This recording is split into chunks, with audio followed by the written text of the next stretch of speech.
What is good, YouTube? Today we're going to be talking about the astral plane and how the cosmology fits into the astral plane. Okay, so first let's go over the astral plane and go over the different layers of reality so that you can understand reality more. You are a multi-dimensional being. You are not in these, you are in all of these realities at the same time. They all interweave into one big reality.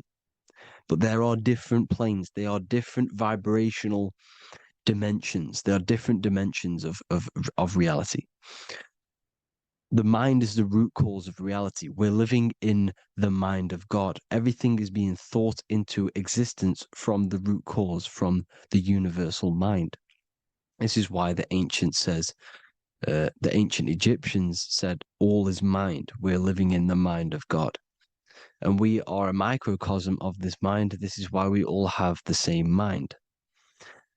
This mind is the world of thoughts. Now, this world of thoughts is just the thought alone.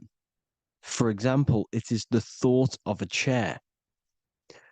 But then when you start to imagine this chair and you start to mentally see the chair, you're now manifesting the thought, the singular thought, into some sort of form. So now you're imagining the chair. You're imagining the form of this chair, which is then manifesting into the astral plane. The astral plane is the world of thought forms manifesting. So when you are imagining something, you are seeing into the astral plane. Okay? Your third eye, it is an eye because it sees the astral plane. It is seeing the other side through imagination, through dreaming. Well, we'll go over dreaming later. So the thought of a chair is a singular thought. The imagination of the chair is the manifestation of the chair. And in the astral plane, it's basically the world of all the chairs that could ever exist. So you're thinking of the chair as a singular thought, which is the mental plane. The astral plane is the imagination of that chair, is the thought, the manifestation of it.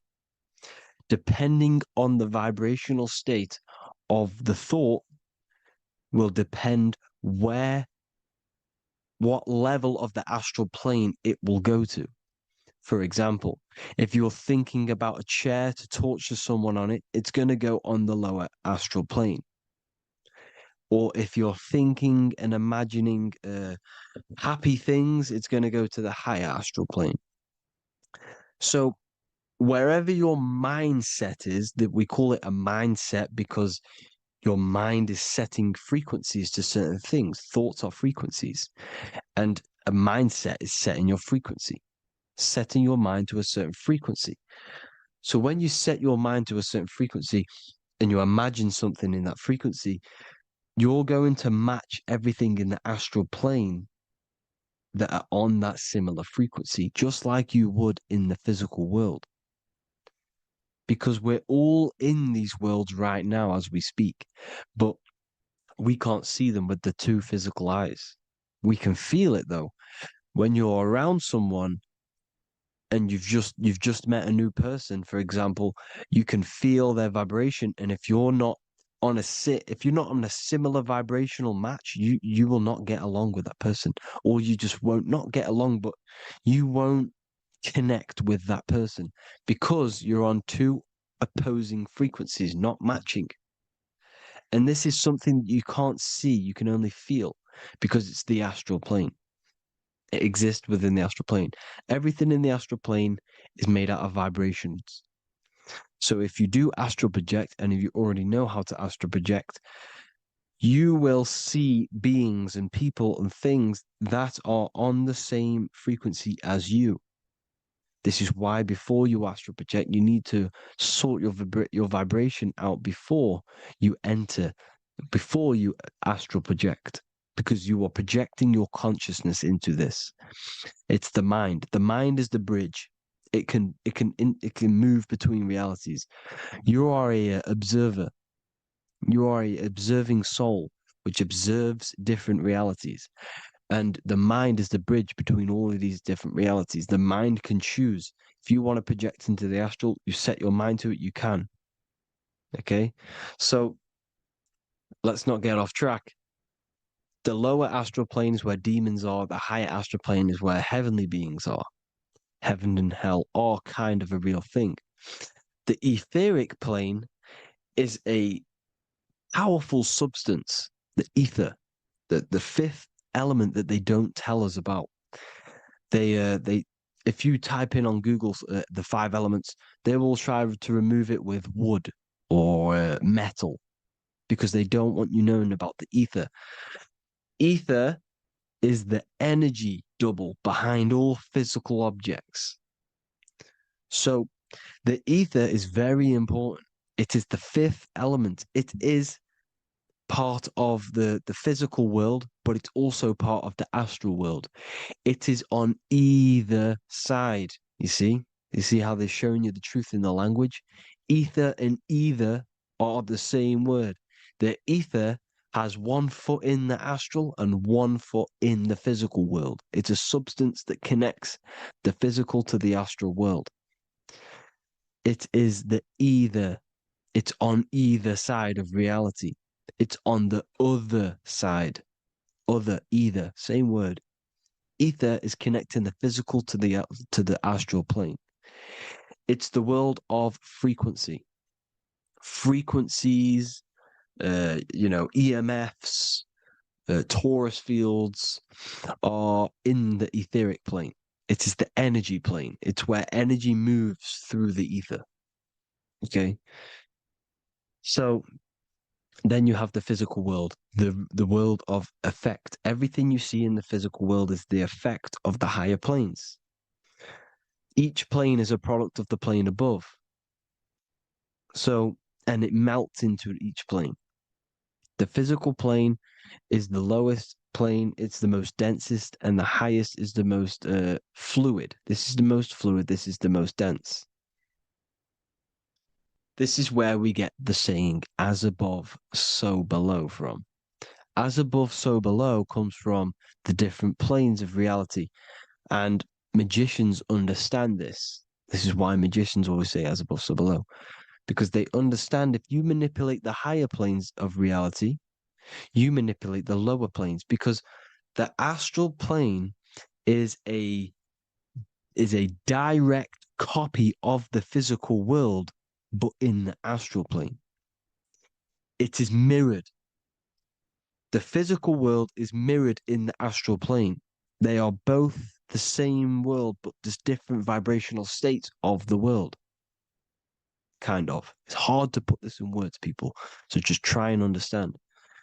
The astral plane is the double. It is whatever happens in the astral plane happens in the physical plane. This is why magic works. This is why demons work. This is why spirit communication works. Because if you manipulate the higher planes, you manipulate the lower planes. As above in the astral, so below. Leonardo da Vinci showing you to look up, pointing up. You got to look up. He's telling you to change the mind, you change the physical world. You change your emotions, you're on the astral plane, you change the physical world. You change your reality by changing the higher planes.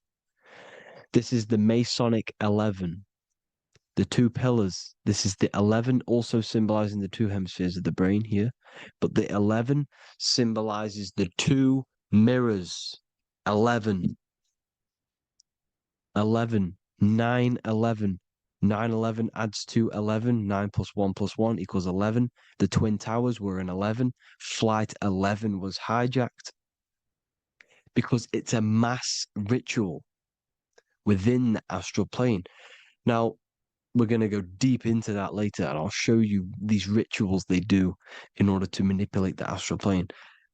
So, this is what the 11 is. It's the mirroring of reality. If you contact spirits and conjure spirits, you can either summon or attract demons and spirits. Summoning is creating a spirit. You create demons. Okay. like I said here, the mind is the root cause of reality. If you think of if you think of a traumatic event that happened in your life over and over and over and over again for years and years and years, where attention goes, energy flows. The mind is the director of energy. If you are directing energy into the specific emotion, the specific thing that is torturing you in your mind, that will manifest as some sort of being in the astral plane, which is called an elemental. And this elemental being that you have created through your thought forms and emotions will latch onto you and feed off this energy. So it's important that you get your mind right. Okay. It's important you sort that you file the mind and you discipline the mind. Make sure it's only entertaining positive things, because you are quite literally creating your own demons. Creating the word demon has the word mon in it. And if you've watched my videos, to know mon means moon. The moon is your mind, the sun is your soul, the earth is your physical body. Demon is mon means mind, moon is mind. You create demons with your mind, summoning. Now, this is where the rituals come in. 9/11 was a ritual because everyone was thinking about this big fearing, the death of 9/11. Everyone was thinking about it. And all of their minds thinking about this horrific thing will manifest and summon a negative energy spirit elemental within the astral plane. That's how all of this works. This is why it was a mass ritual. Okay. Chris Brown, new album name 11/11. Release date on the 11/11. This will be my 11th album and contain 11 songs. All of these people know the occult. This is Hermes Trismegistus with the star of Saturn, the six-pointed star, as above, so below. The mirroring of reality, physical and astral, the two Masonic pillars. So as above, so below. What's above us? The stars. The stars are connected to the astral plane. This is why we call them stargates. When we dream, we are experiencing these different realities. And what are stars? They tell in the Bible, it says Genesis 1:14. And God said, "Let there be lights in the firmament of the heaven to divide the day from the night, and let them be for signs." Signs translates to things to come. Why things to come? The stars tell the future. Why? And why do we say as above, so below? As above us is the astral plane and the etheric plane. As above, so below. Whatever happens in the stars happens on Earth. The stars are connected to the astral plane. Above us is the astral plane. We are a star in a physical body. This is why we say Mr., sister, stir equals star. The E and the A are interchangeable. We are stars, and the stars are the start of our incarnation.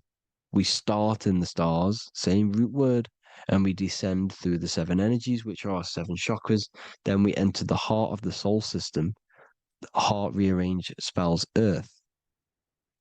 And this is the true cosmology. Here's the Masonic cosmology. This is Masonic now. Here's the firmament. Let there be a firmament in the midst of the waters to divide the waters from above, from the waters that below. Genesis 1:6. The firmament, firmament comes from the word firma, Latin, I'm pretty sure, which means firm.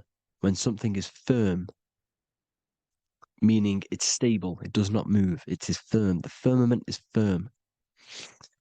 So, is the firmament Genesis 1:6.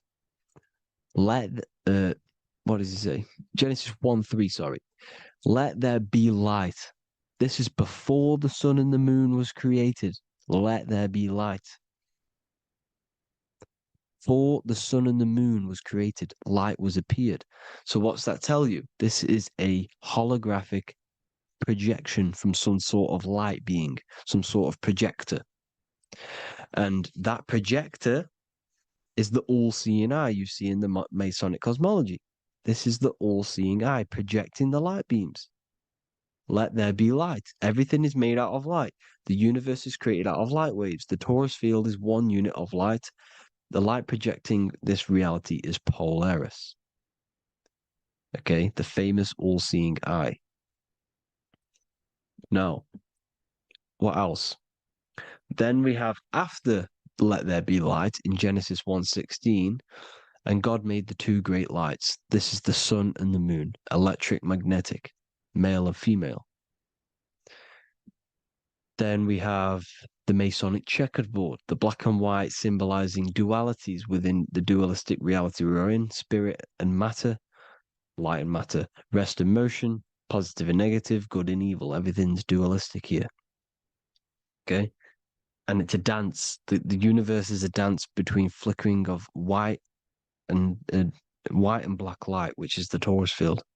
We're not going to go over that, but this is all connected to the astral plane. This is the true cosmology. The astral plane cannot work on a spinning monkey ball in the middle of space. Does not work. Cannot work. It's impossible.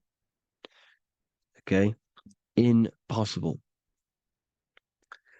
So even in the Quran, it says, Allah has made the earth for you as a carpet, flat. Quran 15:19. And the earth we have spread out like a carpet, set there on mountains, firm and immovable. It is immovable. In the Quran, it also says 65:12, it is Allah who has created the seven heavens of the earth. The seven heavens meaning the seven layers of heaven, the seven planets. And Psalms 104:5, he set the earth on its foundations and it can never be moved. Never. So here you see in Isaiah 40:22, he sits enthroned above the circle of the earth, and its people are like grasshoppers. He stretches out the heavens like a canopy and spreads them out like a tent to live in. We live in a tent. This is the tent. The projection of light. Here you see an ancient picture here. Here you see the ethereal barrier, meaning the firmament, the etheric barrier, and here you see his head popping out. Why is his head popping out? Because your head is heaven, your heel is hell. Your head has access to the astral plane. This is why your head is heaven. The pineal gland, when stimulated, has access to project itself, project consciousness into the astral plane.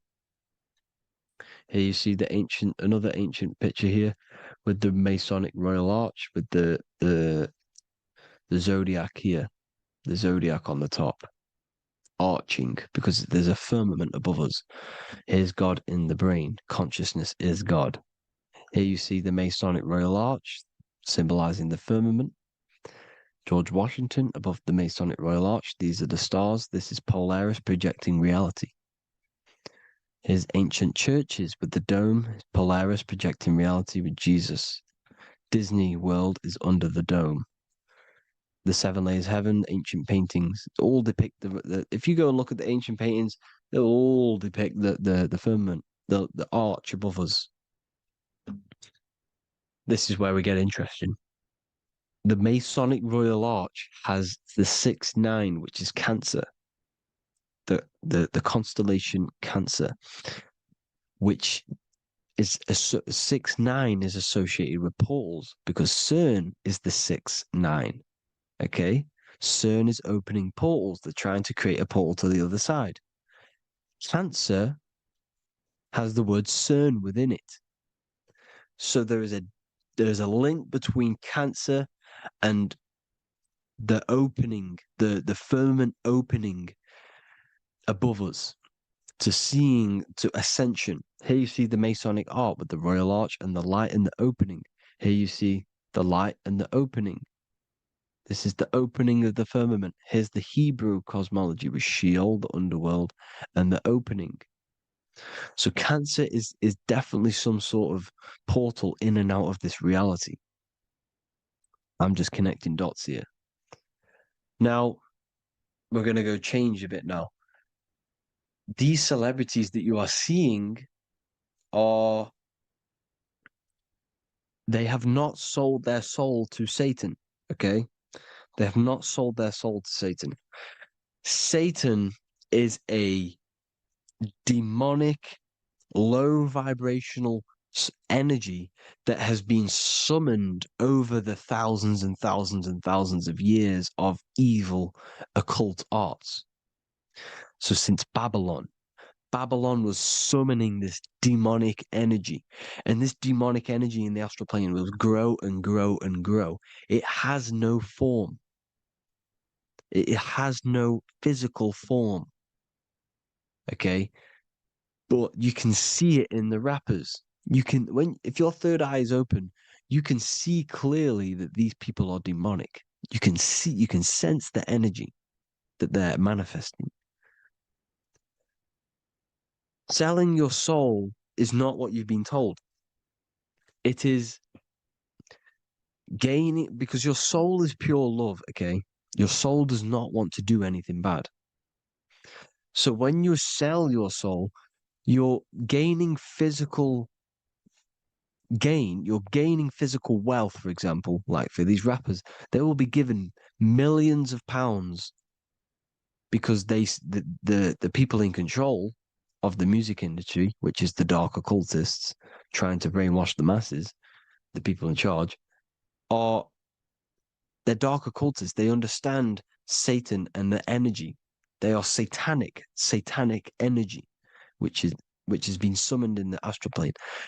They see that they have influence over the masses, so they will go to them and say, "I will give you this amount of money forever if you manifest this satanic, demonic energy through the music and through social media to blind the masses, to brainwash the masses into this demonic energy." Because when you listen to music, music is frequency. Whatever you listen to, you become that frequency. So if you're listening to these people, they're throwing energy, this demonic, satanic energy that they sold out to. Soul, same word. When you sold something, you've got your soul involved. They have exchanged money, physical gain, so that they manifest this satanic energy within the astral plane and through the music, through the videos, through social media to keep us in this vibrational frequency, in this low state of consciousness. This is what it actually is. It's not, you're not selling your soul to some sort of devil. This satanic energy has no physical form in it is formless in the astral plane. It's a summoned energy. Now, the root chakra is red. This is why the devil is red, because it symbolizes the animal nature of man. When you are operating off your root chakra, you will kill, you will fight, you will do anything to survive, because it's all about survival mode in the root chakra. They want you keeping in that fighting mode, that surviving mode, so that you are manifesting this low vibrational frequency, this satanic energy, this demonic red energy. This is why the devil is red. And the devil has a tail with the red arrow pointing down because it symbolizes your light body. This is your Merkaba. Your Merkaba is your light body. Mer equals light, Ka equals spirit, Ba equals body. Merkaba, this is the devil's tail pointing down, the descension, your heel, up to your heel, hell. Ascension to heaven, head. You see? This is the all-seeing eye with the illumination coming off it, your head, when you're illuminated.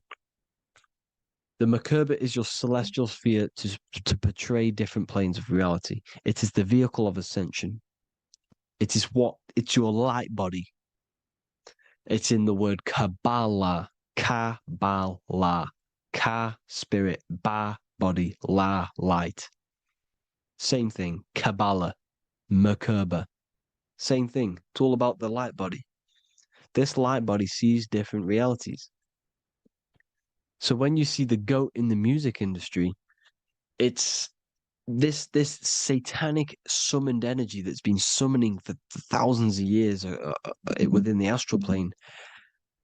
When it becomes to the physical plane, it will manifest through different things. A goat, an owl, Satan, Moloch, Baal, same deity, same demonic energy that's been summoning in the astral plane. And this is why the Baphomet has a goat head. Drake's new album is the goat. The Polo G, the Masonic G, with the goat. And here's Ryla Rodriguez in the mirror with the goat in the mirror and him in his physical body. It symbolizes, the mirror symbolizes the astral plane because he's manifesting the goat, the demonic energy. He's sold out to the demonic energy, and in the physical plane, he's his physical body. The mirroring, the Masonic 11, the mirroring of reality, the astral and the physical. And what do you call them when they're an amazing rapper, the best rapper? You call them the GOAT. Because the GOAT, you're the GOAT because you're manifesting the GOAT energy, the satanic, demonic energy within the astral plane. So Baal, Moloch, all the same thing. Because in the astral plane, if you want to gain spirits to come to you and communicate you in the physical world, if you want to communicate with spirits, you have to gain their attention. You can either gain their attention or come together and agree to create some sort of being, which is Satan. Okay. You can, like I said earlier, you can create these beings, you can summon them or attract them. One way to attract them is sacrificing. In order for you to become God, man, to turn to God, you have to sacrifice your life. You have to sacrifice, not drinking, not doing things, not doing anything demonic, not doing anything bad, not eating meat. You have to sacrifice yourself to become the light. However, if you want quick, instant gains in the physical world, you can sacrifice something else to communicate with these spirits because these demonic energies feed off demonic energy, your demonic energy. So these dark occultists will give away babies, they'll sacrifice, torture babies so that they gain, so that they can communicate with these spirits for physical exchange. Yes, you can do this. These powerful spirits, these powerful demons can give you powers. They can give you certain things. And this is what they are doing.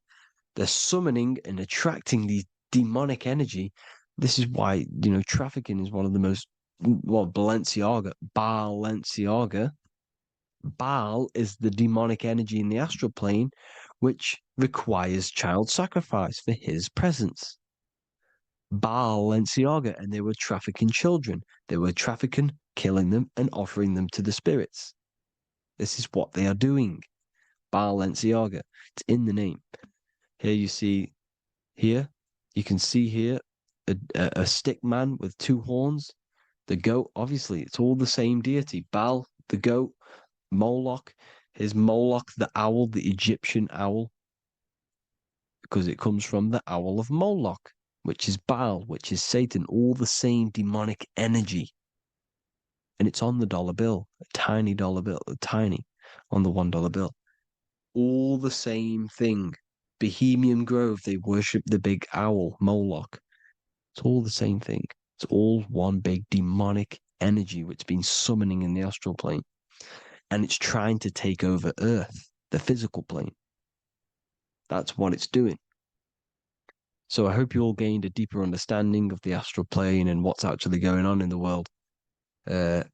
Please leave a comment if you can to help the algorithm. Drop a like if you like this content. And hope you all learned something today. And God bless you all. Thank you all.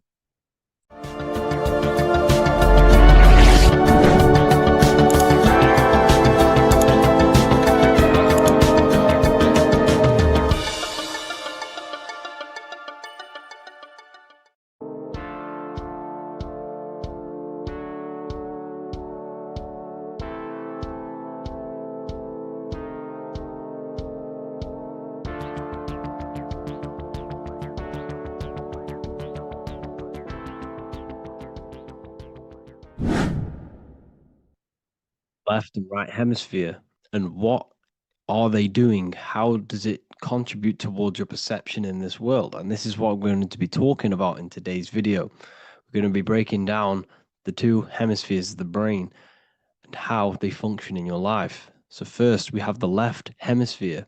This is the logical hemisphere. This is the analytical, divided, scientific, or verbal hemisphere.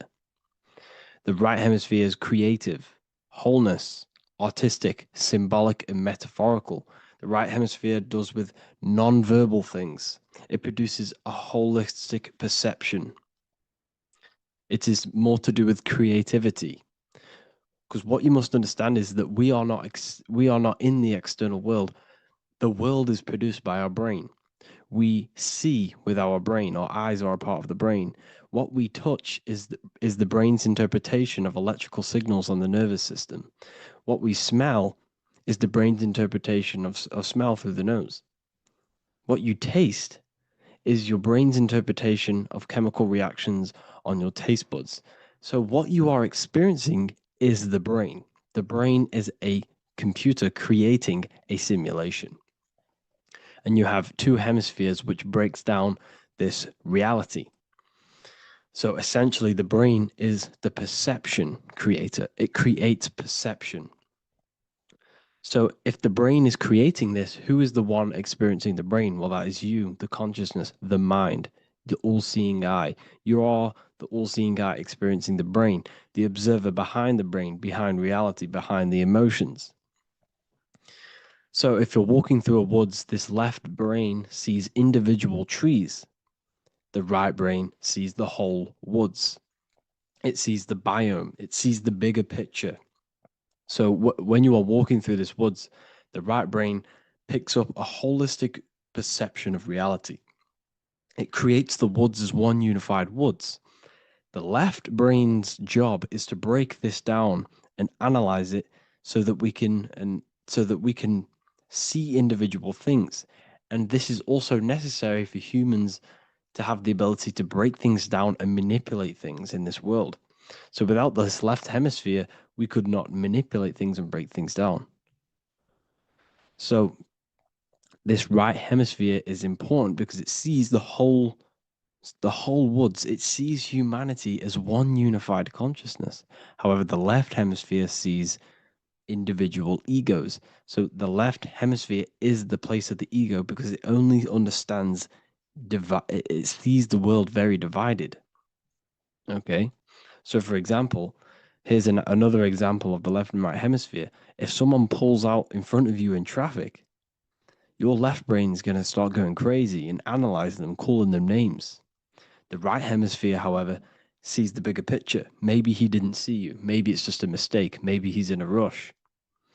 You see how the two brains are very different. They do the same thing, but they function in different ways.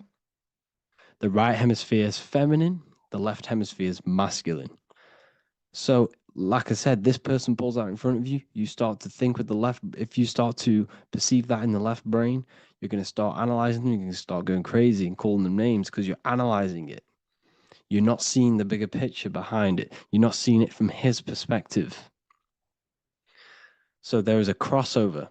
So the left hemisphere of the brain controls the right side of the body, the right ear, the right eye. Everything to do with the right side of the body is connected to the left hemisphere, and the right hemisphere controls everything on the left side of the body, including your eyes, your arms, your legs. So everything is crossed over, and even your visual field is crossed over. So this is your visual field, as you can see here, and even the left side of your visual field goes to the right brain. There's a crossover. No one really knows. There's not really a reason for this. However, this is how the human body is designed. As we all know, the human body is the most advanced piece of technology on the face of the earth. They cannot replicate the human body. And they tell you it has no creator. This is crazy. People are that brainwashed, they can't even understand that their body is the most advanced piece of technology. Your body is so advanced, The computers that you use are mimicked of the body. Everything they create is mimicking nature, but they don't show you how intelligent nature is because they don't want you to understand you're in an intelligent design. So, anyways, let's get back on track. There is a crossover in the brain, and this is why they teach you to write with your right hand. And I was speaking to someone who's in a nunnery, or whatever you want to call it. They were a nun, or they knew someone who was who was a nun, and they forced these people, these nuns, to write with their right hand. You had to write with your right hand. This is why, I'd say at least 70% of the world or 80% is right-handed and right-legged, because they taught us this to activate the left hemisphere more because of this crossover that happens in the body. So when we are using this right side more, we are using that left hemisphere more. Why? Why are they doing this? Well, they also called it writing. Writing is a spell to cast a spell on you to use that right side of the body so that you use this left hemisphere because they want you to see the world as a divided perception. They don't want you using the right hemisphere, using that left side of the body to activate the right hemisphere to see the bigger picture and see how everything is all one and everything is created. This left hemisphere domination keeps you from seeing the connections between everything because that left hemisphere analyzes, it breaks things down. So when we are left hemisphere dominated by using the right side of the body, we are essentially seeing everything as divided. And this is why so many people will not understand my work because my work connects dots and connects fields of knowledge and makes you see the bigger picture. So people who are left hemisphere dominated will see my work and think this guy's crazy. But everything, it's all about activating that right hemisphere. So they call it writing because every word you say is molding your mind in some sort of way. The things you see is molding your mind. Everything you take in through the five senses is molding your mind. And language is a massive spell, especially the English language. They call it writing so that you use that right side. It's a spell because your subconscious mind picks up everything you say. And 90% of your daily basis behavior and thought patterns is produced by these subconscious programs within the subconscious mind. Essentially, your conscious mind is only the 10% of you. The conscious mind is just what you're aware of, what you're wearing, how you're feeling, what you're thinking. That's your conscious mind. The subconscious mind is controlling every system in your body. It's telling your heart to beat without you being conscious of it. So essentially, this is what they're programming. They're programming this system in the back of the mind, which is controlling everything through the words. And this is what spells are, because it's all about creating perception in the subconscious. So they want you to use that right side more. I truly believe the ancients, they were balanced. They used the left and the right side of the body. They didn't have a stronger side because they understood this science of the body and how the body works.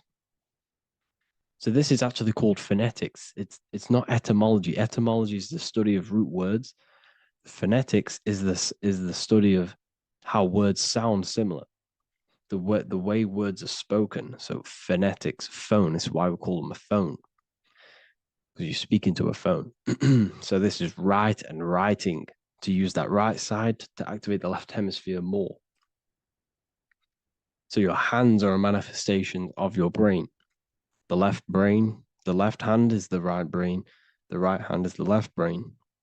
And as a child, we were always taught that when you place your hands together like this is the size of your brain, which is true because your hands are a part of your brain. They're an extension of your brain. Every part of your body other than your brain is an extension of the brain. Everything's working and feeding back information to the brain because you're experiencing the brain. So another trick that you can do or another exercise is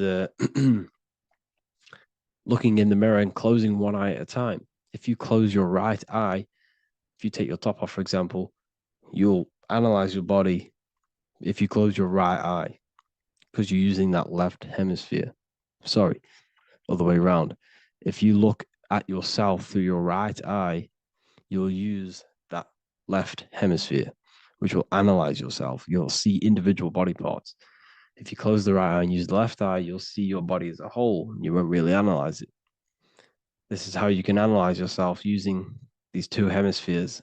So this whole system is created to keep you thinking logically and to restrict you from creating and restrict you from understanding symbolism, allegories, metaphors, and teamwork. They want you stuck in a logical way of thinking and a logical way of seeing the world. This is why when you go to school, you are told exactly what to do. You're told to think this way and no other way. You're told to do orders, do this. It's a very left-brained system because if we all started to open up this right hemisphere, we'd all see, wow, everything is all one, everything's all connected. And this is what my work is doing. I'm showing you everything is one. The physical world is an illusion of duality, but everything comes from the one source, the one mind. The universe is a giant mind. I am mind, you express mind. We all possess mind. Behind the physical body is the same mind consciousness. And we are all expressions and fractals of this infinite consciousness called mind. And this is what they don't want us to figure out, is that we are all just one consciousness expressed. It's an infinite consciousness. It's even in the squirrel, it's in the dog. All of these different animals, they're just different bodies, but behind the bodies is the same consciousness, which is mind. That's what the pineal gland is. The pineal gland is not the mind and it's not the third eye. The third eye is your mind. If you have a closed third eye, it just means you have a closed mind. If you have an open third eye, it just means your mind has expanded from beyond physical things through astral projection and mystical experiences. This is how you gain an open third eye. It's just an open mind. A mind that has astral traveled, has explored the realities within the mind. So everything they do is to keep us in a divided state. Divide and conquer, right? That's their motto. All to keep you thinking how everything is divided. Everything they've done is division. Postcodes, countries, everything is divided. Like football teams and all this stuff. It's also a natural process when you grow up, because as you grow up, your brain is constantly analyzing the world. So this is sort of a natural process of how you become more left hemisphere dominated, because your brain is always analyzing. And unless something awakens you, you can awaken that right hemisphere where you can start to see the bigger picture. Even the music, all tuned to 440 hertz, shuts down the right hemisphere of the brain. 440 hertz, Spotify, Apple Music, the radio. Every time you turn on the radio, it's tuned to 440 hertz. This was specifically tuned. It never used to be tuned to this. It was in the 1950s. It was changed. The standard music tuning was changed to 440 hertz because it shuts down that right hemisphere of the brain. They don't want you thinking, seeing the world in this way and perceiving things as one. And I'm going to show you.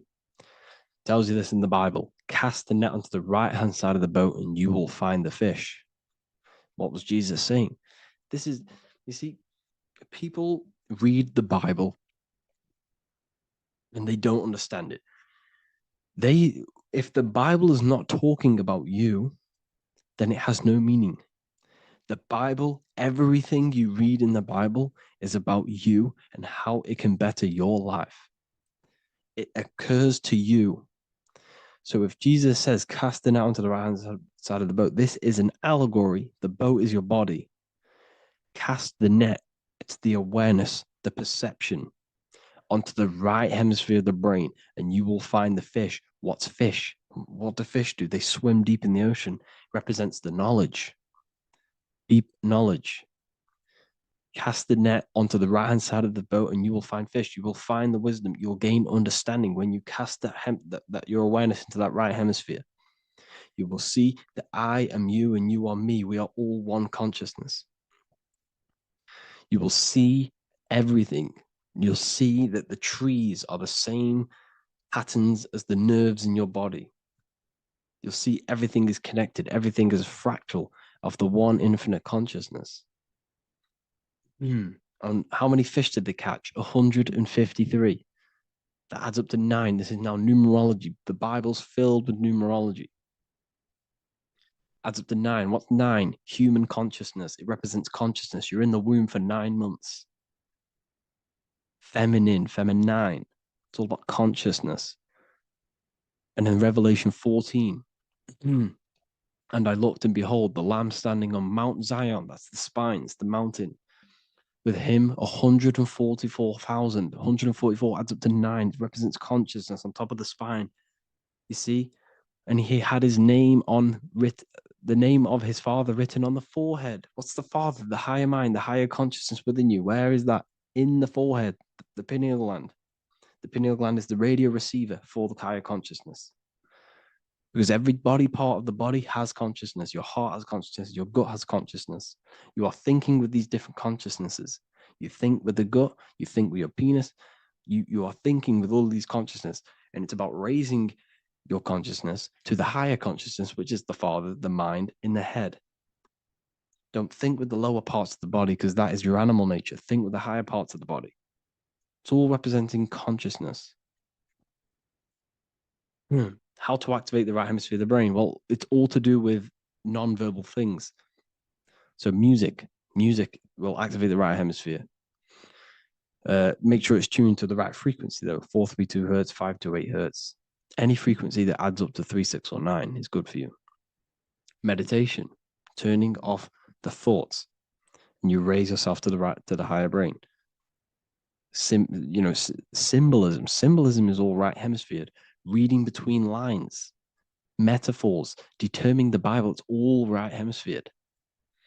Seeing the bigger picture, it's reading between the lines. So tithing in the Bible. These people in the churches are giving 10% of their money to the church. It's nothing but a scam. What these people have done is they have externalized the Bible. They have taken the Bible and literalized it so that they can make a business out of it. So what they're doing is a tenth of the produce of what it says in the Bible, a tenth of the produce of the land, whether grain or fruit, is the Lord's and is holy. So what's that saying? The tenth of it's basically saying give the 10% to the Lord, to God. What does that mean? Well, what's the land and the fruit? This represents physical things, the physical things that you have. The tenth of the physical things that you have. What's that? That's your ego. All the physical things that you have is all to do with your ego. That's the lower self. The ego, what is the ego? It's the mind's perception of the physical self. You had no ego when you were a child. Okay, when you were a child, you had no ego. As you grew older, you created the ego. The ego is the full self. It's the echo. Ego, echo. It's the echo of the full self. So it's saying give the ego over. Take away the animal self. In that left hemisphere, that's all to do with the left hemisphere. That left hemisphere sees the ego. It sees individuality. It's divided. So it's saying give that 10%. Give that 10% of you over to the right hemisphere. The 90%. The 90% of you is in that right hemisphere, the higher self. Now, I'm not saying the left hemisphere is bad. Okay, I'm not saying that at all. But it sees it sees things divided. It's like I said, the left, the hands are manifestations of the brain. So when these Christians are praying, they're putting their hands together. What are they doing? They're syncing the brain hemisphere is what you're doing, because everything's an extension of your brain. So if you put your hands together, you're putting the two hemispheres together. And what's happening when you place the hands together? All the electricity in the body is now running in a circuit. So once you connect these two hands, the electrical energy is now running in a circuit. And energy can move around the body quicker and more efficiently. So when you pray, when these people are praying, they don't realize that they're engaging in ancient forms of meditation, of balancing the two hemispheres. So now we're talking about balancing the hemispheres, not the right hemisphere. This is what Israel is. Look at the symbol for Israel, the up triangle and the downward triangle. What's that? The up triangle represents male. The downward triangle represents female. Okay? This is talking about the brains. Israel is Ra. Isis, which is female, the Egyptian god. Ra, El. El means God. Electricity. That's the force of the physical world. It's the force that runs this world, electricity. It's the force of God. El, consciousness. It means God. Is Ra, El. Isis, Ra, and El. It's the two hemispheres of the brain, the holy land of Israel. It's the holy land, it's the brain. Once these two hemispheres are synced, this is how you unlock your consciousness. This is the easiest way of astral projecting. Hemisphering, I forgot the word for it. Hemisphere syncretization, something like that. It's about syncing the hemispheres. This is how you unlock your consciousness. Once the brain is running as one electrical system, this is how you balance the two masculine and male opposing energies. Once these opposing energies are no longer in war with each other, the brain, they come together to work as one. You unlock your consciousness. You are born again. What happens when a male and female have sex? It creates a new child. It becomes one. You are born again. Once the two hemispheres of the brain, you are born again. You can then have an out-of-body experiences. So this is why the symbol of the Holy Land, Israel, is the up and down triangle back combined together, because it represents unification of the male and female, unification of the hemispheres. You're born again. You unlock consciousness. And you can get this for free. It's called the Gateway Tapes on my website. Basically, it's a audio track from the government, and they did this in the Gateway Experience. It's a CIA document, and what they do is there are different forms of meditations you go through. I think there's about 5 waves of meditations you do, half an hour each one, and it will teach you. It will sync your hemisphere, because what does it do? They understood that playing one frequency into one ear and another frequency into the other, they understood that the right ear is connected to the left hemisphere, the left ear is connected to the right hemisphere. So when you play 2 different frequencies into both ears, what happens? The brain picks this up, the 2 hemispheres of the brain picks this up, and it syncs it. It syncs these 2 hemispheres, these 2 frequencies together. So now the brain is working as one to sync this frequency. So this is how you can sync your hemispheres through listening to these frequencies. Okay, you can get them for free and do the meditations yourself. This will definitely help you. This is an easy way to astral project. So it's all about syncing the hemisphere and seeing reality from a unified perception. We should all aim to get out of that left hemisphere. I'm not saying don't use it, but we should now start to see. We should not start to read between the lines of the Bible, read between the lines of the symbolism they're showing. Study symbolism, study allegories and myths. What are they trying to tell us through these allegories? And, this is how we start seeing things in a better way. Once we understand that we are all microcosms of an infinite consciousness, we can all come to one, because love is the unifying force of this infinite consciousness. We are all divided. We are all disconnected from our hearts. Once we all connect with our hearts and see that everything is one, we can all start to love and come together as one, because love is the unifying force of consciousness. So if you haven't already seen, I now have launched the Ethereal University. I will be doing lectures like this one, but even better, deeper, and even releasing knowledge that I can't talk about online, as they are censored. I'll be doing lectures every single week. I'll be doing live calls every single week. You also gain access to my library, which is filled with over 45 occult books, filled with knowledge. Okay, I'll show you now. Plus, you get my book, The Book of Wisdom, PDF form, and the Human Health Guide, PDF form. You also get all of this stuff, the health section, Q&As, Ethereal meditations. We've got some celestial studies, cosmology, and numerology coming soon. You also get the brand new Manifestation Mastery course, plus the library. And there'll be new books, new lectures, new live calls every single week. Or you can get the Book of Wisdom, use the code WISDOM in all capital letters to gain 40% off. This sale will be ending very, very soon. So if you're watching this, be very quick to get yourself a physical version or a PDF of my book. You can get it in all these languages. Hope you enjoyed this video, people. I'll see you inside the Ethereal University, the real university. Have an amazing day.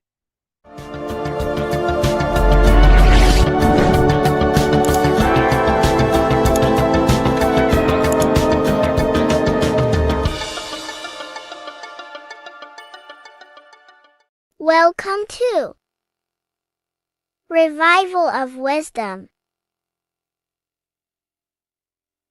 Welcome people, we're back with another video. Please make sure to hit the like, the subscribe button and turn on notifications to never miss a video. The Vatican is a giant key from a bird's eye view, and it also contains an 8-pointed star. The Anunnaki Sumerian gods also depicted this 8-pointed star. The sky god Anu from the Anunnaki also uses the 8-pointed star for his symbol. And even Freemasons depict an 8-pointed luminary with a ladder and a key. This is symbolizing the key to ascension up to the 8-pointed star, which is Polaris. Polaris is always depicted as an 8-pointed star. Polaris is the standstill star at the very center of our realm, which is perfectly aligned with the North Pole. The Earth is a giant torus field, and at the center is where the most electromagnetic energy is stored. This is why all compasses point to the north. Hence why a compass is an 8-pointed star, because it points you to Polaris, which is the North Pole, the center of this realm. The 8 points of the 8-pointed star symbolize the 8 points in space and time. So yes, Polaris is the portal which you ascend through if you outgrow this consciousness by aligning your chakras.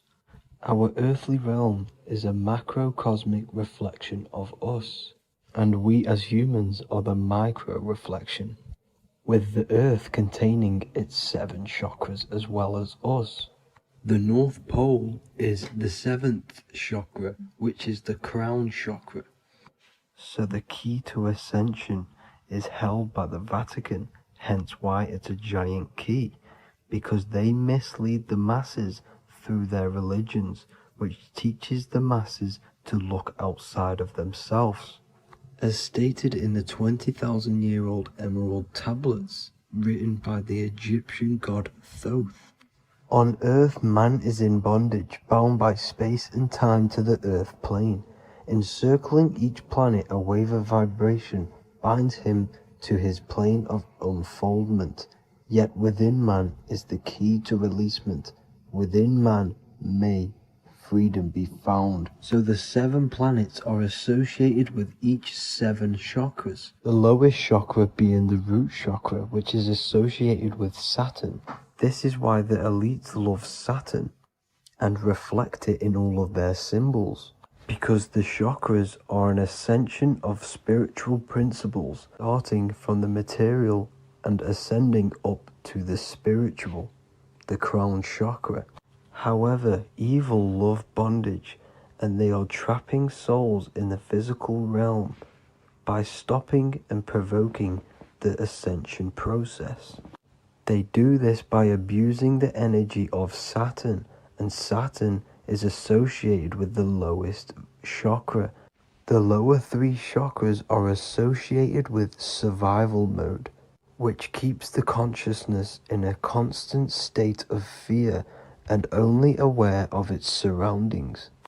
Once you start to ascend up your chakras, you become more consciously aware of spiritual deeds. And this is the process of returning back to your true spiritual form.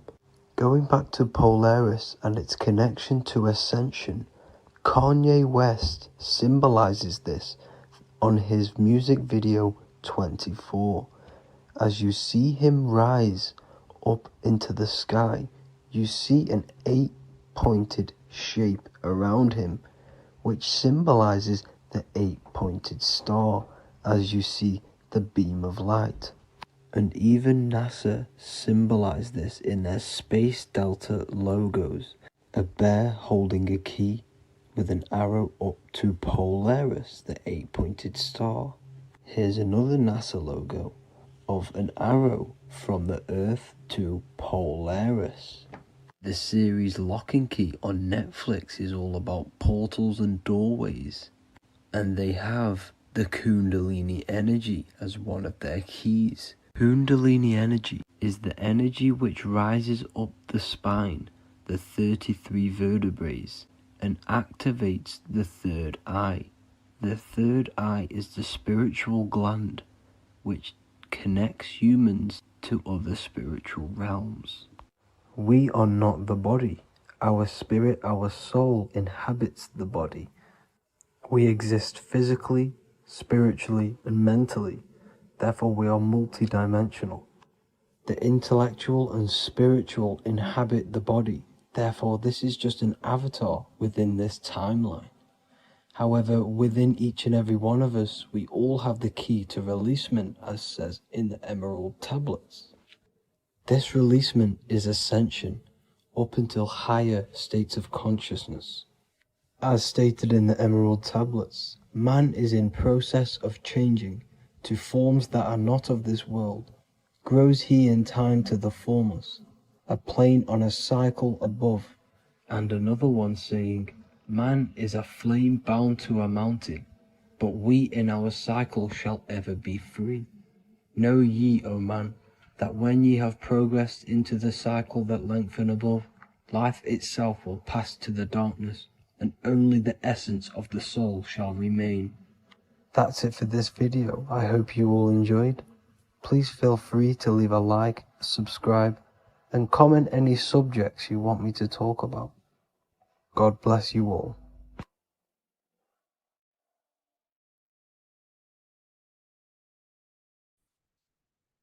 Hello and welcome to another lecture from Harry B. Joseph, also known as Revival of Wisdom, the author of the Book of Wisdom series from revivalofwisdom.com. In this lecture, you will learn how to decode Freemasonic symbolism, gain a deeper understanding of yourself, expand your awareness of consciousness and reality, and receive guidance to navigate life with greater clarity. So today we're going to be breaking down this particular piece of artwork, this Freemasonic artwork, and how this relates to you and reaching a higher consciousness. Ultimately, this is what it's about, okay? Freemasonry is considered a craft, and this craft is crafting a better brain and heart, crafting a higher consciousness, crafting a better self. Why? So we can operate in the world at a higher degree, operate in the world more efficiently, live a better experience in the world, and getting to know thyself. Okay? So we're going to start from bottom to top because this is important. Every placement of this symbolism is on purpose, has meaning, especially the placements of the symbols. Okay? So we're going to start from the very bottom of the artwork, which represents lower down. When we're looking at symbolism, especially occult symbolism, that's what the word occult means. The word occult means hidden, hidden from the eyes. It has its roots in the word oculus. I'm pretty sure that's Latin, which means eye. So the word occult comes from oculus, which means eye. And the word occult means hidden, from the eye, the unseen, studying the unseen aspects of self. We're studying the brain. We're studying consciousness. We're studying the body, the heart. We're studying the self, the hidden aspects of the human psyche and the hidden aspects of self. Okay? Because ultimately, this is what gives you power in the world, depending on how you use that power, whether for good or bad, depending on the consciousness wielding that power. This is why we say knowledge is power. But I would actually say knowledge of self is power. Because when you know how you function, you gain power. You gain personal power. You gain mastery. Ultimately, this is what Masonry is about. Self-mastery. Crafting a higher consciousness. So at the very bottom of this artwork, we have a checkered board with a coffin. The coffin is the beginning of the artwork, the very base. This is the foundation of consciousness. The coffin symbolizes unconsciousness, the state that myself was in, maybe yourself, before we woke up and before we came conscious of our spirit, before we came conscious of ourselves. That ignorant state of acting without purpose, acting unconsciously, experiencing the world and not actively living in the world, simply reacting to external circumstances. This is an unconscious state where one is ignorant. 80% of the world is in this unconscious state. And this is symbolized as the darkness, the tomb. Look at how the tomb is fully blacked out, representing dull, no emotion, it's dark. This represents the darkness of self. The spirit is buried. The spirit is in the tomb. They're not even aware that they possess consciousness. They think they're the material body flying on a ball millions of miles per hour through space, and the sun is, they think they're a monkey evoluted. They've never questioned themselves. They stay in ignorance. They're in the spiritual darkness, okay? And they're furthest away from the light. Look at the top. This is the light sources. They're in the darkness, okay? They're in spiritual darkness. They're in ignorance. And they're in division. Their mind has no power. Their thoughts contradict themselves. They say they're going to do something, but then their mind tells them, oh, I'm going to fail. Or I want to do this, but my mind says this, and I believe this about myself. They want to, I don't know, they want to write a book, but their actions are scrolling on TikTok, and their emotions about, feeling about their past person in their life. That's division between the self, that's divided consciousness. They also have a divided brain hemisphere. They do not see reality through a true lens, because the brain acts as like a lens on how we perceive things. And if the brain hemispheres are not aligned, then we cannot see reality the way it actually is and truly presents itself, neutral. If we're left hemisphere dominated, we see everything as divided. Nothing's interconnected, nothing's a whole. But if they're, right hemisphere dominated, they see everything as a whole. We need to look in the middle of that, okay? So we'll go into that a bit later. But ultimately, they're in a divided state of consciousness. They're in ignorance. But the tomb, the tomb is symbolic of that. The tomb is, you're not even aware they are divided. They think everything's right in that state. I was like that. My family is like that. They're not even aware of themselves, and you try and say something to them, and they don't even know they're in division.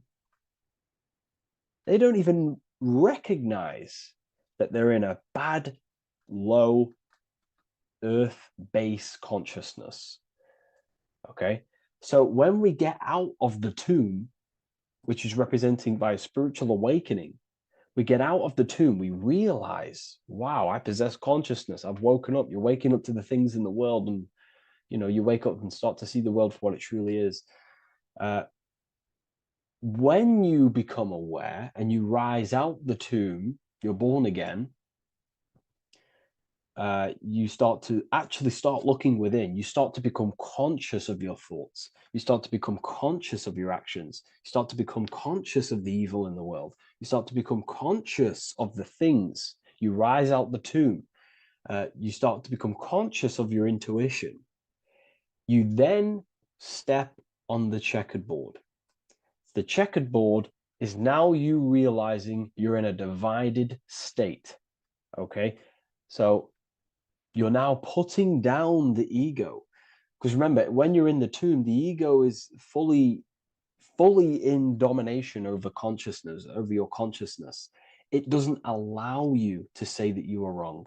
It doesn't allow you to think that there's evil in the world. It doesn't allow you to believe you have a spirit. It doesn't allow you to see that there is maniacs running the world and trying to control you. The ego is so stuck. But when we start to realize this is part of our awakening, we start to realize that the ego is trying to keep us safe at all times and keep us locked in that state of thinking and believing that we were in before. It's always seeking safety. Okay. So when we come out the tomb, we start to put down the ego and start to, how do I say this? We start to acknowledge that we were wrong about the world. And that is a lot about awakening. You have to acknowledge that you do not know everything. There are people with such higher knowledge. Okay. So when we come out the tomb, we put down the ego. We start to actually say, I was wrong about the world. I was a victim of mind control. I was in ignorance. I was in darkness. Spiritual dark. I'm divided. My thoughts, emotions, and actions are not aligned. My intuition and my action are not aligned. I'm not taking action on what I know is good. I'm taking actions against what I know is good. That's a sin. That's a sin against the spirit. Okay. So when you acknowledge this, you acknowledge you're in division, you then take the first 3 steps, which is the Freemasonic Blue Lodge degrees. These 3 steps. Okay. Ultimately, this checkerboard represents illusions as well. You're in an illusion. Okay, this is why we see it heavily used in the music industry. It represents base consciousness, base level awareness, 5 sense thinking. It represents you versus me thinking, walking down the street and thinking everyone's trying to hurt you, and it's always you versus me, judging people in your own mind. That's low thinking, lower thought. And not to notice squares. Squares are an unnatural state. They're an unnatural shape. We do not see squares or 90-degree angles in nature. It's the lower mind. So it represents base consciousness, base level awareness, only aware of the physical body, only aware of the 5 senses, never looked within. That is the base. And this is the foundation we have to rise up to the light from, up to higher consciousness. So this gives us a strong foundation when we realize this about ourselves, that we were in division. Our thoughts, emotions, actions were not aligned. Our brain hemisphere was not aligned. I'm not thinking with love of the heart. Okay. So that is the state we're in. Now, hopefully that's cleared things up about the chessboard. Before we move on, please leave a like, maybe a comment if you wish for me to discuss anything in the further lectures. Please smash the like button, and it would really help me out. And share this with a friend who is interested in the occult. Okay, so the steps are the first steps of the Freemasonic degree, the 3 Blue Lodge degrees. Now, this can be represented as the number 3, a very powerful number, a very symbolic number.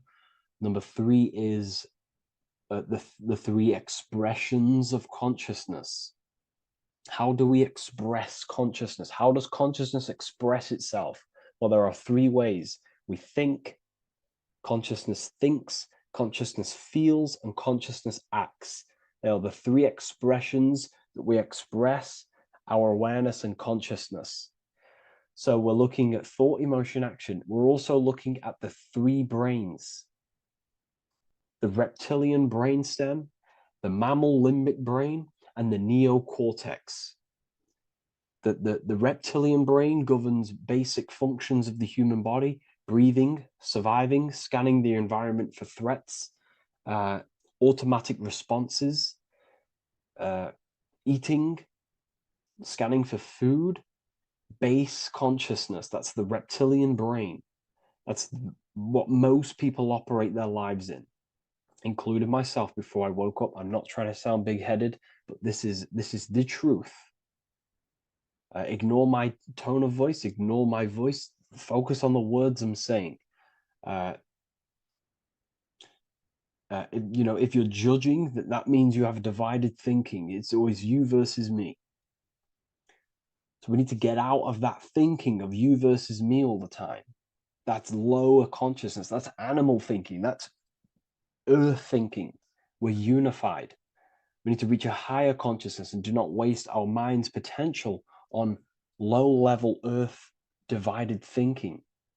Okay? So we're looking at the reptilian brain, the mammal brain, and the neocortex. Now, the neocortex is ultimately what makes us human. It allows consciousness to operate on a higher degree, okay? This is what makes you human, the neocortex. The neocortex. The reptilian brain, like I just said, governs natural survival instincts and the respiratory system, things along them lines of basic awareness, basic functions to operate and survive in the world, in the physical plane. And the neocortex is what allows us to critically think. Okay, it's what allows us to be human, be aware of ourselves. Okay, not. I don't think animals have neocortexes. Don't quote on me on that, but this is the part of the brain that makes us human. And it allows us to think deeply, to create masterpieces like we can. Humans have massive potential in creation. Look at the world we live in. This is because of the neocortex. It allows us to critically think and self-reflect. Now, when we start to operate from higher thought, we start to think with higher thoughts, the higher parts of the mental dimension, we ultimately start using this brain more. We start functioning from the higher brain. Now, this is why Neo from the Matrix is called Neo, because he uses he was in the reptilian brain. If you watch the film The Matrix, if you notice, he gets plugged out of the Matrix and he's plugged in on the back of his neck into the brainstem. And when he's plugged out, his name's Neo, which is neocortex, using the higher brain. It's what awakens the self. It allows consciousness to function on a higher degree compared to animals. Okay, so we're looking at thought, emotion, action. We're becoming conscious of thought, emotion, action. Becoming conscious, what am I thinking, what am I feeling, and what am I acting in the world? And what can I do to master these, to operate more efficiently in the world? How can I use these towards higher consciousness and use these actions, these thoughts, emotions, actions to reach a higher state of awareness of self? So when you go through the first 3 degrees, you enter the doorway. Now, this is symbolic of a doorway. Now, looking at this with a right hemisphere dominated view, you would see a doorway, right? The right hemisphere sees this as a holistic doorway, right? You see a door, you enter the stairs, you go through the door, right? But at the left hemisphere is now going to dissect and analyze each individual little part of this, right? So the right hemisphere sees the trees, the left hemisphere sees the woods. So to dissect this down on a right hemisphere, going back to the right hemisphere, we're entering the door. The door is symbolic of entering the unknown. You're entering a higher consciousness. You're entering the door. You're going beyond. See, this is the earth here in the background. This is the darkness. The darkness represents the abyss, the unknown. You're entering in the self. Okay? This door represents entering in the self, questioning internally. Most of us think externally. We have to, obviously, to operate in the world, but we never give time to think and question and reflect internally. What do I mean? Closing the eyes and questioning the self. Who am I? Where am I from? What's the voice in my head?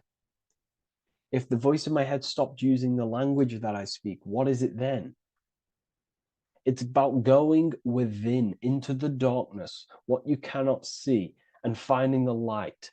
Okay? It's about entering within the self.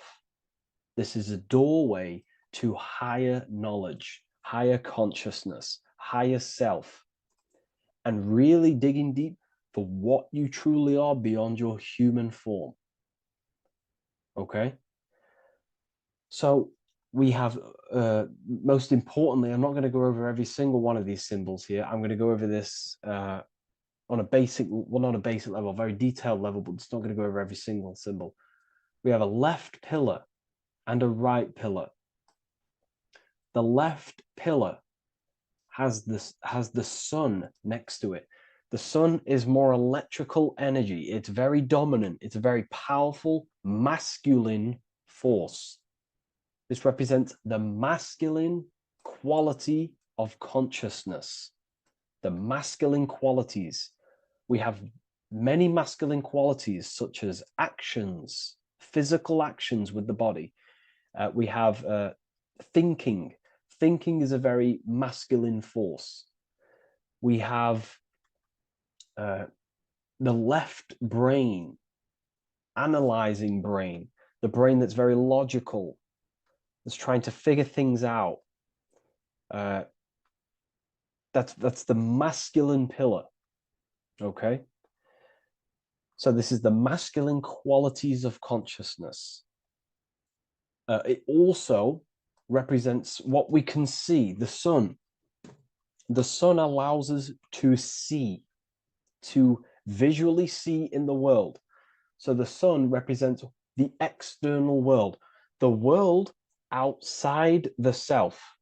When we close our eyes, we have a self, an internal dialogue, an inner voice. We have an inner world, outer world. This represents the world we take physical action in, the material external world outside you. Okay? The world we can see.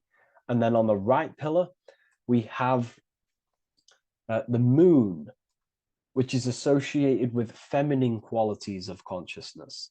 Now, the moon is in the night, what we cannot see. The moon is the nighttime. The darkness symbolizes what we can't see. So it's representing the internal world, the world of the self, the immortal world. Okay? The self in the mind is immortal. When you close your mind, you go in the mind, that self inside you is immortal. In the mind, you are immortal. Outside the mind, you are mortal. You will die. This body will die. Okay? So this is representing the internal world on a holistic understanding. It's also representing the right brain, the feminine brain. It's also representing intuition, emotion. They're linked. Intuition and emotion. They're a feminine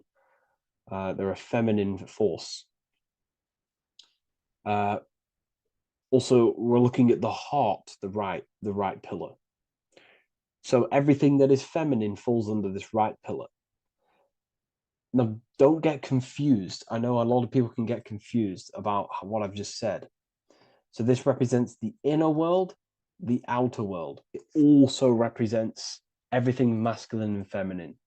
So thought is, although it's an internal quality, it would fall under the left pillar, because thought is a masculine force. It's a penetrating force. So try not to get misunderstood with that. On a holistic scale, it's also represented inner world, outer world, and how they are reflections of each other. Now, these pillars, they're the same height, they're the same structure, but just different in sun and moon, which represents their reflections of each other. Their reflections, the inner world reflects in my outer world. My external world, what I see outside of me, is a reflection of my thoughts and my internal world. So the inner reflects the outer. The inner reflects the outer. As within, so without.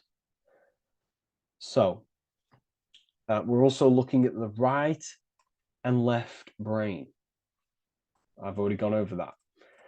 So what we need to do is build the bridge between the two to reach higher awareness of self.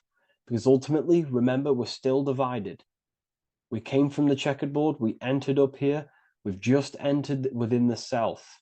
We started questioning the self. We're still divided.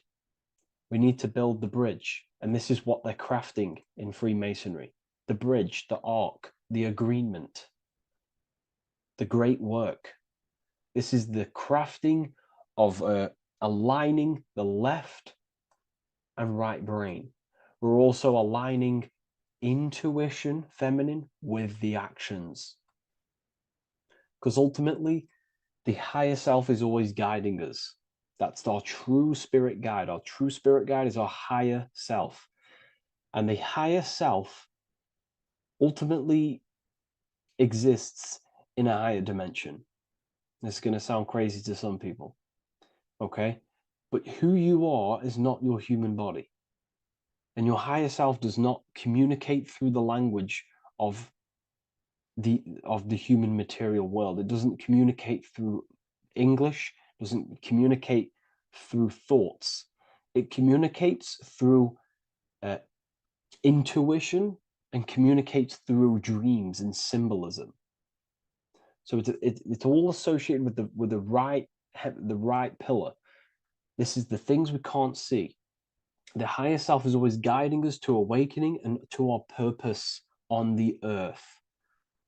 Okay, so this left pillar also can symbolize what we're born into the world with, our circumstances, our external world. What are we born into? You know, our family, our current financial situation, where you're located in the world. So it's also symbolizing this. It's also symbolizing the qualities you bring here, the natural abilities you have when you're born, and what we need to do with our environment to ultimately reach a higher consciousness and reach our and transmute our environment we're born into to realize who we were and why we came here. Okay, so we need to build the bridge between intuition and action, and always take action on what we know and feeling is right at all times. That's unity consciousness. And when we do this, we gain the light. We gain more light, symbolic of more information of the self. Because the higher self is always guiding. It's always watching over. And it's always trying to give us knowledge of awakening, of why we came here. And when we take action on what we know and feel is right at all times, it's like a domino effect and a stepping stone that pushes you closer and closer towards your life purpose. Okay? We're also aligning the right and left brain to perceive the world in truth, to see the world in its true form, to see the world in what it actually is, instead of any distorted left or right hemisphere dominated beliefs or thoughts. We ultimately do that by acknowledging that, yes, you have a self, you have, you know, the left brain is more ego, this like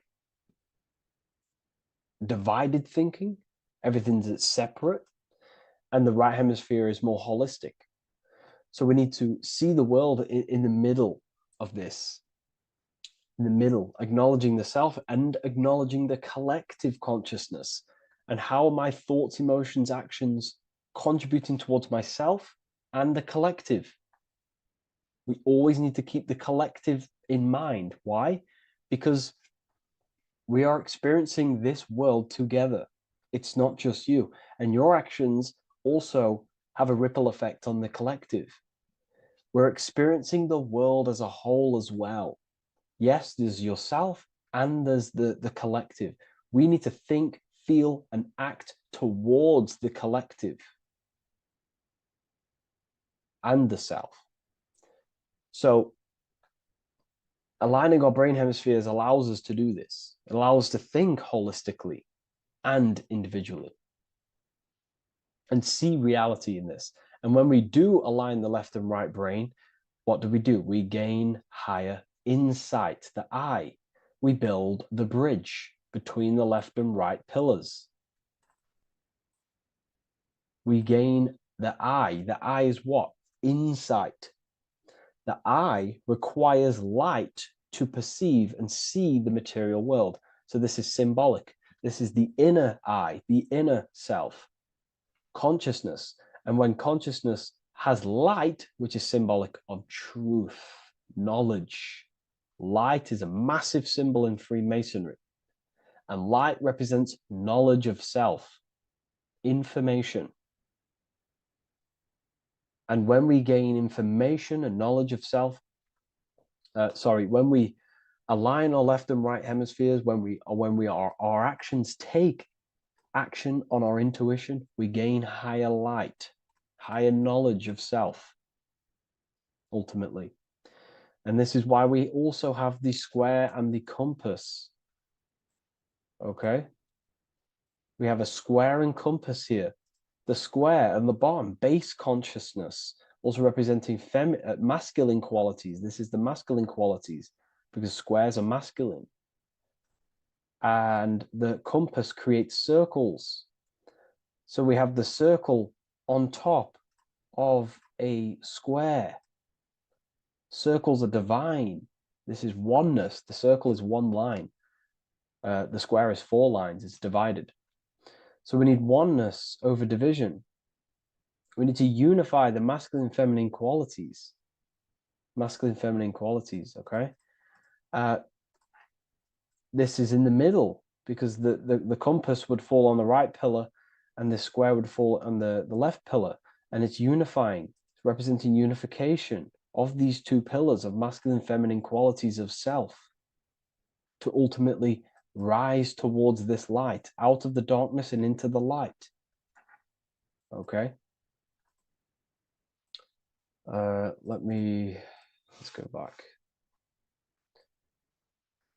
The G. This is very important.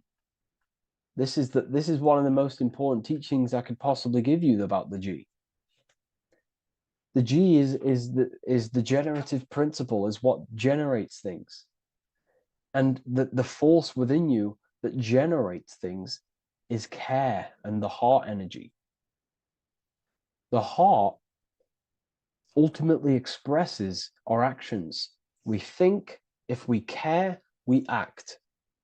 Everything in your external world is in front of you because your heart cares. You care about the video and gaining knowledge. You're now here watching this video. That's the care energy expressing actions. So in order for us to truly get out of this divided consciousness, we have to go through the G. We have to go from base consciousness, the square, divided, we go through the G because we have to care. And if we care, we'll reach the higher mind and gain higher self-knowledge and master the self. You cannot do this if you do not care. And if you do care, you will take action towards it. If you're watching this and you don't actually truly deeply care, you won't take the action. You'll just gain the knowledge, which is ultimately useless. You have to take action on this knowledge. And if you do not, there's no point watching the video. It's difficult. It's difficult. It's not easy. And things, throw us off our path sometimes. I understand. I'm not saying I'm perfect, but we ultimately have to give care towards reaching higher knowledge. Seek and you shall find. If you have the care about reaching higher knowledge of self, you will seek it and you will take actions towards it. Okay. We see this everywhere, and I mean everywhere. The Temple of Solomon has the two pillars, Jachin and Boaz pillars, feminine and masculine qualities. Sol, O, Mon. Sol is sun, Mon is moon. It's building the temple, which is the temple is the inner self, ultimately. It's symbolic. The temple's not a real place. The temple of self, building the Temple of Solomon and reconstructing the Temple of Solomon, is about reconstructing the self through masculine and feminine qualities. We see it everywhere.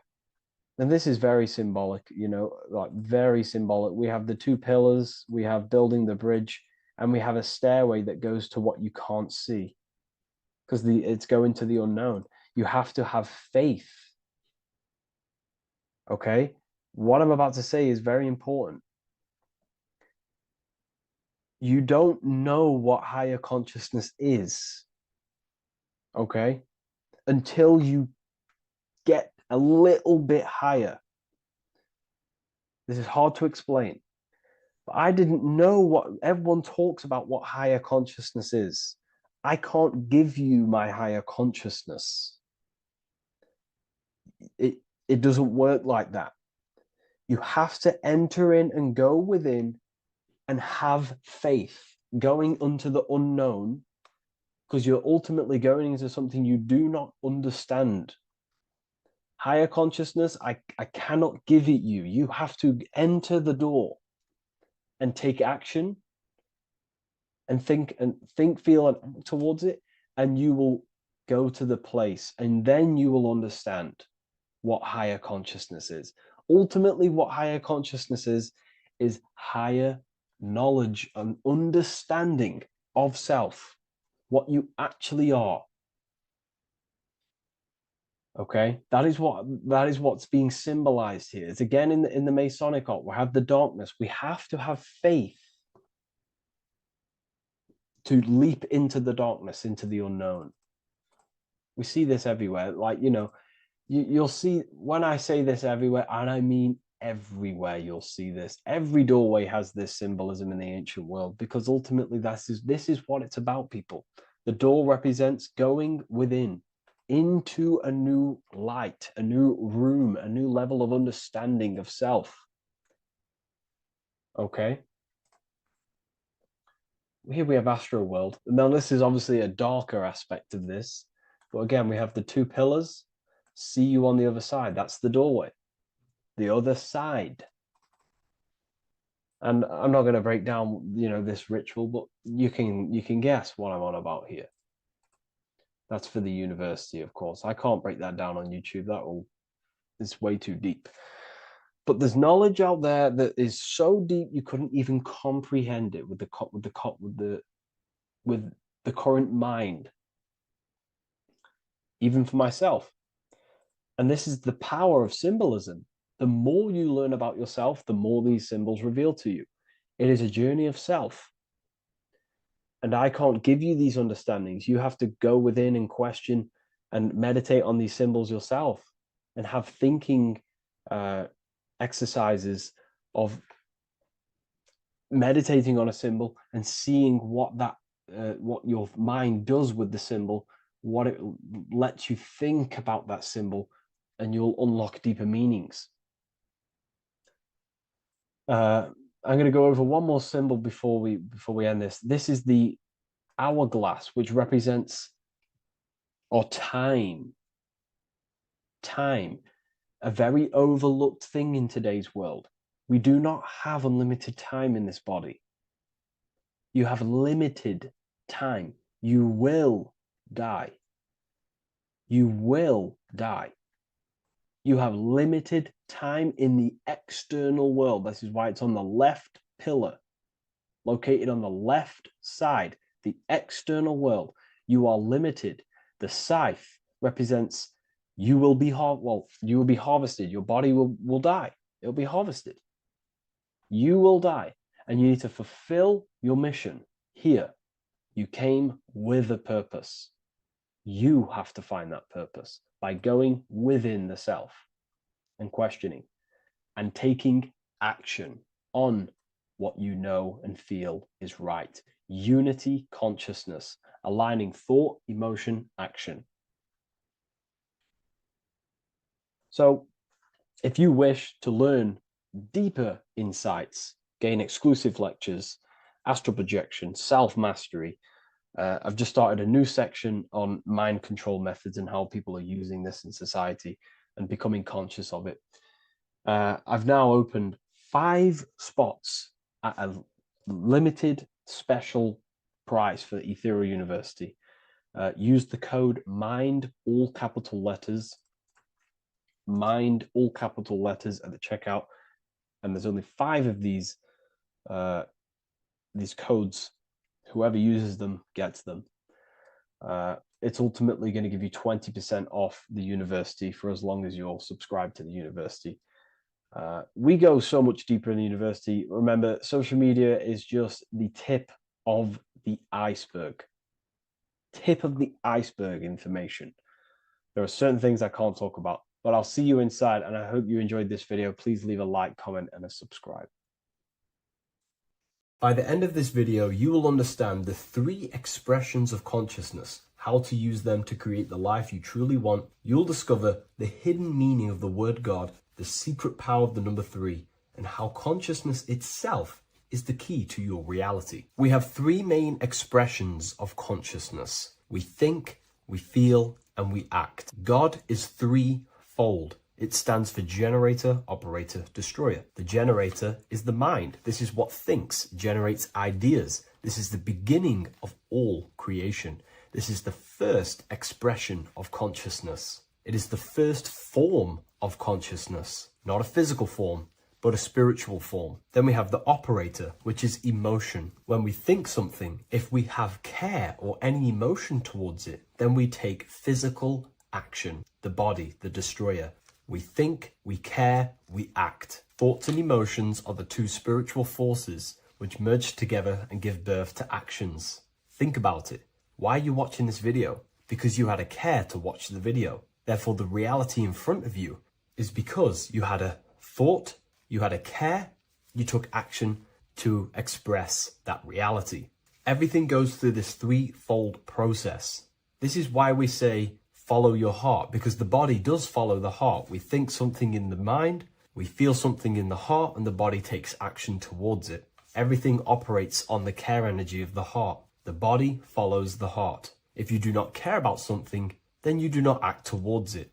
It is the care energy that guides our actions in this world. Going back to the generator, the mind is a part of the mental plane, the infinite dimension of infinite information. There is no limitations in the mind. Everything already exists as a piece of information or a thought. This is the beginning of all creation, the spark of creation itself, thought, the mental plane. And our mind exists like a radio, our conscious mind. This is why we call it a mindset.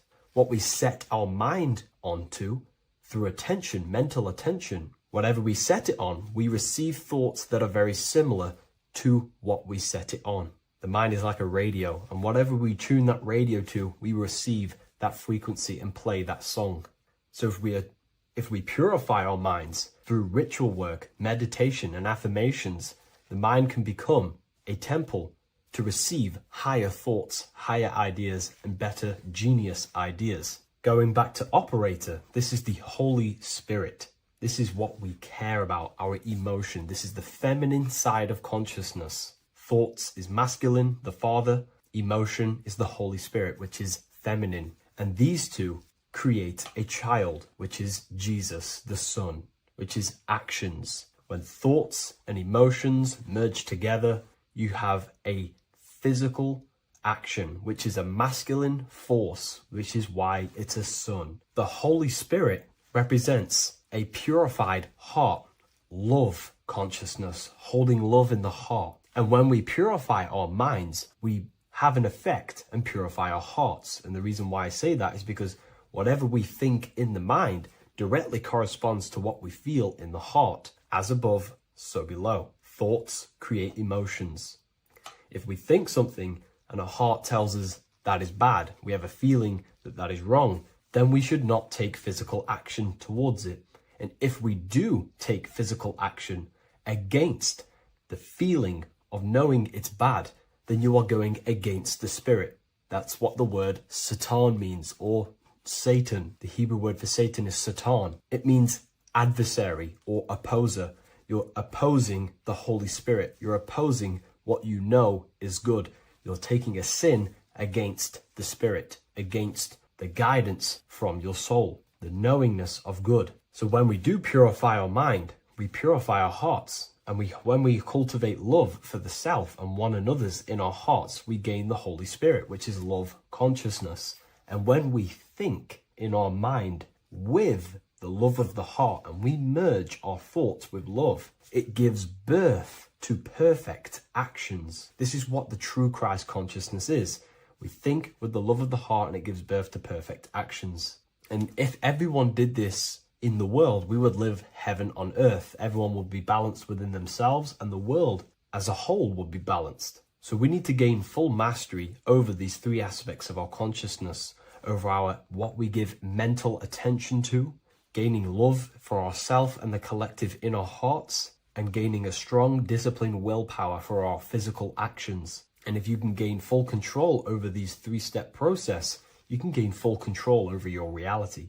The number 3 represents this 3 aspects of creation or transformation. This is a transformative process from going invisible to the visible. This is also why Jesus dies in a cave for 3 days. It's all about transforming the self. Transformation is the number 3. Me personally, I think the Holy Spirit has been replaced for the sacred feminine aspect of consciousness.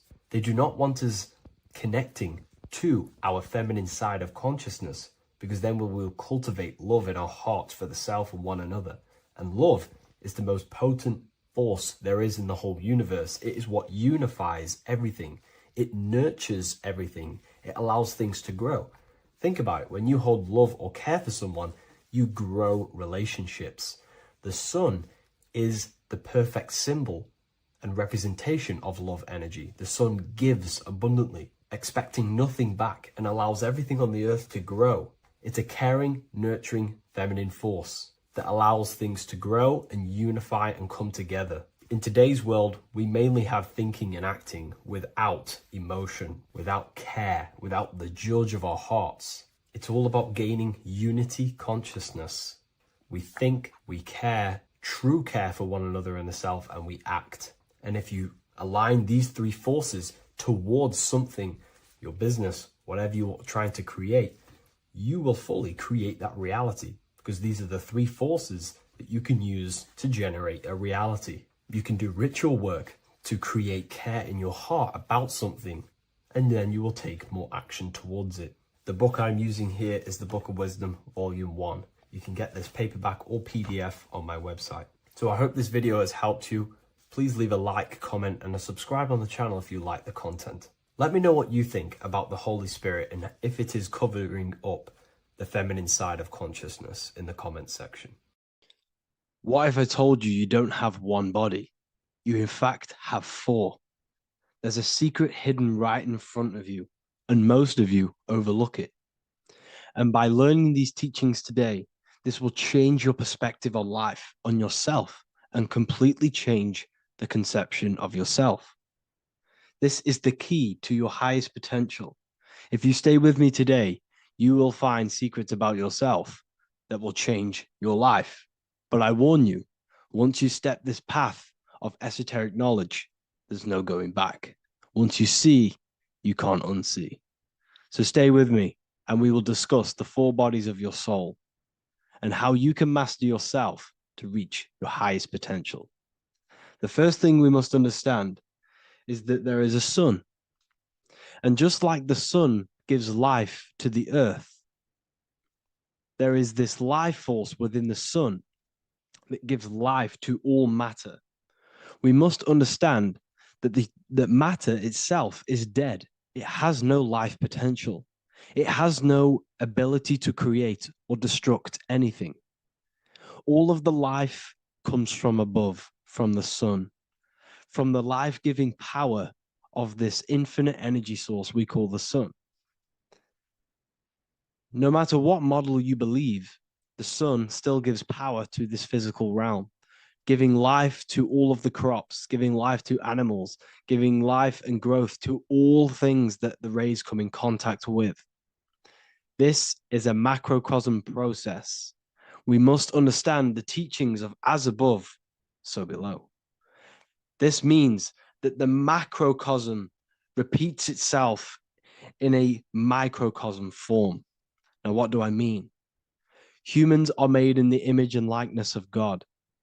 You are a miniature version of God, a spark of the divine consciousness made in human form, in physical form. Just like the sun gives life to all physical matter and growth to all crops on the earth, your soul is a miniature sun. And your soul is giving life to the body. Your body is a miniature earth, which also goes through the cycles of the 4 seasons of the sun. We feel different in each one of these seasons. It's because our body does not only go through these cycles externally, but these cycles happen within ourselves, within consciousness. Your soul is the sun. The sun you see in the sky is an externalization of your soul. Your soul is the life force. You are the soul, not the body. And like the sun gives power to the earth, the soul gives power to your body. So first, let's look at the etymology of the word sun. The word sun comes from it's a Latin word solis or sol, which means the sun.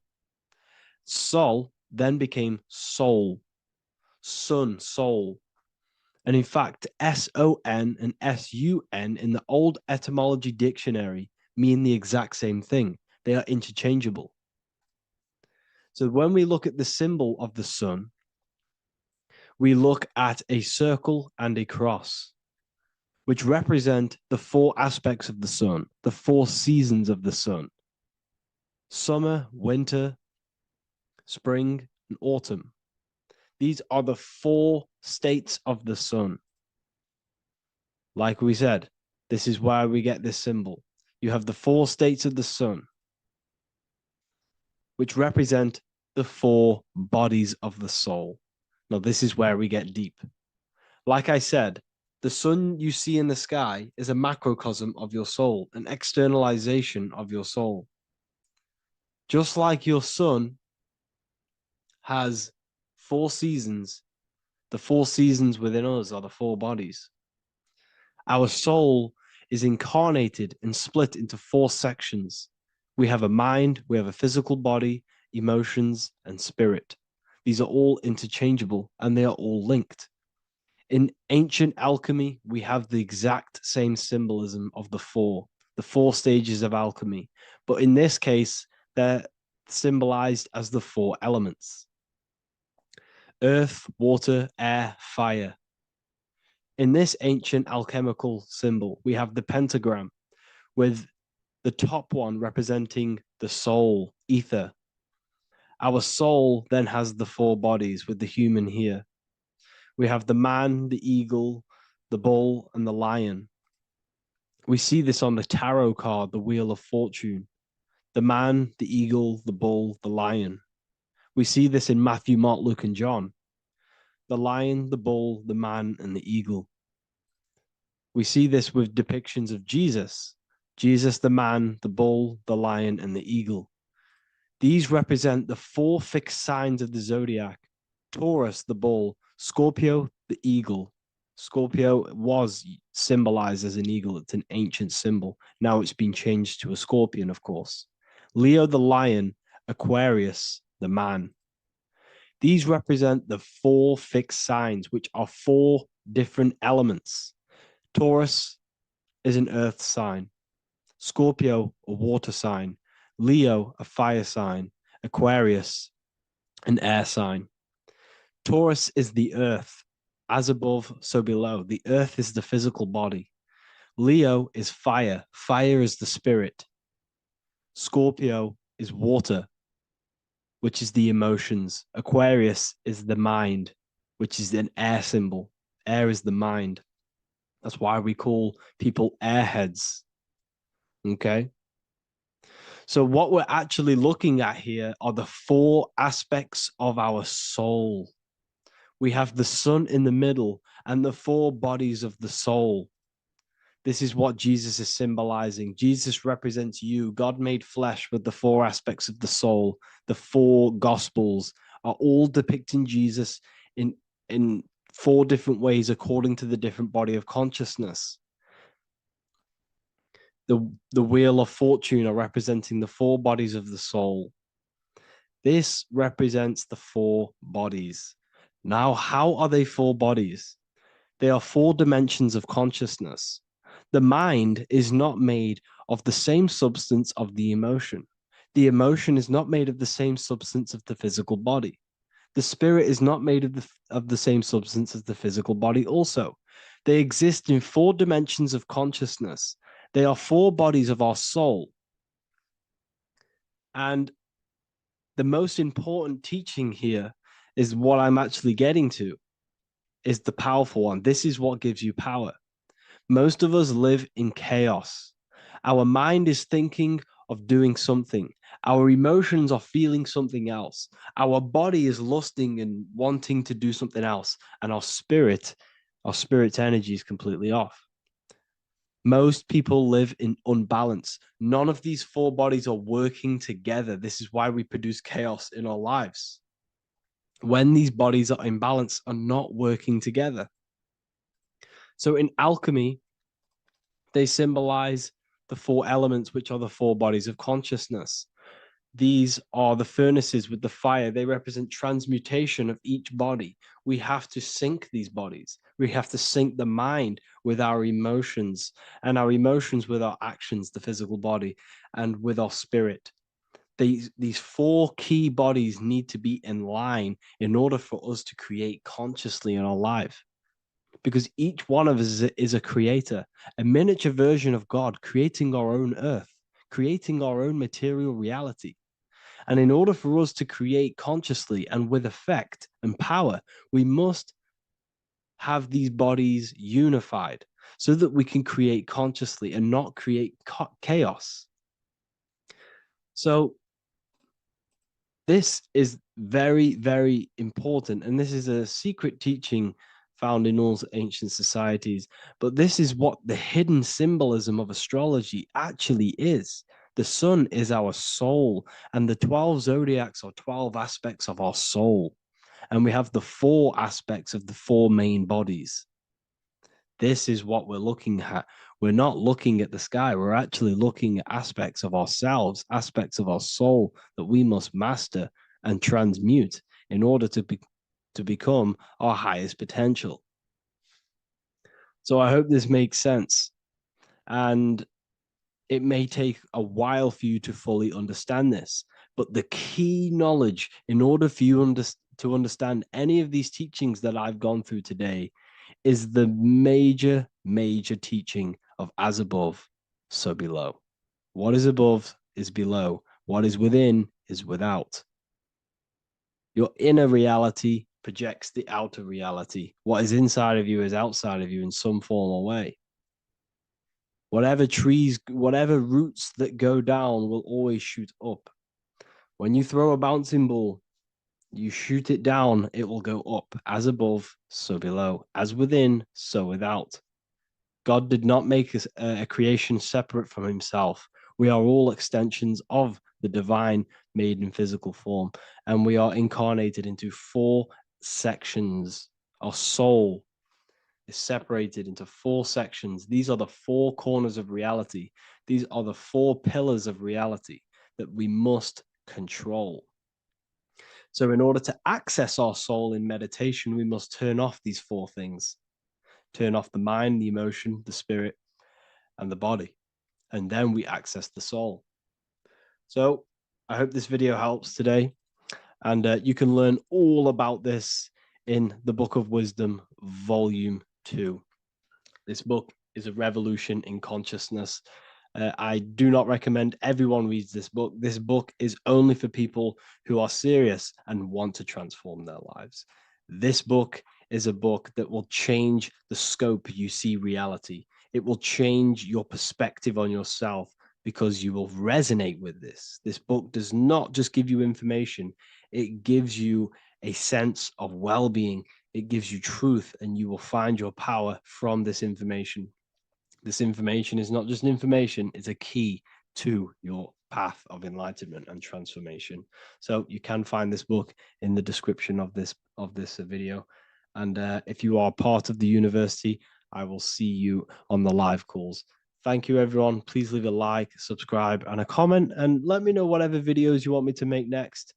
Anything that you fail to understand or have any confusion with, I can make a video on it. So let me know in the comment section any reviews or anything I should do. Thank you all, people. Have a great day.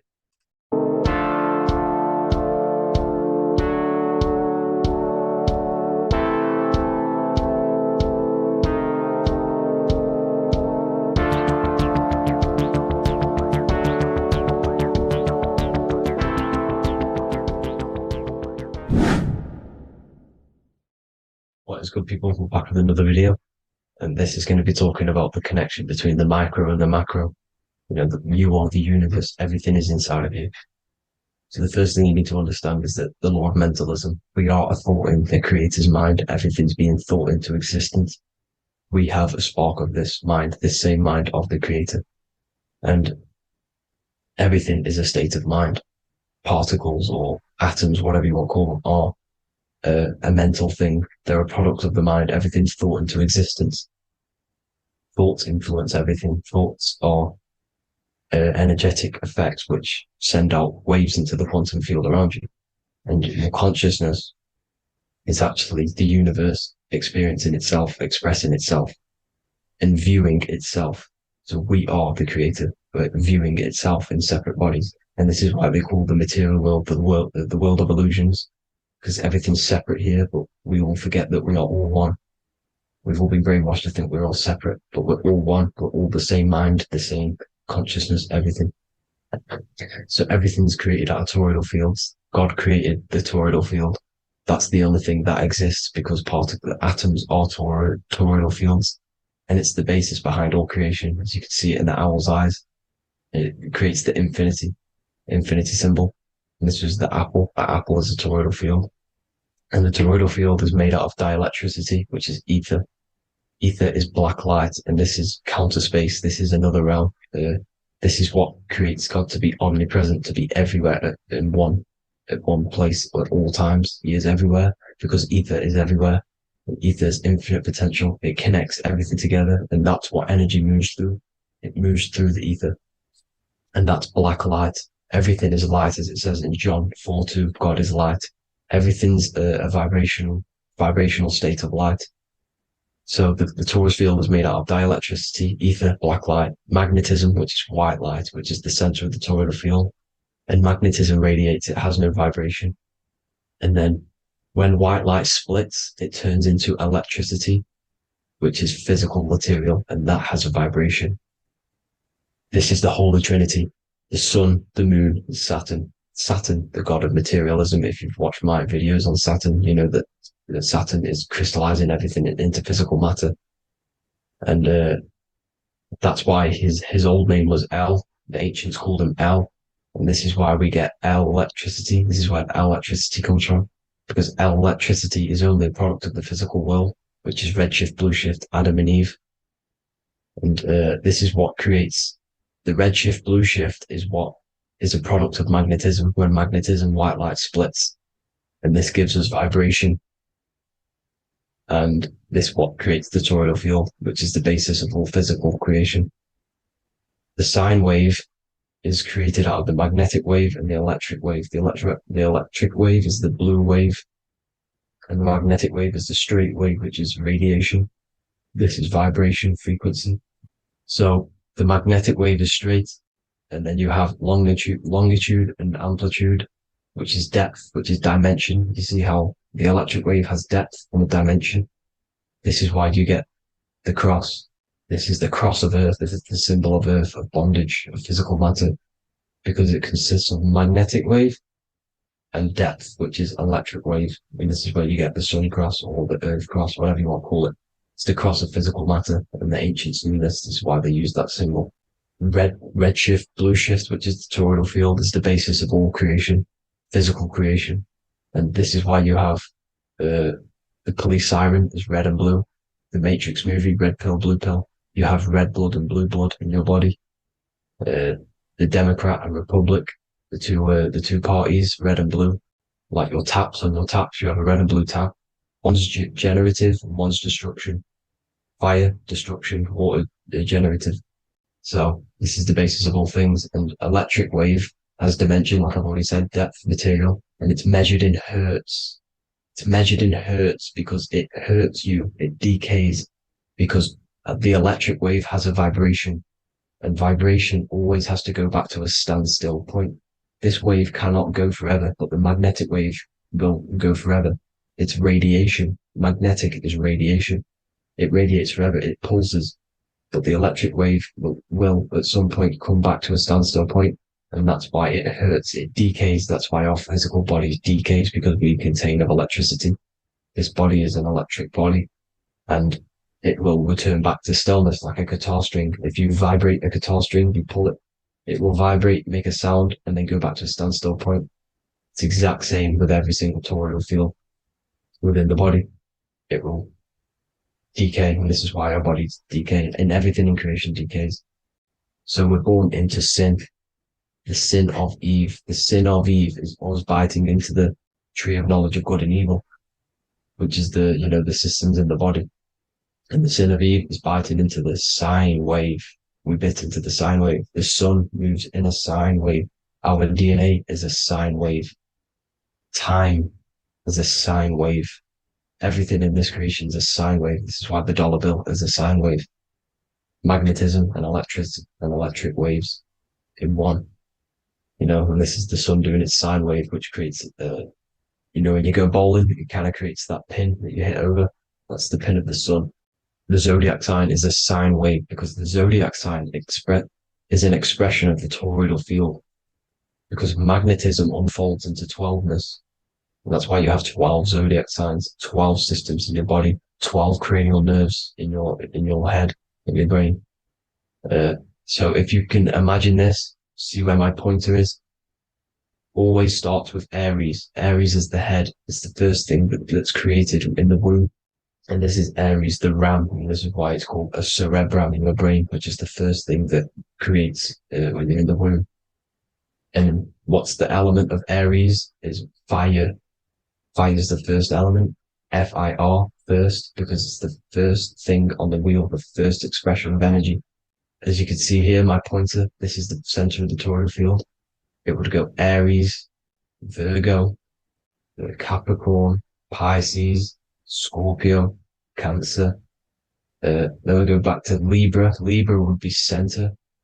But you see how the toroidal field is the expression of the 12 energies. That's what the constellations are, the energy expressions of the toroidal field.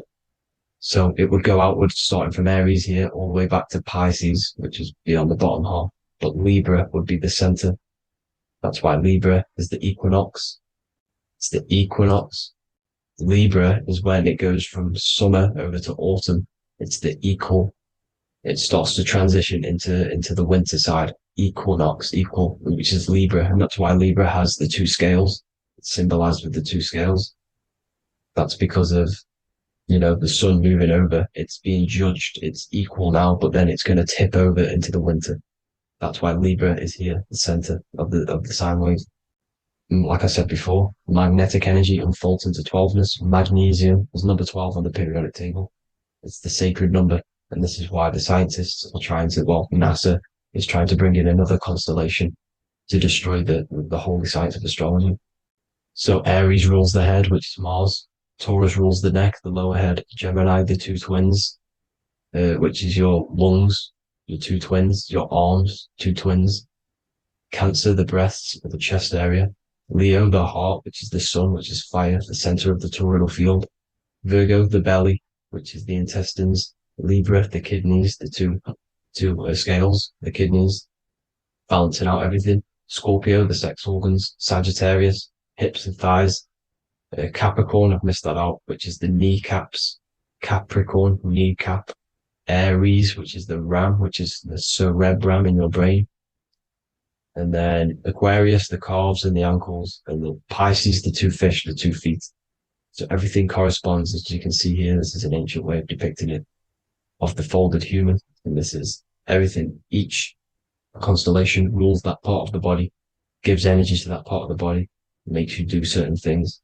So magnetic energy unfolds into 12ness, electricity unfolds into 7s. That's why when you get electric, the light spectrum that we see, it consists of 7 colors. Why we have 7 planets. The 7 planets give us our 7 metals and the 7 solfeggio scale frequencies. So the rotor, this is the rotor, and rotor is an anagram for Torah. The Torah, which is I think it's the Hebrew Bible.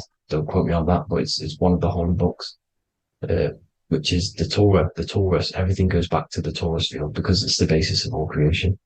So the chief cornerstone, it says in the Bible that the builders rejected the chief cornerstone.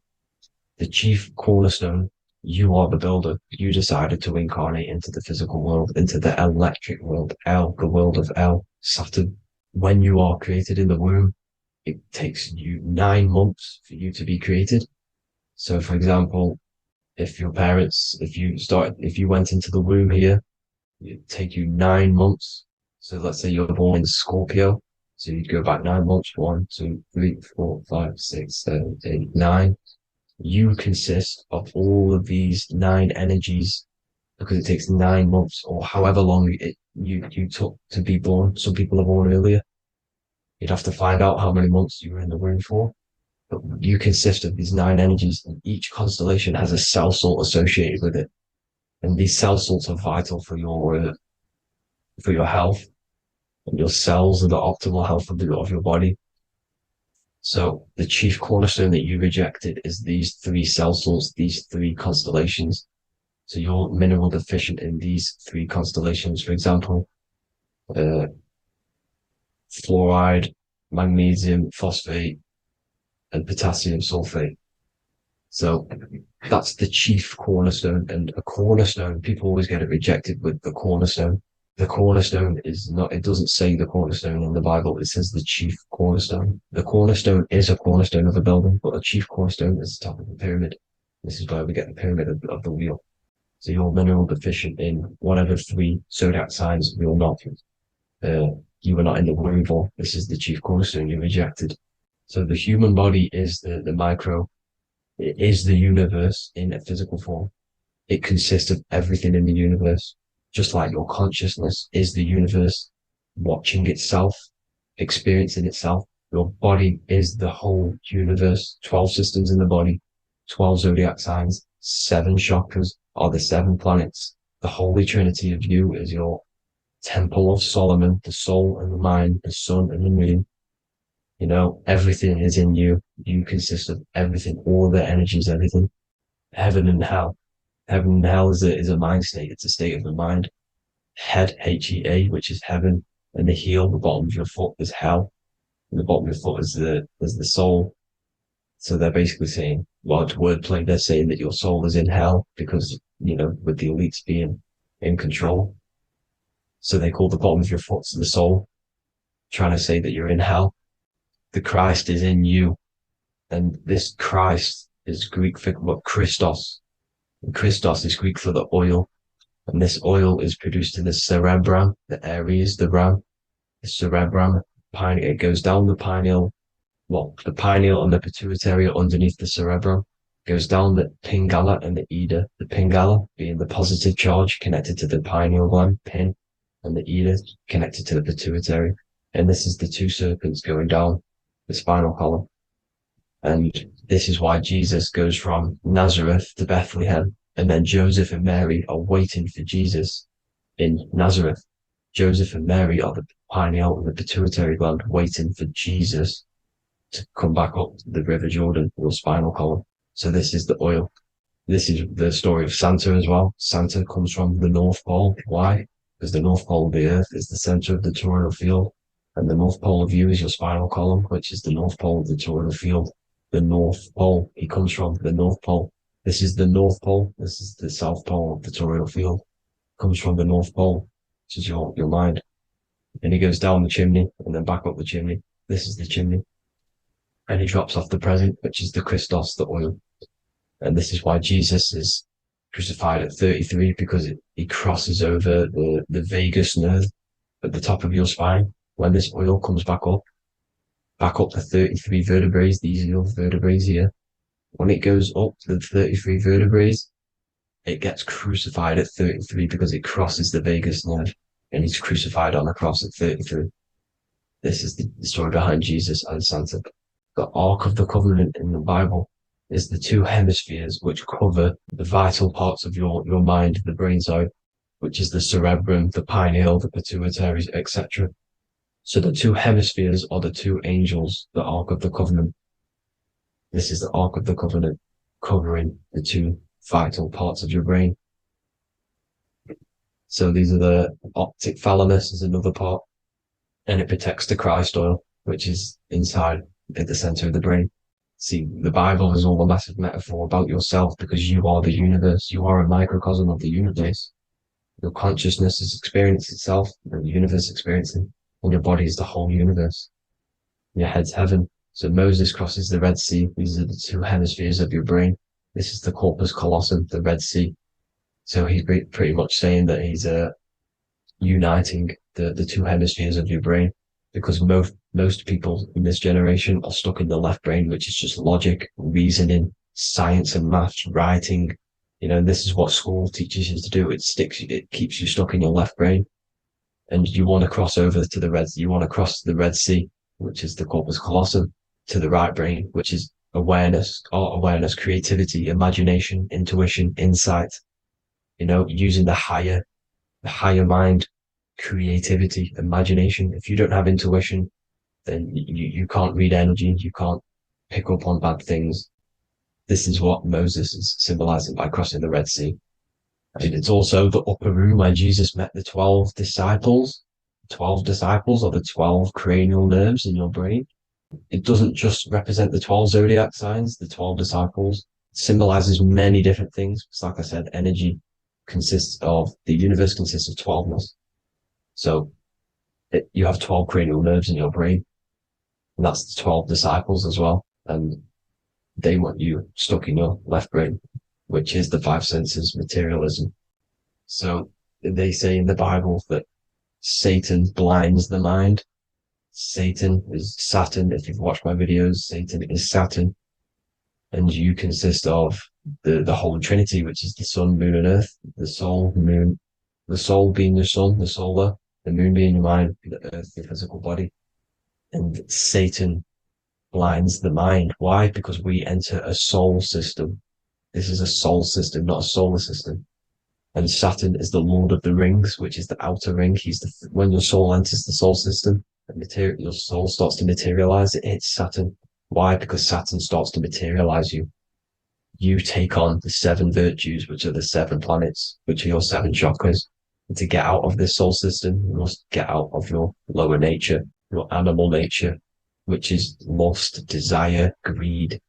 The number of the beast, 666, which is Saturn, Satan. So you enter the soul system, you take on the 7 energies, which you turn into physical matter. And this is your descension from heaven to say hell. And then you must raise back up from matter to spirit. They say Satan blinds the mind. Why? Because your mind gets materialized. Your soul and mind get materialized. And when you get materialized, it's an intense experience. You lose the divinity within you. You forget the divinity. So Satan, which is the first planet, the first energy you take on, the material body, he blinds the mind. He makes you forget everything, your divinity. Then you must remember, ascend up Jacob's ladder, the 33 vertebrae, to heaven. And this is a microcosm of the macro, because you will ascend back up to heaven if you do this, when you leave your physical body, when your body decays. So when it talks about in the Bible, completely destroy them, the Hittites, the Amorites, the Canaanites, all the ites, this is what God says to the Israelites. It says completely destroy them. It's basically symbolizing saying destroy your lower nature. The Canaanites, cannibals. We're under a Canaanite system now, which is cannibalism. And this is flesh eating, lust, greed, all the demonic stuff, all the lower vibrational stuff, the lower nature, eating, sex, and survival, the lower three chakras. You must get out of these lower three chakras and return back to spirit, which is heaven, which is spirit, love, being holy, being truthful, being passionate, going back to Satan blinding the mind. All of the planets are made out of these three symbols. Satan blinds the mind. And that's why Satan's symbol, this is the symbol for Saturn, Satan, the symbol of Saturn is the cross, which is physical matter, the earth, over the moon. The moon is your mind. So the Saturn symbol saying matter over mind. He blinds the mind. Satan blinds the mind once you enter the soul system. And you must remember, in the Bible, it talks about the Genesis, which is Eve, the sin of Eve, which is biting of the tree of knowledge. With the serpent, which wraps around the tree. It says the serpent placed himself on the tree. Well, the serpent is the spinal column. It's the serpent telling you eat from the tree of knowledge of good and evil, which is your nervous system. And eating from the tree of knowledge of good and evil is doing bad things. For example, over-sexualized, overeating, eating the wrong food. That's eating from your nervous system. It's decaying you, and it's preventing you from achieving the God self, the God consciousness. This is the symbolism of, the tree on the serpent, telling you to eat from the left brain, with the left brain being the sinister. Sinister is Latin for left. That's sin. Sin is left. And left is lefty Lucy, Lucifer, right, righteousness, right, God, godly. The tree of knowledge of good and evil, which is your nervous system, because it determines good or bad. That's the only thing you experience in this world is your nervous system. And then the tree of life is the cardiovascular system, and the Garden of Eden is your body. So that's it for this video, people. I hope you've got a greater understanding of how you are the universe and everything is inside of you. Just keep in mind you are the universe experiencing itself, and your body is a reflection of everything. The 12 constellations, the 7 planets, everything's inside of you. This world is an expression from the inside outwards. You can't affect the outside world to manipulate reality. Everything's inside of you. I hope you got a greater understanding of this. God bless.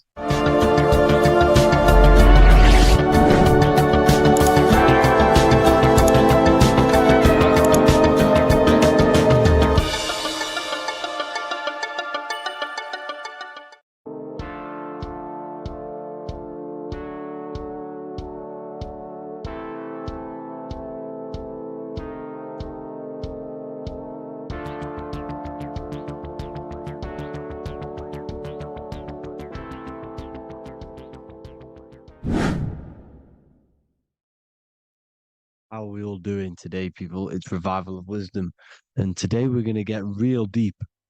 This video is going to get real deep. A lot of people are not going to be ready for this sort of knowledge. Okay, you really have to do is to really deprogram the mind, because everything we've been taught is a complete lie, is to keep us trapped.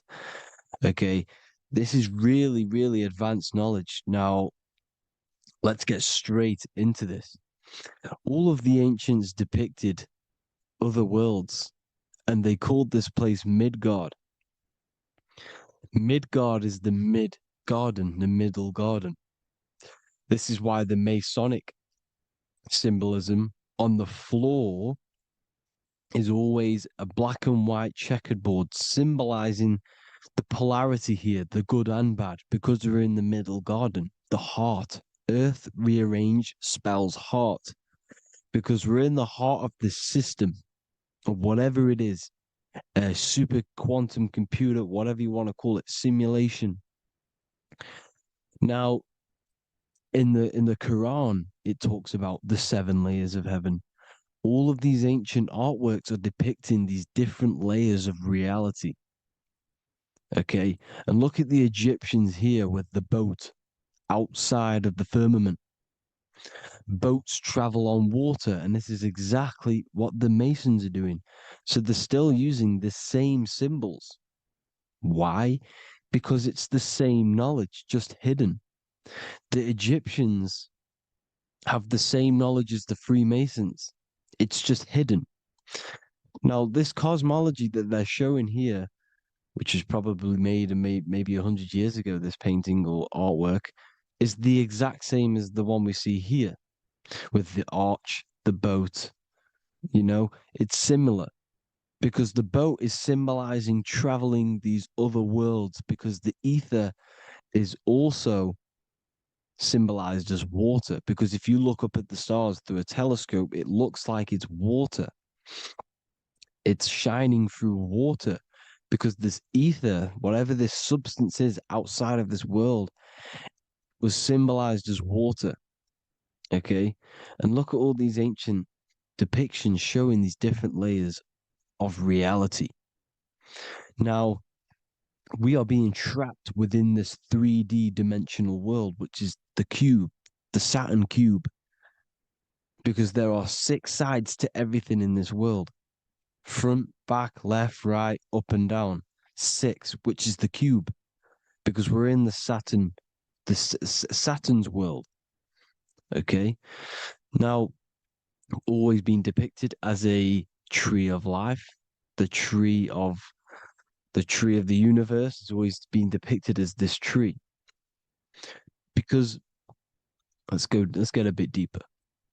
Now, the cosmology of this reality is the sun, the moon, and Polaris, always in the Masonic art. The sun, the moon, and Polaris, the all-seeing eye. If you go inside of the temples, of the Masonic temples, they always have this star in the middle, shining light beams. Okay? Look here. The light beams coming from the big star in the middle, which is Polaris. This eye is God. It's God's light shining down from his abundance. Now, when you astral travel, you will see this big ball of light above you, and this big ball of light is God. But you cannot travel towards it until you are pure. It doesn't work like that. You have to become formless. You have to become pure before you can become one with the light. In all these Masonic artworks, it's all depicting the star in the center. This star is Polaris, because Polaris is the way out of this place. And this is why you see the stairway to heaven all the way up to the light beam, the light source. What does it say in the Bible? God is light, because everything is made out of one substance, and that substance is light. And it symbolizes the eye because God is an eye. All things that are alive have an eye. And we all say, I am. We all see these realities through eyes. God is an eye. He's the all-seeing eye. He sees all things at all times. And he is projecting this light. And this light comes down to create all the different levels of the worlds. And this is what the 2 pillars symbolize the number 11. 11, the number 1, is just a vertical line. It's the 1. It's a 1 point. 11 symbolizes the mirror nature of reality. Everything's mirrored. As above, so below. Now, the 11 also symbolizes openings, doorways. And as you can see here, an opening to the all-seeing eye. And you see here again, an opening to the stairway all the way up to the light. This light is the light of God in the astral worlds, beyond this world.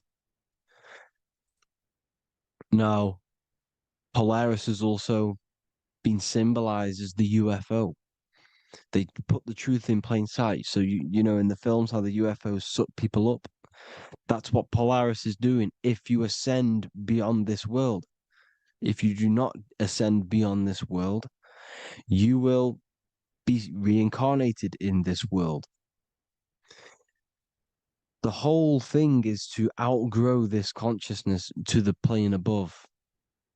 And I'm not just making this up, I'm going to be bringing in scriptures after this.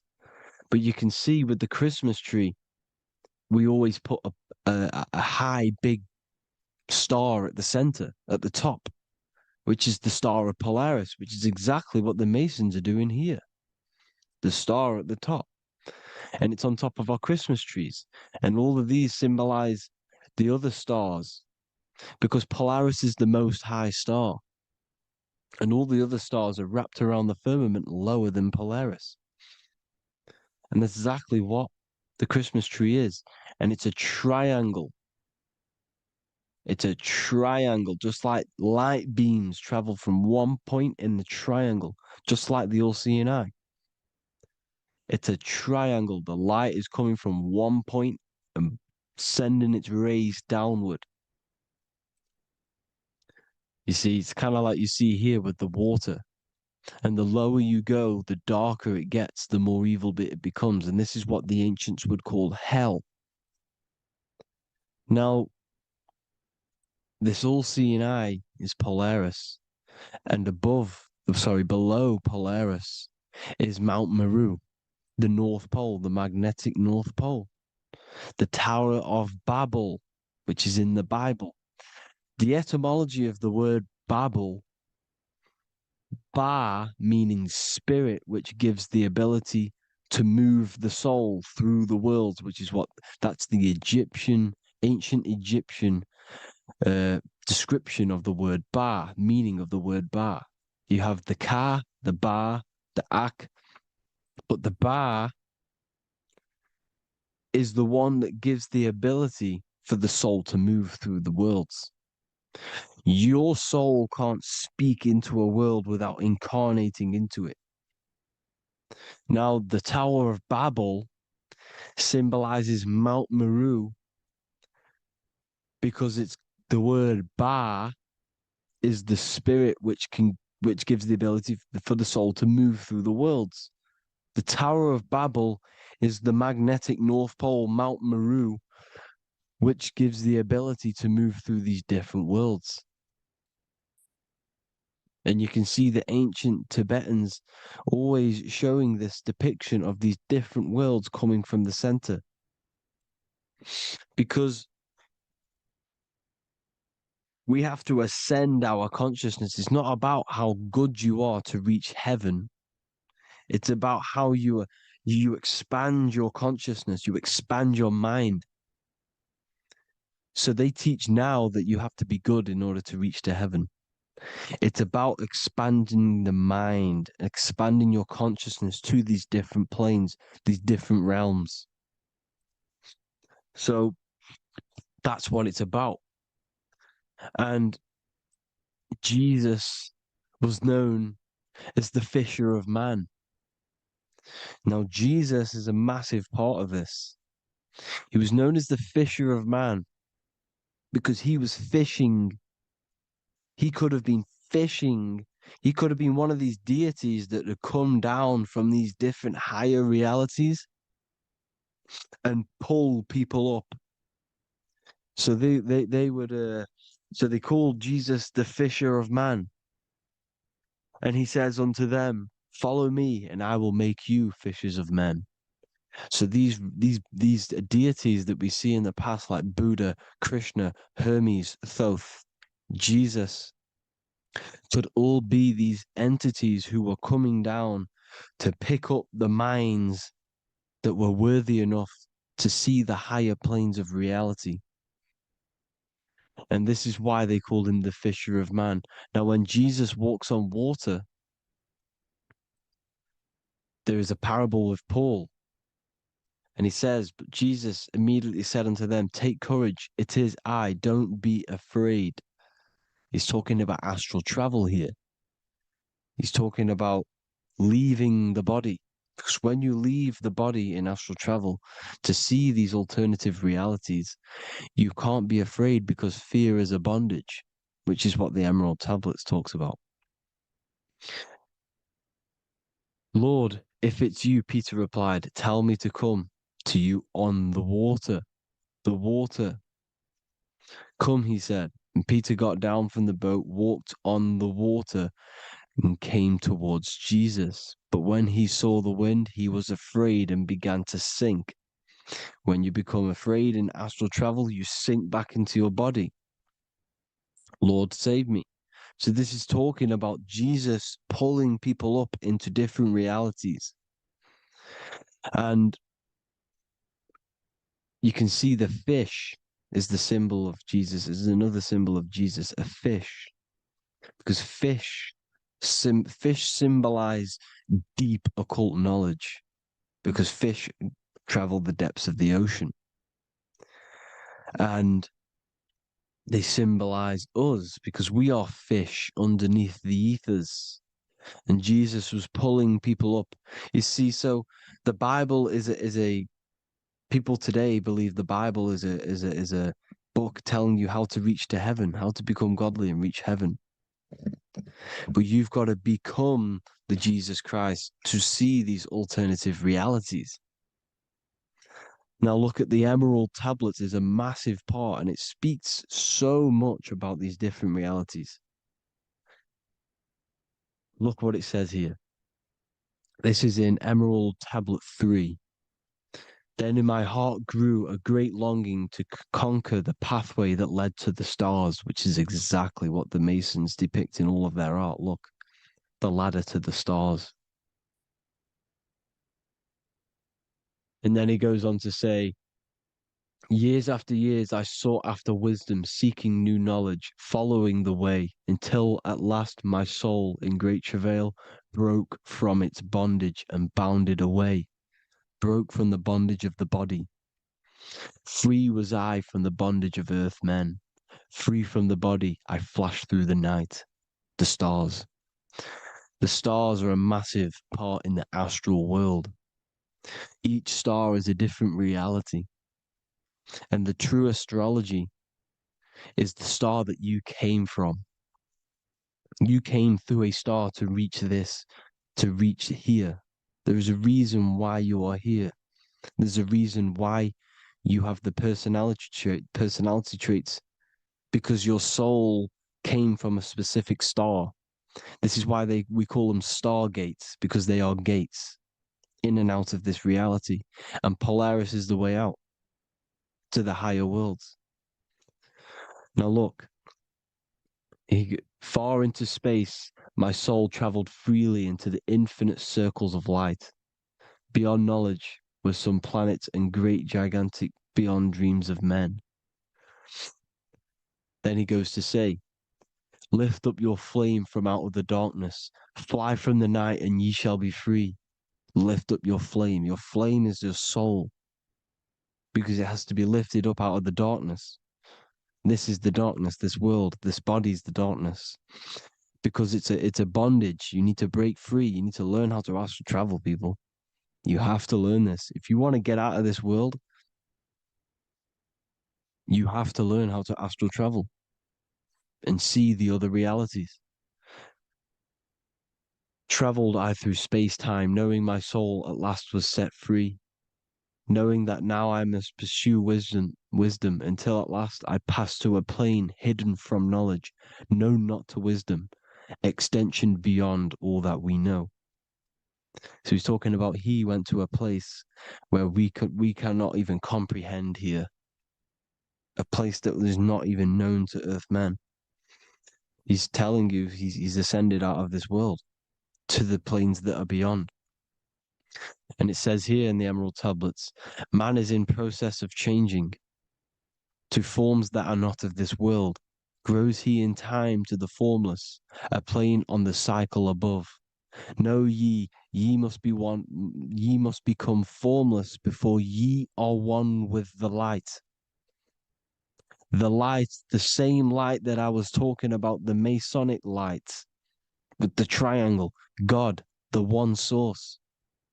Ye must become formless before ye are with the light.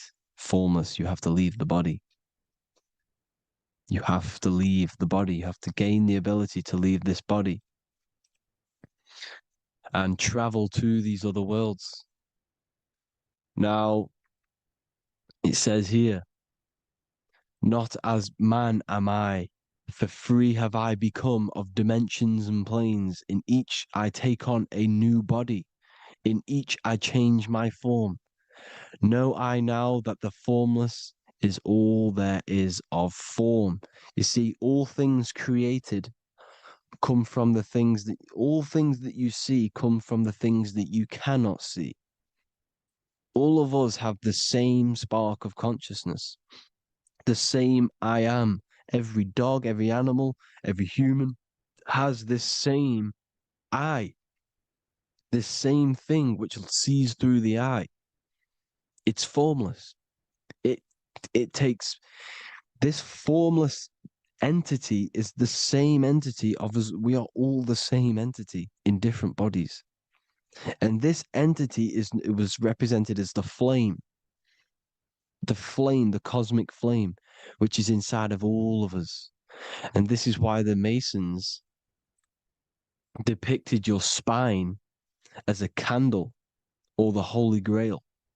You would either see this or a candle with a flame on the top, because the Holy Grail is your consciousness, which is on top of your spine, which is the candle. Now, Jesus, Thoth, Buddha were all these deities which were coming down to lift people up because they were fishermen of men. And he would lift you up to the higher worlds, out of this world, to the ones above. Now, Thoth, you can see him here, he's leading the way. He's holding someone and he's leading the way with knowledge and power. He was leading the way to other worlds, out of this world. There's no point trying to change this world. This world will stay the same. It will stay the same. You have to get out of this world. And that's what they're telling you. That's what they're keeping you from. They're keeping you stuck within this thin layer of reality. So what the Masons are doing, they have the ability to astral travel. They're living not stuck and bound to one reality, but living within the different layers of reality. And this is what Morpheus was doing in the Matrix. Morpheus was going into the Matrix to go and get Neo, which is exactly what Jesus was doing, pulling up people out of this world to the ones higher. And that's exactly what Morpheus is doing in the Matrix. If you haven't watched the Matrix, go and watch it. It will blow your mind. Everything I'm saying in this video, you will see it. Except that you don't need to use a machine to enter the Matrix. You just use your body. Well, you use your consciousness to leave this body. You see, Neo was also uploading himself into the simulation to pull people out of the simulation. And this is exactly what all of these gods were doing. The fisher of man. Look, he was pulling people up out of this reality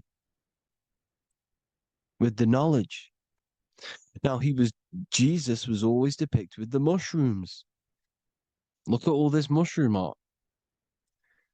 Mushrooms were literally the origin of Christianity. You can see it everywhere. There's mushrooms in all of the ancient art. Every single one of these paintings you see here, there's mushrooms on them. Mushrooms have the ability to see alternative states of consciousness. Now, if you go and do them and you go to sleep, if you pop mushrooms, you go to sleep and you will wake up in another reality. You will wake up in another reality. Don't try it if you don't want to do it. But if you've got the heart to do it, do it. Eat them and go to sleep. You'll wake up in another reality. And Jesus was handing out mushrooms to the bright minds, to the minds that he wanted to fish out and pull up to the higher realities. He was giving them mushrooms to see themselves in an alternative state, in an alternative reality. This is why there was so much mushroom art, and it's not just ancient Christians; it's Sumerians, it's the Mayans, the Celtics, the Egyptians, all used mushrooms, all of them. Look at all this art; it's on stones, it's everywhere, because mushrooms. See, everything in nature is a micro macro. Look at the form of a mushroom. It's literally your spine and brain because they alter your consciousness. Your body is just a radio receiver. Everything that you're experiencing is a program being ran by the central nervous system, and your consciousness is experiencing this program, these electrical impulses of the nervous system, because it's all feeding back to one point, which is the pineal gland. And this is the candle with the light on it. Type in Masonic candle and you'll see it. It's your spine with your spark of consciousness on top of the spine. And it's a mushroom because this sends you to alternative states of consciousness, alternative realities. Now, they were all doing this, the Egyptians, the Mayans. Now, there's more symbolism which goes into this. Look at the Christmas trees we use. The Christmas tree with the presents underneath them. Magic mushrooms grow under trees. And these are the presents under the trees that we symbolize today with Christmas. Santa's red and yellow for the red and yellow mushrooms.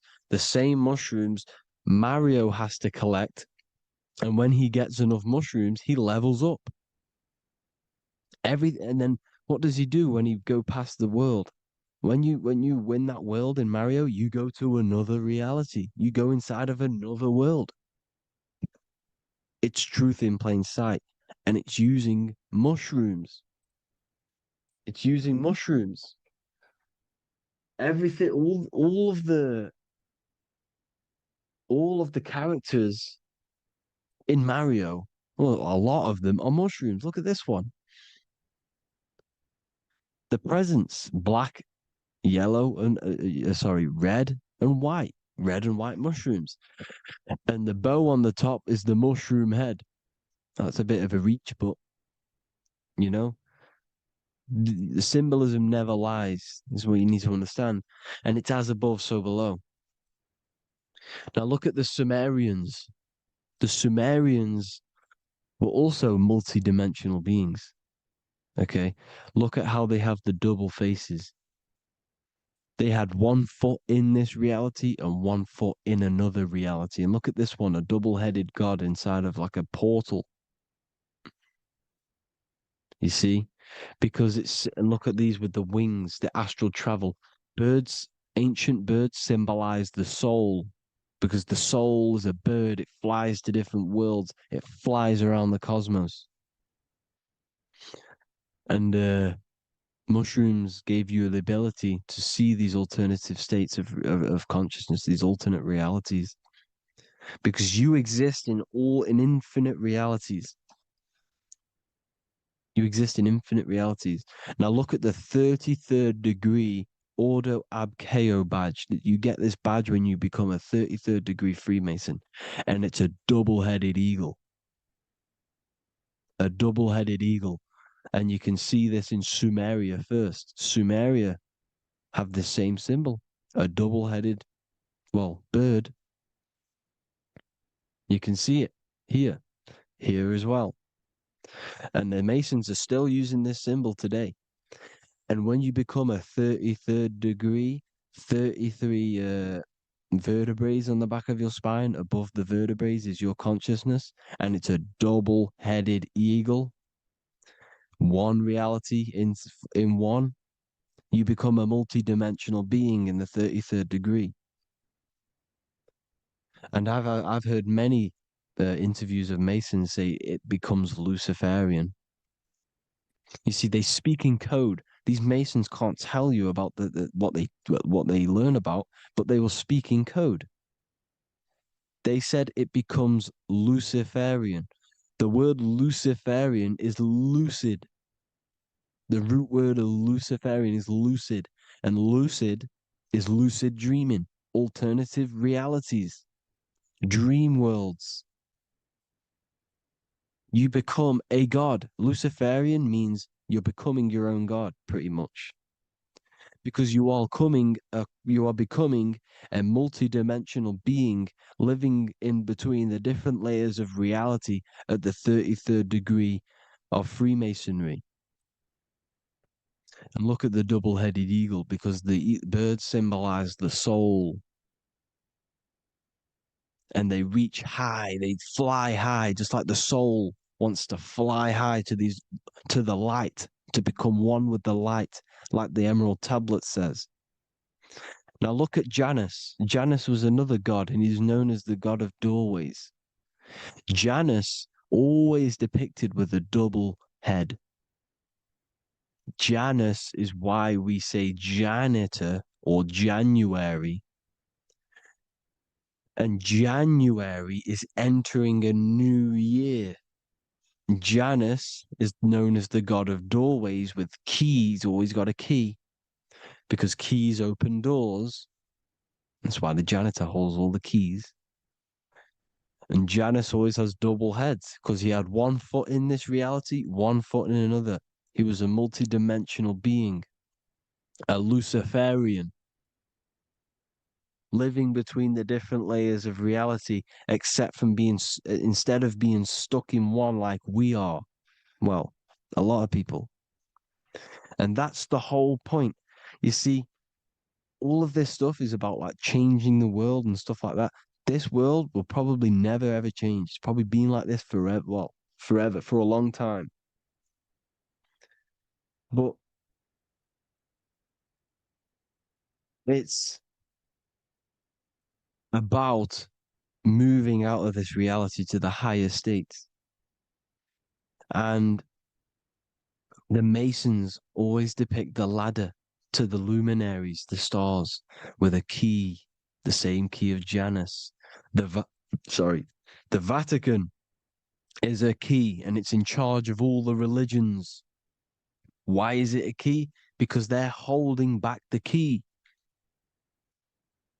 They're keeping you stuck within this reality, keeping you stuck as identifying yourself with the body, identifying yourself with this world.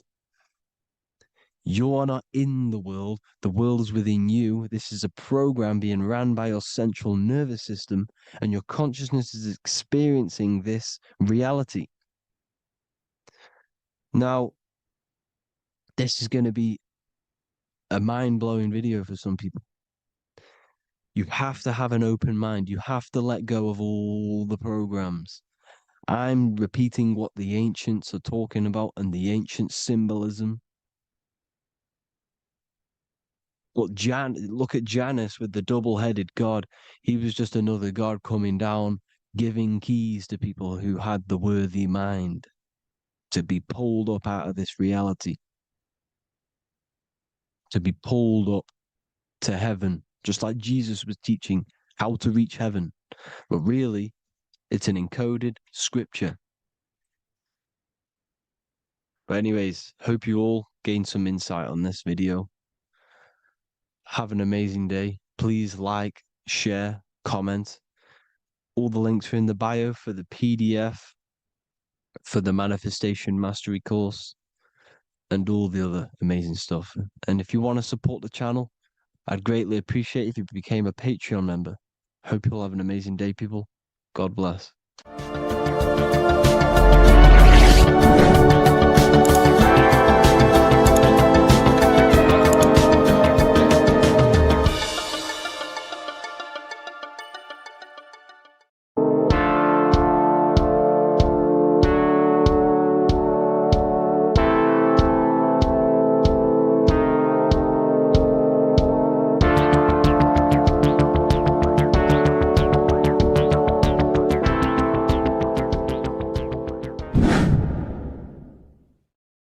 is good, people? We're back with another video, and today we're talking about the chakras.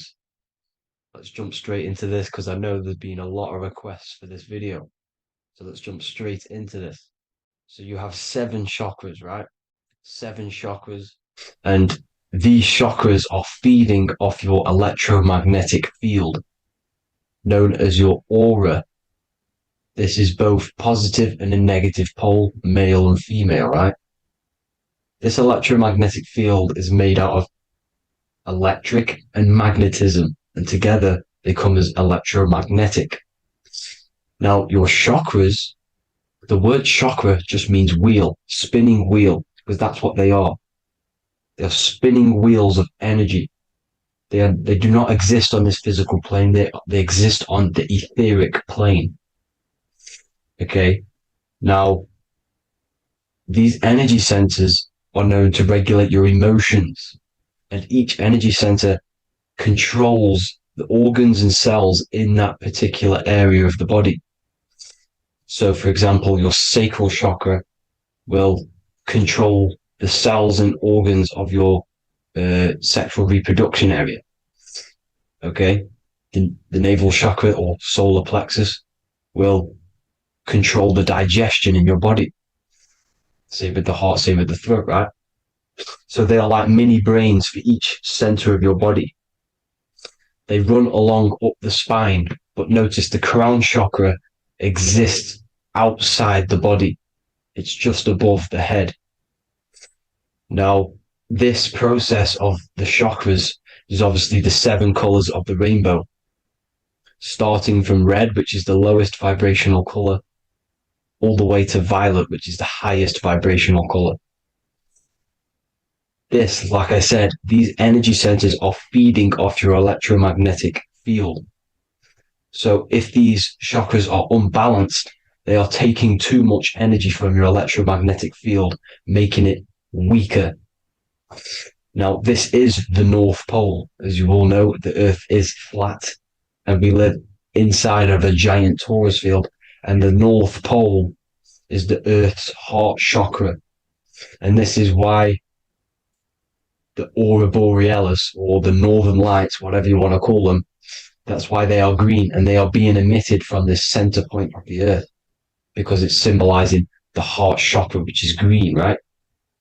Now, you do work your way up to these. However, this is a torus field. You are a torus field. You have different layers of this torus field, right? And you need to balance all of these chakras, but you can't move up these chakras until you open the one below it. So it's like a stairway. You can't go to your solar plexus without going through your sacral. You see? So you have to work up these. However, you have to work up these and then live from the heart, because the heart is the center of the torus field. It's the balance between male and female poles, positive and negative poles. So you have to balance all of these chakras and then bring them all into one, which is the heart chakra. Now, they exist on the etheric plane. They exist on the etheric plane, and the etheric plane is a layer of the material plane. It's the one higher than the material plane. And then after the etheric plane, it melts into the astral plane. So they exist just between the physical and the astral aspect. Now, this is the yin and yang matter, which is the lowest root chakra, physical matter, and then to spirit, because high vibrational matter turns into spirit, low vibrational spirit turns into matter. So they're interchangeable. This is the yin and yang. Now, when you see ancient paintings with the halos, you see this is like a toroidal field coming out the top of his head, you see, with a halo. This was symbolizing in the old days, in the ancient days, that they've aligned their chakra, they've reached Christ consciousness, which is God consciousness, right? Now, this electromagnetic field is the the apple that we bit out of in the Bible. Because you see, that apple is a torus field. So they were metaphorically or personifying the torus field. That's what the Bible is. It's a massive personification. It's all metaphors. You have to read it properly. It's got a greater meaning behind it. Now, when we bit from the apple, we ate from the tree of knowledge, which is good and evil. Our lower mind took over, so we materialized to feed our physical bodies. We materialized through Saturn. That's what Saturn does. Now, if you don't understand that, go and watch the video previous to this one called Occult Secrets of Saturn. And that will show you how Saturn is the materializer. Now, this is one of the secrets behind the Masonic compass: electric and magnetic, male and female, duality, positive and negative. Now, like I said, they teach you about the torus field, about a magnet in school, but they don't teach you about your electromagnetic field. Everything alive has a torus field. It is the building block of this creation. Absolutely everything has a torus field. There's not one thing without it. And as you can see here at the center of the apple, that's where the seed is. That's where the life is. The reproduction of that organism. As you see, this is where the most electromagnetic energy is stored, in the center, because this is where the two duality, this is where the field meets, at the very center. This is why the seed is at the very center. Now, your spine is a elongation of the brain. The brain is heaven, and the bottom of the spine is hell. So this is Saturn, which is the root chakra. The 7 planets are associated with each chakra. Moon equals mind. Okay. Now, Saturn is physical matter, as I've just explained. This is the lowest vibrational color.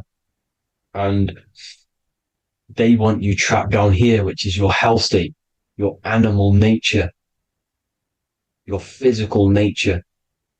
They want you to identify as the physical body. They don't want you to reach these higher states of consciousness. Okay? Now, in the brain, you have 12 convolutions. Now, this is what they were symbolizing in the Bible with the 12 disciples. And obviously in the Bible, it says the upper room where Jesus met with his disciples. This is heaven, the brain, the higher states of consciousness. Now, this is your North Pole. This is Jacob's ladder.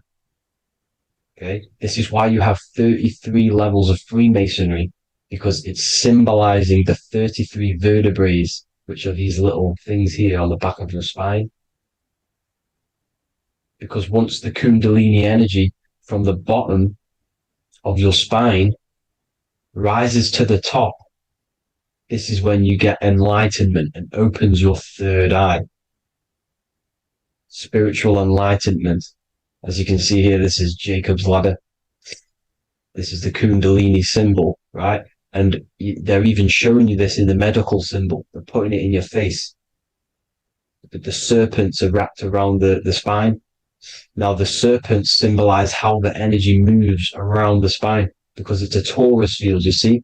At the center of the torus field, it wraps around the center pole.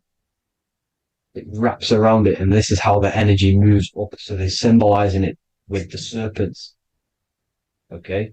Now, every religion has a sacred river. For the Egyptians, it's the River Nile. For Christianity, it's the Jordan River, right? This river is the canal, the energy canal at the center of your spine, all the way leading to heaven, to the Holy Land. This is the chamber which the energy rises up, right? Now, they used to say the gods descended from heaven to man.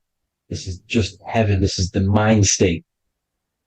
And they said the gods were connected by a rainbow bridge.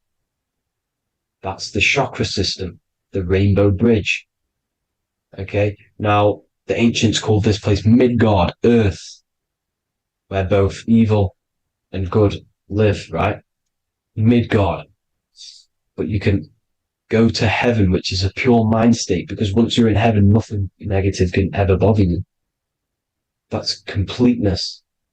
pure Christ consciousness. Now, this is why Jesus dies at 33. He didn't actually die, but it's symbolizing the death of the physical body. Not the death of the physical body, but his consciousness rising above the physical body to, as I said here, matter to spirit. Matter died off and he came spirit consciousness. This is symbolized by the 33 vertebrae, which is obviously the 33 levels of Freemasonry. And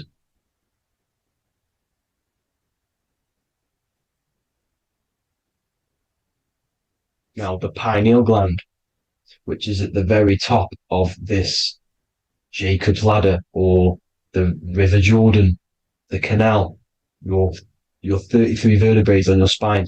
This is where the pineal gland sits, right? At the very top, at the center of your brain. Now, there's multiple ways this was symbolized. The Eye of Ra, which is used by the Egyptians. Now, this pineal gland is the seat of consciousness. This is where your consciousness is stored, right? And the ancient Sumerians used the pine cone, hence why it's got the word pineal gland, the seat of the soul consciousness. It produces DMT, dimethyltryptamine, which is known as the spirit molecule. And the pineal gland is wrapped in microcrystals, and we all know crystals transfer frequency and energy. Now, radios use crystals. A radio is a frequency transmitter, turning a frequency into a frequency that we can hear with our ears, right? Because all the radios are actually playing right now in your ears. However, our ears can't pick it up, so the radio transmits it into a frequency that we can hear using crystals. So this is the power of crystals, and this is what our third eye is wrapped in, crystals. Now, this third eye is not actually your third eye, it's your first eye. When you're being materialized in your mother's womb, this is the first gland that is produced, and everything's built around it, because it is the consciousness. It is your consciousness. Your consciousness never dies, ever. It's an eternal essence. It lives forever. You never actually die. Only the mortal body dies. Now that's what we call life. Life is abided by time, and time is change. And change is what we call life, because everything's constantly moving and transforming into different things, right? Now let's not get off track. The pine cone is obviously, this is in the Vatican here. The pine cone is symbolized as the pineal gland, pine. And this is the opened pine cone.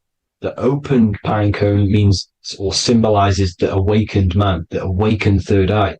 But the ones here, which the Sumerian gods are holding, these are shut pine cones, symbolizing the unawakened man. But let's not get confused, people. These gods were not gods. They are human beings just like you.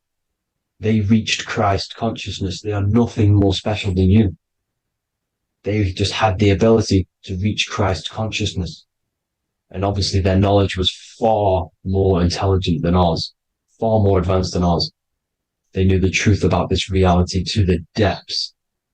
Now, the ancient Hindus had a goddess called Kundalini, which is said that she descended by the means of a ladder or a cord from heaven, which is symbolizing the spinal cord. Now, this is what hickory, hickory dock, the mouse went up the clock and came back down. This is all these stories, like Santa as well. Santa comes up and then down the chimney. This is symbolizing the Christ oil. There's an oil which is produced in your pineal gland, right? And this oil travels down the spine. And once it's down on the spine, you must have to raise your consciousness, just like I said, with the chakras. You have to raise your consciousness, raise your vibration to heat up this oil and turn it into a gas. And it travels back up the spine through like the serpents up the spine, And this awakens the third eye once it's coming back up the spine and hits the pineal gland. This is the secret behind Santa and Hickory Hickory Dock, because Santa comes down and feeds the presents and goes back up the chimney. And he lives in the North Pole, the positive pole. This is the North Pole, people, and the presence is your sacred oil. This oil, your physical body, is the furnace. It's the spiritual furnace, which you have to heat up this oil by raising your frequency and turning it into a gas to rise up this chamber, the River Jordan, to your third eye, right? Now, this is an alchemical process. Your body is the alchemical furnace. It says in the Bible, if therefore thine eye be single, thy whole body shall be filled with light. I shouldn't have cut that out, but that's what it says. The light of the body is thine eye. If therefore thine eye be single, thy eye shall be filled, their body shall be filled with light. This is symbolizing the pineal gland, enlightening the body, the spiritual body, filled with light. Now, as I said, they want you kept down here, which is the root chakra, which is your animal nature, which is obviously mind, matter over mind. This is the symbol of Saturn, right? As you say, we're built of body, mind, and spirit, the Holy Trinity. That is the sun, moon, and earth. The sun's your soul, solar. Moon is your mind. Earth, which is the cross, which is your physical body, the 5 elements, right? So body, mind, and spirit. So the Saturn symbol is actually made out of the cross on top, which is the earth, and the moon on the bottom, which is symbolizing matter over mind, because earth is physical matter. You don't want to be matter over mind. You need to be mind over matter. See, they want you identifying as your physical body. They don't want you to realize you're an eternal consciousness. You're an eternal essence of consciousness which never dies. They want you trapped in your animal nature. And this is why the Baphomet has a goat head, because it's symbolizing your animal nature, which is evil. Not evil, but you're more likely to do evil things, right? Which brings bad karma. That's your animal side. This is why the Baphomet has an animal goat head. As you can see here, he's got the Kundalini energy here. So when you see the inverted cross, the cross is your body, as you can see here. The inverted cross means your chakras downwards, down here. Your head's down here. Your mind is down here. But your mind needs to be up here, which is the upwards cross, which is Christ consciousness. And as we all know, 7 colors of the rainbow, 7 planets, 7 chakras. Red light is low frequency and long range. This is why Saturn is the slowest moving celestial body. And it's the lowest chakra, because it's low frequency, long range. The moon being the crown chakra, which is high frequency. This is why the moon moves around the quickest. The moon is your crown chakra, which moon in mind. See, so there are multiple ways of your chakras becoming blocked. Now, each chakra has a specific intelligence. It has a specific thing that it's doing for the body, right? Now, this can be overused. It can be abused. For example, masturbation. That keeps you down here in your sacral chakra, because you're abusing the energy center. You're abusing your sexual energy, which is then becoming unbalanced. So this is how energy, this is why these centers are pulling more energy out your electromagnetic field, because these centers are wheels. The chakras just mean spinning wheel of energy. So when you're abusing these certain centers, you're pulling energy out of your electromagnetic field, which is making your field weaker, which is making your frequency lower, which makes you prone to diseases, prone to lower negative energy, right? So you need to align these chakras. You need to unbalance them. And as you can see here, you can screenshot these to see how they're blocked. I'm not going to go over each one because it'll take me forever, but have a little read yourself. This is why they're blocked. Now, the ancients used to say Aum when they meditated. Now, these are the 7 vowels There's not 5 hours, there's actually 7. Now, when they say Aum, they're aligning all their chakras by saying this when meditating. This is where the Aum originated from. Now, emotion is energy in motion. So if you're feeling a certain way, that's the energy you've put in motion. It's a reflection. We live in a mirror reality. Everything's mirrored. Everything's mirrored. As within, so without, as above, so below. Everything's a reflection of some sort. So whatever you're feeling, you're doing something wrong. It's telling you you're doing something wrong from the root cause, because your energies are the effect. You're feeling the effect of something you've caused. The law of cause and effect. Nothing escapes it. Now, the Jehovah's Witness believe that exactly 144,000 faithful Christians go to heaven or be resurrected, right? This is not true. This is symbolic. 144,000 go to heaven. Now, the petals on the chakras, this is the root chakra, this is the crown chakra. Now, if you add up the first 5 chakras, the petals, add up the petals on the first 5 chakras, you get 48. And then you get to the third eye, which has 2 petals. 48 times 2 equals 96. 96 plus 48, which you got from here, equals 144. The last chakra has 1,000 petals. Times 144 times 1,000, you get 144,000. This is a frequency. This frequency is the frequency of the ascension up your chakras. This frequency is a high frequency, which turns that oil into gas, which rises up the spine, activating your third eye. Right? So this is all the religions are all symbolic for this sacred secret of Christ consciousness. As it says in the Bible, the kingdom of God is within.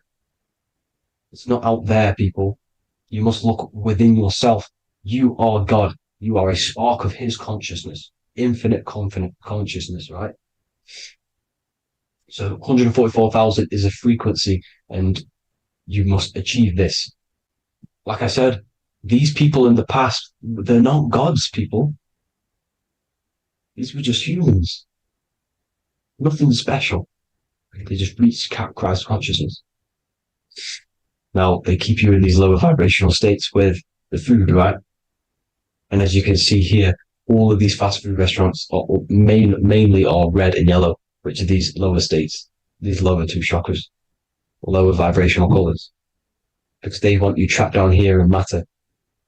And these foods are so low vibrational, they will keep you down here, because your gut produces, I think it's like 80% of melatonin. Melatonin is your feel-good hormone. These foods will not make you feel good. This is very low vibrational. Meat. It's not meat, it's raw flesh. These animals are stripped from their family, put on a conveyor belt, watch their friends be tortured, and then get slaughtered in a slaughterhouse. Think of all the fear that's running through their blood, all the hormones, all the fear, and you're going to go and eat that very low vibrational energy. As you can see here, this is the light photons within fruit. You can see the light, the life force in this fruit. You must think, feel, and do positive to raise your vibration. As you can see, earth equals heart. If you rearrange it, everything in nature is green, right? The aurora borealis is green. You must align all these chakras and then live from the heart, because the heart's the center of the Taurus field. You must become the consciousness in the center. So that's it for this video, people. Thank you all. God bless.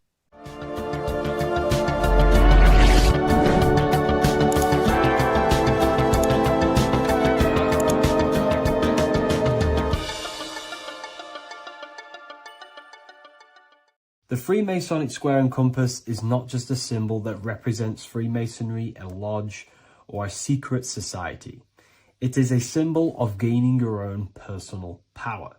Now, in this video, I'm going to be breaking down this symbol in the most detail I can possibly go into. Most people live in a state of illusion. They live their life impulsively, acting based on Their five senses, tasting, they want to feel a certain thing like an orgasm, or they're basically just slaves to external things and their five senses, which leads to a very dark path where you'll never actually become a conscious creator and you'll never actually be internally happy. The Freemasonic square and compass reveals some deep wisdom about this. Now let me break this down. If you want to gain your personal power, listen up. The Freemasonic square and compass is a compass which is used to create circles. Now, if you notice something about the circle, they have no beginning, no end. You can't tell where it begins and ends. It's eternal, which means this represents consciousness. Now, if you don't know what consciousness is, if you close your eyes, you have an internal world. You have thoughts, emotion, visualization. This is all consciousness, spiritual. Then we have the square. The square creates squares or lines, which represents matter. It has a beginning and an end. You can quite see where the beginning of the end is, right? So we can even link this to Leonardo da Vinci, the Vitruvian Man. We see the man in the square with the circle. The circle is the eternal consciousness, and the man is the square, limited to the physical world. But consciousness is not limited. That's why it's outside the square. This is eternal. The body is mortal. The body will die. Consciousness will never die. If we look even closer at the symbol, we notice in this particular symbol, we have the compass overlapping the square. This is very, very symbolic. This represents spirit over matter, also known as mind over matter, consciousness over matter, the circle over the square. Like I mentioned earlier, most people are slaves to their senses. They go through their day and all they do is chase validation and feelings. They eat all day to feel good, which means they're a slave to their taste. They're slaves to their feeling. They masturbate, which means they're a slave to orgasms and external things. They're literally being governed by the external world controlling their internal world. They're literally living life on autopilot. And don't get me wrong, I was guilty of this too. We're all guilty of this when we join this world because we're not taught this sacred knowledge. Until you actually stop and recognize this, you'll be living life on autopilot, literally not even living. You'll be running off subconscious programs, seeking external validation and being ruled by these five senses. The square underneath the compass represents consciousness on top of matter, which means the internal world is controlling the external world. It is the mind controlling matter and not matter manipulating the mind. In the occult and esoteric world, it's very important that you are conscious of every action that you are taking in your day-to-day life. Never act subconsciously. Always be conscious. What are you thinking? What are you acting? What are you giving your attention?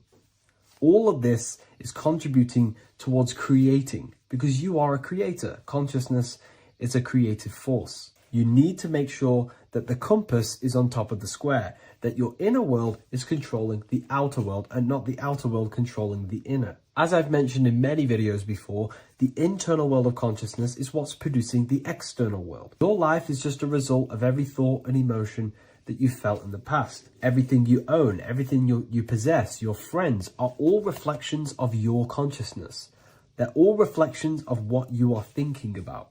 When you change your thinking, your external world starts to rearrange itself. On a basic level, this symbol represents the combination of spirit and matter. You are a spiritual being and a material being.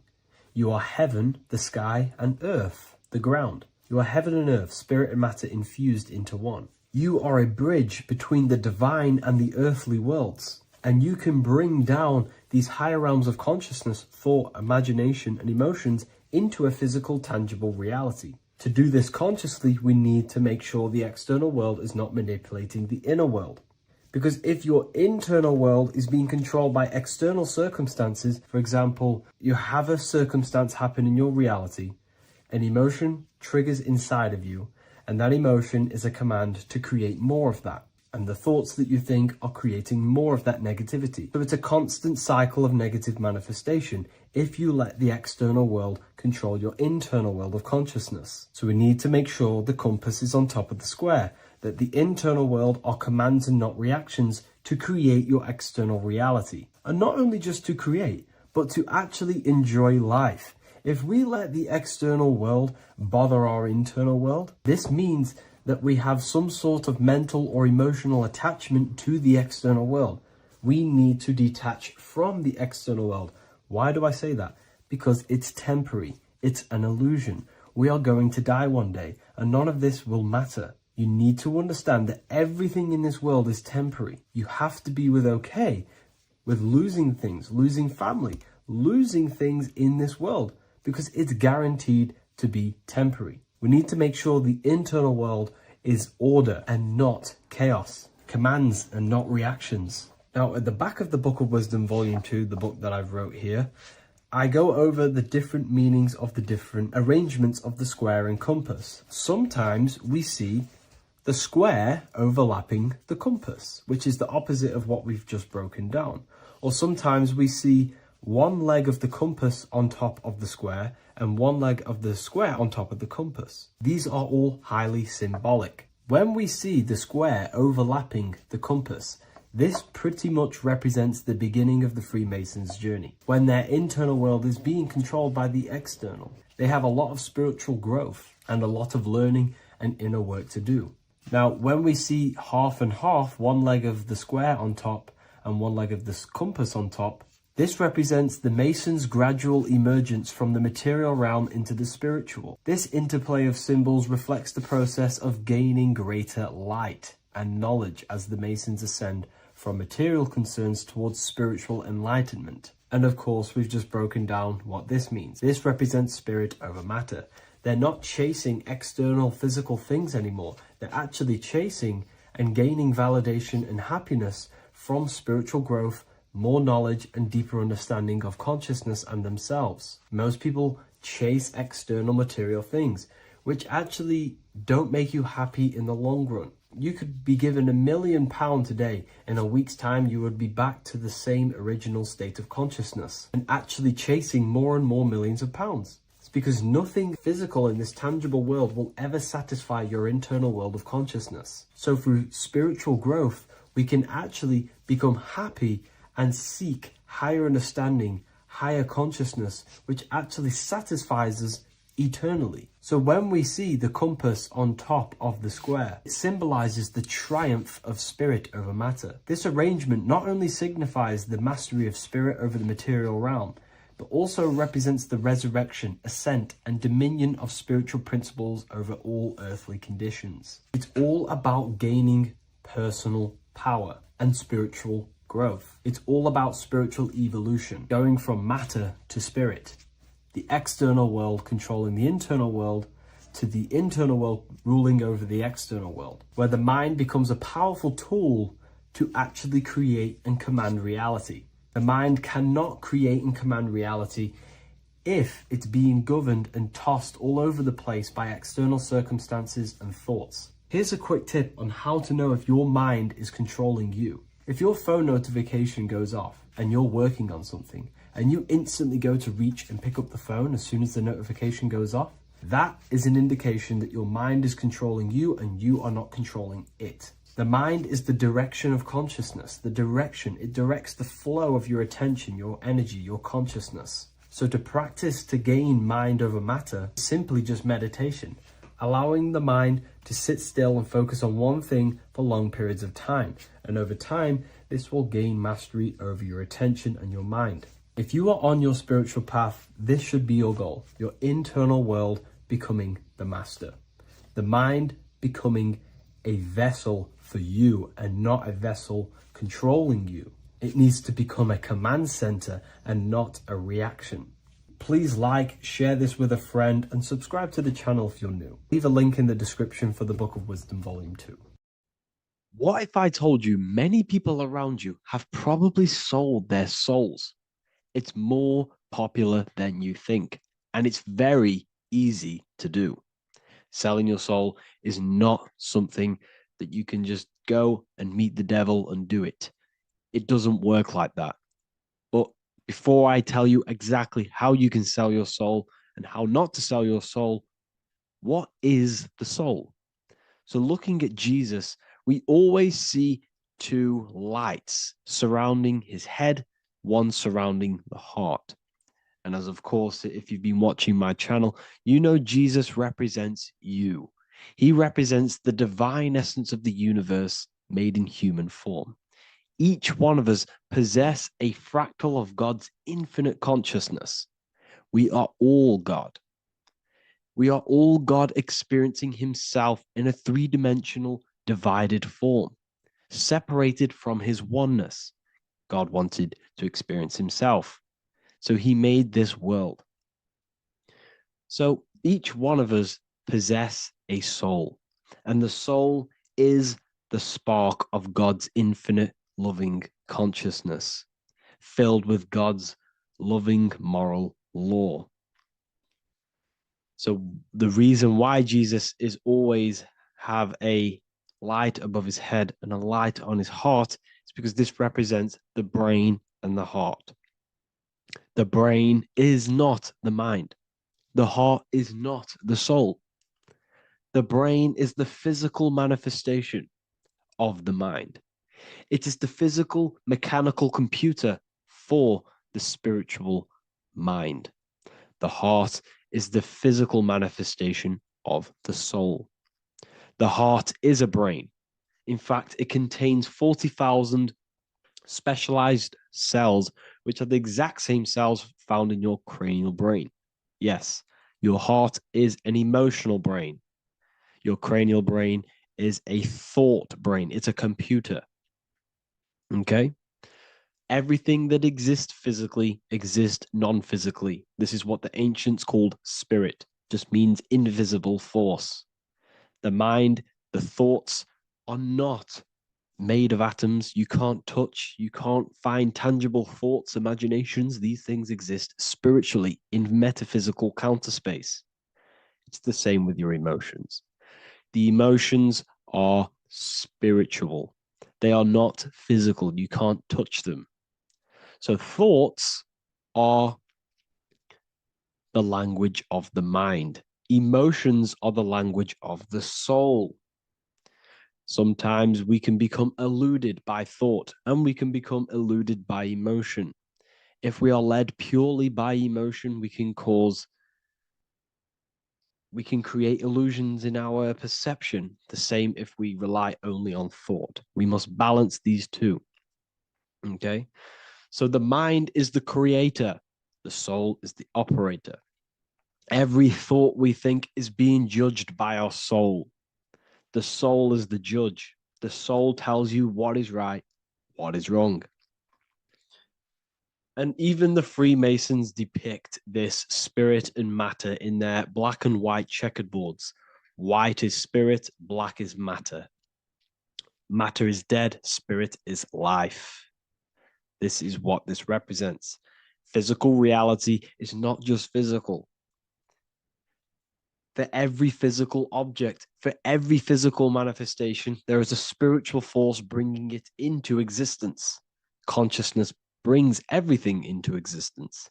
Before you kick a football, there is a change in your inner consciousness before you take that action of kicking the football. Everything exists in spirit before matter. You existed in spirit before you were physical. We also see this in alchemical Freemasonic artwork. This represents the clouds. This is the mind. This is the heavens. And then coming down into the heart, which represents the earth.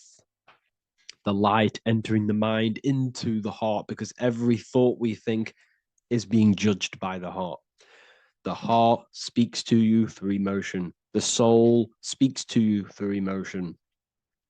Every thought you think, your heart is telling you that is right, or it's telling you that is wrong. Why? Why is this? Emotions can guide us, okay? Emotions are the language of our soul. Our soul guides us to our soul purpose. Each one of us contains a purpose in this physical life. There is a reason you are alive. There is a reason why you came from spirit into a material reality. Your jealousy reveals where you need to be in life. If you are jealous of someone, this is your soul saying you need to be there. That's where you need to be. Your fear reveals your greatest growth in order for you to reach your life's purpose. If you fear something, this is your soul telling you you need to overcome this in order to reach your life purpose. This is the next obstacle. The soul, your life purpose is not found in your passion. It's found on the other side of your greatest fear. The soul's always seeking, it's always seeking truth. It's always seeking to expand, to learn. The soul must go through pain in order to overcome, in order to grow. That's why we are here, to grow and expand and create. You also see this in alchemical artwork. Again, the mind in the clouds, the heart and the soul. They must work in unity. Each one of us contains the spark of the divine, which is the soul. Okay? Which is the soul. This is the operator. God, generator, operator, destroyer. The generator is the mind. The operator is the soul. The destroyer is the body. Everything will generate, everything will operate, and everything will die. That's the Trinity, the Father, the Son, the Holy Spirit. There's always a Trinity, Brahma, Vishnu, Shiva. Okay, so each one of us contains God's law, and it's encoded within our consciousness, within our soul, within our heart. That is what's judging everything you do. Every time you hurt someone, you can feel it. If you've ever punched someone, you can feel it. You know it's wrong. If you've ever stole something from someone, it doesn't matter what you've learned in the past. If you steal something, you know deep down within your soul it's wrong. This is because each one of us are encoded with God's law of love and integrity. I don't care how tough you think you are and how hard you think you are and what you've done in your life. I don't care. You know what is right, what is wrong, because you are encoded with love. Does not matter how far your mind can take you away, how corrupt your mind can become. There is always a spark of love and empathy in your heart, in your soul. You know this when a child. When you're a child, you're not racist. You don't want to hurt anyone. You don't want to steal. As a child, you're pure love, you're pure awareness, you're pure. You would never think about being racist. It's the corruption of the mind that leads us to corruption. Our soul always wants to do good. So the soul is encoded with God's law. And when we go against this law, this destroys our body. Yes, because your body is electromagnetic, and that's being casted from your heart. So every time you go against the heart's guidance, moral law, we weaken our electromagnetic field, which weakens our body. If you've ever looked at someone who's very negative, you can see them. You can see that they are aging quicker. You look at Scrooge, for example. If you ever watched Scrooge, look at how corrupt he looks. That's his heart. You can see the people's hearts on their face. People who do negative things and have negative thoughts, negative emotions, you can see it in their eyes and their face. It's because it corrupts you. It corrupts the body. It ages the body. Goodness is life. Okay? So can you sell your soul? You cannot sell your soul physically. But what you can sell is your conscience. What you can go against is that moral law. And you can exchange physical material things such as money, fame, cars, houses, business, in order for you can exchange that to go against your inner dialogue. For example, these rappers, celebrities, what are they doing? They're not selling their soul. You can't sell your soul to some entity on the astral plane.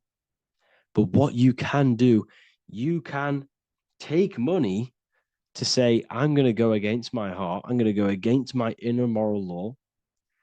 I'm going to take that money and I'm going to do something wrong. It's basically going against your soul. It's selling your soul's guidance of moral law. That's what selling your soul is. And that's what these rappers are doing. That's why they're so sad. You know, this is why all these rappers are on drugs, doing all sorts of things to escape, to short-term escape what they've done. They're going against their inner guidance for money.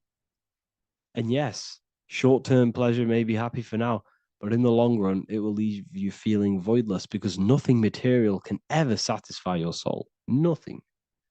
You could gain £1 million tomorrow, guaranteed within 2 weeks, you'll be back to the exact same position mentally, emotionally as before, because nothing physical can ever satisfy you. Guaranteed, if you received $1 million in, yes, if you received $1 million now, in a week's time, you'd be hunting for the next million because it does not satisfy you. There's a reason why these billionaires don't stop working, because they're so addicted to earning and earning and earning. It doesn't satisfy you. The only way you can satisfy yourself is through Christ consciousness, is through self-love, is through loving thyself, knowing thyself, and becoming balanced internally in consciousness instead of seeking external validation through material things, which end up leaving you feeling voidless, empty inside, and sad and depressed and anxiety. Everyone's looking outside of themselves for validation, when true validation comes from within. True satisfaction, true happiness comes from within, reaching Christ. Christ is a state of being, a state of consciousness that we must cultivate within ourselves so we can live a happy, balanced life. You can have all these material things when you're satisfied inside, but don't rely on them. Me, I enjoy material things, but I don't desire them. I don't chase them. I don't rely on them for happiness, for validation. You can have big cars. You could have your favorite watches. You could have Lamborghinis. Yes, it's fun, but don't let it give you your happiness. As long as you're happy on the inside, it's okay to have these things. You should seek balance with your inner world and outer world. Okay, so this is what they are doing. Rappers, celebrities, actors, Hollywood. This is what they've done. They've exchanged their inner integrity, their inner law, their inner moral compass for exchange for material wealth, fame, money, and cars. That's what they've done. And power. It corrupts you. They slowly corrupt you. So yes, you cannot sell your soul. And if you wish to learn more, I'll see you inside Ethereal University with my community, where we are learning every day to master ourselves, to expand our consciousness. If you want to lucid dream, astral project, master yourself, create the desired reality you want, learn about human consciousness and your full potential, then Ethereal University is for you, and I'll see you inside. The link will be in the description. Thank you for watching.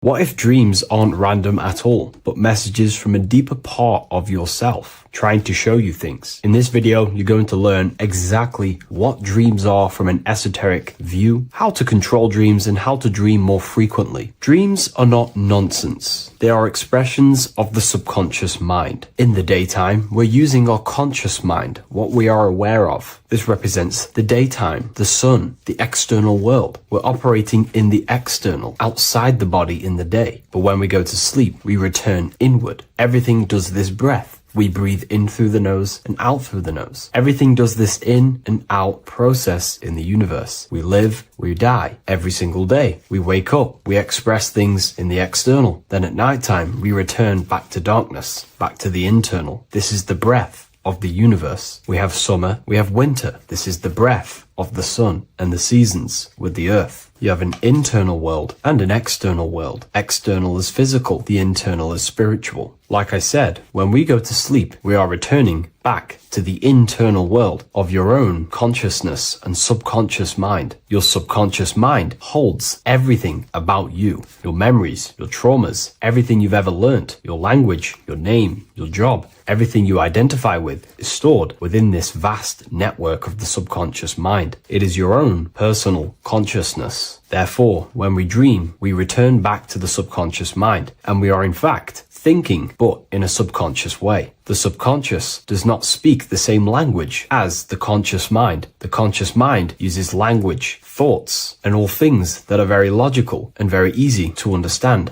The subconscious is the complete opposite. It is very indirect, metaphorical, and symbolic. The subconscious communicates and works in symbols. Ultimately, symbolism is the language of consciousness. This is why in occultism and esotericism, it is filled with occult symbols, because symbols are used to communicate directly with the consciousness within, the subconscious mind, and the subconscious mind is ultimately connected to the collective consciousness. We are all connected and tapping into the mental plane, where we receive thoughts, ideas, depending on what we attune our mind to. That's why we call it a mindset. But getting back on topic, the subconscious mind is your own personal network. It is like a net, an interconnected web of your thoughts, memories, traumas, emotional blockages, and all the things you identify with and have experienced in your life is stored within this network. It can be seen as a web. One example of the subconscious mind using symbolism is this next story I can tell you. Let's say I was in a very traumatic car crash as a young child. I experienced a lot of emotional trauma in that car, and that deeply impressed my subconscious mind with that trauma of emotion that I felt. Therefore, every time I see a car in my external world, that car is now a symbol that represents the state of consciousness I was feeling in that particular time of the traumatic car crash. The car is a symbol for a state of consciousness within my subconscious mind. Just like when you see a word, that word triggers what you believe that word to be in your subconscious mind. Symbols are the language of the subconsciousness. Therefore, when we dream, we are basically seeing symbols of our own personal subconscious mind. Our higher mind, which is basically our subconscious, the higher version of you that exists beyond your human thinking mind, communicates using symbolism. The higher mind does not speak human thoughts, human language. It speaks the language of symbolism. Therefore, when we dream, every event, every person, everything that happens, and everything you see is your own personal subconscious mind materializing within the plane of the astral plane. This is a dimension that sits just above the physical world that everything is pulled out of. For example, look around you. Everything you see around you was thought, then imagined. Imagination is the astral plane, and this astral plane sits above the physical world. As above, so below. These objects were thought, imagined within someone's mind, and then pulled into a physical reality. Therefore, the imagination is what you're experiencing within a dream. It is your subconscious mind thinking and materializing within the imaginative plane.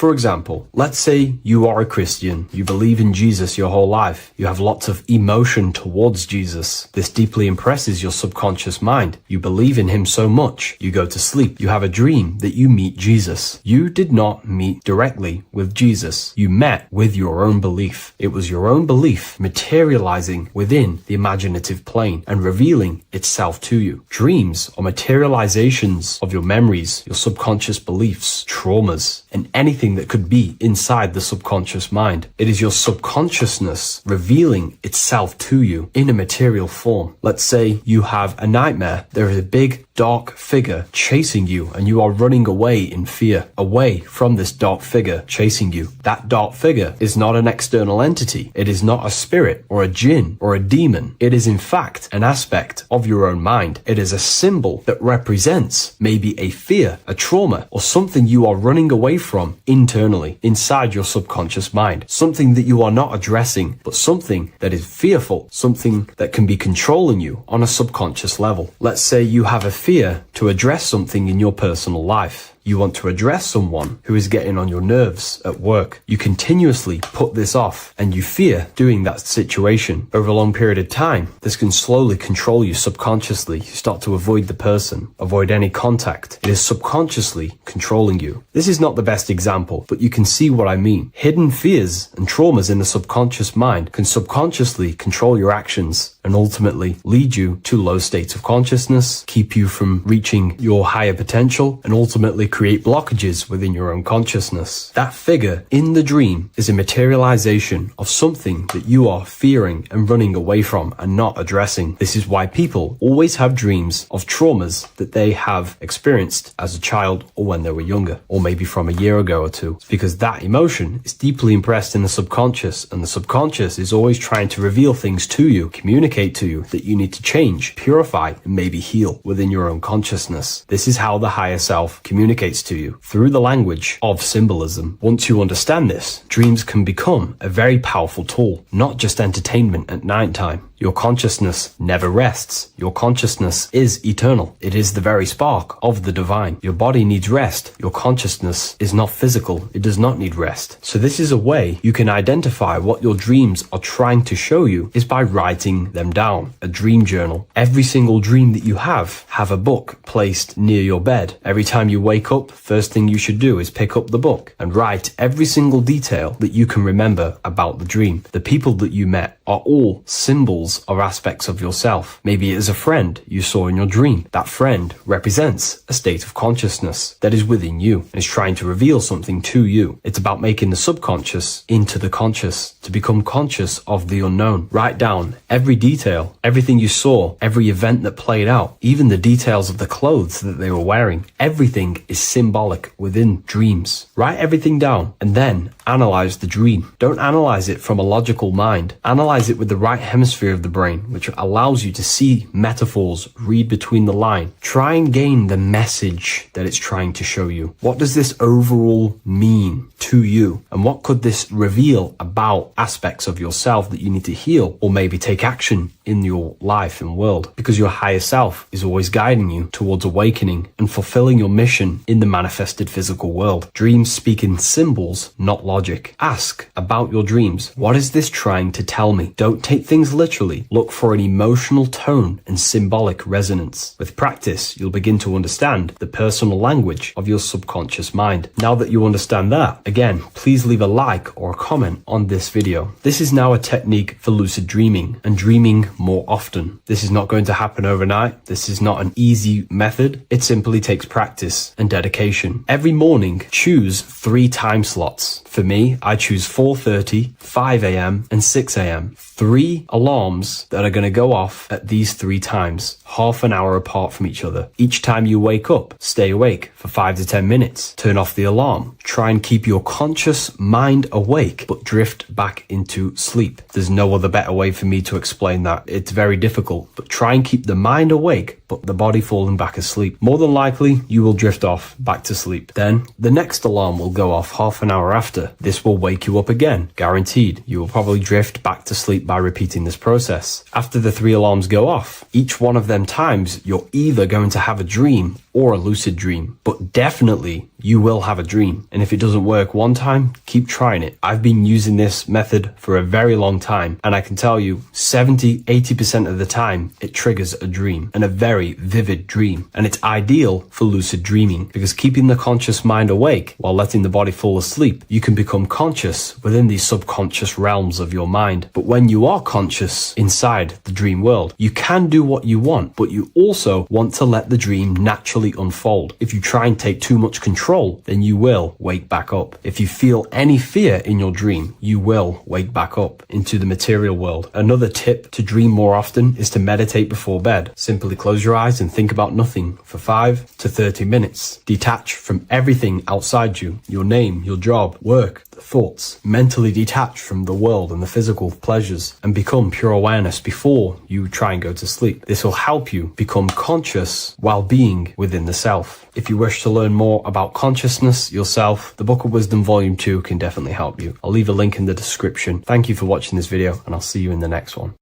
In this video, we're going to be talking about the evolution of consciousness. You are born human, however, you possess consciousness, which is the awareness behind your being, the awareness behind your thoughts, the experiencer behind your five senses, the experiencer, the observer behind your thought, emotions, and senses.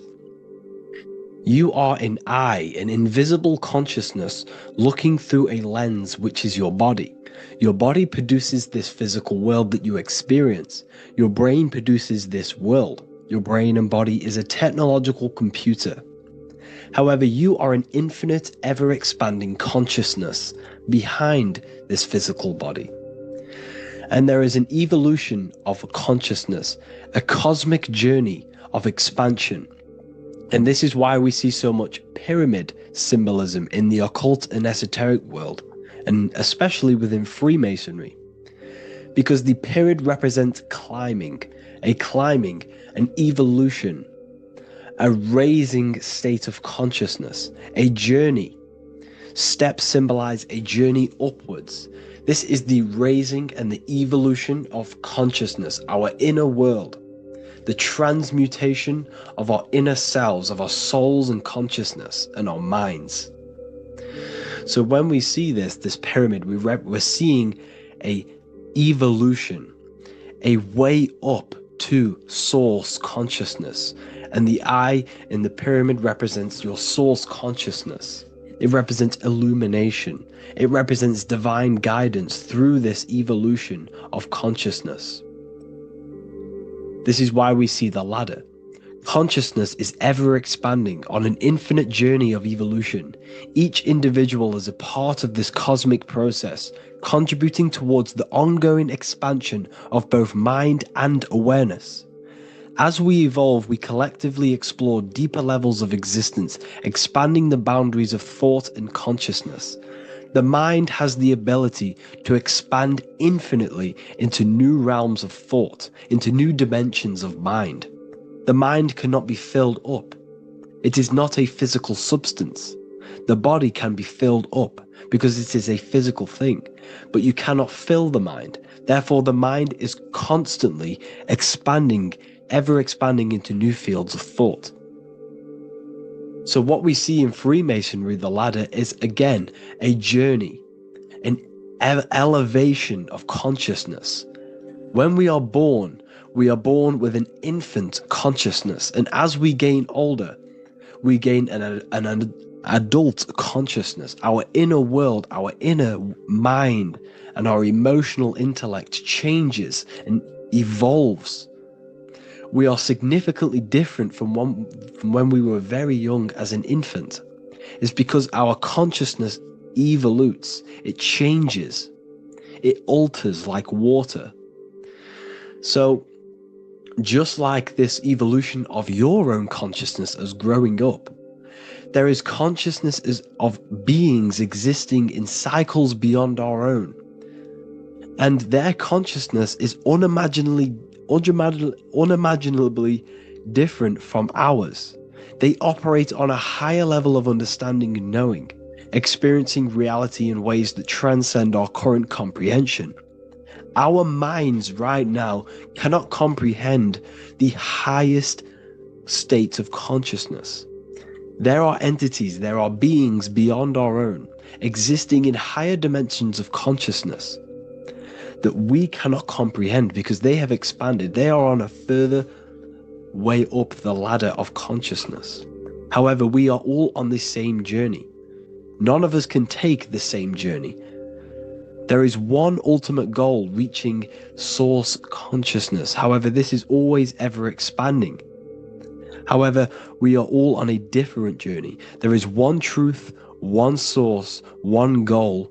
However, there are billions in different ways of reaching it, and we are all on these different paths to source consciousness, to this ladder, this evolution of universal evolution. Okay? Their awareness is attuned to new dimensions of existence, reflecting a more advanced stage in the cosmic journey of consciousness evolution. So when you take DMT, you are shot into these higher realms of consciousness where you meet these beings who look similar to these images. They are not speaking to you physically. They don't speak to you three-dimensionally through vibration and words. They speak to you mentally. If you have done DMT, then you know this. And if you have met these beings, then you know this. You might have even met some of these types of beings on mushrooms or any psychedelic drugs. Because ultimately, when you take these mind-altering substances, it's altering your consciousness.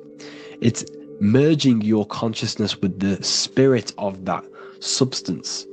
And you are essentially attuning your mind to higher dimensions of consciousness. That's why we say we're getting high when we take these substances. Therefore, when you meet these beings on DMT, you are essentially meeting beings who are attuned to higher dimensions of consciousness, and they speak to you mentally. They speak to you telepathically through thought, because the universe is mental. Everything exists within the mind. The way you are now, your physical existence, is a state of mind. Mind, thought creates matter. Spirit and matter are two opposing ways of thinking. If we have a very spiritual mind, we have an expanded mind, we are a spiritual person through the mind. However, if we have a very low state of consciousness where we think about food, sex, lust, and all physical things, then we have a physical consciousness. Matter and spirit are two opposing forces, two ways of thinking. The mind attunes itself to different levels of understanding in different dimensions. So, essentially, this is what we're looking at. The body is a vessel for the fluidic, formless consciousness, a temple that houses the essence of our awareness. While the five senses are limited to perceiving only the physical plane, the mind transcends these limitations, capable of perceiving the full scope of reality. It is through the mind that we access deeper truths beyond the material, tapping into boundless nature of existence. Physical existence is a thin band, a thin layer of reality. It's like 0.001% of reality. And your five senses are only tuned into this layer of reality.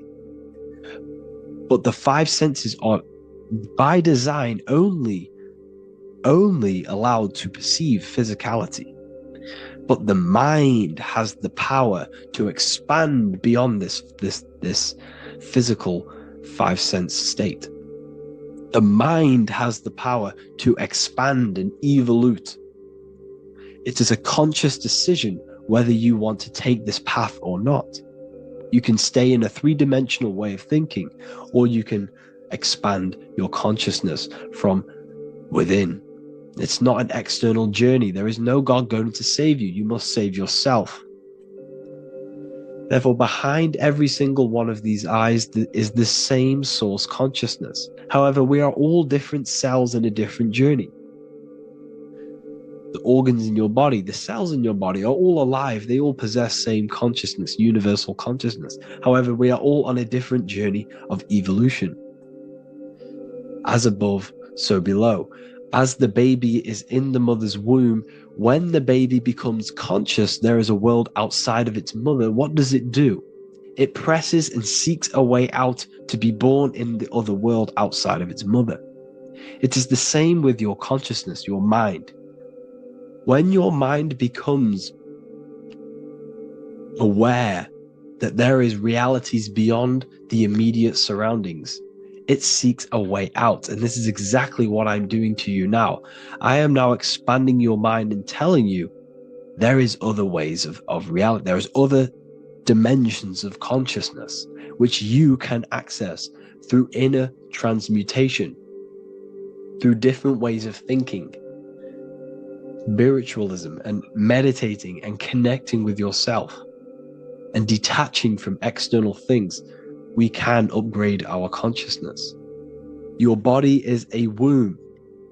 Why Jesus says you must be born again to see the kingdom of God, because you are born physically and then you must be born again spiritually, awakening your inner consciousness. So like I said, as the baby is in the womb, it's the same principle. As above, so below. You were a baby. You were in your mother's womb and you figured out there is a world outside of your mother. So you seek to weigh out your mother to be born in another world. It's the same now. You must do this now. This is your spiritual evolution. This is the evolution of consciousness. It's ever expanding. When you die, this is a transition. You must learn to not fear death. This is another part of your spiritual journey. You must master death. Therefore, like I said before, the mind has limitless capacity to expand into new realms of thought, continuously exploring uncharted ideas and concepts without boundaries. The mind can ever expand. It can never be filled. It can never ever know everything. There is infinite fields of knowledge, infinite fields of thought. Your current state is just one stage on an infinite pathway. You won't remain human forever. The human experience is a crucial phase where we learn to balance polarities, master the fundamental laws of the cosmos. It is a period of growth and transformation, preparing us for the next stages in our cosmic evolution. The goal is to strive for perfection, yet the true perfection is unattainable. It's like a tunnel, and there is a light at the end of the tunnel. And as you walk through this tunnel, the light is ever moving backwards. You should forever seek to meet that light, but you will never meet that light because consciousness is ever expanding. You should strive for perfection, yet knowing that perfection is forever unattainable. The journey is endless, with each step revealing deeper layers of understanding and experience. The pursuit of growth and expansion is itself the essence of our evolution. You can find all of this knowledge in the amazing book that I have read for years. I have read this book, The Emerald Tablets of Thoth, the Atlantean, by M. Dorial, translated by M. Dorial. I'm telling you now, this book, now that I've told you this, you have some context on the book. The whole book is about evolution of consciousness. He's talking about higher dimensions beings. He's talking about how you can transcend this physical plane. It is truly the most amazing book you will probably read. One of the best spiritual texts you'll see. It's hard to understand, so you must read it over and over again. And the more your mind progresses, like for me, I read this every couple months. And the more I learn about consciousness, the more I expand my own consciousness. And every time I read this book, I pick out something new that just completely blows my mind. Because you can only understand this book to your level of consciousness, to your level of understanding. So now that I've told you all this information, go and read this book and it will absolutely blow your mind. And so will the Book of Wisdom Volume 2, which is now available. I released it the other day. I'm just going to read a page out now. This page is called Spirit and Matter. The Earth is not merely a dense, lifeless rock drifting through space. It possesses spirit, a living essence that animates its form. But what do we mean by spirit? Spirit in esoteric terms refers to the energy, the life force, animating the principles infused in matter. So essentially, what this page is talking about is how everything has spirit, consciousness within it. You are the middle, you are spirit and matter. You have the ability to expand your mind to the God self and raise above our animal instinct, our material self, and know the divine and expand. Animals cannot do this. Animals are not self-aware. Humans possess self-awareness. We can observe our consciousness. We can say, why do I exist? We can look in the mirror and know that we need growth. And this is what Anunnaki means. Anu means above. Anu was the supreme god of the sky, which is a metaphor. He represents spirit above, heaven. Anu came down to earth and married Ki, the goddess of the earth, which represents matter. It's a myth, it's an allegory. Anu married Ki and gave birth to the Anunnaki. Spirit came down and infused with matter and gave birth to the human, which is you. You are spirit infused in matter, Anu and Ki, Anunnaki. You are the Anunnaki. And this is just one of the teachings in my book. Honestly, this book is absolutely amazing. If you truly, truly want to expand your consciousness, give this book a read. And obviously, if you're inside the university, I give you this book for free. A paperback version. If you join the university, follow the steps inside of the general chat, you'll be able to download this book, or sorry, not download it, order a paperback for free. All you have to do is pay for the shipping.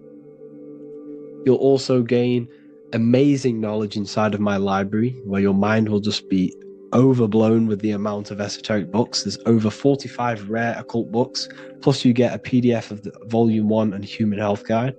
You get reoccurring updates where I expand on symbolism, occultism, where you will just feel absolutely amazing once you understand esotericism in yourself.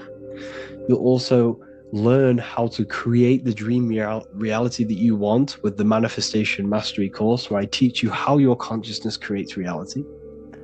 You'll have a real lectures where I post lectures on symbolism, occultism, esotericism. There's a conscious community and live calls and Q&A where you can ask me questions and I'll answer your questions. I just want to say thank you to everyone who has joined the university. Thank you for even liking and watching this video. Any support I just appreciate every single one of you. Please, if you can, leave a comment and a like on this video and let me know any videos you want me to make in the future. And I will start uploading a lot more to the YouTube. So yeah, thank you all for tuning in today. Have an amazing day. So this is known as the Bag of the Gods. This symbolism is widely known, but no one knows what it truly symbolizes. We see this in ancient Sumerian artwork. We see this in the Mayans' artwork.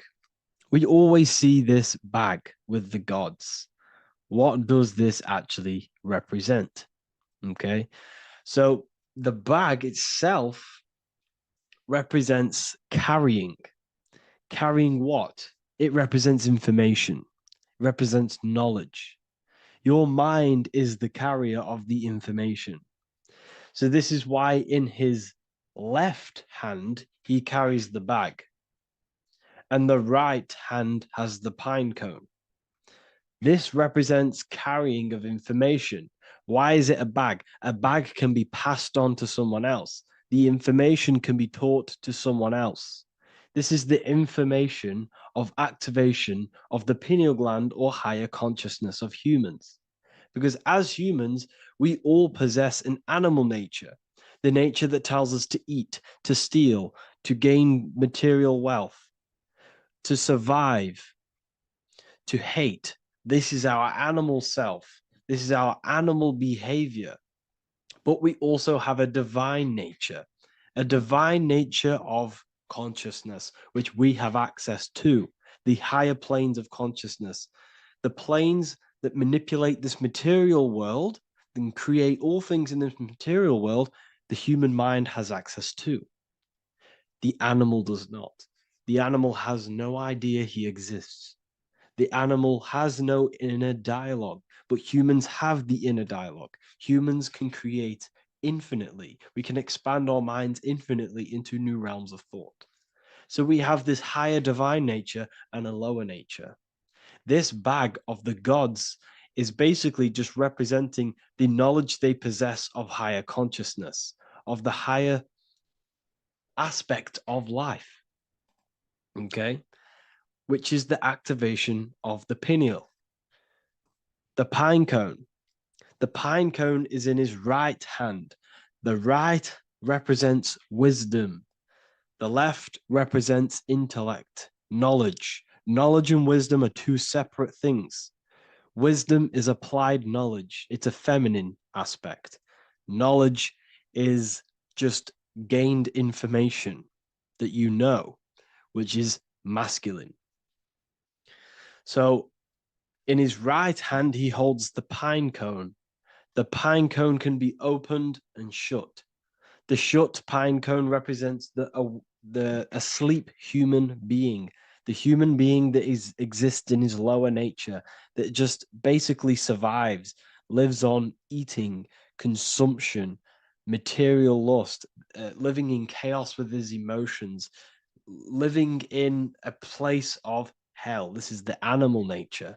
Then we have the awakened human, the one who has consciousness of himself, the one who looks within himself, the one who knows there is more to him when he looks in the mirror. He is far more than just the physical body. He is a divine spiritual being, a divine being who has limitless potential of creation into the material plane. So this represents the awakened. This represents the asleep. This is why he carries the pine cone in his right hand. It represents applied knowledge. This is the information. This is the intellect he possesses. And this is the applied knowledge of the awakening, of activation of the pineal gland. Because remember, the pineal gland is not your consciousness. The pineals, the same root word. Pine cones were always symbolizing the state of consciousness one was living in, whether he was asleep or awake. We see this at the Vatican. We see the pine cone over the two pillars. This is the two pillars of Freemasonry, and the dome. This is the Royal Arch of Freemasonry. This represents your head. This is the two pillars, the two hemispheres, and the pine cone in the middle, which is the pineal gland. What is the pineal gland? The pineal gland is not your consciousness. It is not the third eye, and it is not the mind. It's not the mind's eye. The pineal gland is a radio receiver. This is your body. Your body is an antenna. Most people think they are this body. This body is nothing but a receiver and a downloader of consciousness. Your brain does not produce consciousness. You are not this brain in your head. This brain is a downloader of consciousness. Consciousness comes from a way higher divine plane, which is what this image is showing here with the clouds. The mind is light. Consciousness is light. And this light is coming down into the material plane, and your body is basically a crystal antenna which is receiving and downloading this consciousness. So you can experience a three-dimensional reality. So God can experience himself in a divided, separate state. This is what this represents.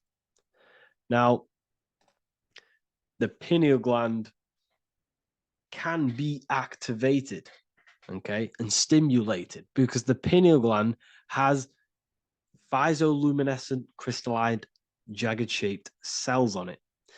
And obviously, these are crystals. Crystals are on your pineal gland. And what do crystals do? Radios use crystals. Your phone uses crystals. They tell you that crystals are woo-woo and pseudoscience because they don't want you to know the power of crystals. Your body is basically a giant crystal. Your pineal gland is a radio receiver for your consciousness. So if they can ruin your pineal gland and damage it, this will damage your connection to the divine, to your true self, to consciousness, to God, whatever you want to call it, the source.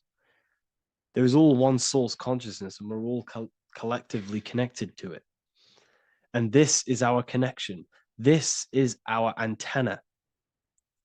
So what a radio does, a radio has an antenna, and the frequencies are all around us because all the radios are playing in your ear right now. But what the antenna of a radio does is tune into a specific frequency to pick up that frequency and play that frequency. It's the same with your consciousness. You're all a fraction of God's consciousness. So that is essentially what we are looking at here. We're seeing knowledge, intellect in the left hand, and applied knowledge, activation of waking up to higher consciousness, to the higher human form. Because we can reach beyond our physical form. We can turn our animal self into a divine being, into one of these so-called gods. These gods are nothing but human beings. The Anunnaki were not gods. They didn't come from the sky. These are normal, regular human beings who activated their higher consciousness. This is what we have here. This represents spirit. Birds represent spirit. So do we have any questions? I'll take some questions now. That was just a short lecture on what that symbol truly means. Okay.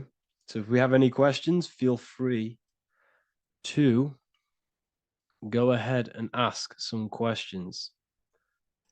Anything that you don't understand, anything that you want to know. Okay.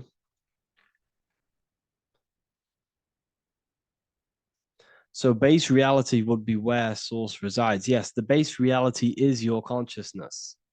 Are these lectures available in the university? There's a whole section, basically inside the university, there's a whole section with like over 30 long form lectures like this.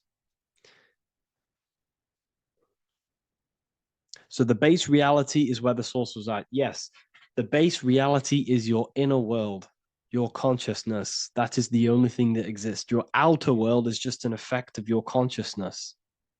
Your consciousness, everything that has gone on within the mind and emotion, is pushed outwards into your reality. You have thought and felt your way into your external circumstances. Your life is a direct correlation of every thought you thought in the past. Therefore, your inner world of consciousness is creating and molding your outer world.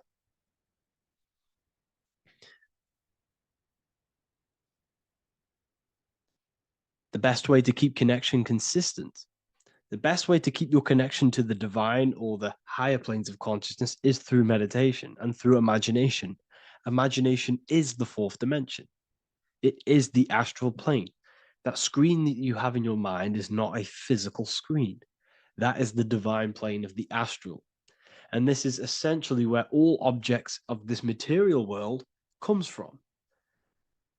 The phone that you are holding, the laptop you're watching this on, whatever you're doing, every single object you see in your room that you are in right now began inside of the plane of imagination. This is not a physical plane. This is a metaphysical plane that you have access to. And you have the ability to bring down this plane into physical form. That's what we call manifestation. That's what the ancients called magic. This is what we now call in science metaphysics. It's all the same thing. So yes, you all have access to the divine planes. Unlike animals, this is why humans are so advanced.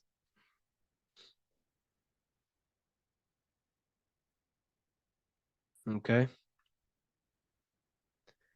Is the pineal able to constantly activated, or is it just a temporary experience?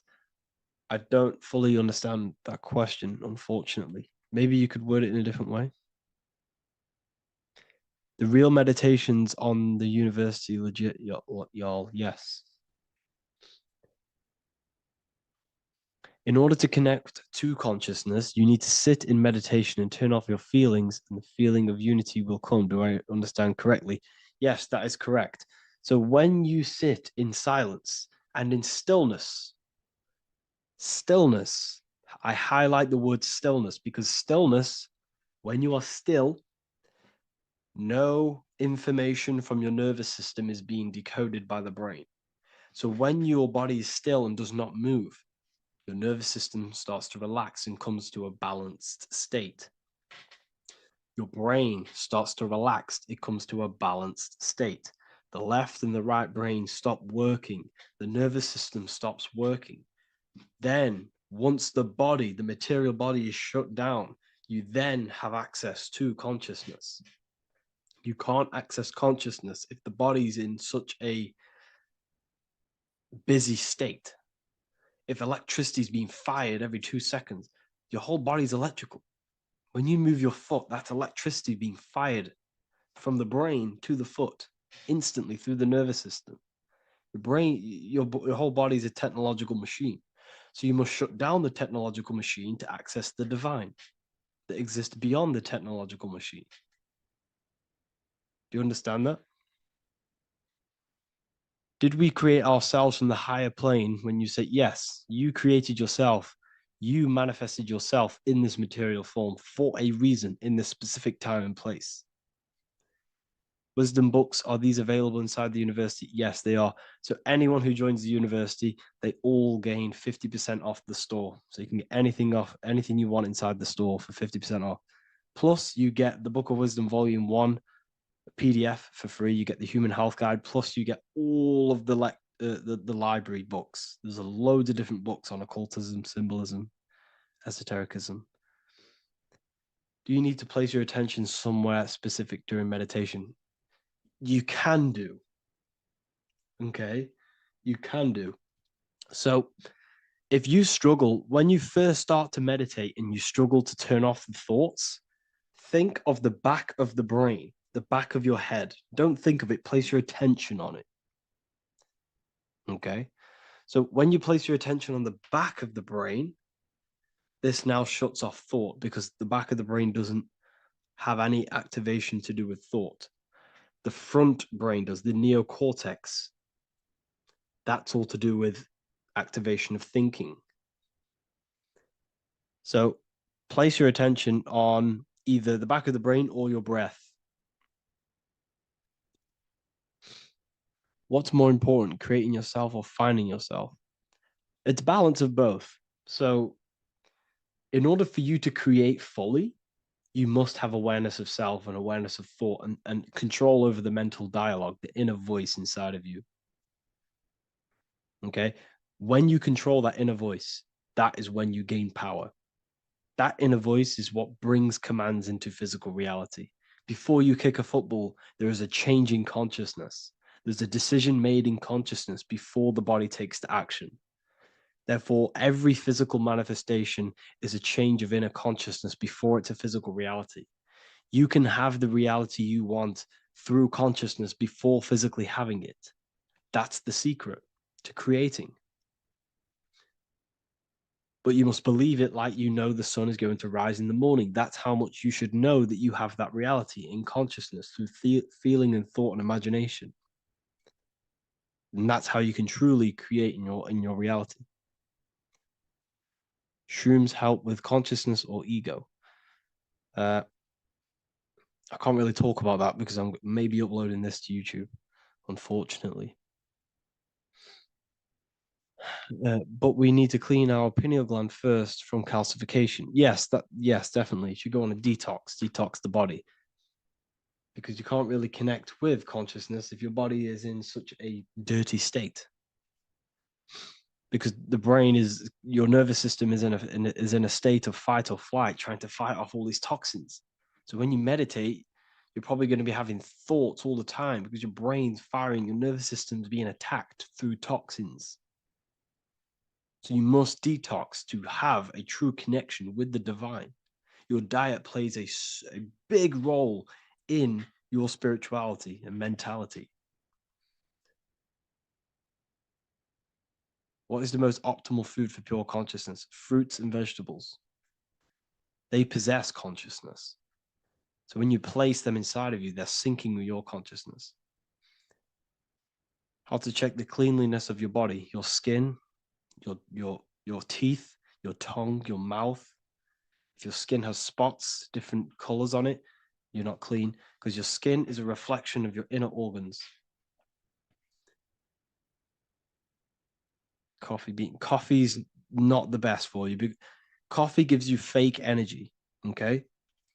So what coffee does, that buzz you get off coffee is actually the toxic effect of the chemicals reacting with your body.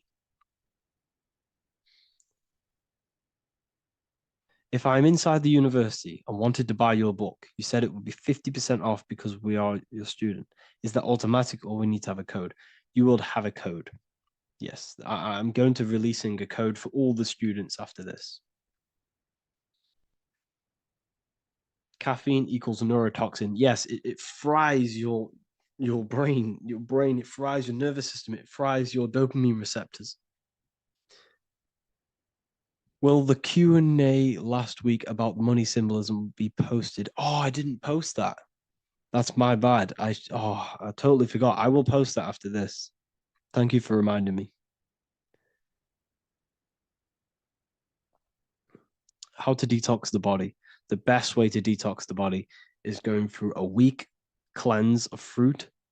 So only consume fruit, sea moss, and cayenne pepper, and lots of freshly pressed juice. Do that for a week or 2 weeks, depending on how you feel, and then start to fast. You will lose weight, but you're not losing weight, you're losing impurities. It's good to do this every couple months, to just go on a raw fruit diet, cleanse the body, push everything out, and then start to fast while, consuming sea moss and having lots of freshly squeezed juices. What is an alternative for coffee? Something with high energy levels. Okay, we're not taught the most simplest thing about the human body. It is an electromagnetic machine. It's electrical. It runs off electricity. The only energy you need is electricity, and that is found in fruits, vegetables. If you want energy, drink pure, fresh, pressed juice. That will give you more energy, more electricity than coffee. Can we cleanse ourselves through oil pulling? Do you recommend it? I do oil pulling every day with coconut oil in my mouth. Celery juice is a good one, very good one. Yeah, celery juice.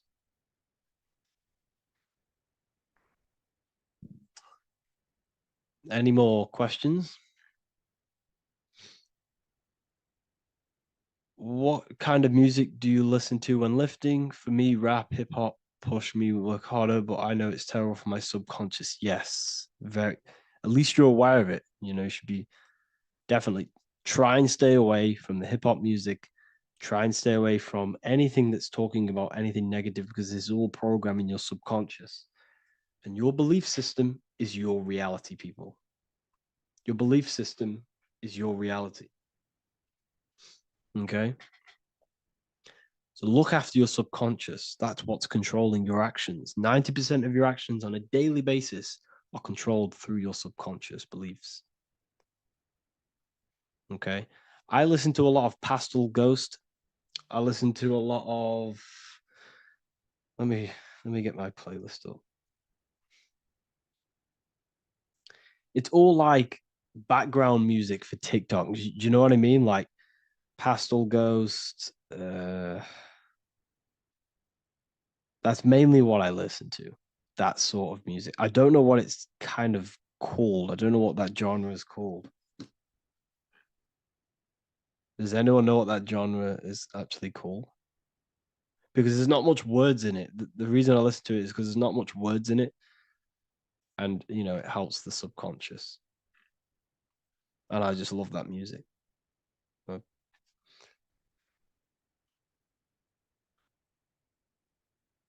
Like lofi, yeah, a bit of lofi.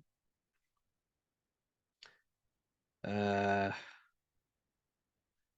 most people won't even know this type of music.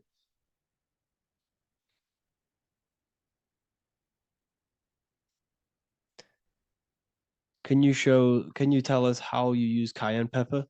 So I mix it with freshly squeezed orange juice every morning. So the first thing I have, empty stomach, I have a teaspoon of cayenne pepper, mix it in and just down it every morning, and sometimes at night. The feeling you get in your stomach after putting cayenne pepper on an empty stomach is absolutely amazing. It tingles in your stomach. It kills parasites. It kills all horrible organisms.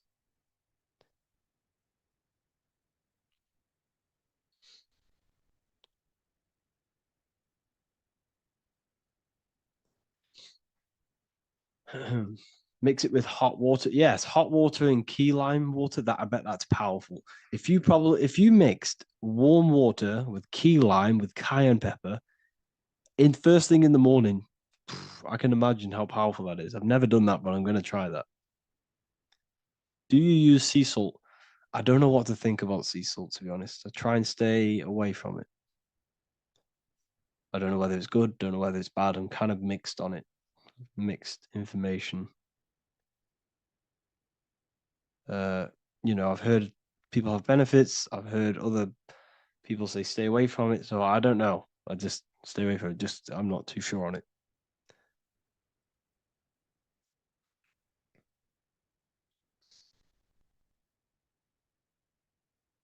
I drink fresh pressed celery juice every morning. Yeah, definitely. Uh, is there any chance we could feel for move to esoteric occult questions? The only reason I say that is because I might be posting this to YouTube, so it's like I don't want them. I don't want them thinking I'm giving health advice because I'm not. This is what I do. I'm not giving anyone medical advice. This is what I would do to myself. Because I can probably get in trouble for that. So the subconscious is the all-knowing. It is the all-seeing eye. The subconscious knows everything. Your conscious mind does not. Your subconscious knows every single cell in your body. Your subconscious is making your heart beat. It's talking to your heart. It's talking to every organ, every cell in your body is being connected and spoken to by your subconscious mind. It is the all-knowing. The subconscious has access to the astral plane, imagination, the fourth dimension. It has access to the mental plane, thoughts. It has access to the ethereal plane, energy. And has access to your physical body. It's the door. It's the portal. The subconscious is the portal to the divine. You must go through the subconscious in order to access the divine. Any coupon codes for book 2? Yes, inside the university, there will be a 50% off coupon code. Speaking of ancient civilizations, why did they use symbols to give us true knowledge? This is a very, very good question. Very good question indeed. The reason they use symbols is because symbols are their keys. They hide meanings. They hide things. For example, if it was written down, if all of this sacred knowledge that I'm speaking now was written down, it can be easily taken. It can be easily misused. Someone can take it, read it, and steal it and misuse it and abuse the world and create horrible things. The reason they use symbols is because they're hidden. They hide the teachings. Only the ones who possess the key, that possess the knowledge, can read the symbol. So the symbols act as a guard towards this higher wisdom, this higher knowledge, which gives you power. All of the knowledge I teach you gives you power. And you can misuse it. You can misuse your imagination. You have no clue, unless you've put this into action, how powerful your inner consciousness is. You can become a Okay, listen. If you hate your job, it's not the job that you hate. Think about it. It's not the job that you hate. The hate is coming from your inner consciousness. It's the state of consciousness that you hate. So what does that tell you?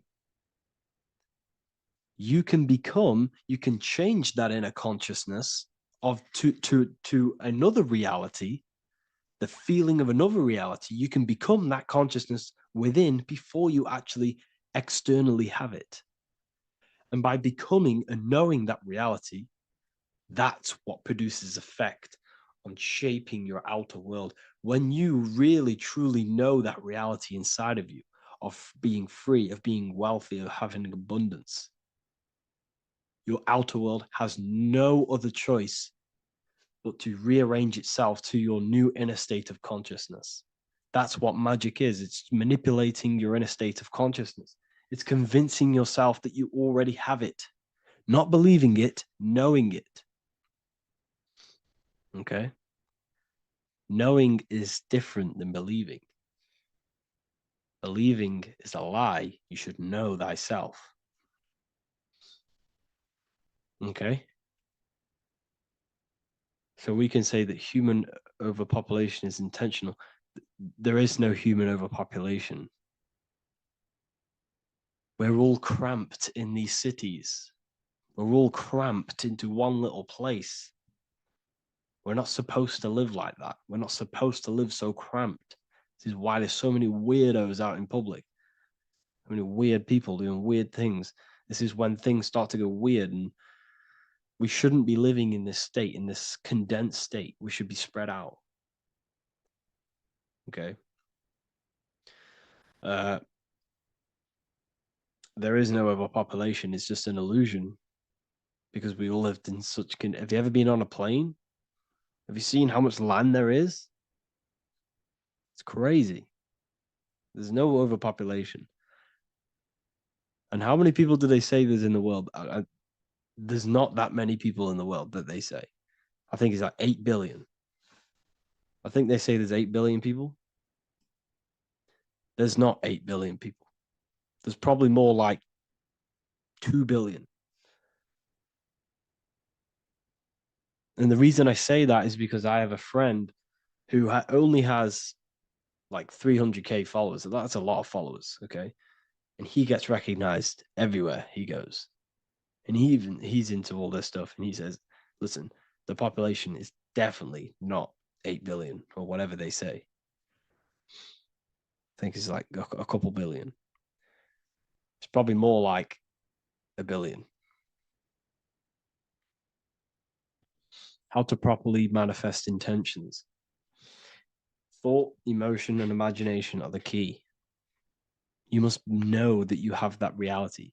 Don't believe it. Become that reality within your consciousness. All day long, as much as possible. Feel it. Imagine it. Say it. And have zero doubt. How to have zero doubt. You can't, well, okay, so the doubt, that little voice that will seep into your mind saying, you can't do that. You can't do this. That's your old voice of your subconscious program. Listen, the reason why most people fail in life is because they have trained their subconscious that they will fail. They have told and believed that they will fail. The reason I will succeed for the rest of my life is because I have trained my subconscious to say, I will win, I will succeed, I will solve any problem. That's my belief system. And if my belief system is that, then my external reality, my conscious mind will seek a way to fulfill that belief. It will seek to control and create that belief in my external world. It will seek to solve any problem. I've trained my subconscious mind to know that I already have the reality, to know that I'm abundant, to know that I have everything that I already need. Therefore, if any problem comes, I can sort it straight away. But most people have a different belief. It's not your fault. We've been kind of manipulated and told this, that they will fail, that they can't do anything, that it's too hard. And that basically casts a spell on the conscious mind, where your conscious mind is just like, no, I can't do that, because of this subconscious belief that you hold. So you must reprogram your subconscious that you can do it, that you will solve any problem, and that you are abundant. That's the reason why successful people succeed. It's because they have a complete different mind state, a complete different belief system in their subconscious.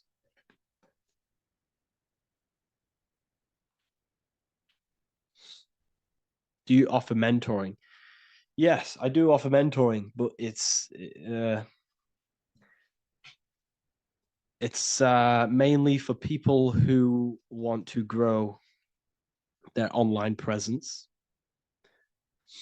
and for the amount of value and transformation that I can place into your life, and the time that, well, the price of my time, it will be a higher price tag, but your life will completely change if you join my mentoring, because I will transmute your life. I will transmute your mind, and I will transmute your whole reality, because I could tell you exactly what you need to do. How to have super genius power pulling information from the source. Okay, so you can do this. I talked about this in Book of Wisdom, Volume 2, if you've read it.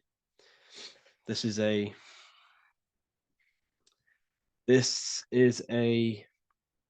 technique that Albert Einstein used. This is a technique that Thomas Edison used. This is a technique that all of the ancient geniuses have used. So You get on a chair, you place metal below you or plates, and you hold a metal ball in your hand, and you fall asleep. And every time you fall asleep on the chair, you're going to drop the ball because your body will become unconscious, and you will basically drop the ball and it will wake you up because it's going to hit and make a loud bang on the plate. And every time you go to sleep, basically what this is actually doing is shifting your consciousness from conscious into the subconscious. So from physical into the astral. Your consciousness is shifting between these two planes. And as you do this, you can bring down great ideas from these higher planes. So when you fall asleep, have an intention. And when you fall asleep, you'll drop the ball. And when you wake back up, you'll have an idea and you got to write it down.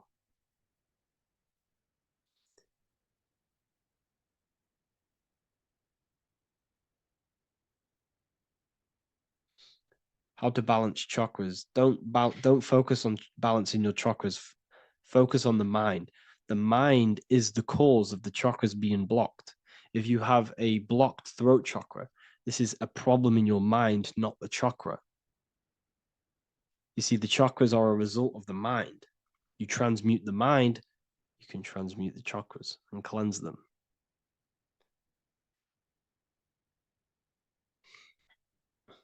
So was Jesus a real man that walked? Okay, so I'm going to tell you something. Like, some of the things that I say in my reels, they are to catch attention. So if I say the first thing on the reel, Jesus never existed, straight away, you see that, it's going to trigger you. It's going to trigger Christians. It's going to trigger people. So yes, I do say things to catch attention. The reason I do that is because I have to in order to catch attention. Maybe there was a Jesus who walked. So in the past, I have said Jesus never existed. Yes, this is to catch attention, to boost the reels, views, and comments and stuff like that. Maybe there was a man who was called Jesus and walked the earth. But listen, he was not the Son of God. You are all the Son of God. Jesus represents an archetype. He represents morals. He represents a way of living that you should embody in your life, not to worship. We shouldn't be worshiping this man. We should be embodying his qualities into our lives so we can become Christ consciousness, so we can live in harmony with our mind, emotions, body, and spirit.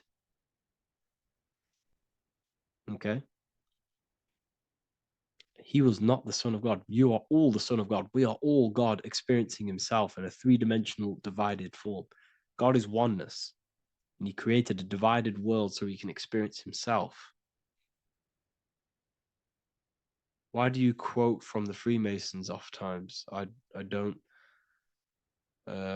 recall me looking at Freemason quotes and quote them. I just simply, when I post a quote, I literally just, whatever comes to my head, I just whack it into Telegram or Twitter.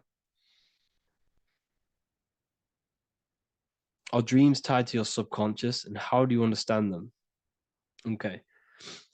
Dreams and astral projection are two different things. Astral projection is your soul leaving this plane into the collective consciousness, into the collective mind, the collective astral plane. But dreams are basically the astral plane, but it's your personal astral plane in your personal subconscious. So when you dream, you're entering your own consciousness, you're entering your own subconscious.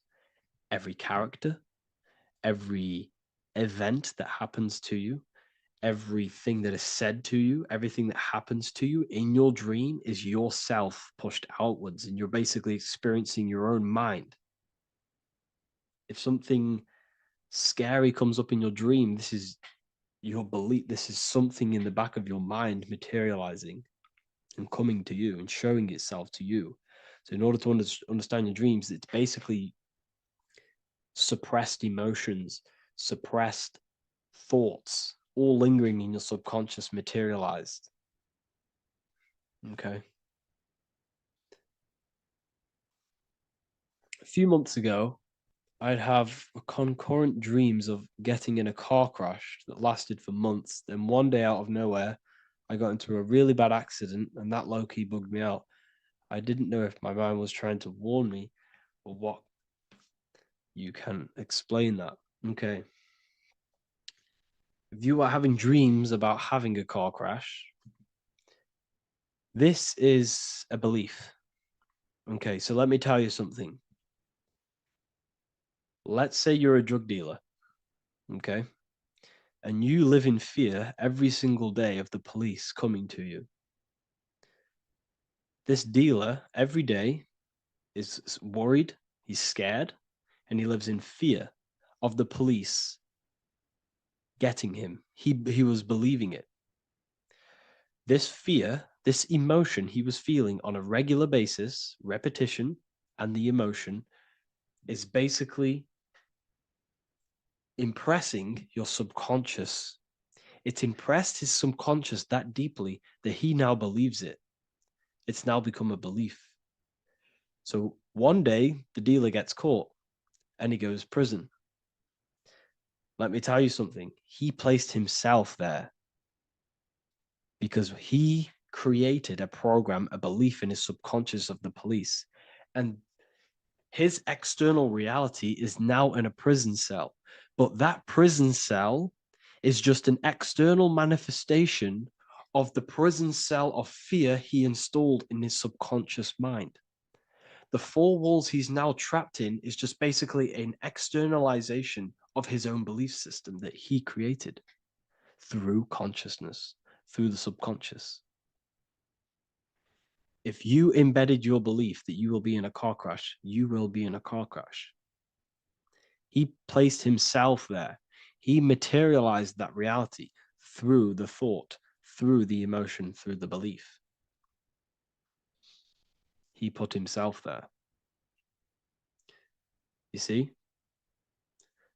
So if you were having dreams, this was maybe, it could have been anything. You could have watched a program when you were a child about a car crash and that maybe scared you. Or you saw a car crash when you were very young and that scared you and that impressed your subconscious. Then you had a dream about it. Then you started to believe it. And then one day, bang, it happens. That's the power of the subconscious mind. It holds control over you. It holds control over every aspect of your reality, of your being. So, I hope you all enjoyed this live. I'll see you all inside Ethereal University. I'll be posting another lecture this week. And yeah, let me hold on. Welcome to Revival of Wisdom. Welcome people, we're back with another video. In this video we're talking about how Jesus Christ and Christianity is all sun worship. The Holy Bible of Christianity is not meant to be taken literal for history. It is a story and has lots of metaphors. Starting with the symbol of the cross of Jesus. This cross originates from this ancient cross of the sun.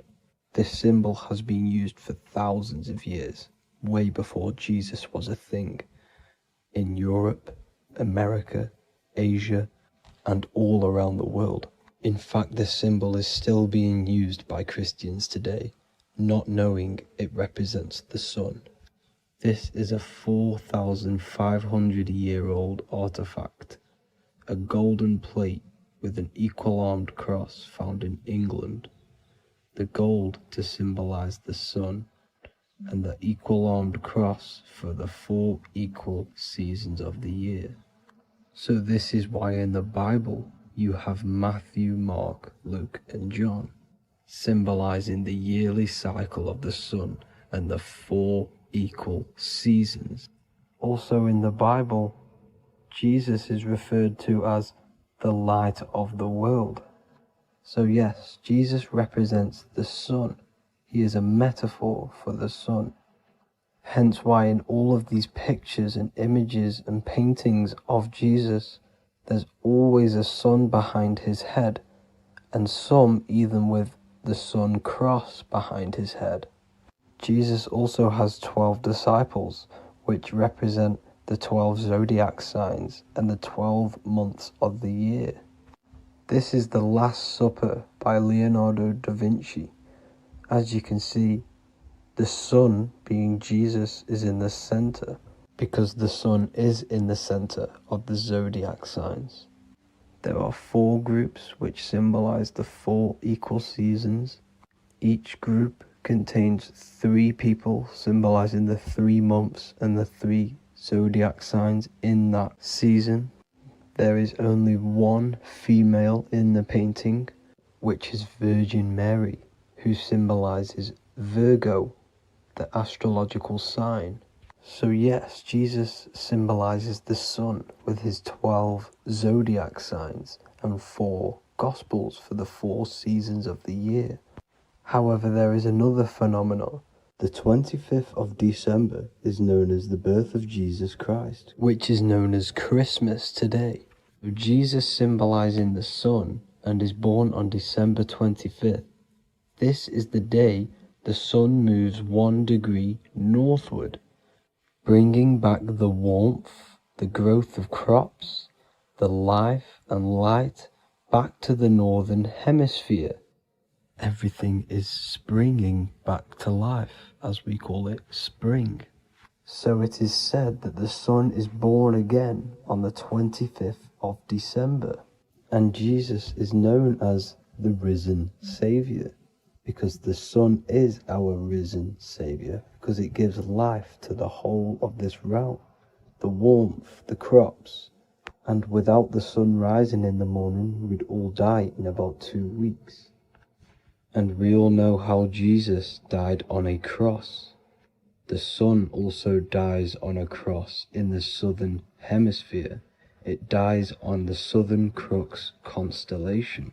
And on December the 22nd, 23rd, and 24th, the sun remains in the same position. So the sun dies for 3 days, and it is born again on December 25th. When it moves 1 degree northward. And this is when the sun is born again, or resurrected, just like Jesus. Constellation Virgo is prominent in the spring sky in the northern hemisphere. So therefore, the sun is born a virgin, Virgo. And as you see in this image, you see Virgin Mary holding the sun. Us as humans do not own the sun, so therefore God owns the sun. So yes, the sun is the Son of God, and this is what Jesus is symbolizing. And just how Jesus sacrifices himself for humanity, that's what the sun does. The sun gives out all of its energy so we can live. There are many other Bible verses which represent Jesus as the sun. Now in Matthew 8:23-27, his disciples are in a boat and there is a massive storm. Jesus is asleep, meaning the sun has not arose. And the disciples say, "Save us, Lord, we are perishing." Quote, "Then he rose and rebuked the winds and the sea, and there was a great calm." End quote. Now this is a metaphor for the sun rising and calming the storm, because in the ocean, when the sun is down, that's when there are great storms. The worship of celestial bodies go back thousands of years, and it's called astrotheology, and it can pretty much be traced back to all ancient civilizations. Now going back to the ancient Egyptians, the god Horus, the god of war, and he symbolized the sun in the morning. Ancients used to say that he walked over the sky in 12 steps. Yes, this could symbolize the 12 zodiac signs. It also symbolizes the 12 hours of daylight. So we have 12 hours of Horus, but now they've rearranged the word to hours. Horus and hours. And when the sun rises, Horus rises, we say horizon. which is Horus is rising. That's the etymology of horizon. Another Egyptian god called Amun-Ra was known as the god of all creation. He was the first god of them all. Amun was also a sun god. Therefore, after every Christian's prayer, they say Amen, sending their prayer through the sun to God. So this all goes back to the worshipping of the sun. Sun worship was around way before the Romans. However, in the Roman times, their sun god was called Mithra. Mithraism was the main religion before Christianity came into play. Mithra was the son of God. He died on a cross, and he was dead for 3 days and resurrected, just like Jesus. So the Catholic Church was not made in heaven. It was made by the Roman Empire. They mixed all the sun religions of Judaism, Mithraism, and other Arabic religions and combined it into one, so Caesar, the Roman emperor, could gain his own religion. So yes, Christianity was a political move to gain more control over the masses, because it was a worldwide government at this point in time. So here is a Sumerian helmet with the rising sun symbol. And then the Romans also used this rising sun symbol on their armor. So sun worship has been going on for thousands of years, and it still goes on today. However, with all the programming and the low IQs, today we do not get the full interpretation of the Bible and these stories from the past. And Christians and other religions are all brainwashed to not question their religion and not realize their true origins and where they come from. I do advise you all to do your own research and come to your own conclusions. However, I'm just pointing out the facts and connecting dots for you all to see. That's it for this video, guys and girls. Thank you all for tapping in. God bless.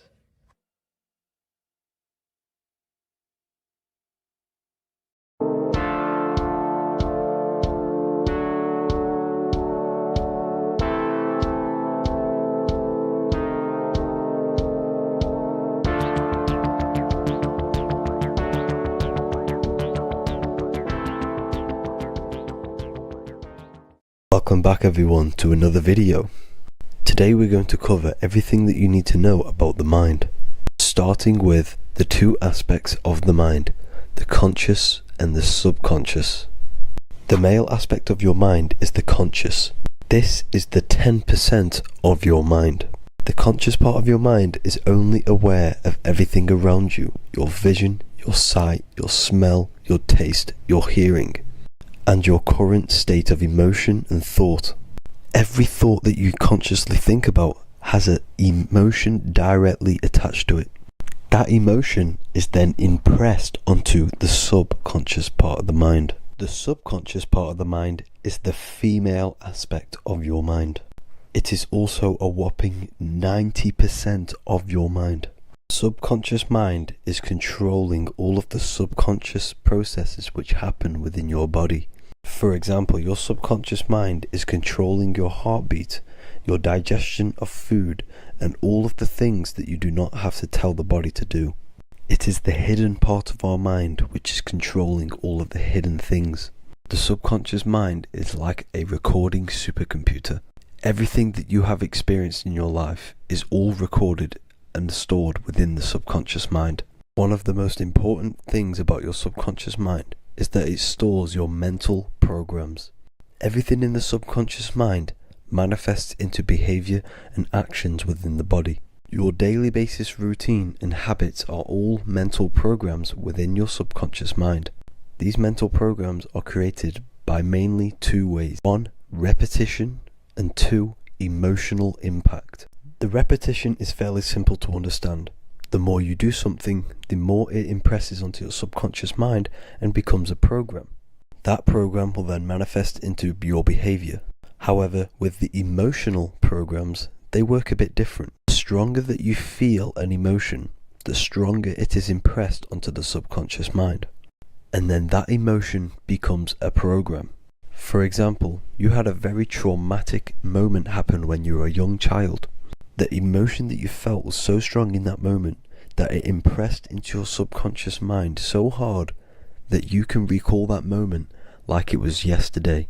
That traumatic event that happened to you when you were young will still manifest into your daily basis behavior even to this day. However, it manifests subconsciously. For example, if you were in a car crash, you will be wary to enter cars with certain people, all because of that traumatic emotion that you felt and impressed onto your subconscious mind. Another example of the subconscious manifesting into our behavior is posting on Instagram. Most of the time, the reason why you post is because your subconscious mind is seeking gratification. So before you actually do something, question yourself and find out the root cause of why you are doing this. Another thing that you need to understand about the subconscious mind is that it takes everything you say in here literally. So for example, if you go and say, "You are an idiot" to someone, your subconscious mind will only pick up the word idiot. It only knows yourself. It doesn't know anyone else. You are casting a spell on yourself just by saying that to someone else. This is why the golden rule is to treat others like you'd like to be treated. Now, you can rewrite these programs which are already in your subconscious mind. However, it does take consistency. You have to change these programs which have been running for years. And by changing these programs, you change your behavior, because these programs manifest into your behavior. The best way to do this, personally, is to listen to affirmations first thing when you wake up in the morning, and do this for 10 minutes every single morning. Then at night time, you want to think and feel that you are becoming the reality that you desire. The more that you feel this reality, the more it will become a program and impress your subconscious mind. For example, you're trying to gain financial freedom. If you trick your subconscious mind into creating a program saying that you are financially free, this will manifest into your behavior. You will start doing more work. You will start looking for ways to make money. Your mind will be set on the frequency of money and financial freedom. Therefore, you will receive thoughts based around this program.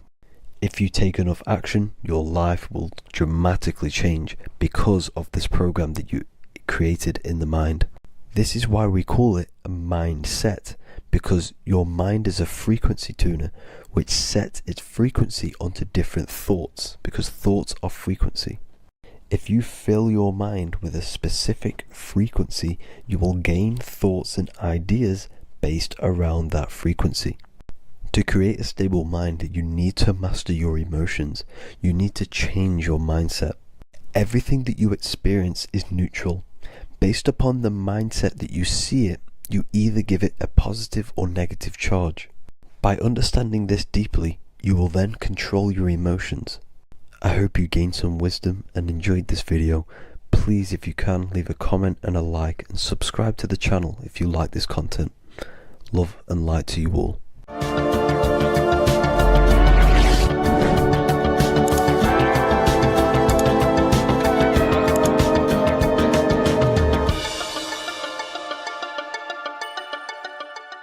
Welcome to Revival of Wisdom. Today we're going to be breaking down Saturn worship and how the occult are linked in with Saturn. Okay, so first of all, let's start with the celebrities. All these celebrities are doing 666. Okay, covering the one eye, which also symbolizes the all-seeing eye, which is another occult symbol. But we're focusing on the 666, the 6 with the 3 fingers. Also, we have CERN with the 666 within their logo. Also Disney, okay, as you can see here, 666 within their logo. Pepsi, Coca-Cola, and even Cadbury's. Monster Energy with the 666 in Hebrew numerals. unleash the beast. So what is 666 to do with Saturn? Because on Saturn, on the north pole of Saturn, there is a six-sided hexagon, okay? So Saturday is named after Saturn Day, the sixth planet. It is also the sixth day of the week, and has a six-sided polygon on its north pole, 666. Not only that, when you create a star out of the hexagon, you will create a six-pointed star, okay? With six triangles within the star, and a six-sided hexagon, which all adds up to 666. Okay, so this is why all these symbols contain 666. So why do they worship 666? Saturn. Because Saturn is the god of time and death, okay, and order and lessons. Okay, Saturn is a very cold and dry being. That is the sixth planet from the sun. Okay, Saturn represents the winter, which symbolizes death. Okay, because all nature dies within winter because the sun's not there. So it represents darkness and death. It rules the zodiac sign of Capricorn. Okay, so in the celestial cycle, Saturn is always opposite the sun. So it's the opposite of the sun. So they're worshipping this energy which is death-like. Okay, this god which is death and does not bring life. Okay, also is the god of time. Okay, also in the Roman and in Greek it's called Chronos. Okay, which is just a translation for time. It's also known as the Father Time, aka the Grim Reaper. Okay, the Grim Reaper. Keep that in mind. We'll come back to this. Here are some more logos for the Saturn. Okay, NAG, Internet, Wi-Fi. Okay, all these occult logos all worship Saturn. They are a satanic occult. They worship this death god, this evil god. Okay, this is where the cube now comes in. Okay, because what color is associated with Saturn? It's black, because it's the absence of light. It's opposite the sun. So black is the color associated with Saturn. Each planet has its own color associated with it. Okay, so when you make the cube, okay, as you can see here, the cube of the polygon, it creates what? A black cube. Okay, and the Kabbalah, okay, Kabbalah means cube, Allah means the god, the cube god. These religions are secretly worshipping this cube god, the god of death, Saturn, Satan. It's the same entity behind it all. Okay, so also we have these black cubes in Australia, Denmark, all around the world, these black cubes, because this occult is worldwide. It's Saturn, Satan taking over this realm. Okay, also with this black cube, they walk around it like the rings of Saturn. Around the black cube of Saturn with the rings, they walk around in circles. What are circles? Cycles. What is a cycle? Time. The time god. This is why it has a ring around it, because it represents time, cycles. Okay, and this is another depiction. Saturn always depicted with this Reaper staff. Okay, keep in mind this staff, just like we associated with aka the Grim Reaper. The Grim Reaper also wears a black robe, representing Saturn with the same staff. Can you see it? This is where it comes in. Okay, the same thing. Look, the same staff with the black robe. Black representing Saturn, the god of death. Okay, the Grim Reaper, Satan. Okay. Also, when you graduate from university, what do? You wear a cube on your head, a black cube with a black robe. This is Saturn worship. See, this is how Saturn, Satan, has tricked the world into worshipping him, not God, the sun, which represents God. So what is a corona? Because a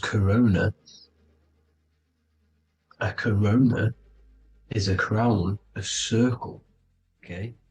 A set of concentric circles of light seen around a luminous body. So Saturn. So this is why they used to worship Saturn by wearing crowns in ancient days, and we still do to this day. The king or queen has a crown, a corona. Also, corona, the drink. Corona adds up to 666, just like Saturn is 666. But like you see in the corona, you see the staff.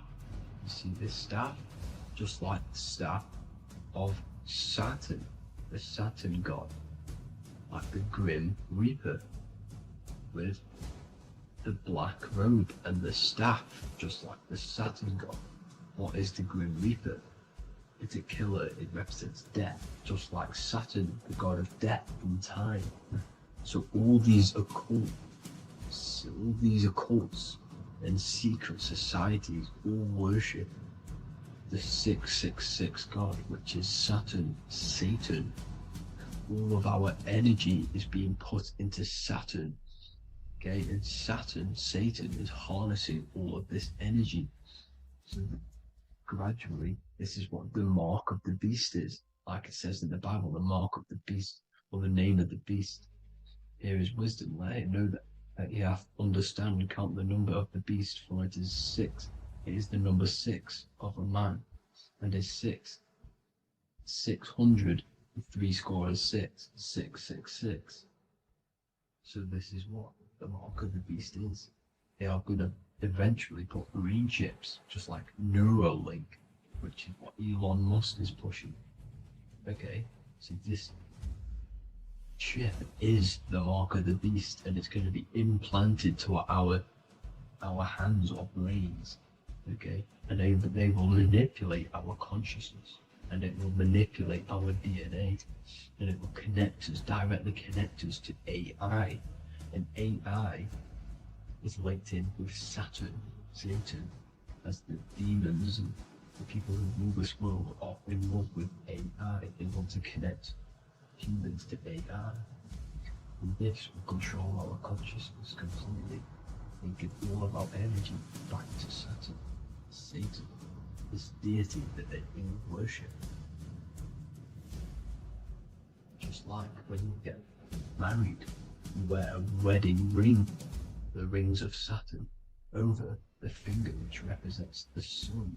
So you're basically seeing Saturn over the sun. The sun is the son of God. It represents the sun, represents God.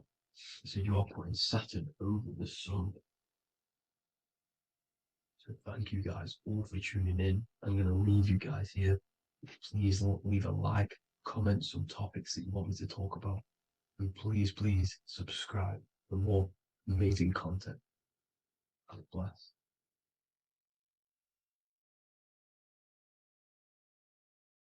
Do the elites actually worship Saturn? In this video, we're going to be discussing the occult and esoteric meaning of the 7 planets and the abuse of the Saturnic energy within today's world. This will help you gain a deeper understanding of reality, yourself, how you create reality, and what these 7 planetary energies actually truly are. In order to understand anything within the universe, we have to understand the law of correspondence, the law of as above, so below. There is one consciousness expressed in infinite forms. Me, you, the squirrel, everyone who possesses consciousness within this universe is an expression of the one divine consciousness, what we like to call Source, God, or the grand architect of the universe. We have to understand there is a large scale, but the large scale is mirrored in the small scale. If we look at lightning, this is a large scale. This is the macrocosm. Then we go a bit smaller to the trees. We see the same pattern. Then we look a little bit smaller into to the human body. We see the same pattern of the nervous system. Then if we zoomed into the microcosm, brain cells, we still see the same pattern. This reveals the universe is a fractal universe. The large is reflected in the small. And this is the symbol of the Fibonacci sequence, which represents this as above, so below principle. The big spiral represents the macrocosm, but then this spirals into the tiny spiral. This symbol goes for eternity, never touching, never finishing. The large is mirrored in the small. With understanding this, we can realize that we are a microcosm of God. We are our own universe. We are our own world. Your body is the earth. Your mind is the mind of God, just in a smaller version. You are a drop in the ocean of the vast collective consciousness. With that being said, everything you see outside of you is inside of you. As above, so below. The 7 planetary energies on a macrocosmic scale are the 7 energies that form the physical world. The physical dimension is crystallized thought. Everything you see around you was thought made manifest. Thought imagined, then created in the physical reality. Therefore, these 7 planetary energies are 7 astral forces that create and weave the material existence. For example, if we look at a tree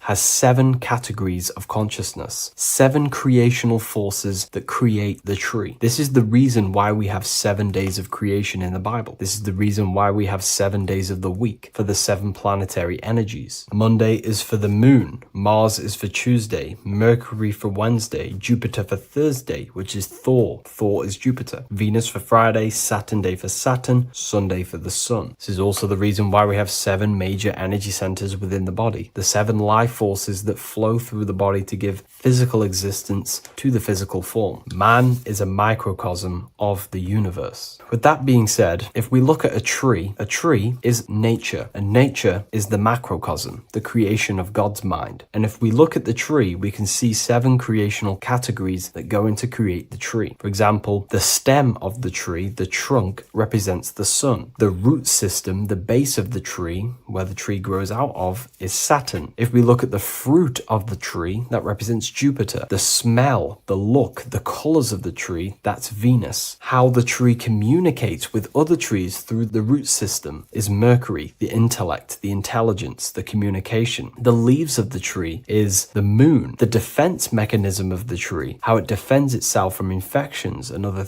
territories, is Mars. So we can see all physical matter, all physical creation demands these 7 categories of consciousness, these 7 planetary forces. But again, that is the macrocosmic scale. The macrocosm is reflected in the microcosm, which means you have access to these forces, these 7 planetary energies, and you use them to create anything in reality. You've been using them maybe unconsciously your whole life. For example, this book that I've created, the Book of Wisdom Volume 2, you can find it in the bio if you're interested in reading it. It has the 7 planetary forces that go into this tree, into this book. I used the sun, which is my passion and my drive to take actions. I used Mercury, which is my intellect, my thinking, my communication. I used Venus, the layout, the look of the book. I use Mars, my defense of my work, my trademark, my copyright. I use Saturn. Saturn is my time, my discipline, my attention. I use Jupiter, which is the why, the reason why I created it. I used the moon, which is my care. My care is the generative force. Whatever you create in your reality is because you care. You care about keeping a house above your head. Therefore, you go to work and earn money. Care is the driving force to create anything in reality. What you see right now watching this video is because you care about watching this video. If you lose care about watching the video, you will turn it off and continue to do something else. All creation demands these 7 forces, hence why we have here a midsection. Sometimes we see the symbol of the earth, which is a circle and a cross in the middle, because these 7 forces create earth. But again, this video is specifically aimed to Saturn. We're going to be discussing Saturn's Saturnic energy because there is a lot of misunderstanding in today's world, and I'm going to give my perspective and my research on the energy of Saturn and how we use it and how it's being abused in today's world. Saturn externally, because remember, we have an external world, an internal world, a macro and a micro. Saturn externally in the material plane governs the foundational and enduring aspects of existence, such as the roots of plants, the bones of our body, even the insects that dwell beneath the ground. It represents the dull, hard, unyielding forces of life, symbolizing structure, limitation, and conditioning. Under Saturn's influence, things become rigid, bound by the god of time, bound by restriction and boundaries. In Roman mythology, Saturn is revered as the god of time, ruling over the cycles, beginnings, and endings. This connection with this emphasizes Saturn's role in marking the passages of life, aging,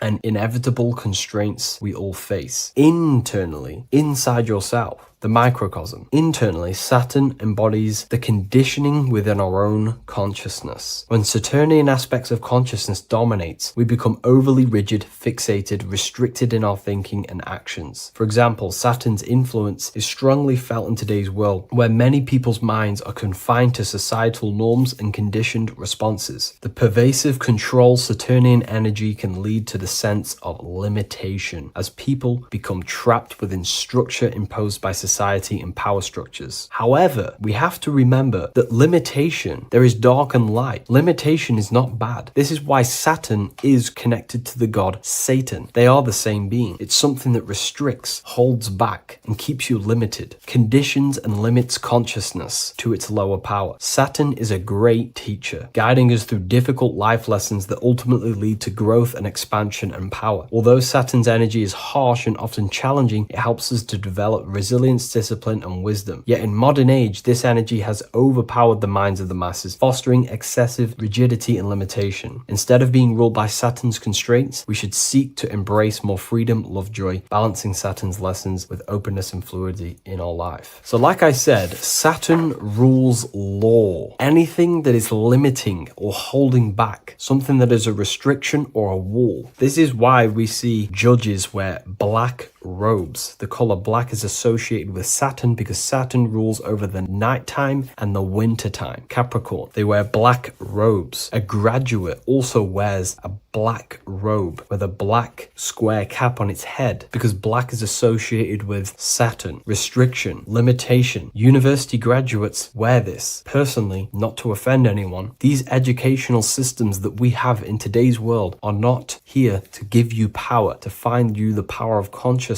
or yourself. They are simply to restrict you, to keep the mind limited in a certain belief system. That's not to say the things in university are completely useless, but what I'm saying is it is a conditioning by the educational system. And if we actually look at the top of the hat, it's a square over a circle. And in Freemasonry, we see the compass on top of the square. In Freemasonry, we see the square underneath the compass on top of the square. The square creates squares and the compass creates circles. So this is symbolizing the square, which is matter, the circle, which is spirit, matter over spirit when it needs to be spirit over matter. This is a symbol of conditioning, limiting the mind into being locked in the five senses and base consciousness. Saturn's energy is keeping people restricted. This is why there is so much Saturn symbolism in today's world, because Saturn is anything to do with limitation, restriction, and time. All of the systems in place are to limit our minds, to keep us on base consciousness, only thinking in a limited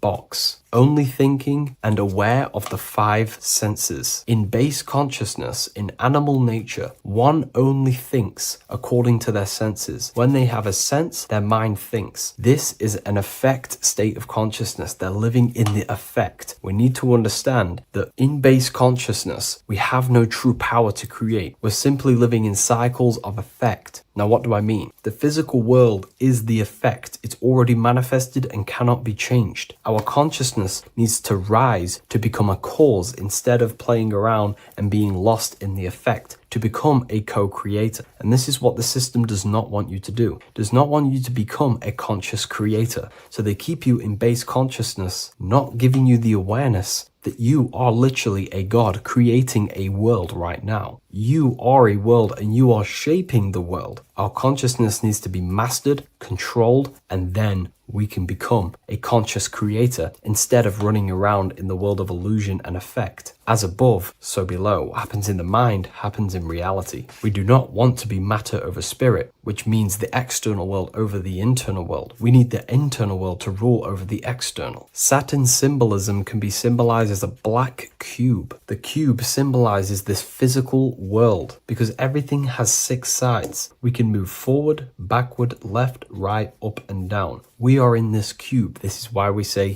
think outside the box. Thinking outside the box means to become a cause and not an effect. The mind needs to be a cause, an instruction center, and not just thoughts that are reinforcing the effect and lost in the effects of the material world. Instead of reacting, we need to become a commander. This is a symbol of conditioning and the physical plane. Black is dull, lifeless. The physical world is lifeless. It has no power to create. It has no power to do anything. It is simply a projection and an effect. You, the mind, consciousness, are the cause. You can create the effect. In today's system, Saturn's energy is heavily relied on, which is just simply man-made laws, restrictions, time wasting, and keeping people in base consciousness, only aware of the physical 5 senses. Let's get something straight about the elites. They do not worship Saturn. There is nothing to worship. They simply use the energy of Saturn to keep people limited. They're not using the planet Saturn, but they're limiting people in their belief systems and physically where they can go, restricting boundaries, countries, restricting people's minds through mass media, which is all symbolism of limitation and restriction of Saturn. They're not worshipping it, they're using it and abusing it. Saturn could be anything in your mind that keeps you limited. If you have a limited thought that does not allow you to take action on something, that is a Saturnic energy within your own mind. Anything that is indoctrination, anything that is boundaries on you, that is a Saturnic energy. Some people say that the Saturn and the moon are working together to trap our soul. This is highly symbolic. Saturn and the moon are not forming a matrix to trap your soul and keep you reincarnated. Again, this is symbolic, and in the esoteric version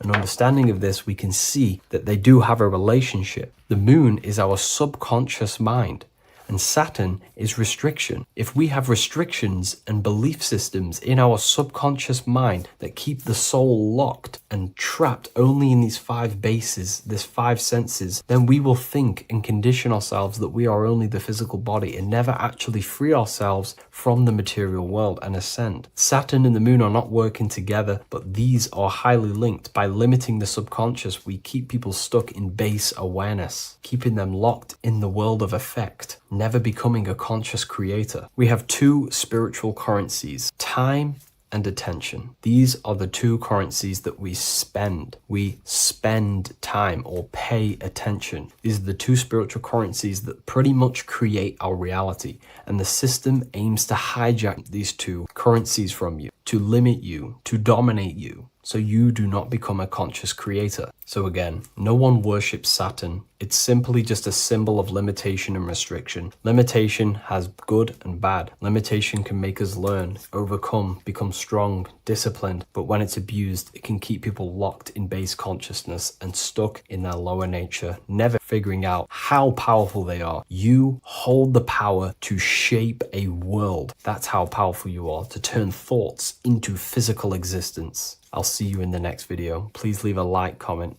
and a subscribe. There is a secret meaning behind the number 666. 666 is 3 sixes. The number 3 in occult and esoteric numerology represents the 3 aspects of human consciousness. We see this symbolism in the all-seeing eye with the light and the triangle. The triangle is the number 3. The eye represents consciousness, observation, and the light represents the light of consciousness, because consciousness is pure light. The 3 aspects of our consciousness is thoughts, emotions, and actions. Every thought creates a feeling, and the feeling creates the action. All physical manifestation is driven from these 3 aspects of our consciousness. All physical manifestation comes from thought. Every object you see around you, this screen, the phone you're on, the laptop you're using, or the iPad, was a thought in the invisible realms of consciousness.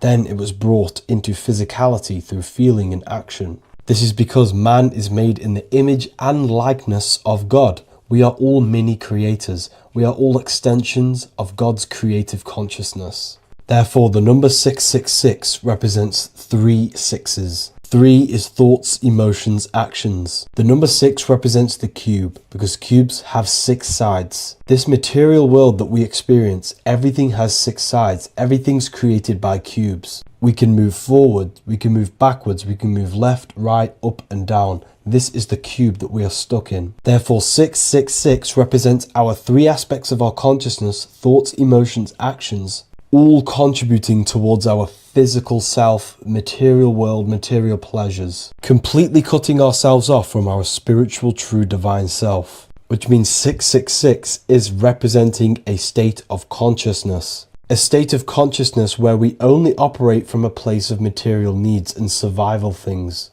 As humans, we possess a physical material body in the physical material external world, but we also possess an invisible inner world, which is what we call spirit. When we disconnect ourselves from our inner worlds, we become lost in this materialistic way of thinking and acting, which can lead to no life purpose, a feeling of emptiness and voidness in our hearts.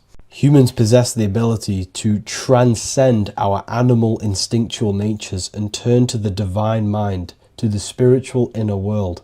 It is our inner world that is projecting our outer world. The outer world is just an effect of our inner state of consciousness. It's important as we go through this human life to not lose ourselves and look for our validations outside of ourselves. The external world is simply just a mirror, mirroring with mathematical precision what happens inside our consciousness. When we change our inner world, we produce effect in the outer world. To get back on track about this number, this represents when we are lost in our material self and we are completely cut off from our true divine self. The devil is always having goat horns, which represents a ground animal. This is the lower animal self of man. He's always red.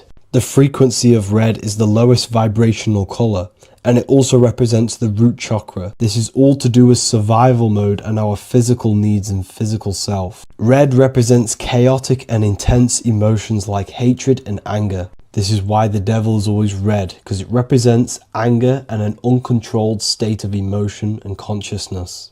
You see, we've been taught in the church and all through religion indoctrinations that the devil is an external deity which influences humans. And in fact, this is nothing but a metaphorical story. The devil is a character which represents an aspect of the human mind, the lower aspect of the human mind, a facet of our own consciousness and psyche. The voice that we have in our head that tells us to do these negative things is not an external deity pushing us to do something bad. This is an aspect of our own mind. Jesus and Satan are just 2 characters which represent the 2 voices that we have in our own consciousness. In fact, the word devil was never present in the early Gospels. Instead, what was mentioned was a spirit of evil. A term spirit of evil was not meant to denote a specific deity or being, but rather any force of negativity, whether it manifests as a destructive thought, emotion, or action. The spirit of evil represents the darker sides of our mind, the part that leads us astray and brings forth negativity in our lives. The reason why they want you to believe in a devil is because they don't want you taking responsibility for your creations. They don't want you to realize that the external world is truly a mirror of your inner state of consciousness. Instead, when something bad happens in your life, you blame it on some external devil or Satan who tempted you. Everything is your creation in your life. When you realize this, you take full control and you begin to reshape your external world by changing your inner state of consciousness. What if I told you that you are under a spell and this spell is controlling you in every aspect of your life and you don't even realize it? Spells are not what you've been taught. They're not fantasy magic wands that are casted over you. No, no, no. Spells are much, much deeper. A spell is a belief system that is installed into your subconscious mind, which holds power over you. Okay? If I install a belief into your mind and that belief holds power over you and controls you, that is you under my spell. A spell is a belief that someone has installed into you. Okay? You have a subconscious mind. The subconscious holds power over 90% of your daily basis behavior, thought patterns, and overall emotional state. Because the subconscious is the back end of our mind, the mind that we don't really have access to. It's the shadow self where all of our programs, all of our memories, all of our traumas, all of our everything that we've ever experienced is recorded and kept in this vast database called the subconscious. Now, the subconscious is the 90% of our mind. We are only aware of 10% of our mind, which is the conscious mind, which is what you're using now, what you're consciously aware of. But there is a subconscious mind that holds power over your conscious decisions, and you don't even realize it. For example, as a child, you had a very, very traumatic event happen. Let's say as a child, you were not loved enough by your parents. And this feeling of you not being enough for your parents and feeling alone as a child implanted this seed. And this seed was planted by your emotions, a strong emotion.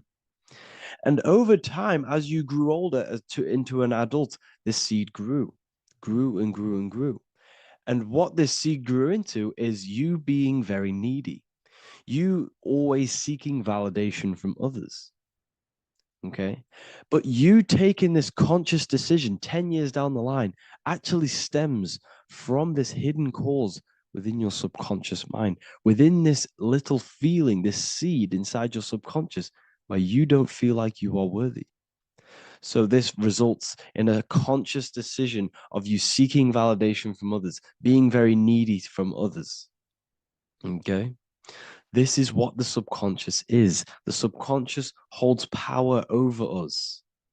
For example, posting on social media.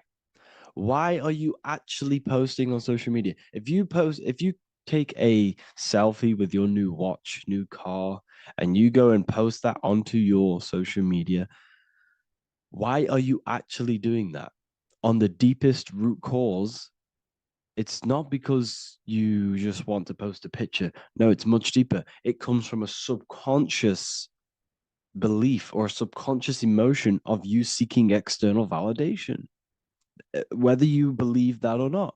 But that's what it is. If you're posting on social media, you're seeking attention, you're seeking validation from others on a deep level, on a subconscious level. You may not even realize this because it's subconscious. Now, this is what a spell is.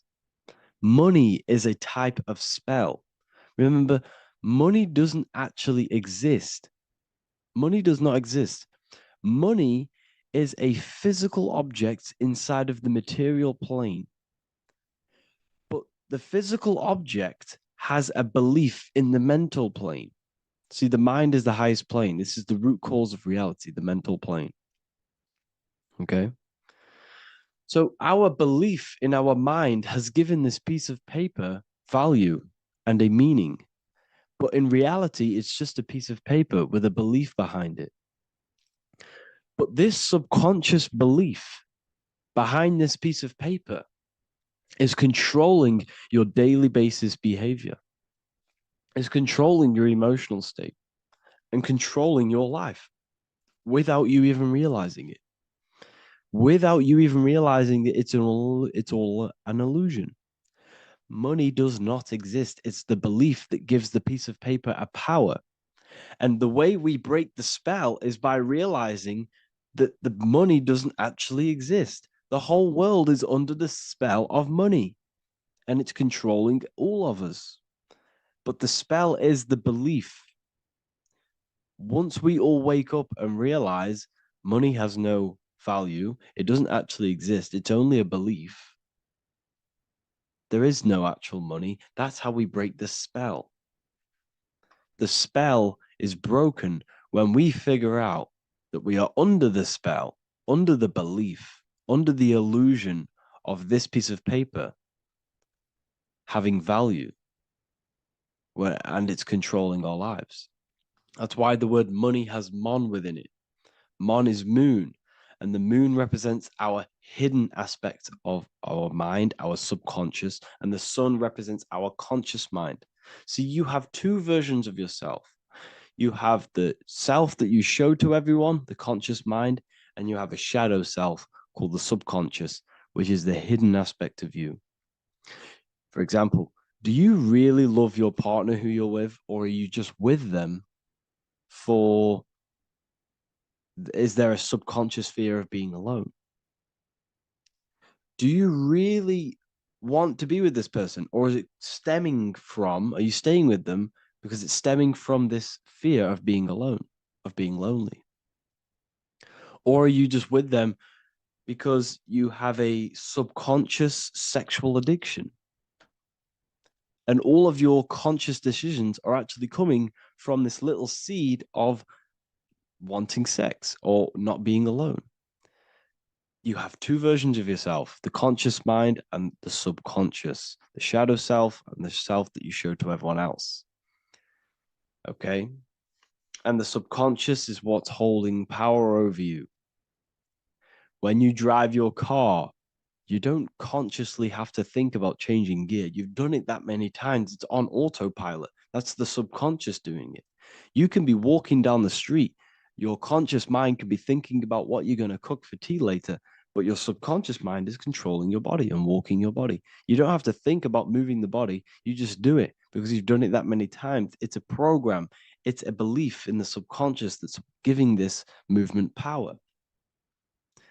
You see, the subconscious holds a lot of power over you. Our beliefs hold power over our daily basis behaviors and actions. Okay, like I said, posting on social media, this is seeking external validation. There's a subconscious stem, there's a subconscious urge bringing this desire into conscious reality. So we must break the spell of our emotions controlling us, our traumas from a child controlling us. For example, another example of this, let's say you were in a car crash years ago, and this car crash led you to having a very traumatic event, very traumatic emotion you felt in that car crash. You felt a lot of pain. That was impressed into your subconscious. And even to this day, you're probably scared of going into trains, going onto cars, going inside of vehicles. And you might not even be aware that it's actually stemming from this event that happened 10 years ago.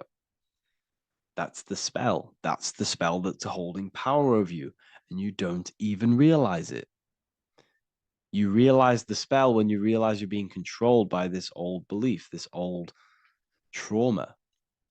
That's what a spell is. A spell is not something I cast over you with a wand like Harry Potter.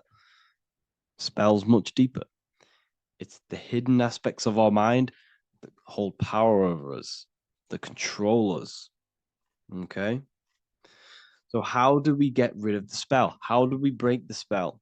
By installing new belief systems, by installing new programs into our subconscious. The subconscious is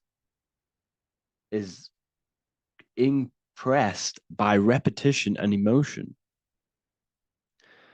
Everything you do on repeat, for example, tying your shoelaces, you can be looking up into the sky, closing your eyes, thinking about what you're going to create for tea while doing your shoelaces. You've done it that many times, you don't have to think about it. That's the subconscious taking over. Okay. That's the repetition aspect of the subconscious. For example, you could probably run down your stairs. You know exactly how to run down the stairs. If I tried to run down your stairs, every every staircase is different, I'd probably fall over. But you've done it that many times, you know exactly how to do it. It's what we call ritual. When you have an evening ritual, when you tidy the house, you do your skincare routine, you wash your teeth, that's a ritual. This is what the ancients called ritual. When we do rituals, we're trying to implant something into our subconscious to either remove an old program, an old seed that is controlling us, for a new one that's going to grow into new light, into a new reality. So you can implant messages, implant new programs into our subconscious, which will then grow into a new reality. Okay?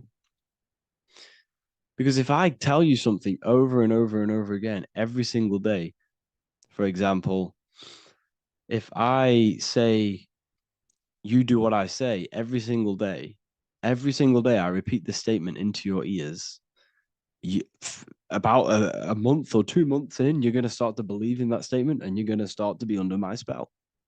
You're going to start to do everything that I say. So this is what spells are. Spells are subconscious beliefs that hold power over you, and you don't even realize it. So we need to remove these old programs we have that are controlling us for new programs. And we do that through ritual, affirmation, and imagination. Repetition and emotion is key to impressing the subconscious. They are the two ways that spells are created, that programs are created. The subconscious only knows the now, and it only knows you.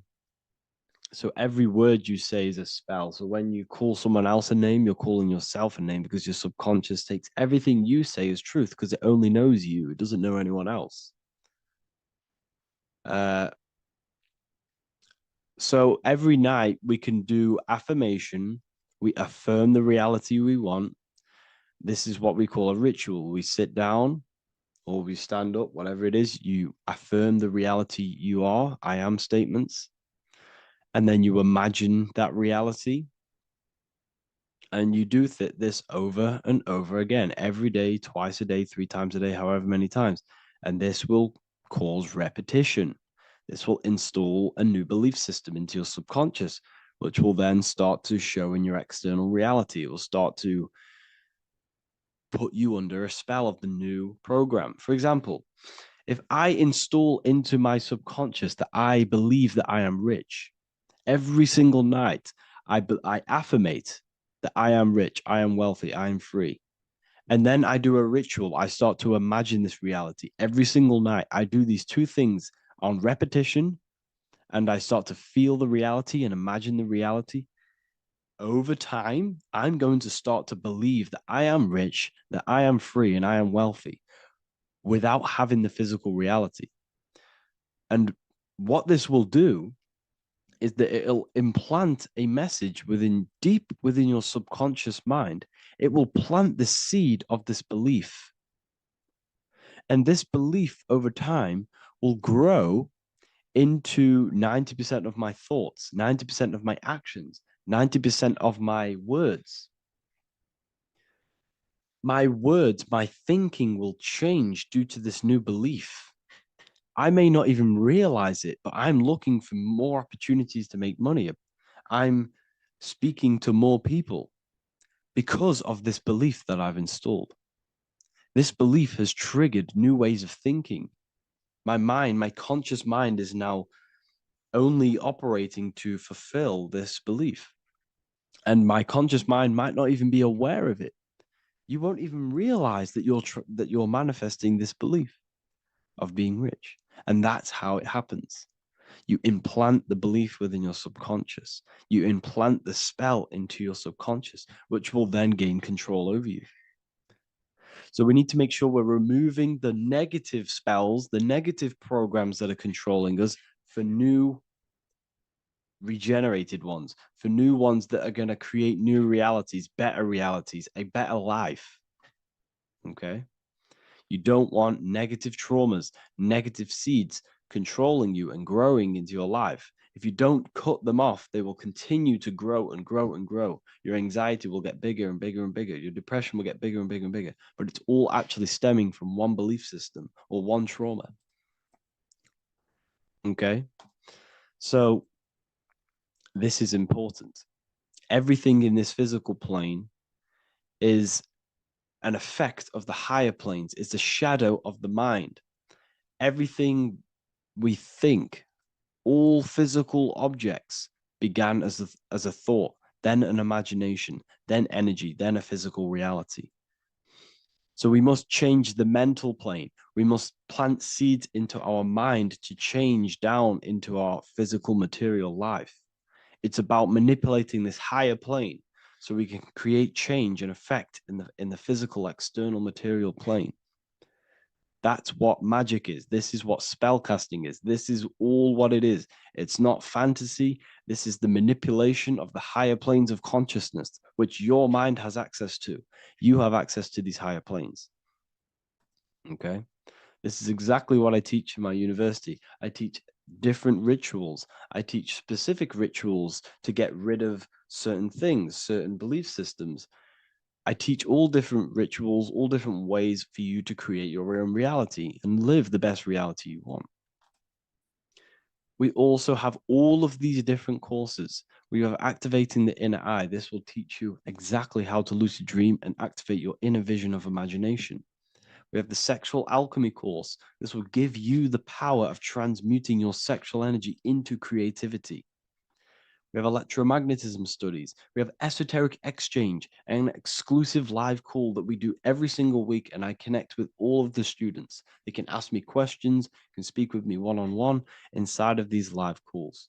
We have the real numerology section. We have the health section. We have a lecture section. Look at all of these lectures we have on occultism, symbolism. All of these lectures are designed to gain you power, to give your personal power back to you, to make you realize things about you. We have a meditation section. We have a library section where you can download all of our library, all of our books, different books on occultism, symbolism, Freemasonry, astral projection. And of course, we have the Manifestation Mastery course, which teaches you exactly how to create reality so you can live that desired reality that you want. This is the last chance to lock in the price of $55 a month. This is less than $2 a day. You can really level up your life because the price is going to increase as the value of the university increases because there's a new symbolism course coming out. And if you join now, you'll get this course for free because obviously when this course releases, the price will go up. The symbolism course will teach you the language of esoteric and occult symbolism. I'll leave the links in the description. Make sure to leave a like, comment, subscribe to the channel if you want to see more content. Thank you all, people. Have an amazing day.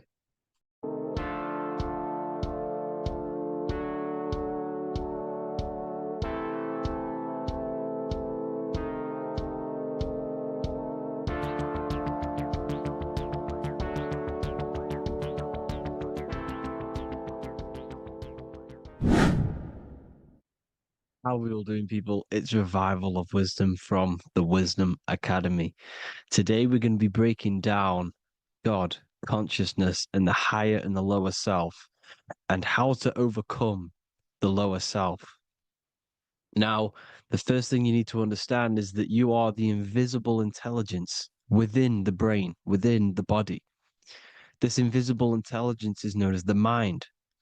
But you are not the mind. You are the observer of the mind, which is the soul, the invisible entity. The mind is your intellect, your intelligence. Now, the mind is, it's hard to put this in words, but the mind is something that gives you the ability to explore the universe. And this inner self is the I am. It's the quiet, the inner self, the voice you see in you hear in your head. This is why within spells high twin, inside, internal. The I is also the number one, which is one line. Because the one and only, is the inner self, which is the I am. This is why you say, my name is Harry.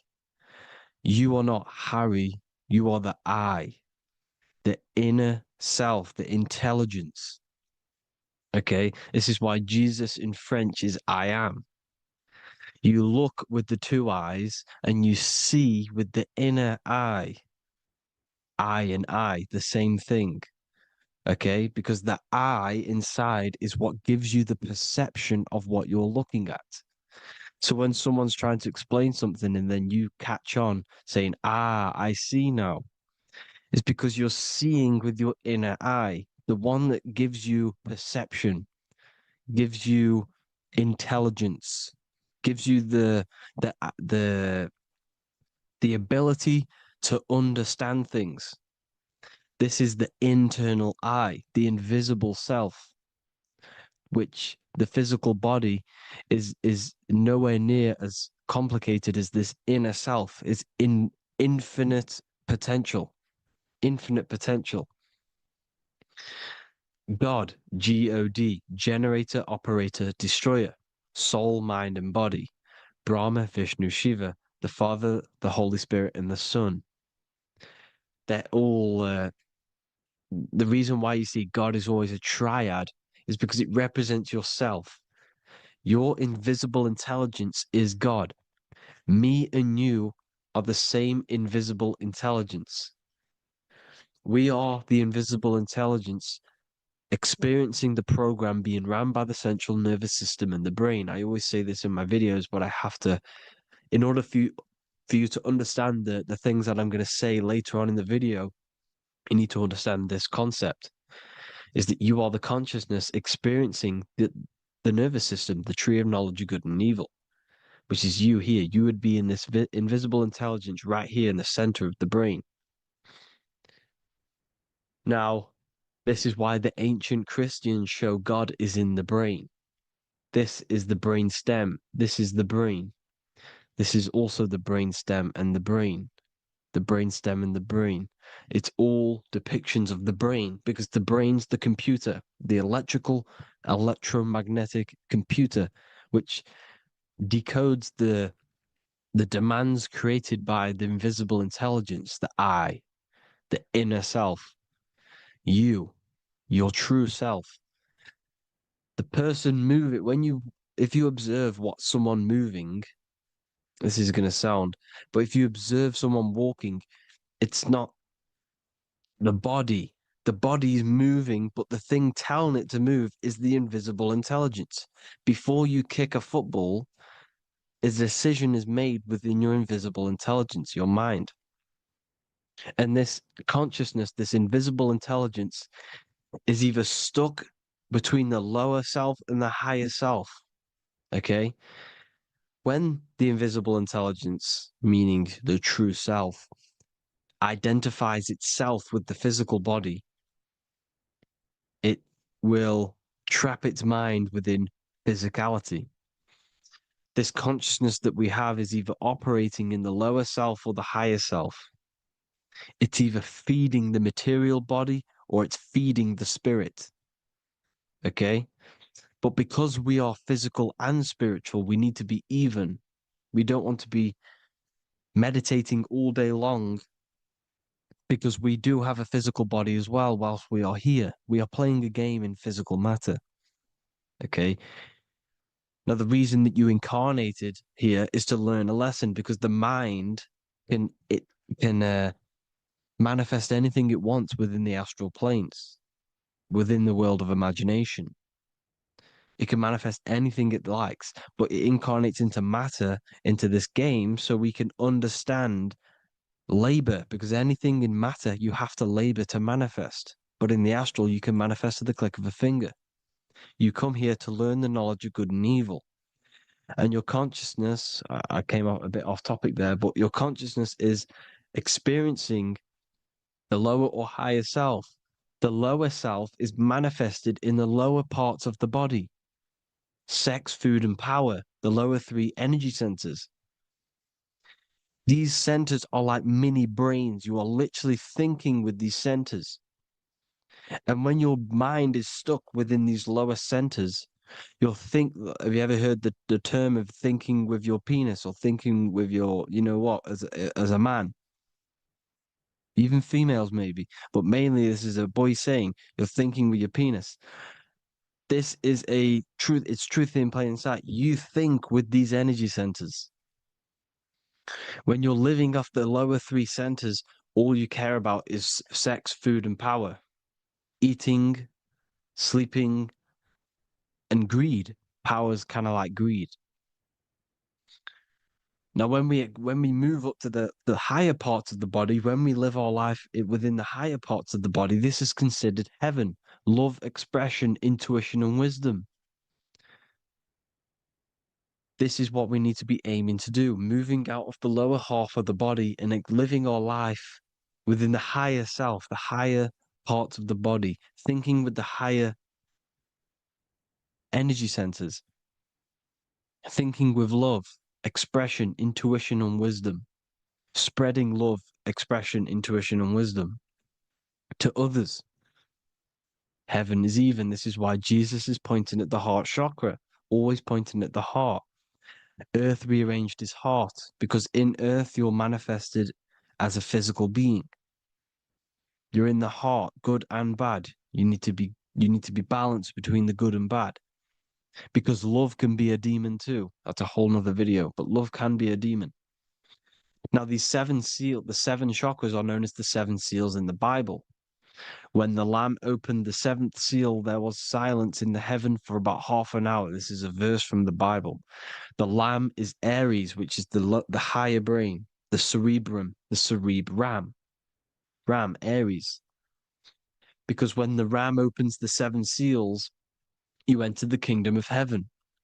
Because these chakras seal your invisible intelligence. They seal your true self. You are behind these seven seals, your true invisible self, your true consciousness. Because behind these seven seals, you do not think about anything materialistic. Your intelligence is not material. It's not physical. It's not from the physical world. It does not desire the physical world. The body is the beast. The body's the animal, the lower self, which can corrupt our intelligence. It can corrupt the intelligence. Okay? Now, we need to balance these chakras so that we gain a deeper connection between this intelligence and the brain. Because when there's a strong connection between the brain and the intelligence, your body and the intelligence, you have a strong connection. Therefore, you can manifest what the intelligence is saying at all times. Meaning, when, for example, your higher self, this is intelligence, the higher intelligence is always speaking to you. It's always guiding you. It's always telling you the right thing to do. You can feel it when you're doing something wrong. You can feel that you're doing something wrong because this higher self, this intelligence knows what it needs to do here. And when there's no connection between the body and this our intelligence, our true self, when we strip away, when you close your eyes for long periods of time, you will figure out you are this invisible, infinite, creative being. There's no words that I can't describe what it is, but it's the voice inside of your head that you can feel when you close your eyes. You are this being inside of the heaven, because this is heaven, this intelligence. And when there's a strong connection between the body, you can manifest everything it's saying. When everything is balanced, when you're no longer thinking with the lower centers, when they're all balanced, you're not thinking in particular with every center, you balance them all, you can manifest everything it says. Your body will act out what the intelligence is always saying. This is God in the brain, the intelligence, trying to touch Adam, representing the lower self. This is why they're not touching. Notice how Adam is resting, but the intelligence is always reaching out, stretching, symbolizing metaphorically saying it's guiding. I'm always reaching out. The intelligence, your intelligence is always guiding you. It's always reaching out to you. But Adam is ignorant of it. The lower self is ignorant of it. And that's why he's so relaxed and God is so stretching out. Because at our highest self, that when you think of when you want to better your life, that highest true version of yourself is God. When you're manifesting this, your highest self, this is God. Your truest form, your most perfect form, that is God. Your highest version of yourself, that is God. Emotions. Emotions are not what you've been taught. Emotions are not something that should be reactive, okay? You should not let the emotion be you, except that you should experience them instead of letting them become you. You need to understand there's a separation in our consciousness. You have the soul, which is the person who is observing your thoughts. When you think a thought, who's the one observing that thought? The soul, you, the I am, the I, the inner self, the one and only. And inside of every single body, inside of me, inside of you watching this video, there is this same intelligence that is inside of me, inside of you. And it's the exact same intelligence, experiencing a different body. And this is what we mean by the universe is mental. We all we are all sharing the same ball of consciousness in a different body. The animals, the fish, the cells, all expressing this one consciousness.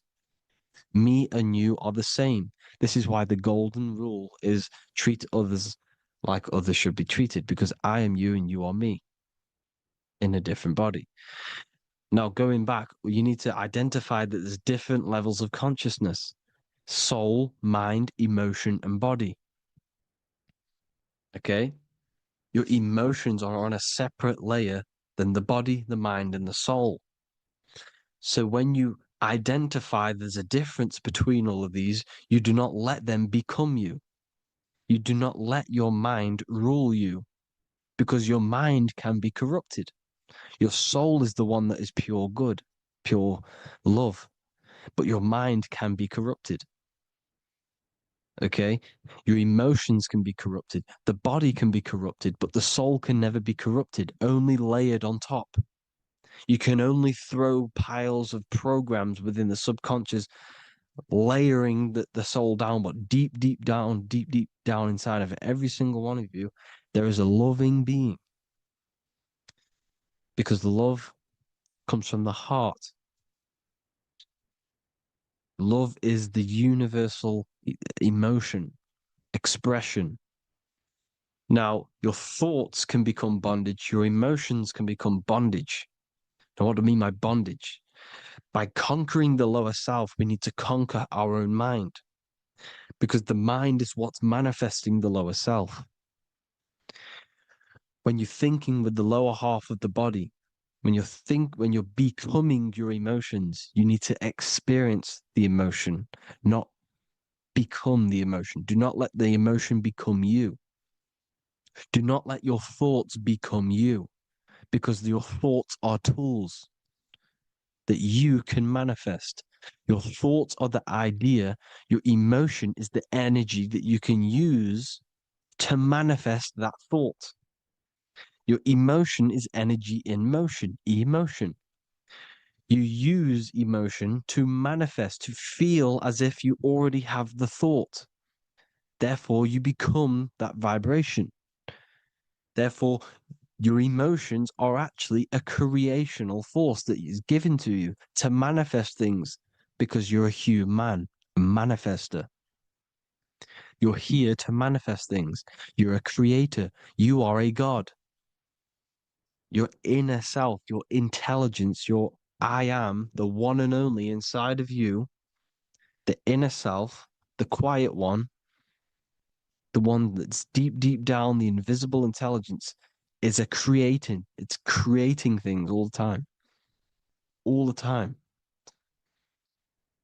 Speak no evil, see no evil, hear no evil. This is the astronauts. They're Freemasons, but they understand this because thinking, seeing, and hearing can corrupt your mind. And when you have a corrupted mind, you'll have a corrupted subconscious. The subconscious will manifest into the body because 90% of your behavior comes from the subconscious mind. So you got to speak, see, and hear no evil. But sin, what is a sin? To overcome our lower self, to overcome our lower self, the 7 deadly sins are not something that goes against an external God.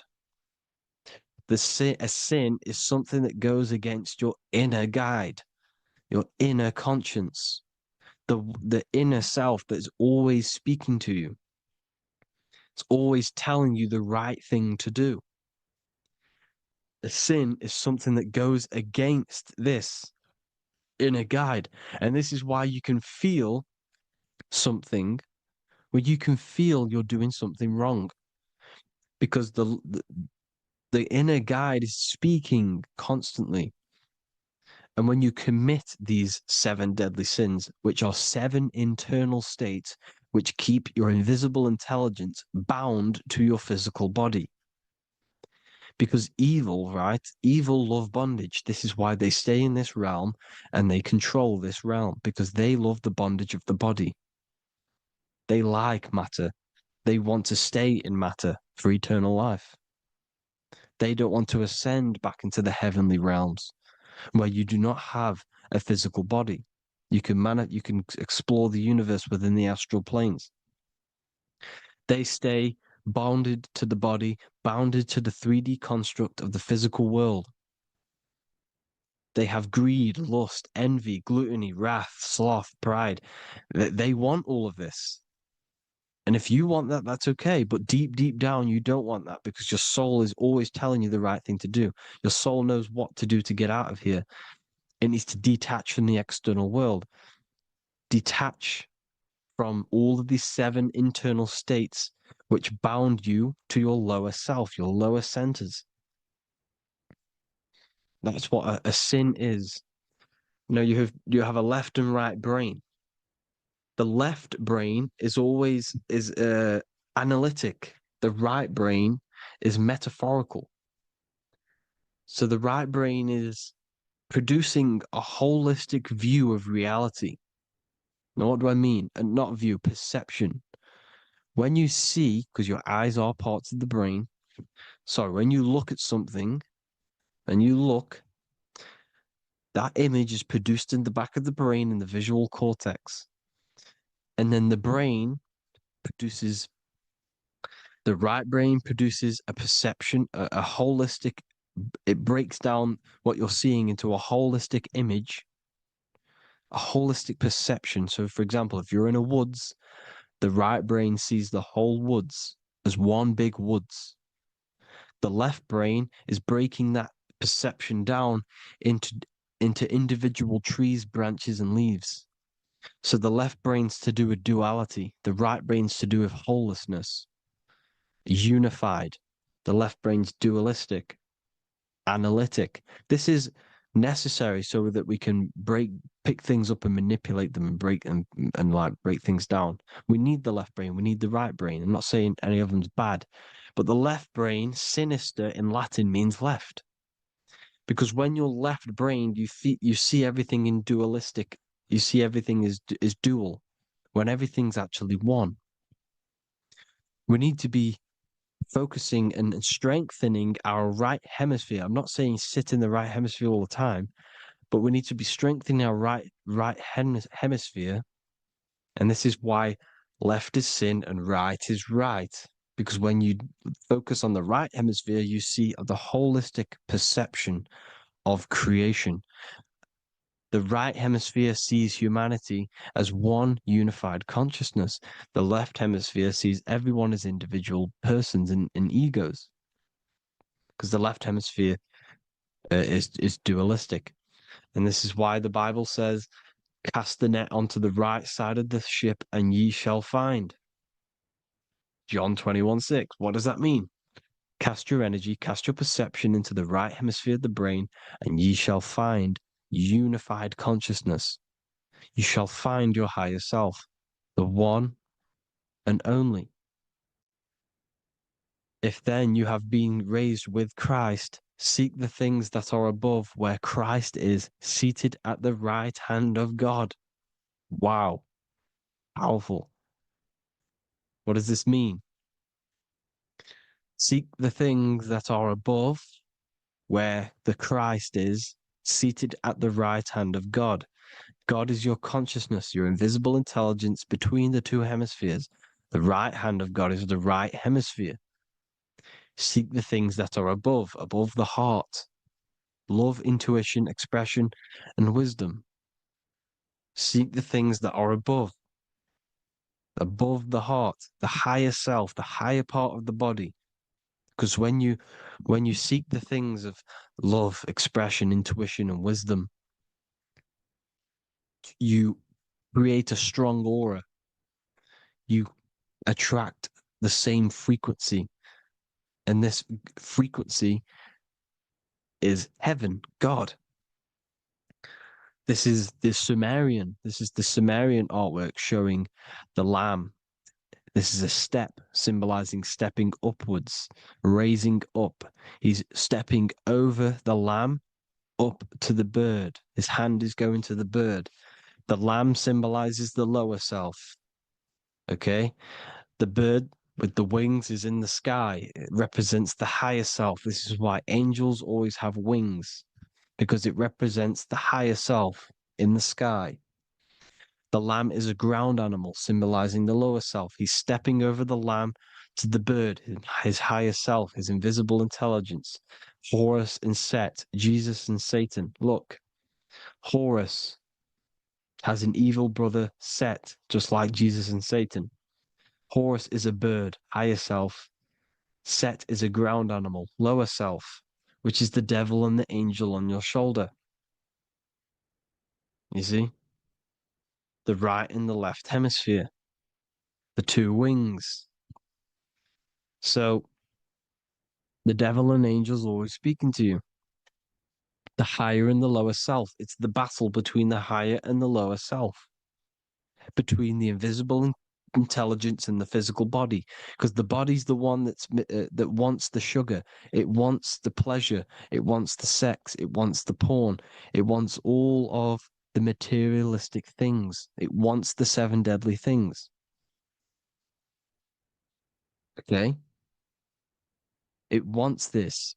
There's a battle between the higher and the lower self, your intelligence and the body. This is why you need to become balanced, so that there's a deep connection between the body and the invisible intelligence, the I am.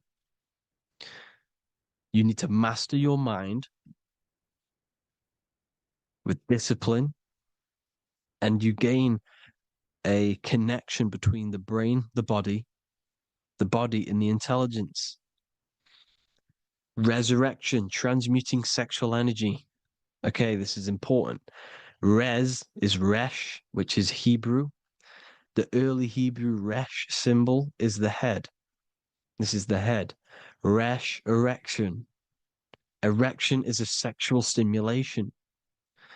Resurrection is rise erection. You got to raise your sexual energy up the base from the spine to the head. This is the Christ, the Christos. There's a psychophysical psychophysical oil produced in the brain every month. Go and watch my other video on raising the chrism. Okay? And every month there's this fluid produced in the brain, which takes 2 trips, because one's produced by the pituitary, one's produced by the pineal, magnetic female, magnetic and electric charge. And it takes 2 trips down the spine to the solar plexus, the bread of life in the Bible, or Bethlehem in the Bible, because the River Jordan's your spine. Goes down to Bethlehem. It gets born in Bethlehem, just like Jesus.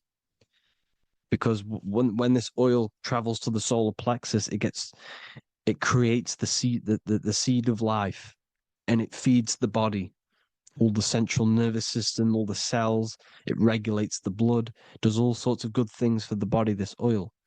Now, when you save your sexual energy and you raise your resurrection, you awake the Christ, you raise it from the solar plexus or the sacrum bone up to the brain, you activate 100% of the brain, and this is the true resurrection of Christ.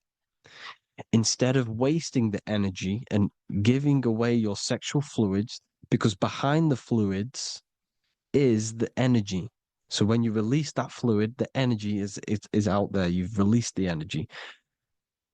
Your sexual energy is the most potent emotional force a human could possibly feel. Same with any animal or anything. The sexual urge, the sexual emotion is the most powerful, potent emotion that you can feel. It takes over the whole body. When you feel sexually aroused, it takes over everything because it's so potent.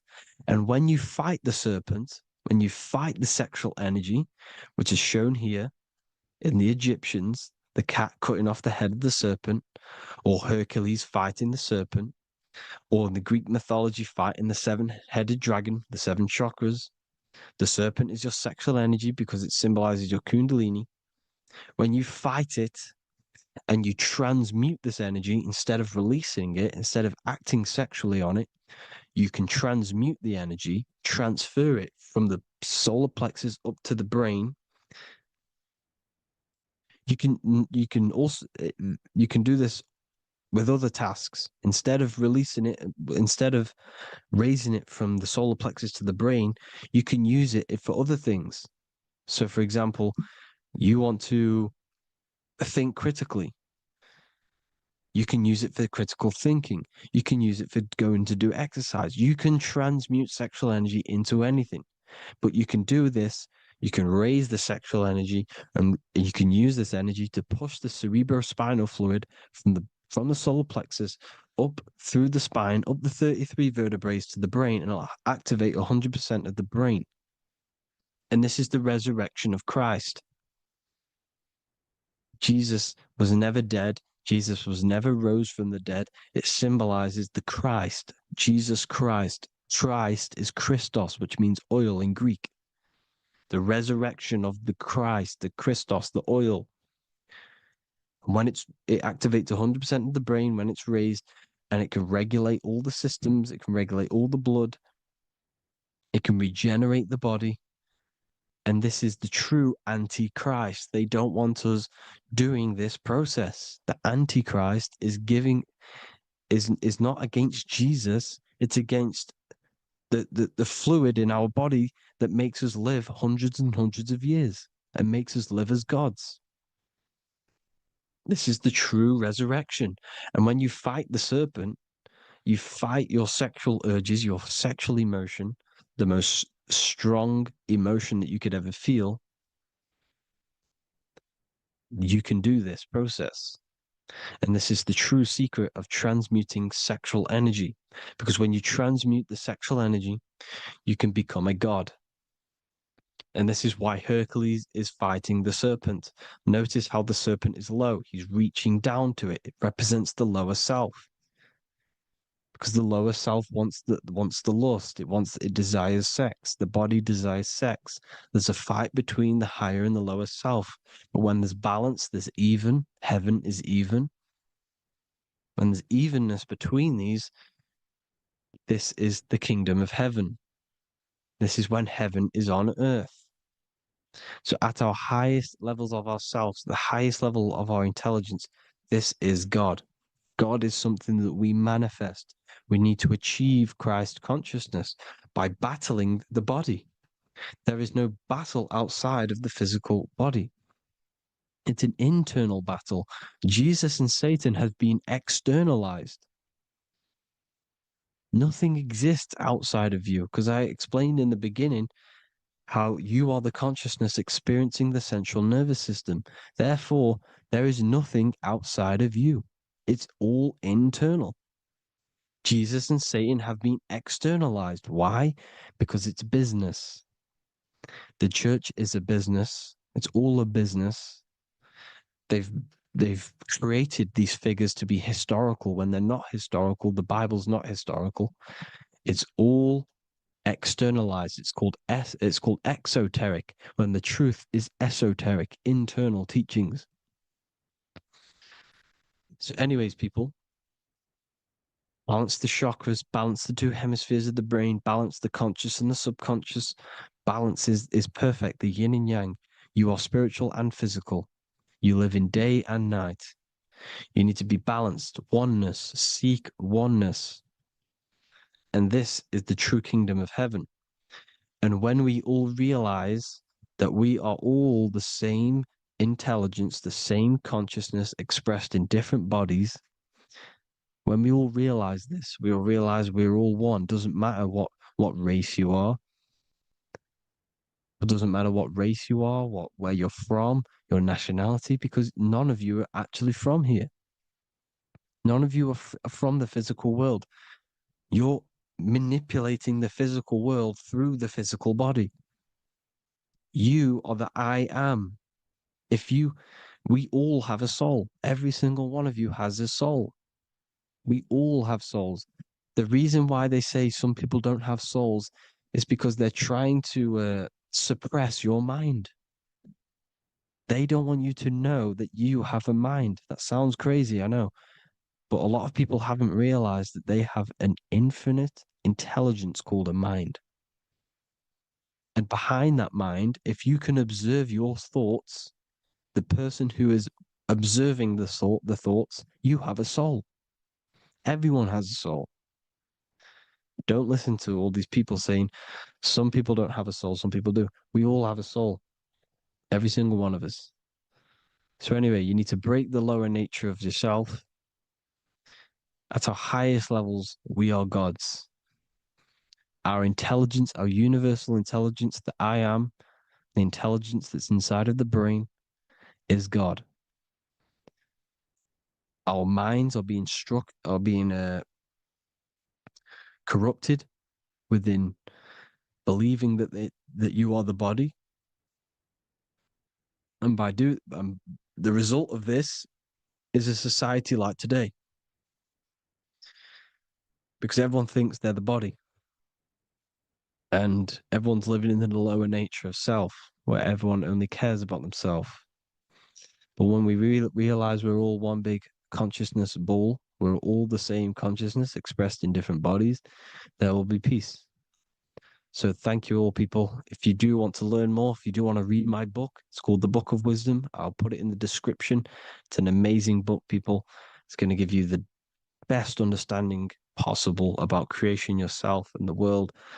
It's amazing. The Bible, everything. I have just launched a new cymatic library.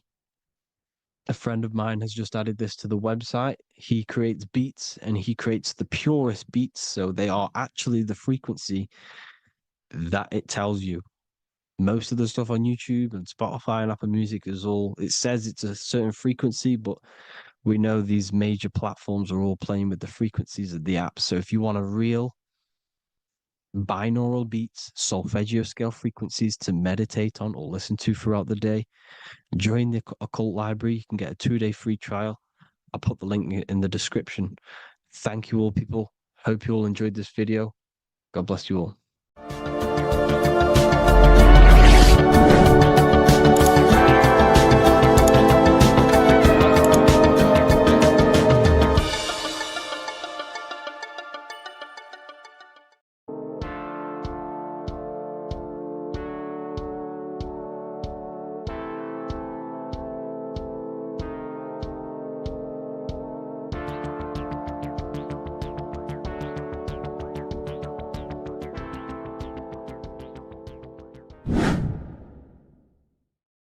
How are we doing, people? It's Revival of Wisdom. We're back today talking about sun worship. Okay? And please enjoy. Sit back and enjoy the video. First thing we need to understand is that the sun is the risen Savior. It's the light of the world. Without the sun, we have nothing. Now, the sun is the Son of God. We didn't make the sun. No one owns the sun. But who created the sun? Obviously, the Creator created the sun. Therefore, it is the Son of God. And that is what Jesus is symbolizing in the Bible. The Bible is a metaphorical story. That's why it's called the greatest story ever told, because it is a story about the sun, the zodiac. It's about you, the systems in the body. It's about everything that is sacred in this creation. Now you can see the suns behind Jesus' head in all of the ancient portraits, even the ones that are more modern. You still see a sun on the back of his head because he is the sun. He's the light of the world, our risen Savior. And this is what Christians are lost because they don't realize it's a symbolic story and they think Jesus was a historical person. He's not a historical person. Okay, this is what we need to get out of our mind. This wasn't a historical person. It's the Son, our risen Savior. The Son is the soul. It's the soul of this creation. Because what is a soul? A soul is pure life force, pure energy. Whatever a soul inhabits, it gives life to. Like our soul feeds our body. The sun feeds the earth because the sun is a soul, and that's why the ancients called it soul. Because it's the soul and it's in you and it's the light of the world. It's the light of everything. It gives life to all things. Here's Jesus and his 12 disciples. The 12 disciples symbolize the 12 zodiac signs. Aries, it rules the head region because the 12 zodiac constellations rule specific regions of your body. Aries, the ram, you have a cerebrum in your head. This is Aries on the head of the table. His Gemini rules the arms and the lungs. The two twins, Gemini. He's holding up two hands for the two hands and arms. The twins. Cancer has a knife in his hand. It's not so clear, but he has a knife in his hand. Cancer is the crab. Crabs have claws. And he's pointing at Virgo's Adam's apple, saying there's no Adam's apple there. It's a woman. Who's the sixth sign? The sixth sign is Virgo, the Virgin, the only woman in the painting. Now notice how there are 3 people in 4 groups for the 4 seasons and for the 3 months and 3 zodiac signs in each season: spring, summer, fall, winter. Matthew, Mark, Luke, and John with the suns on the back of their heads, because it's the 4 states of the sun. The 4 states of the sun. Now, 6th sign, Virgo, the Virgin, the only woman in the painting with no Adam's apple. Then we have the sun, Jesus, red and blue, red shift, blue shift. Electromagnetism. The ancients knew this. He's got one hand open, one hand down, because the sun gives and retrieves. The sun rises and it falls. It gives, then pulls away. That's what the sun does, and that's what he's doing. His arms are out, symbolizing the rays of the sun, casting down onto the earth, giving and then receiving. Libra, his 2 hands are equal, he's holding his arms out equally, because Libra is the 2 balanced scales. Libra is when the sun is balanced between the summer and the winter. It's being judged. The sun isn't balanced. That's what Libra is, the 2 scales. Capricorn is the goat. Goats have 2 horns, and you can see the 2 horns on his head here. See? So this is astrology. This what Leonardo da Vinci is depicting here. It's astrology. And he knew the story of the Bible is all astrology. It's all based on astrology. The Son of God, the real sun. Now here are some Bible verses. I am the light of the world. Obviously, that's the sun. What other light is there that lights up the world? The moon can't do it. It's the sun, the one and only sun, our risen Savior. Because if the sun didn't rise, we'd all be dead. So it's our risen Savior. And it dies for our sins every night and then gets reborn every day. Now, Jesus calms the storm. Mark 4:35-41. The disciples are all on a boat and there's a heavy storm, but Jesus is asleep. The disciple says, Jesus is asleep. We need to awake him. They wake up Jesus, and Jesus got up and rebuked the wind and said to the waves, quiet, be still. Then the wind died down and it was completely calm. Well, when Jesus was asleep, this is the sun not being risen. It's not risen yet. Because in the night times, that's when the storms happen on the sea, in the ocean. And when they awake Jesus, Jesus rises because he's the sun. He rises and everything calms. Because when the sun comes, the storms go. You see? So it's the sun. It's all about the sun. Here's another, Luke 22:10. A disciple asked Jesus, when will we know it's the end times? And Jesus says, as you enter the city, a man carrying a jar of water will meet you. Follow him to the house that he enters. Well, this is clearly talking about astrology, the topic that Christians think is satanic, when they don't realize the whole thing's based on astrology. Because the end times is the end of Pisces, which is the two fish, which is the age we've just gone out of. And you can see all these ancient churches here with two fishes, because they knew it was the age of Pisces. There's an ancient photo, ancient artwork with the two fish, Pisces. And the end times, as it talks about in the Bible, when Christians think the world's going to end or something.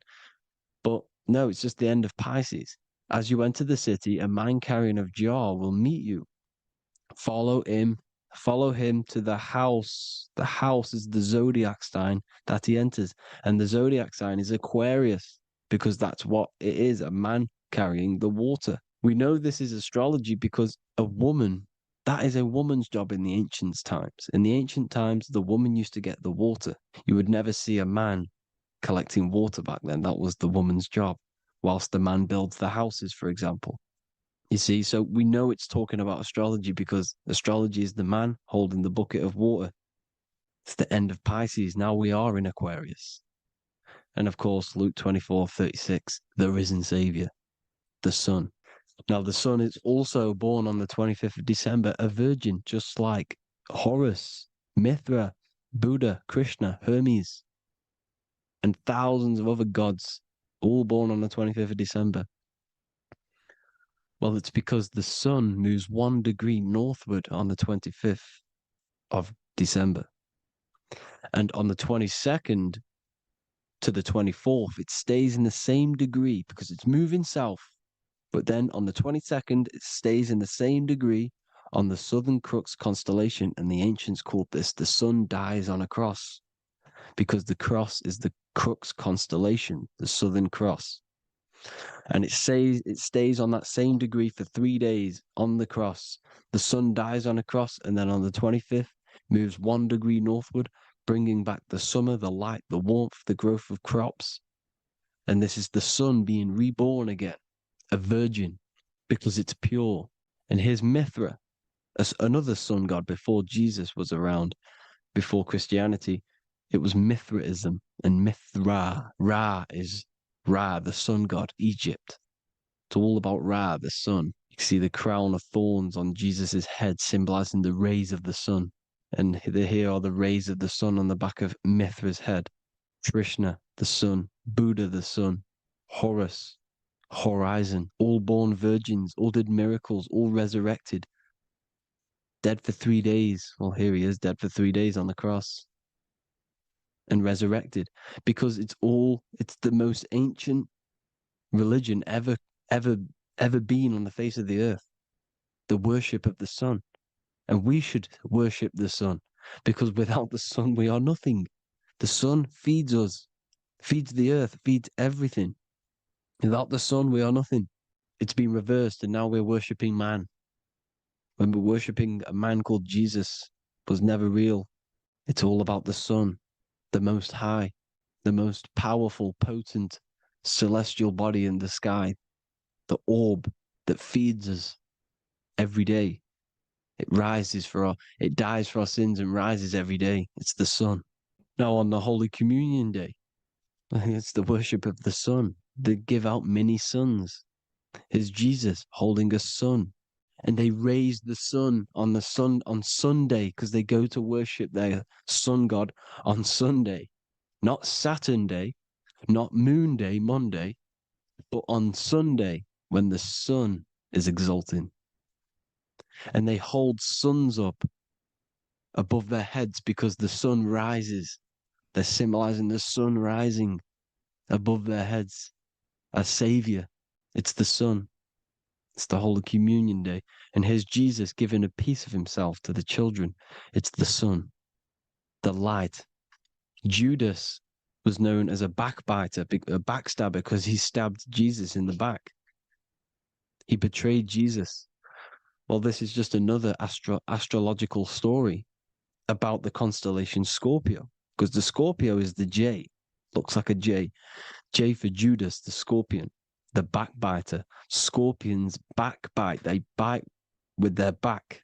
And what does Judas do? He betrays Jesus by kissing him to let the warriors know who they need to get.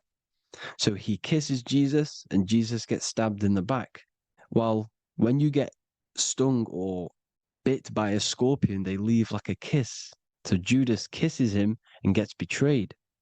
Well, this is because the sun, when it hits Libra, it's balanced. The sun is balanced because it comes through summer. Now the sun's starting to die. The sun's starting to die. It hits Libra. And then as soon as it hits the scorpion, the Scorpio, it gets betrayed because now the sun has to fall to winter and Saturn is there waiting to take over the darkness of the winter. So he gets stabbed in the back by Scorpio, Judas, the scorpion, the backstabber. You see, it's an astrological story. Here's Mary. Mary means marry, which means pure. The sun is pure. No one gave birth to the sun but the God. And it's born every day. It's born every day on every year. It's born pure. There was no controversy. There was no, activity for the sun to be born. It's pure. Now, the 7 metals come from the 7 planets.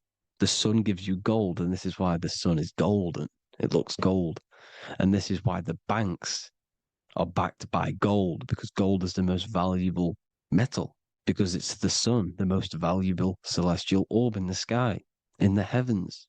Well, here's Jesus, another ancient symbol of him being crucified on the cross with the big sun, the Southern Crux constellation. The sun dies on the cross constellation. And if you go to the old etymology dictionaries, you will see sun and son is the same word. They come from the same etymology roots. You can use them for no matter what, but they've been confused today. But if you go back to the old dictionaries of etymology, they are interchangeable.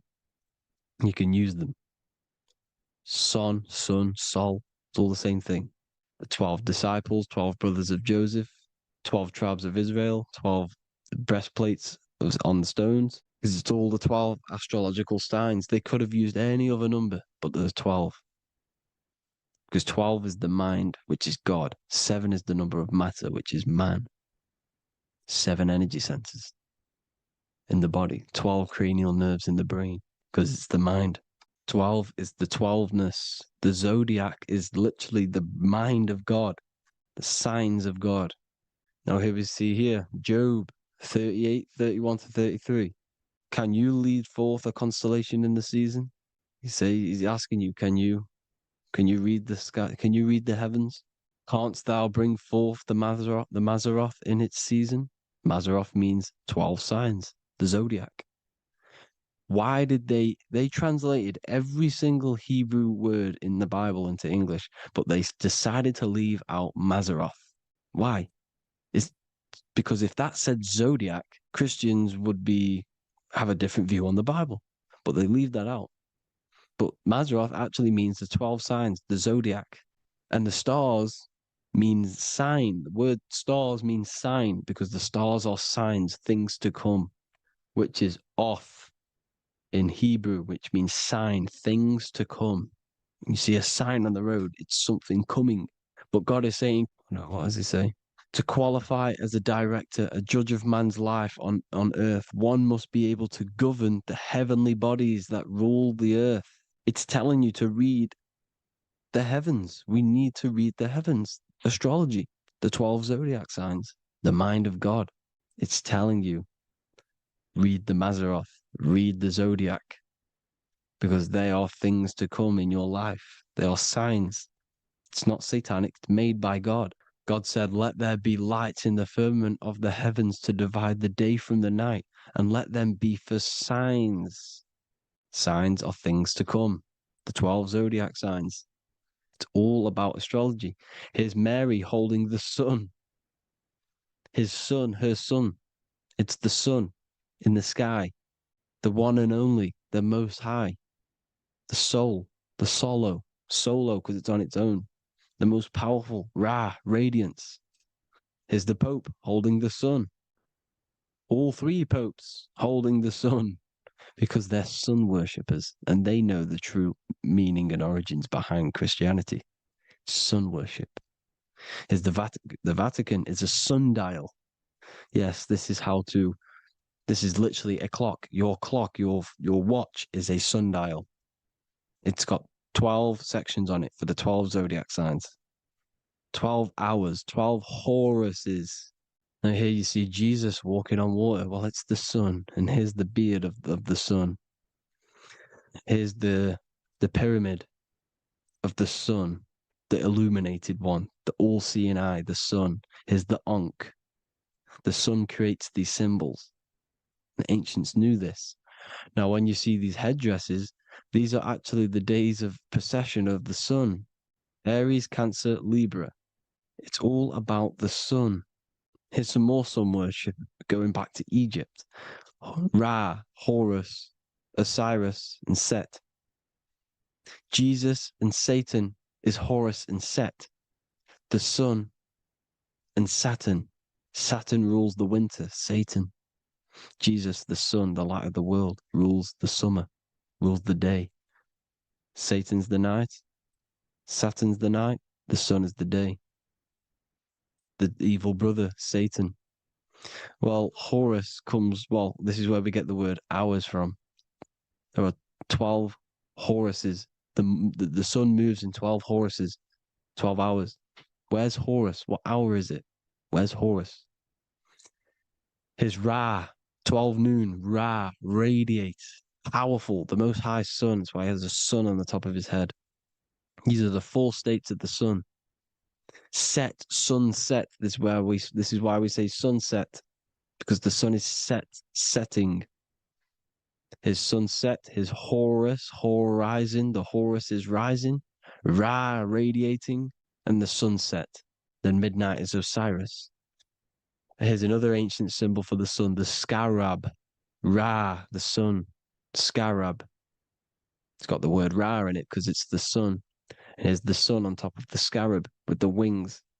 Because scarabs roll dung up hills, and then they'll let it fall down the hill to gain more matter. To gain more bigger, like a snowball effect. And the ancients saw this as a process of the sun, because the sun climbs up the hill and then it falls. So they used the scarab to symbolize the process of the sun. The sun climbs and falls. Here's an ancient Egyptian cat cutting off the head of the serpent. Well, the cat is cutting off the head of the serpent, symbolizes the sun cutting off the nighttime. When the sun rises, it cuts off the nighttime. It cuts off the serpent. The serpents represent darkness or evil. Oh, there's some more symbology of the sun and the heavens, the arch, the royal arch, the firmament, the sun inside the firmament. These are all ancient churches, and they all depict the firmament with the sun inside. Is the ancient cosmology, you see, because it's all about the sun.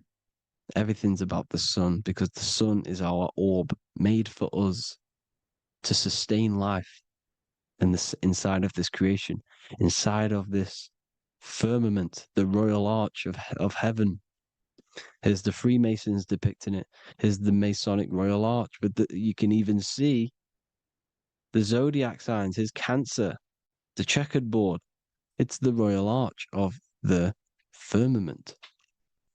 Obviously, they don't want to tell you that. You live in space, apparently.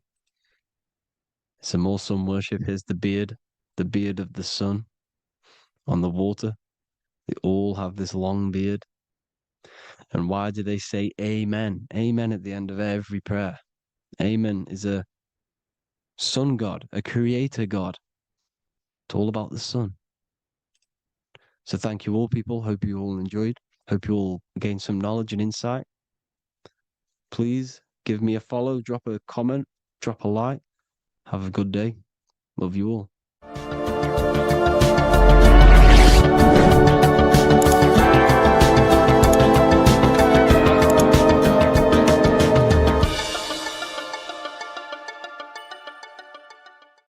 In this video, we're going to be talking about the evolution of consciousness.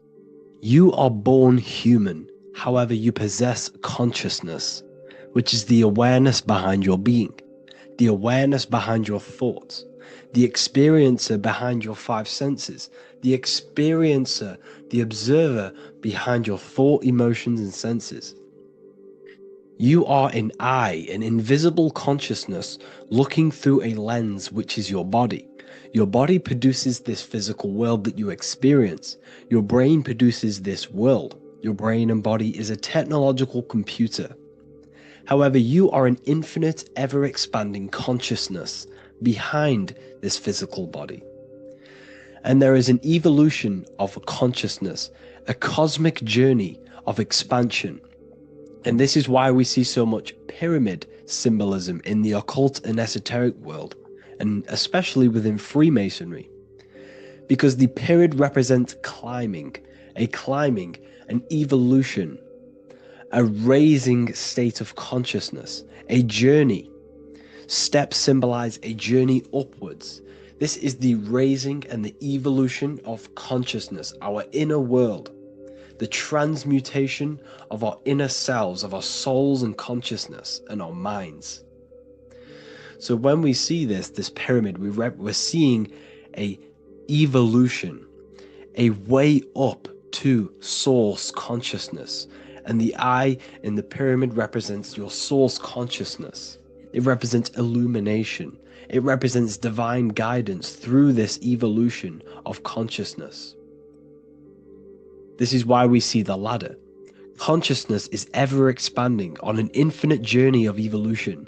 Each individual is a part of this cosmic process, contributing towards the ongoing expansion of both mind and awareness.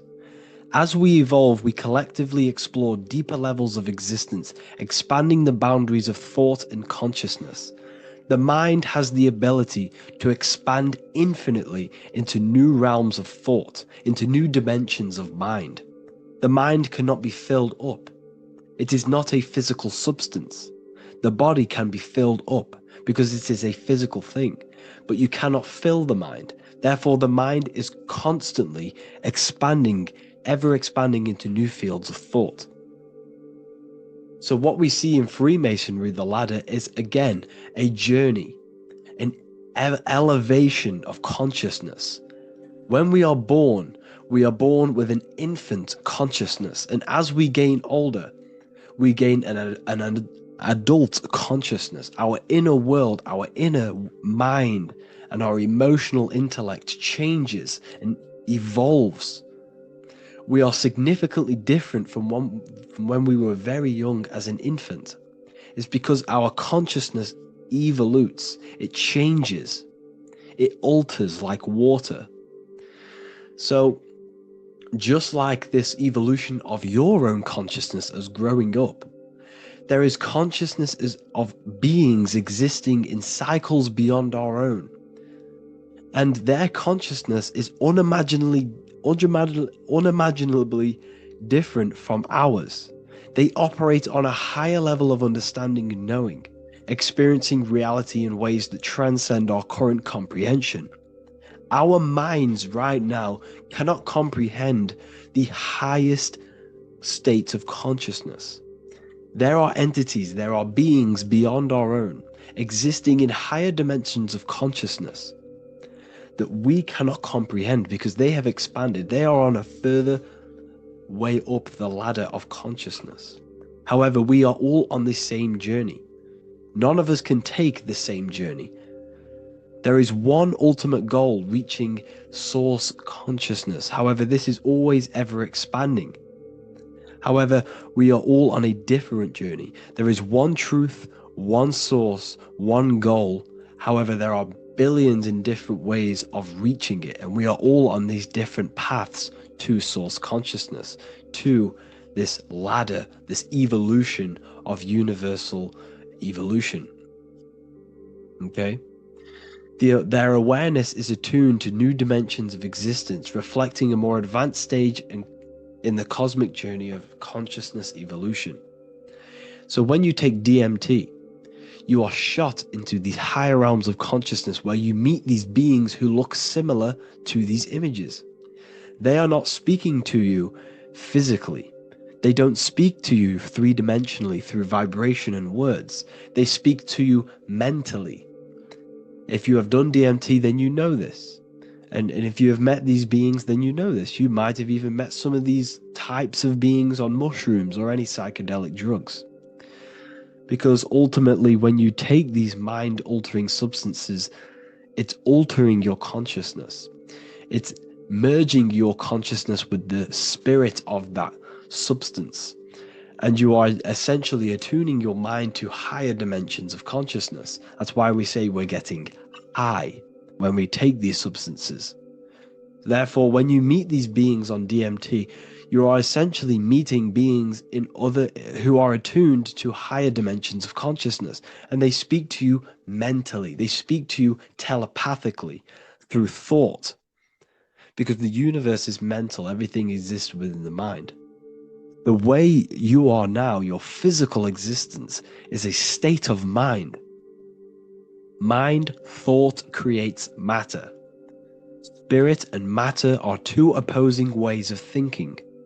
If we have a very spiritual mind, we have an expanded mind, we are a spiritual person through the mind. However, if we have a very low state of consciousness where we think about food, sex, lust, and all physical things, then we have a physical consciousness.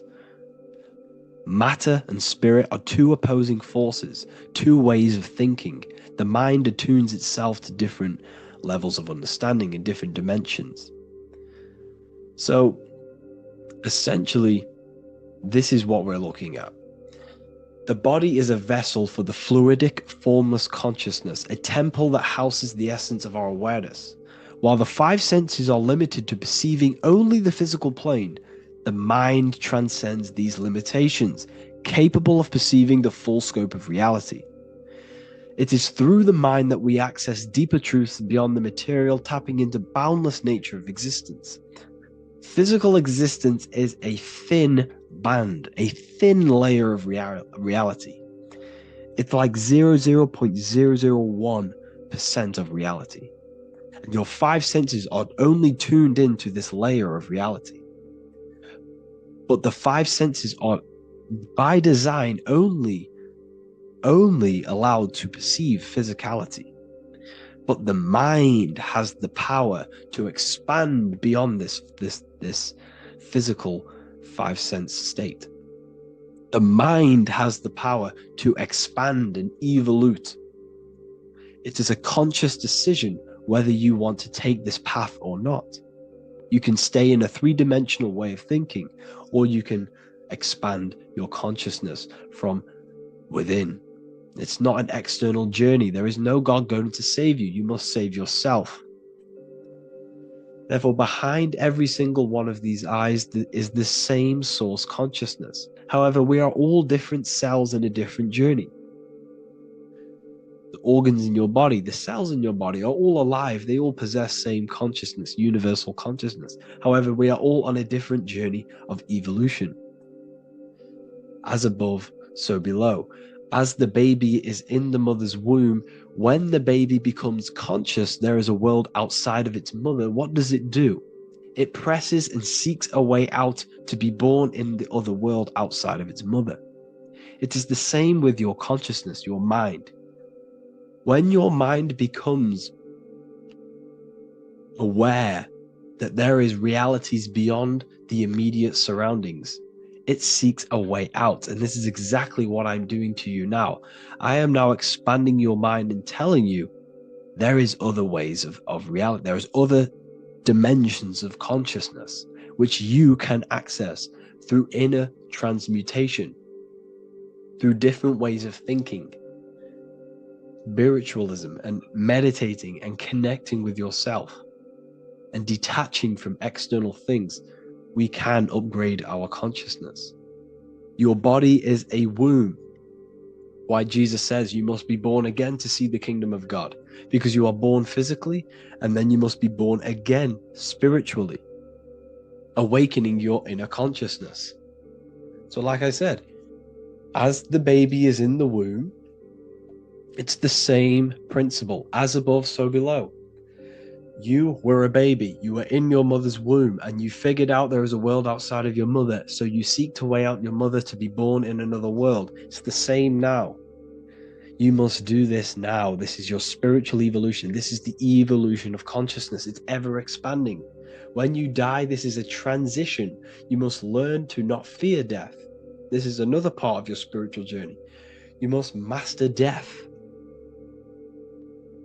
Therefore, like I said before, the mind has limitless capacity to expand into new realms of thought, continuously exploring uncharted ideas and concepts without boundaries. The mind can ever expand. It can never be filled. It can never ever know everything. There is infinite fields of knowledge, infinite fields of thought. Your current state is just one stage on an infinite pathway. You won't remain human forever. The human experience is a crucial phase where we learn to balance polarities, master the fundamental laws of the cosmos. It is a period of growth and transformation, preparing us for the next stages in our cosmic evolution. The goal is to strive for perfection, yet the true perfection is unattainable. It's like a tunnel, and there is a light at the end of the tunnel. And as you walk through this tunnel, the light is ever moving backwards. You should forever seek to meet that light, but you will never meet that light because consciousness is ever expanding. You should strive for perfection, yet knowing that perfection is forever unattainable. The journey is endless, with each step revealing deeper layers of understanding and experience. The pursuit of growth and expansion is itself the essence of our evolution. You can find all of this knowledge in the amazing book that I have read for years. I have read this book, The Emerald Tablets of Thoth, the Atlantean, by M. Dorial, translated by M. Dorial. I'm telling you now, this book, now that I've told you this, you have some context on the book. The whole book is about evolution of consciousness. He's talking about higher dimensions beings. He's talking about how you can transcend this physical plane. It is truly the most amazing book you will probably read. One of the best spiritual texts you'll see. It's hard to understand, so you must read it over and over again. And the more your mind progresses, like for me, I read this every couple months. And the more I learn about consciousness, the more I expand my own consciousness. And every time I read this book, I pick out something new that just completely blows my mind, because you can only understand this book to your level of consciousness, to your level of understanding. So now that I've told you all this information, go and read this book and it will absolutely blow your mind. And so will the Book of Wisdom Volume 2, which is now available. I released it the other day. I'm just going to read a page out now. This page is called Spirit and Matter.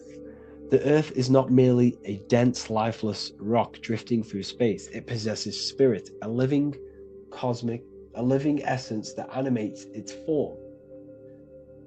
But what do we mean by spirit? Spirit in esoteric terms refers to the energy, the life force, animating the principles infused in matter. So essentially, what this page is talking about is how everything has spirit, consciousness within it. You are the middle, you are spirit and matter. You have the ability to expand your mind to the God self and raise above our animal instinct, our material self, and know the divine and expand. Animals cannot do this. Animals are not self-aware. Humans possess self-awareness. We can observe our consciousness. We can say, why do I exist? We can look in the mirror and know that we need growth. And this is what Anunnaki means. Anu means above. Anu was the supreme god of the sky, which is a metaphor. He represents spirit above, heaven. Anu came down to earth and married Ki, the goddess of the earth, which represents matter. It's a myth, it's an allegory. Anu married Ki and gave birth to the Anunnaki. Spirit came down and infused with matter and gave birth to the human, which is you. You are spirit infused in matter, Anu and Ki, Anunnaki. You are the Anunnaki. And this is just one of the teachings in my book. Honestly, this book is absolutely amazing. If you truly, truly want to expand your consciousness, give this book a read.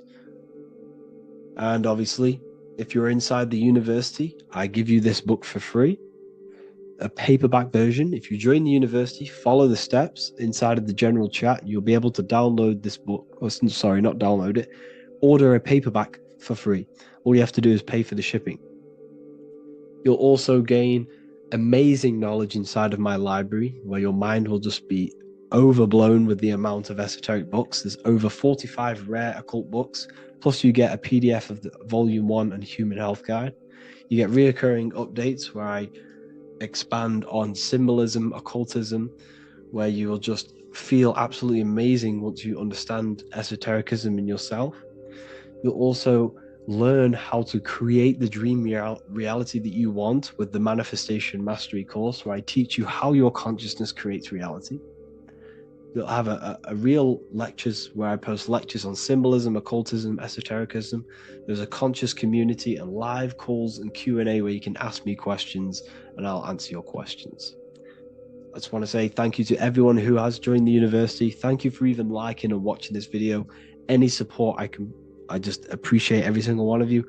Please, if you can, leave a comment and a like on this video and let me know any videos you want me to make in the future.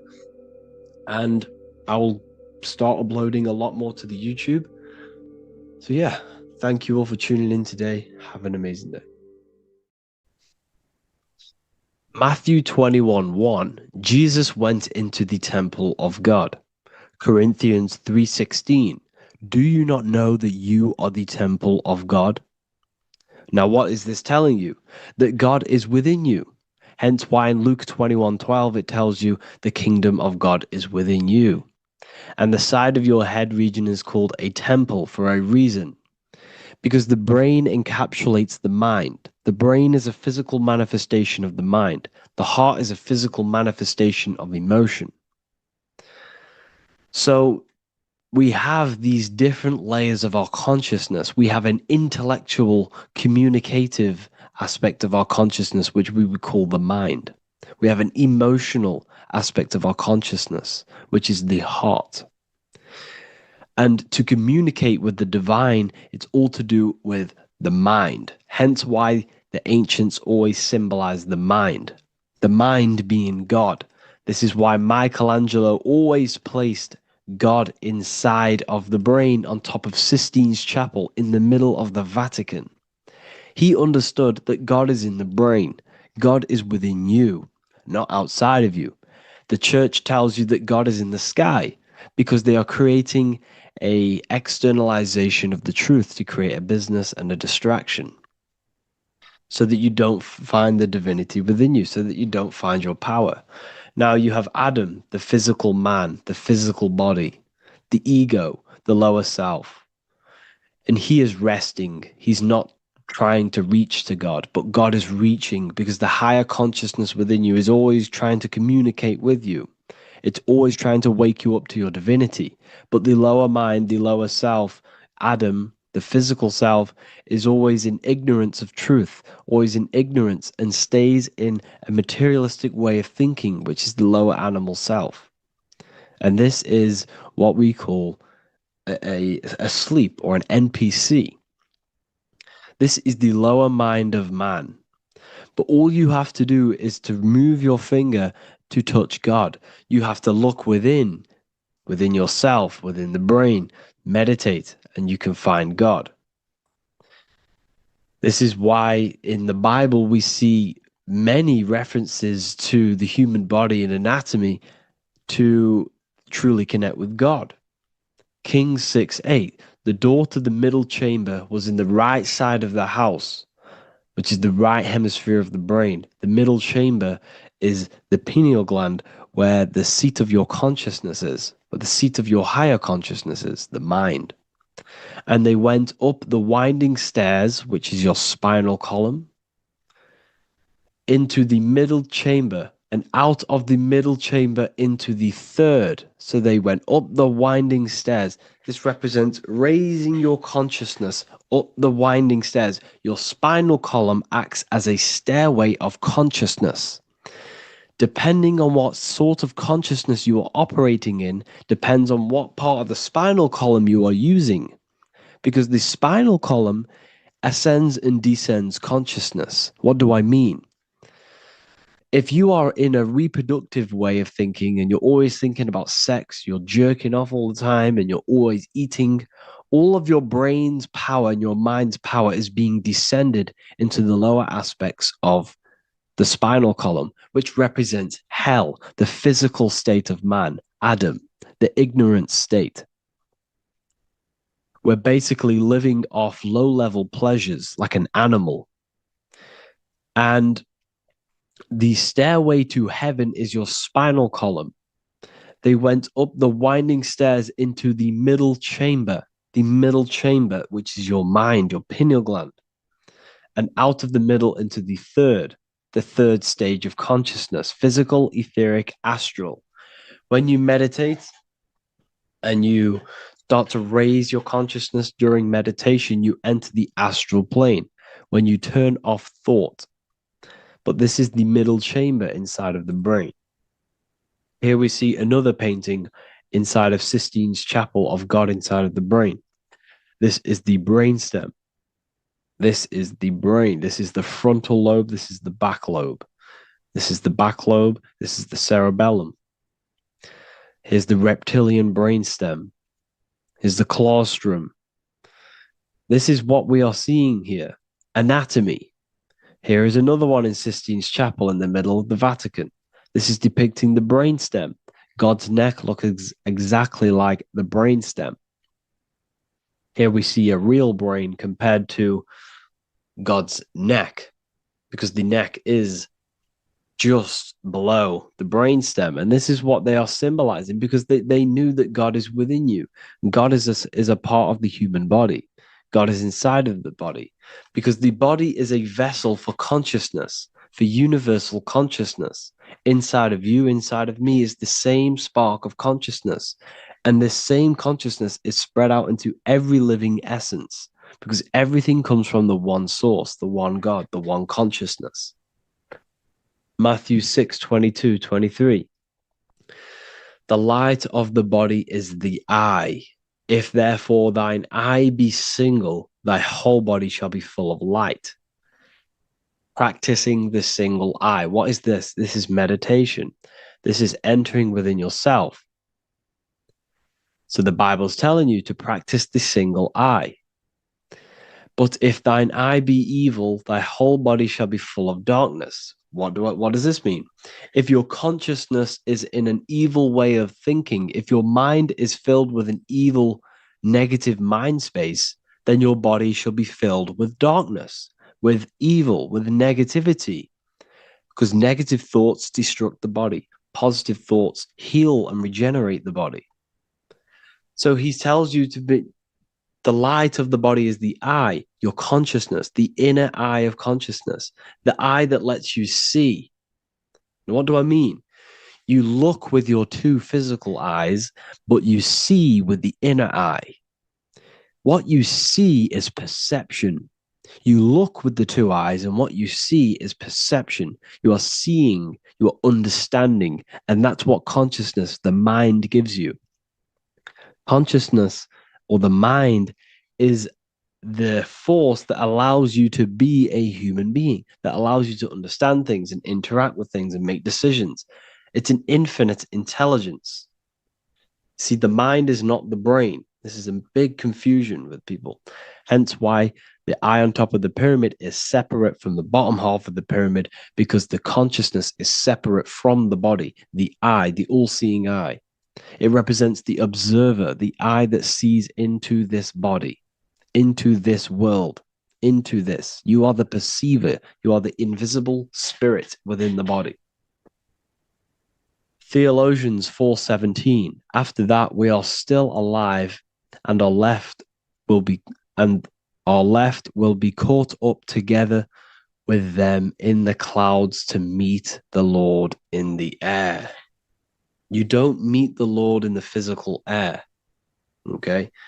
This symbolism of the ancient Christian artwork is showing you this is symbolic. These things never happened. There's no man in the sky. Moses didn't go on a mountain to meet with God.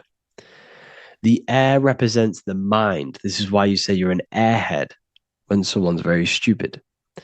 Earth is your body. Water is your emotions. Fire is your spirit. Air is your mind, the invisible mind. So Anton Mengs, an ancient Christian art worker, is showing you anatomy of God in the clouds. But this is the anatomy of the human body, raising yourself to the mind and turning the mind inwards on itself during meditation. And that's how you meet the Lord in the air. You meet the Lord in an elevated state of consciousness. The air represents an elevated state of consciousness because the air is up. You have to raise your consciousness to meet the Lord in the air. This is why Moses went on a mountain to meet with God. The mountain represents elevation of consciousness, raising the mind up the spinal column, taking all of the mind's attention away from the reproduction and the physical aspects of self and raising it to the brain and turning off the brain and going inward into the air. It's talking about raising consciousness. It's allegorical. It's a spiritual, metaphorical text. The side of your head's called a temple because inside that where that temple is, right in the middle of where you call the temple, is the inner chamber, the open room, the holies of holies in the Bible, or the land flowing with milk and honey, or Mount Zion. There's so many different names for the brain, or the upper room where Jesus meets his 12 disciples, the 12 cranial nerves in your brain. This is the temple of God. Your body is a temple of consciousness. It encapsulates the consciousness. It encapsulates the mind and soul. John 10:30, Jesus states, I and the Father are one. Psalms 46:10, be still and know that I am God. He's talking about the I am within you, not within Jesus. Everyone refers to ourselves as I. I am God. When you say I, you're referring to the highest aspect of yourself, the aspect that is above all thought, above all emotion, and above all things. When you say I, you're referring to your pure awareness, your pure consciousness, the highest aspect of yourself. And anything after I is egotistical. I is God. The letter I is the Roman numerals for one, because there is one God, one consciousness. The letter I is one line, just like the number one. Matthew 6:3-4, take no thought. Therefore, take no thought. Take no thought. He says this 5 times because you must turn off the 5 senses and take no thought to connect with God. Be still. This is telling you to meditate and know that I am God. The I am within you. I and the Father are one. I and God are one. You, who you think you are, is a completely wrong. The body is matter. Your name isn't you. Your job isn't you. Your reputation, your trauma, your memories, your friends, family, worries, bills, interests, dislikes, goals, passions. Anything to do with the thinking mind is not you. Who you think you are is a part of your thinking aspect of consciousness. But once you remove thought, you are no longer your name, you are no longer your body, you're no longer your reputation. You are the I. You are pure awareness, pure consciousness, pure consciousness. And this pure consciousness has latched on to this name, this job, the body, and your traumas.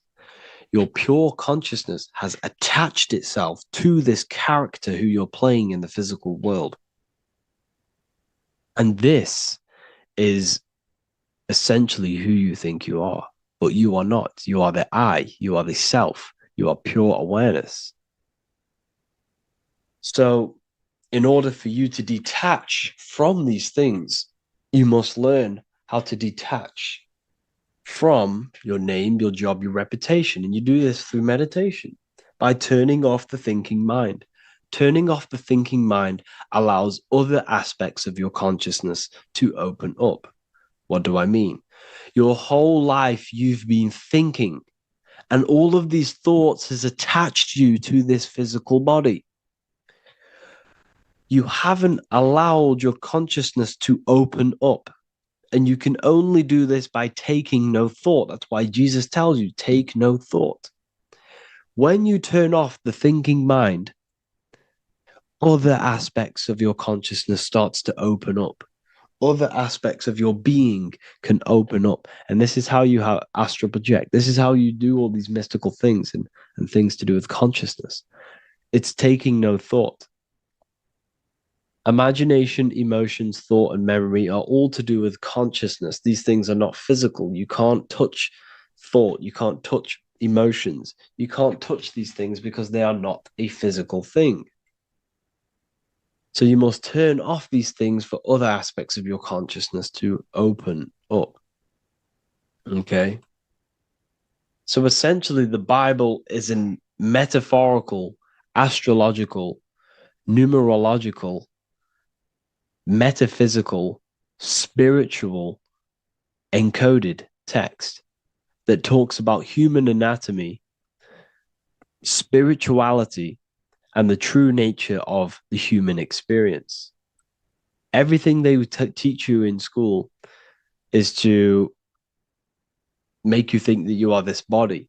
Everything they teach you in church is the externalization of the true teachings of Jesus. Jesus was telling you to meditate. Jesus was telling you to practice the single eye. Jesus was telling you to look within yourself and find God. He wasn't telling you to pray to him. Mark 16:19, he was taken up to heaven and sat at the right hand of God, the right hemisphere of your brain. John 21:6, cast the net onto the right hand side of the boat and ye shall find fish. Fish is understanding. The boat is your body, your brain.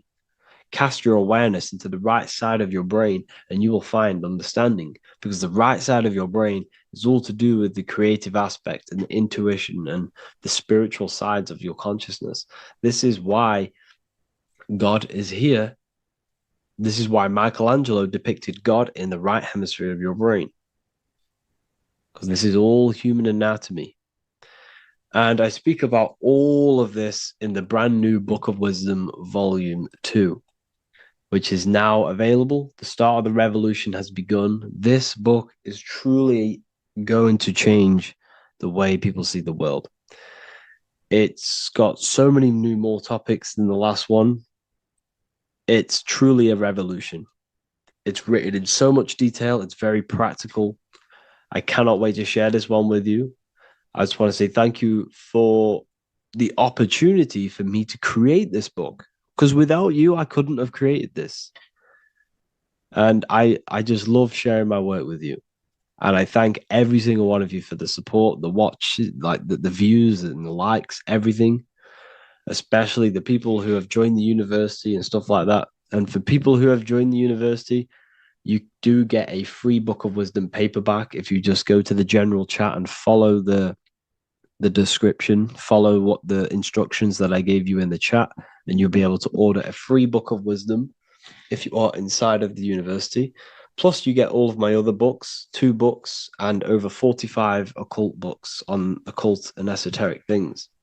You get lectures, live calls, a community, a manifestation mastery course, and a whole library and reoccurring updates every month, every week. So yeah, I hope you all enjoyed this video. Thank you all. Please leave a comment to help the algorithm, and leave a comment on what videos I should make. And yeah, I'll get to uploading on the YouTube a lot more now the second book is now released. I have a lot more time on my hands. No longer using my energy to create the book. I'm now going to redirect this mental energy into the YouTube. So there will be a lot more content coming. So I need some content ideas. So feel free to comment some ideas, some YouTube videos that I can create. Thank you all, people. Have an amazing day. Before you call the Baphomet evil, make sure that you watch this video until the end so you gain a full understanding on what the Baphomet truly is. No, I am not a Satanist. I am simply an esoteric and occult researcher. I've been looking into symbolism for a very long time, and I can reassure you that this symbol does not represent the devil, does not represent any negative figure. It's a very deep, occult, esoteric symbol. What we first need to understand about the Baphomet, it is indeed a symbol. Every symbol we see around us is neutral. The pentagram, the Baphomet is neutral. It depends how you use it, whether it is used in a good or bad way.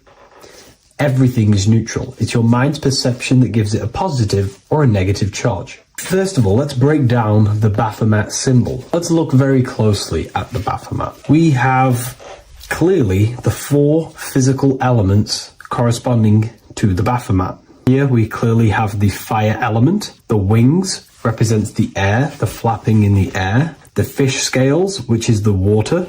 And this dome figure representing the earth. The soul is incarnated into 4 bodies. We have a mental body of consciousness, intellect. We have an emotional body of consciousness, which is all to do with intuition and energy. We have a spiritual body of consciousness, our astral body, and a physical body of consciousness for the physical earth. Earth corresponds with your body, air corresponds with your mind, fire corresponds with your spirit, water corresponds with your emotions. So the Baphomet is showing you the 4 elements of the soul, the 4 bodies of the soul that we are incarnated in. Now, let's look at this moon figure. We have the moon. The moon represents the internal world. It represents what we cannot see. The sun represents our conscious mind, what we can see, what we're aware of, the physical world. The moon represents what we are not aware of. It represents our internal world. Remember, we have 2 worlds. You're an individual. You have a dual nature. Individual. You have an internal world. When you close your eyes, you have an internal voice, an internal world of thought and emotion, and an external world of this material body. The moon represents the internal. The moon on top represents the moon controlling the mind, represents the inner world controlling you. Now this is very symbolic in the occult world. If the inner world is controlling you, then you have no control over reality. This is the devil horns. You know the devil horns? The moon crescent? This represents you are the devil. You're being controlled by your thoughts, by your emotions, by your psyche. Then we have the moon below, which represents control over the inner world. We have control over our thoughts, our emotions, our impulses. So you're either being controlled by thought and emotions, or you're controlling them and having self-mastery. In alchemy, we always see this symbol of the man or woman on top of the moon, representing emotional control and self-mastery of the internal world. The journey of the occultist is to gain full mastery over their consciousness. They want to be conscious of every single thought that enters their mental field of consciousness. We get over 7,000 thoughts a day. It is possible to achieve a certain level of mastery where you are conscious of every single thought that enters your mind. This is one of the end goals of self-mastery and occultism, as this gains your personal power. When one achieves this, they are then able to direct the mind in one place and one place only, becoming more effective in manifestation and creation, because we are microcosms of the divine. We are creators. This is the gesture of as above, so below. The inner world and the outer world are mirrors of each other. The inner produces the outer. Your physical life circumstances are a result of every thought you thought in the past. The inner projects the outer. If you want to produce a change in the outside world, you got to produce change in the inner world of consciousness first. As above, so below. As within, so without. This corresponds with absolutely everything in the universe. Now we have the goat head, which represents the animal self. This represents the lower carnal mind. Lower carnal mind, which is earthbound, because a goat is on the ground. It's not a bird, it's on the ground. It represents the lower self, the beastie nature, the one that tells us to hate, to steal, to eat all the time, to consume. It's the beast within us, the beastie side of our consciousness. It has a human body resembling this, the human in the beastie nature, or we have the spiritual nature, the higher self. In essence, this symbol of the Baphomet represents the higher and the lower self of human consciousness. It represents the higher and the lower. To conclude all of this, the Baphomet is a symbol that represents the two paths that one can take. We can take the beastie path and become an instinctual animal, our body, or we can take the divine path of reaching our higher self. It is a symbol that represents the higher and lower self and the four different bodies of consciousness. In essence, this does not represent Satan or the devil. The devil represents the lower aspect of our human psyche. The war between Jesus and Satan is symbolic and allegorical for the war that happens within our mental field of consciousness. The internal war between good thoughts and bad thoughts, positive emotions and negative emotions. It is the constant war inside the battlefield of your own mind. Jesus, Satan are symbols, characters that are symbolic of aspects of your own consciousness, because the universe is mental. The only thing that truly exists is your mind. Therefore, all of these ancient spiritual texts like the Bible, the Bhagavad Gita, the Quran are all symbolic of what's happening inside of our mental body. It is the inner chaos that can destroy our life, or when we create structure and restructure our inner world, we can live a peaceful life. If you are struggling from the internal world and you want to gain mastery of yourself while learning the occult secrets, join Ethereal University, a community of like-minded individuals who are all striving for the best versions of themselves. We host live calls and we have an abundance of lectures that you can watch. Or check out the Book of Wisdom. This is volume 2. I'll leave all the links in the description. Have an amazing day. You're living in 4 planes of existence right now, but most people are only aware of one. And that's why they feel lost, disconnected, and stuck in cycles they can't explain. If you don't understand the blueprint of reality, you'll keep trying to fix the physical, while the real causes lie in the unseen dimensions that you have direct access to. You must understand is that the universe only exists in the mind. Everything is a projection of consciousness. Therefore, consciousness produces everything. Our internal world is consciousness. Our external world is this physical body, physical world. Everything is an externalization of consciousness. For example, this was a thought. Now it's made physical. But before this was invented, it was existing in someone's mind, in consciousness, invisible. Then it was made manifest, made physical. So everything in this physical plane is the effect. The cause is consciousness, mind, the mental plane. So now I'm going to explain these different dimensions of consciousness. You don't just exist in this physical plane. The physical plane, in fact, is the lowest plane there is. It's the illusionary plane. So first of all, we have the Buddhic plane. This is the nothingness. So think of it like this. Absolute nothingness. If you turn off thoughts, there is nothingness. This is the void. And out of the void springs infinite potential, which is the mental plane. Now, your mind has no limitation. It can think anything, be anywhere, anytime, any place. In the whole world, there is no limitation with the mind. This is the realm of infinite possibilities. This is the realm of thought. Thought is a dimension, information and thought. To go a little bit deeper on this, there are pockets of thoughts, what we call in the occult fields of thoughts. Your mind does not think thoughts, it receives them. Your mind is like a radio. Whatever the mind is tuning into, setting its mindset, setting your frequency or setting your mind, you will receive thoughts based on that set, whatever you set your mind to. So there are pockets of thoughts that we penetrate in the mental plane. The mind is the mental plane, the infinite possibilities.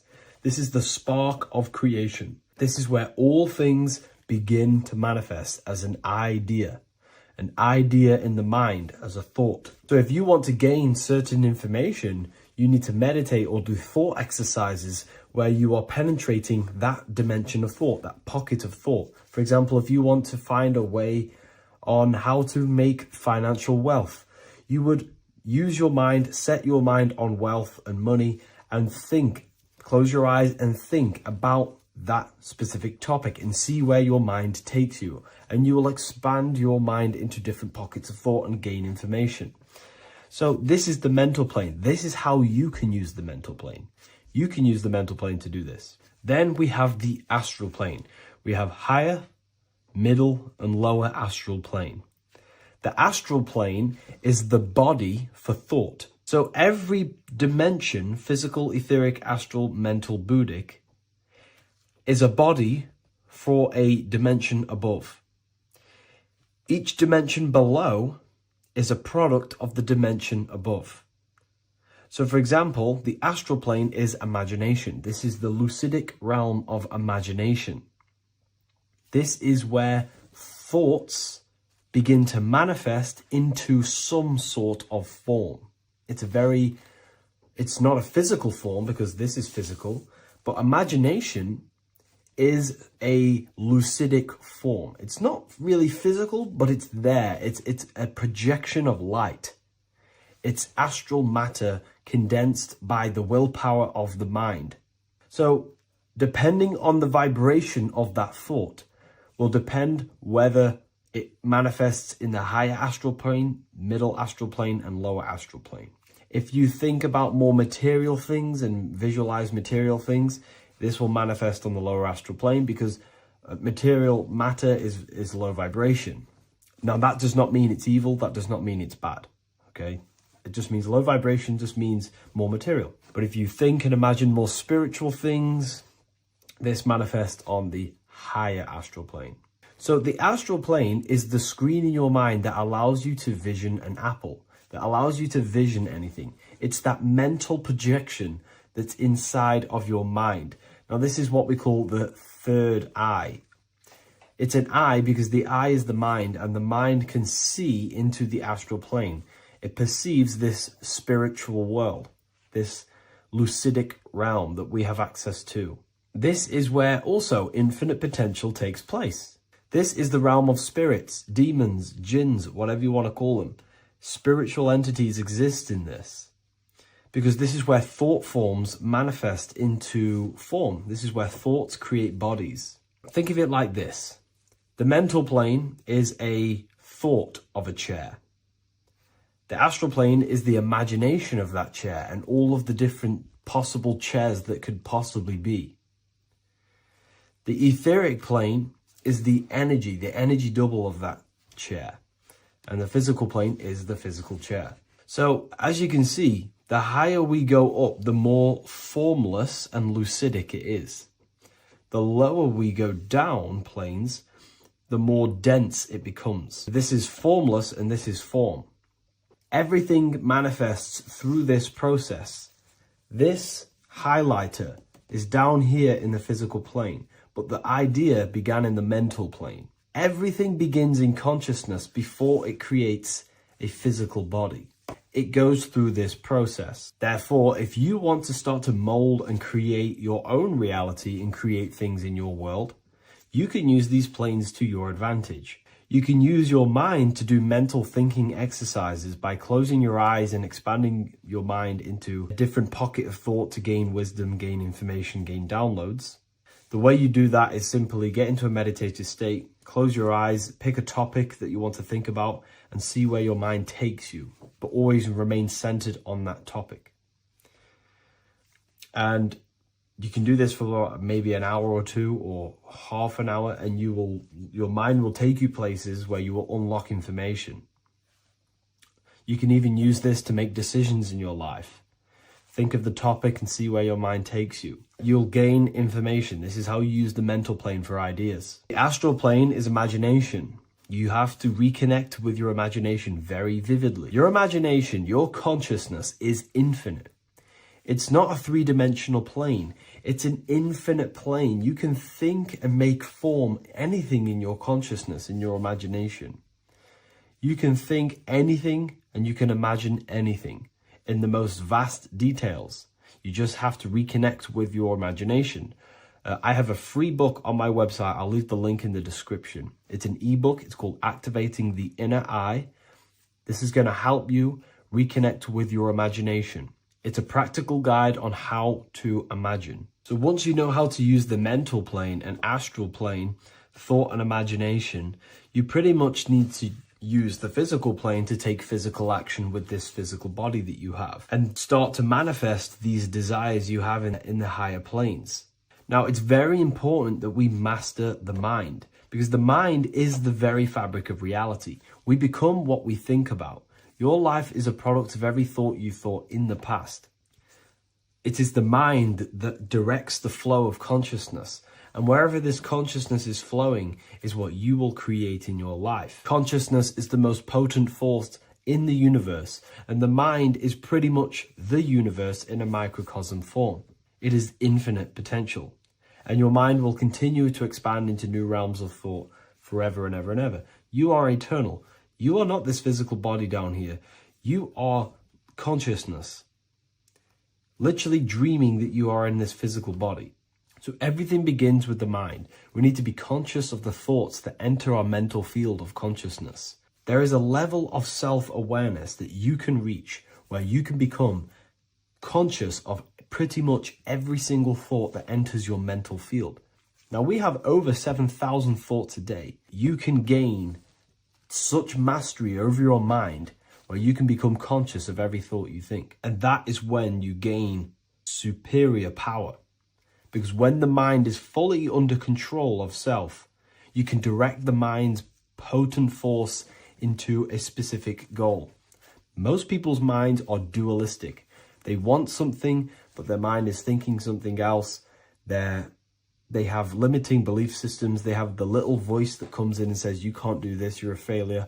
That is a fractaled mind. The mind needs to be singular. It needs to be on your team and not an enemy. Do not let your own mind take away your power. Your mind should be on your team, giving you power, giving you the best possible thoughts and the best possible beliefs. When the mind is in this condition and on your team and not taking away your power through the destructive thoughts, it becomes a potent, powerful force used for manifestation to create anything. And the way we get the mind on your team is through constant meditation to learn how to control the mind and turn it on and off. Subconscious reprogramming through visualization, affirmations, cultivating emotions associated with your goal. All these three ways we can reprogram the mind slowly over time so that it becomes powerful and becomes on your team and doesn't give you negative contradicting thoughts. When the mind is fully aligned on one thing, it can create massive empires and things in your physical reality. So I hope this video helps, and I'll see you in the next one. Welcome to Revival of Wisdom. What is good, people, is Revival of Wisdom. We're back with another video. Today we're going to be talking about the importance of Saturn and the occult. Let's jump straight into this. So Saturn is the god of the earth, right? It's the time of God, change, destruction, physical matter. He creates and destroys because the energy of Saturn is the key to crystallization. It wraps things in physical matter, right? He creates everything, all life forms, and he takes things back because the day that you're born, that's the day that your expiry date is coming. The time is ticking until Saturn takes your life. This is why he's known as the Reaper. Okay, as he's personified as eating his child here in this ancient Roman painting. As you can see, he's eating the child. We are all children of Saturn, right? He creates physical matter, our physical bodies, right? He's the god of time because he's the slowest moving celestial body. He's the Lord of the Rings, as you can see here. He's the last one on the ring. He's the slowest one moving, okay? So he is the Lord of time, of destruction and creation, okay? This is why his name is Satan. He's the devil, okay? But I'm not saying Saturn's evil, guys. It's a part of life. Everything lives and dies, right? He's the key to crystallization. Now, as we have the clock here, our god Saturn, or Chronos in Greek, just means time. He's also the god of time, as I've already said. 60 seconds in a minute, 60 minutes in an hour, 24 hours in a day. Add 2 plus 4 equals 6. 60 seconds, 60 minutes, 2 plus 4 equals 6. That's 666. Okay? And as you see on the clock, 6 take away 12 equals 6. 7 take away 1 equals 6. 9 take away 3 equals 6. 6 is the number of Saturn. It's associated with Saturn, right? He's the god of time, of justice. Everything goes back to the Reaper in the end. Everything lives and dies. Now, the artwork of him, he's always got the Reaper staff. You see, it's personifying death. Now, when you see this, the Romans were not saying Saturn was a real person, a real god in human form. No, this is personification. This is what the ancients always did. They personified, just like the Bible. It's all personification. So the personifying Saturn eating its children because it eats, it's the Reaper. No one can escape the Reaper. No one can escape death. Now, Saturn is 666, which is in the Bible, the number of the beast, right? The number of the beast, Satan, 666, right? So on the North Pole of Saturn, you have a hexagon, which makes a cube, right? Now this hexagon, when you join up all the corners, creates the 6-pointed star known as the Star of David, right? In the Jewish religion. Now, as you can see, the 6-pointed star has 6 points, 6 mini triangles, and a 6-sided hexagon. That makes 666. And also, your Saturday is named after Saturn, the 6th planet, the 6th day of the week, and has a 6-sided polygon in its North Pole. That's also 666. Now, this Star of David, this symbol goes back thousands of years, and it originates from Saturn. It's not the Star of David, right? It originates from Saturn. It symbolizes the physical and spiritual aspect combined into one, which makes us humans, right? Also symbolizes the male and female combined into one. These two sacred energies create the human.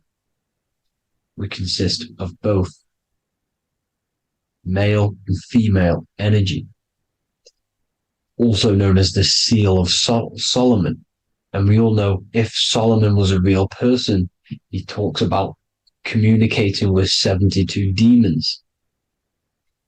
He could apparently, in the text, he could communicate with 72 demons, and this is sorcery. This is black magic. Now, this symbol is associated with hexing people. When you place a hex on someone, that is a form of witchcraft, which a hex is just a curse. When you're cursing someone, this is black magic. Now, the black magician would stand in the middle of the symbol. and cast his spells onto other people. Now, this symbol is obviously on the $1 bill, twice on the $1 bill. And it's very, very ancient symbol. And it originates from Saturn. And let's keep going. So the cube. So I've just said how you see the cube on the North Pole of Saturn, right?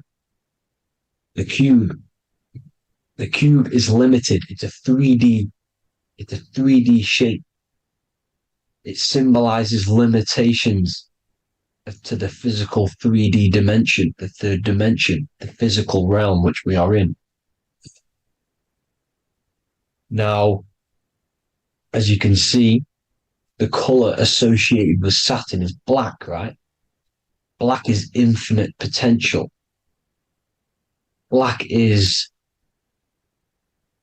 the creation of all things before there was light. Light is born out of blackness, darkness, okay? Now, black is physical matter. And as you can see, the black cube, black symbolizing physical matter, the cube being limited, as the physical realm that we are in is limited. It's not like the fourth dimension where everything can exist in a thought. The third dimension is limited, right? And this is what Saturn is. It limits you to the 3D 666. Your body limits you to your physical body.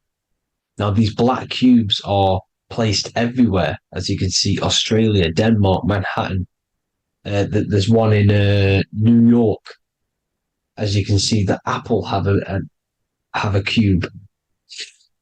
The Nintendo GameCube. Trump Tower is a black cube. This is worshipping the energy of Saturn, the god Saturn. Okay, it's not a god, it's a celestial energy. However, it rules over Earth because it pretty much created the physical realm. Now, as you see, when you go to a funeral, you wear black, a black suit symbolizing Saturn, which is the color associated, black. And as you see in Mecca, they walk around the black cube in rings. As you can see here, they're stood around in rings, like the Saturn, the rings of Saturn. The Mercedes symbol. You probably wouldn't notice that, but yes, it's Saturn. And when you graduate from university, you wear a black cube on your head. This is all symbolizing Saturn. Okay. Now, as you can see, the Jews here have a black cube on their third eye whilst they pray. Notice how he's shutting his eyes into blackness, darkness, and he's wrapped around a black strap around his arm. This is symbolizing the wrapping of physical matter, of how physical matter wraps things into existence. And as we all know, the Star of David is a Jewish symbol. So he has the black cube and the Star of David, right? So all of these religions are secretly worshipping Saturn. Okay, this is all Saturn worship, Kronos, the god of time and destruction, the physical reality. Now, as you can see, it's symbolized everywhere in all major corporations. Pepsi, internet, that's obvious. NASA, of course, NASA. NASA means to deceive in Hebrew. Universal, Walkers, that one's so obvious. Nike, Toyota. So many different ways they symbolize it. You either see the rings of Saturn or the black cube, as I just showed you here, the Nintendo and the Mercedes, right? It's absolutely everywhere. Now, they also use 666 to symbolize it, as I've just broken it down to you.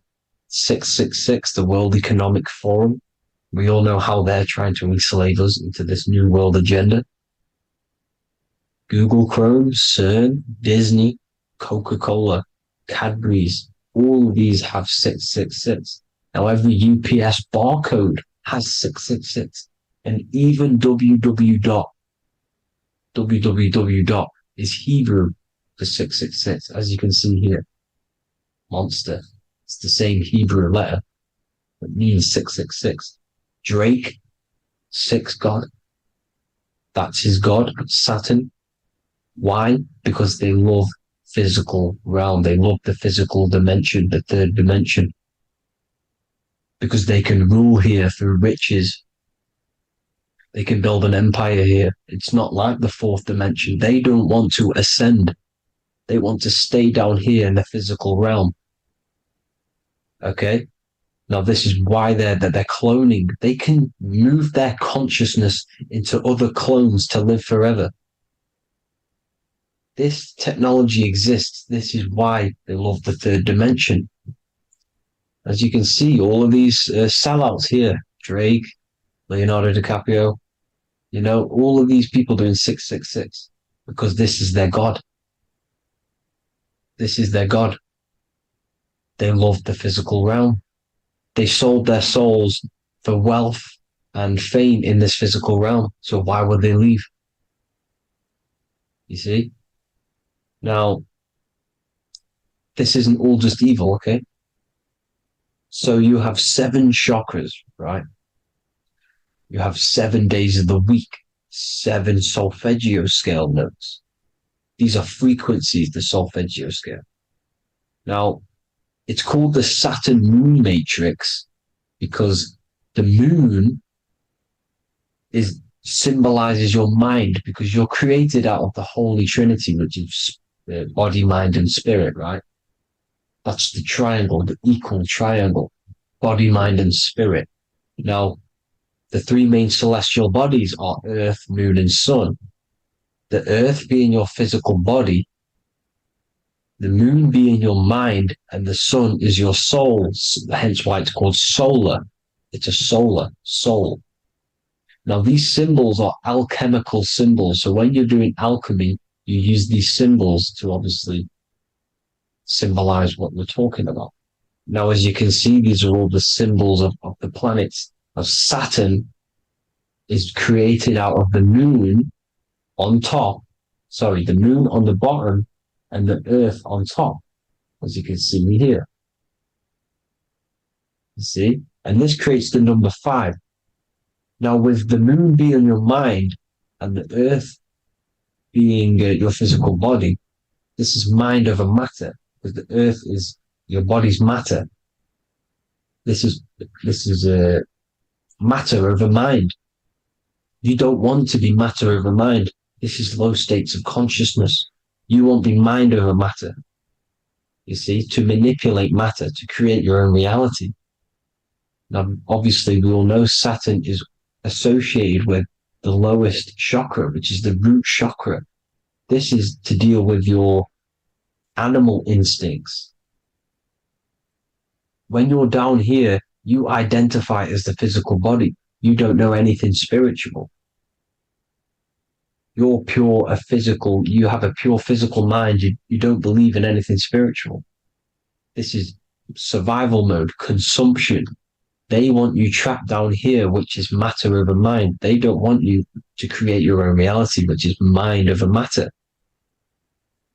You see? Now, that's what Jupiter is. Saturn is the moon on the bottom and the earth on top. But Jupiter is the moon on top with the earth on the bottom. That's mind over matter, you see? So these chakras are an ascension process from matter, physical matter to spiritual. This is the ascension. This is the stairway to heaven. This is Jacob's ladder. You see? Now, the number 5, which is obviously associated with Saturn as well, which create the symbol for Saturn, created the number 5. You have 5 senses, 5 elements, 5 physical elements. As we all know, Saturn crystallizes everything into physical matter out of the 4 elements. 5 fingers and toes, 5 points of man. Okay, the number 5 is the number of justice. Saturn holds things back. He restrains things from you, makes you learn the lesson. Now, 666 is not all evil. 666 is the atomic structure of the carbon atom. 6 protons, 6 electrons, 6 neutrons, right? We are carbon-based life forms. All life forms are based on the bonding properties of the element carbon.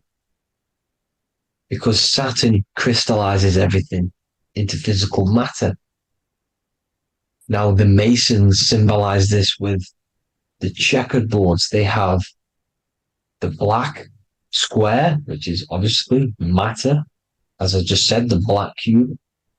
And spirit is the white square, because white is eternal light. White and light, you see. Black is physical matter. Now, this is what we are. The point of our soul is to transmute from matter to spirit, but these are interchangeable. This is the constant cycle between spirit and matter, spirit and matter. High vibrational matter turns into spirit. Low vibrational spirit turns into physical matter. You see? Now, we are carbon-based life forms. This is what 666 is, the number of the beast. When I say we, the physical body is the beast. It's the animal. It's the carbon suit to operate in this physical dimension, in this physical realm. See? It's the vehicle used to operate in this physical realm. But your mind isn't from this physical realm, you see? The brain is the physical manifestation of the soul. Okay? So, as you can see here, the spine is an extension of the brain. Everything goes back to the brain. This is literally what your physical body is. You see, this is the nervous system, and everything reports back to the brain, and everything's controlled from this control center. And this spinal column, at the top of the spinal column, is your third eye, which is known as the pineal gland. And this is the seat of consciousness. It's the center of consciousness. That is your true self, pure consciousness. This body is just a physical body. This body is mortal. This body runs out, but your consciousness lives forever. They don't want you knowing this. This is why they keep you down here in your lower chakra. They want you to believe everything is just physical. They don't want you to believe in the spiritual side of reality. Because this way they can manipulate you, right? They want you matter over mind because they know your mind creates reality. They know your mind is the root cause of reality. You manifest your own reality from the inside out. So this is why they control your perception of reality. They control your information in order to manifest their new world order. You, who are ignorant to knowledge and wisdom, you who are ignorant are manifesting their agenda because you accept their information and their perception of this reality. Now, this is why they tell you the globe model, the heliocentric model, to trap you into physical matter. Now, if you understood about this true form of this realm, you'd understand that there's a spiritual side behind everything. The spiritual side, something has to exist. The root cause of reality is higher planes of existence. It happens in the mind before it happens on the physical plane. You see? They don't want you knowing this. They want you matter over mind, which is the symbol for Saturn. Moon over Earth. The Holy Trinity.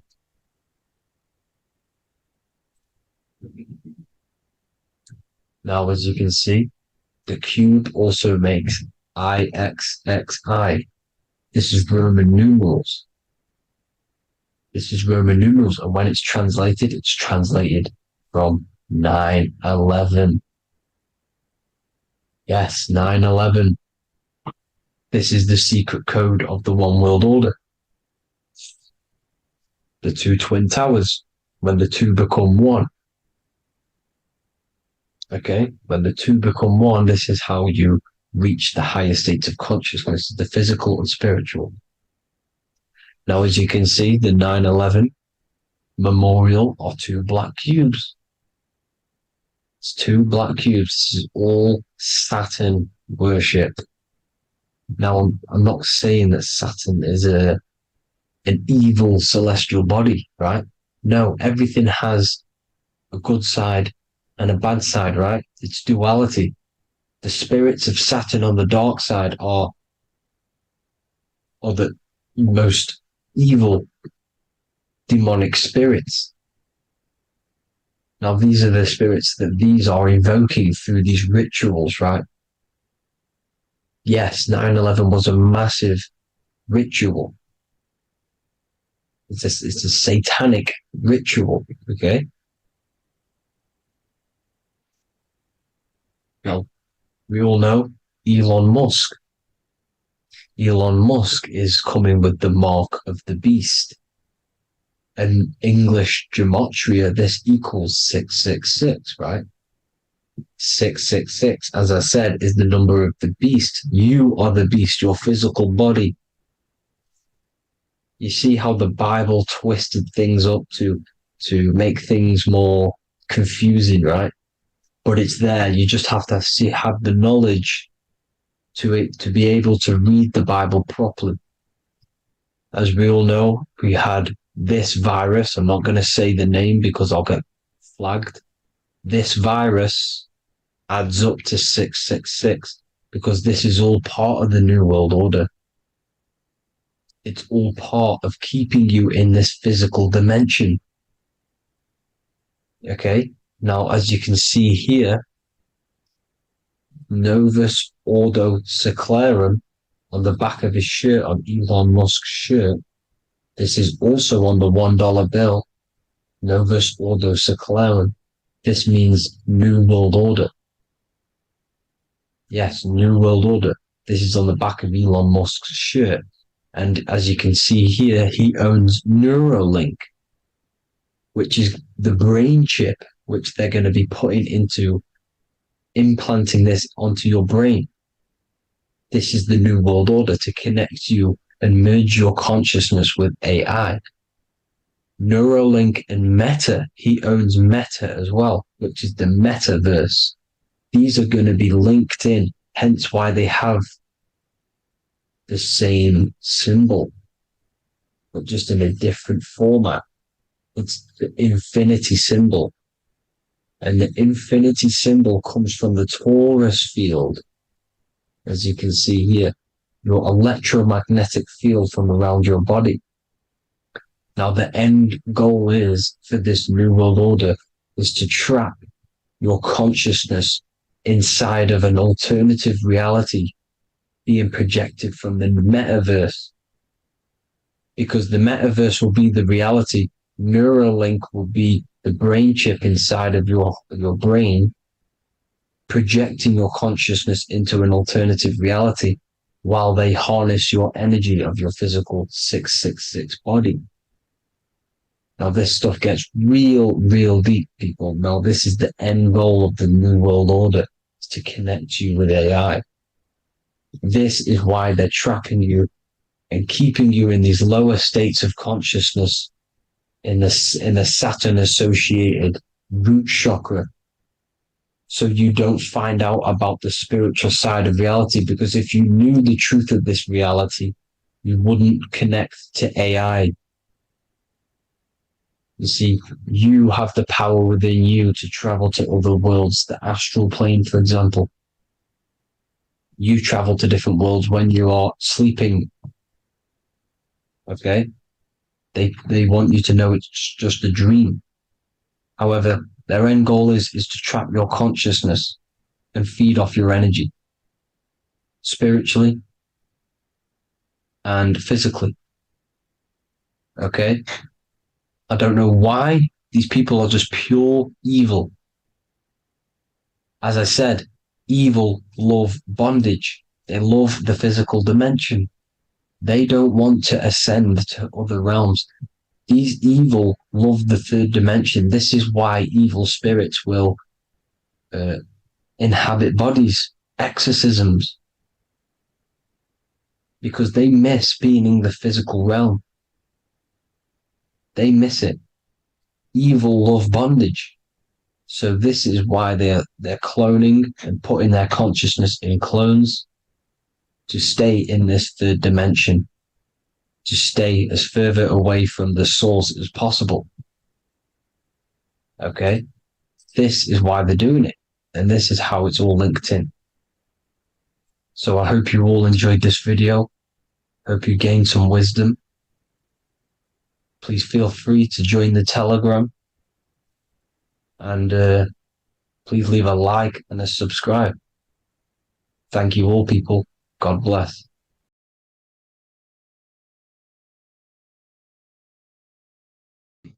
This one secret that is hidden and guarded within secret societies grants you profound power, which can fully transform your life and perspective on reality. Today, I'm going to reveal this one secret, which you probably already know, but never realized how deep it truly is. This has the power to change your life. It is the key to your potential. And if you stay with me, this power may be yours, and you could transform your life with this hidden secret that is guarded within secret societies and esoteric orders. And this secret is not really a secret, but something people overlook, that the universe is mental. Everything we experience and interact with and perceive originates within the mind. The universe is a boundless field of consciousness, a mental construct molded and shaped by thought. We do not just live in a physical world, as they want you to believe. There are hidden forces that mold the material world. They want you to believe that you are only a physical being inside of a physical universe. But this is completely wrong. You are the architecture of the universe. Your consciousness is the very fabric of reality, and you create your own universe.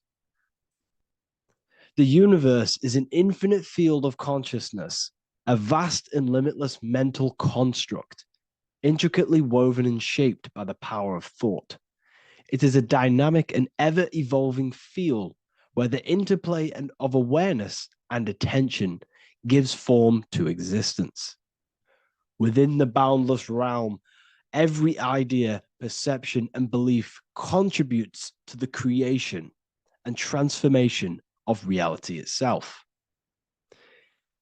Each thought holds the power to transform reality.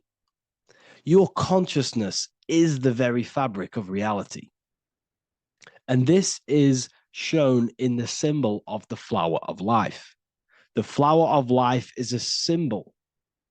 It symbolizes the interconnectedness of all existence, illustrating how every thought is not merely a fleeting moment, but a ripple that reverberates across every layer of reality. Each action, like the intricate overlapping circles of this pattern in the symbol, extends its influence far beyond its origin, weaving a web of interdependence where every choice impacts the whole. It serves as a profound reminder that everything is connected, bound by an unseen field of consciousness. This symbol represents how one action, one thought is a ripple in the whole vastness of the ether of consciousness. To master your mind is to master the universe, because your mind is a miniature universe. The mind is the very fabric of reality. So if we gain the hook, if we gain the power and the mastery over our minds, we have now gained the power to create reality to your will and intent. You see, most people live in a cycle, and this cycle is the outer world manipulating how they feel on the inner world. People's external circumstances are creating their thoughts and emotion in the inner world of consciousness, which is producing a constant cycle of negative manifestation. For example, let's say something negative happens to me in my external world. Then I start to think negative and feel negative. What that is actually doing is manifesting and projecting more negativity, because our thoughts hold the power to control and weave our own life. Your life is a direct correlation of every thought you thought in the past. What we need to do is stop and not let the mind control you in your reality. You need to control the mind so you can control reality. So what does this actually mean? Reality is an externalization of consciousness. Consciousness and matter are one. They're not separate. They are inseparable and interconnected. Everything we see, experience, and observe is a manifestation of thought, beliefs, and consciousness, shaping the world around us. Now, this ties in with the secret fifth element that they have hid from you. They've hid from you this sacred and very important symbol and pillar to reality. And this pillar, this sacred thing they've missed, is called the ether. And they've held this from you for a reason, a specific reason. This is the true fifth element. Why do they hide the ether? Because the ether has the power to shape and manifest whatever we imprint upon it. Every thought is a vibration interacting with the ether and actively shaping our reality. The ether, you could see it as the codes to physical reality. It's like an energetic blueprint which surrounds all physical objects. It is the life force that gives life to all things. All energy comes out of the ether and returns back to the ether. Energy, it's 0 point energy, and it is an infinite source of energy. So this is why they hide the ether, because whatever our mind can imprint onto the ether, we can create into a reality. And we imprint the ether through thought and imagination. The mind holds the power. The mind is the very source of reality. The material realm is not separate from the mental realm. Rather, it is intricately shaped and influenced by it through the ether. This subtle, all-pervasive medium bridges thought and matter, allowing consciousness to mold and manifest the physical reality. To transform our lives, we must first transform our minds. True change begins within, as our thoughts, beliefs, and perceptions shape the reality we experience. By shifting our mindset, we unlock the power to reshape our world and recreate the life we desire. This is the power of the mind, and this is the power that's been hidden from you. We're not taught these things in schools for a reason, because they don't want us all to be conscious creators. Instead, they feed you your beliefs. They feed you your thoughts through the music, through the entertainment, through the movies, through the news. They're controlling your thoughts with this information. They're installing beliefs and information into your mind. So you are producing their reality. But this is what we need to stop. We need to take control. We need to stop consuming their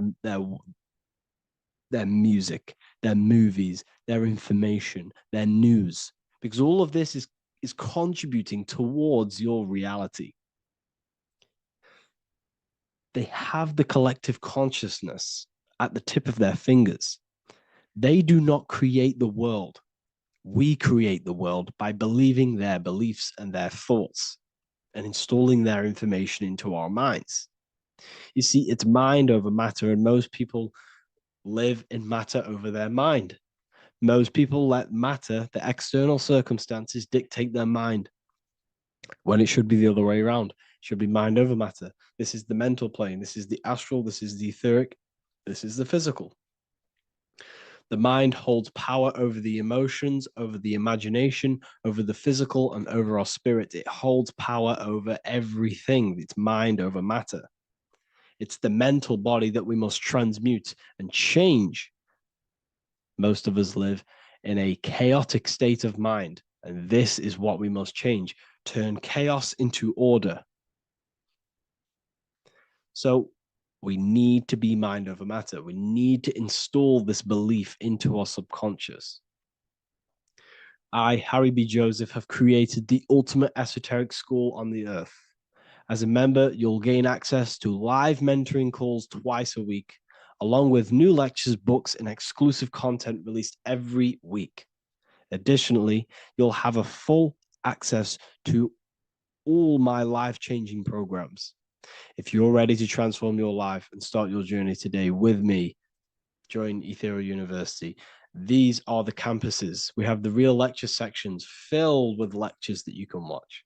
Manifestation Mastery, which teaches you exactly how to reprogram your subconscious mind so you can live that reality. Sexual Alchemy, the path to empowerment of how you can transmute your sexual energy. The Real Library, where you gain access to powerful esoteric books, PDFs. Symbols of Secrets, an amazing course. The course that allows you to see beyond the veil that has been pulled over your eyes, the language of symbolism that secretly rules the world. I teach you how to read symbolism. Esoteric Exchange, live calls. You get to rewatch all of the old live calls. Mindwave Hub, this is a place of binaural beats where you can listen to infinite amounts of binaural beats. So you can meditate to them. Meditation section, numerology, health section, and electromagnetism. This is a life-changing place. And if you are serious, we only accept serious about changing your life and studying the occult and esoteric, this is the place for you. I've been there. I've been on YouTube looking around for valuable information, trying to find good accounts, good channels. It's very hard. I had to go through years of trying to find good information on YouTube. But what I've done is instead of you searching around everywhere for bits of information and connecting the dots, I've put it all into one big place. You get your binaural beats, you get all the programs you need to walk the path of enlightenment to transform your life. I will connect with you on the inside, and I hope this lesson, this lecture, you gained some information, you gained some power from it. Please like and comment, or don't. It's up to you. If you have any reviews, if you have any ideas of lectures that you know, if you don't understand certain things, make sure to leave a comment and I can make a lecture about it. I can make a video about it for sure. I don't mind taking recommendations for videos. So I thank you all, people. Have an amazing day.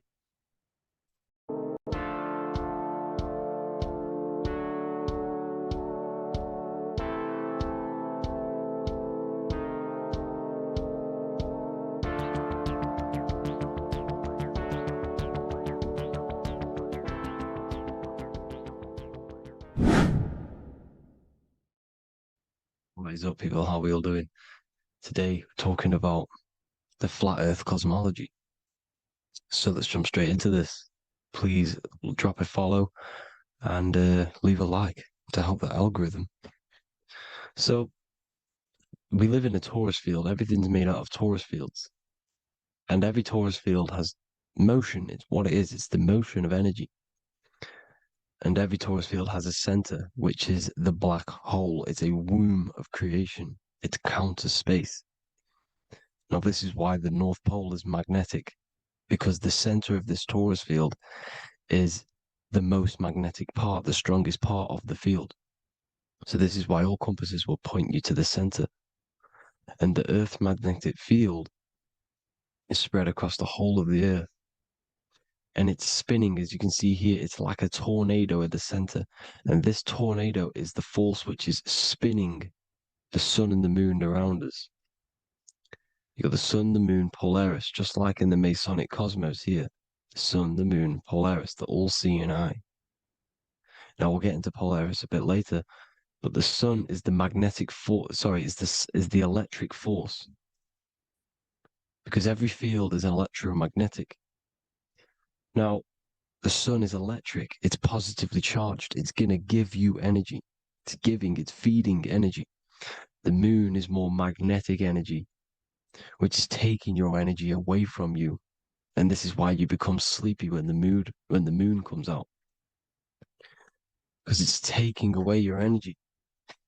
So these two forces is the balance, it's the yin and yang. It's the balance. Everything in this creation is balanced. Because the torus field is the earth is the plane of inertia, the 0 point within the field. Because physical matter is a result of two opposing forces equalized on the plane of inertia. And that is where matter crystallizes into physical results. And this physical plane is the plane of inertia, planet Earth. And at the center of this plane is the black hole, the womb of creation. And outside of this black hole gives birth to light. So the torus field is constantly rotating, going into counter space, the black hole, and then out of counter space gives birth to the white hole, white light. You see? So it's going around, black hole, birth again, black hole, birth again. And it just keeps going around. It's an infinite cycle of energy. And this is where the infinity sign comes from. This is the motion, this is the force which is creating everything to spin inside of this circle. Okay? And it's making the stars spin. It's making the sun and moon spin around us, around this center point. Now here you see Horus and Set. Horus and Set putting their feet inside of this dome. This is the royal arch, the arch of the dome above us, which is like you see in the Masonic cosmos, the royal arch of Freemasonry. This is the dome above us, the firmament that the Bible talks about.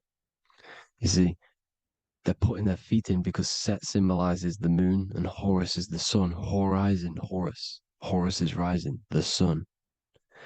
So they're both putting their feet around this center magnetic pole, which is the pole, North Pole. And above the North Pole, you have Polaris, the pole of electromagnetic energy. You see? And this is how we get the sun and the seasons. Because the sun, for us, when it becomes summer, it's on the Tropic of Cancer. Then it spirals outwards, going out and out and out, then goes to the Tropic of Capricorn. That's winter for us. Then it comes back in and creates summer again. So it's constantly spiraling around this center magnetic North Pole. You see? So this roof above our heads is the firmament, and this is what they've taken off of us. They haven't physically taken it, but mentally they have taken this away from you. It's a female energy, and this is what the Egyptians called Nut, the sky god Nut.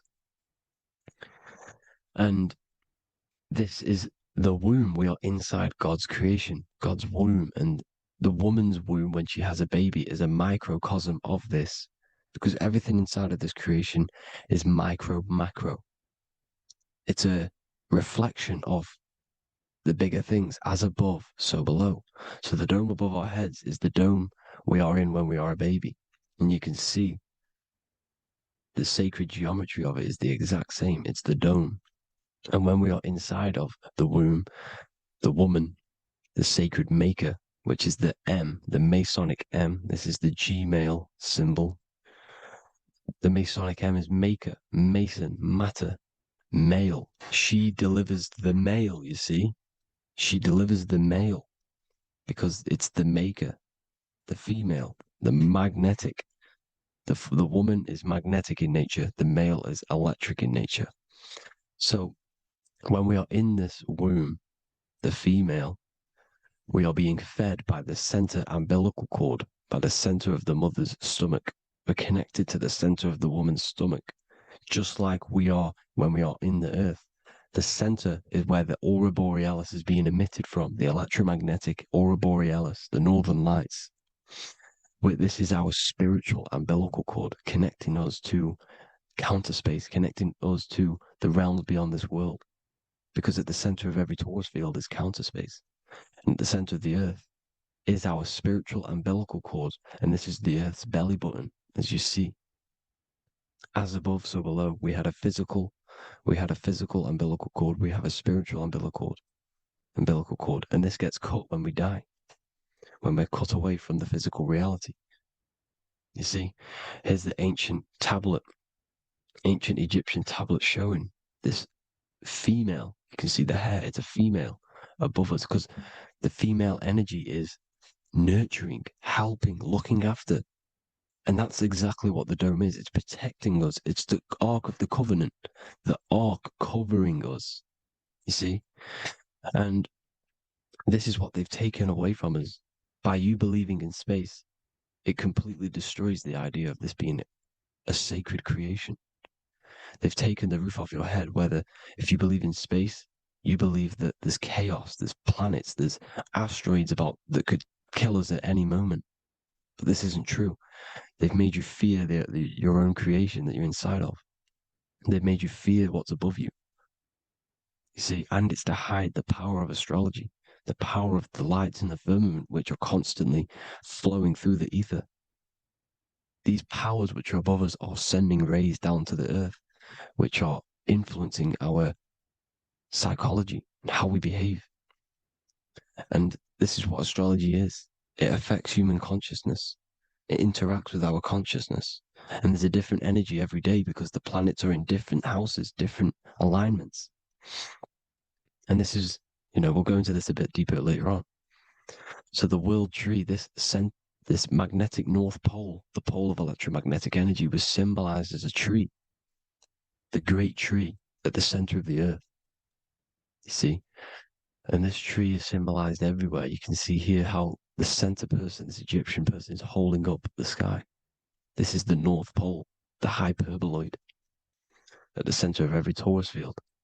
And this tree was in the Mayan cosmology. This is an ancient depiction.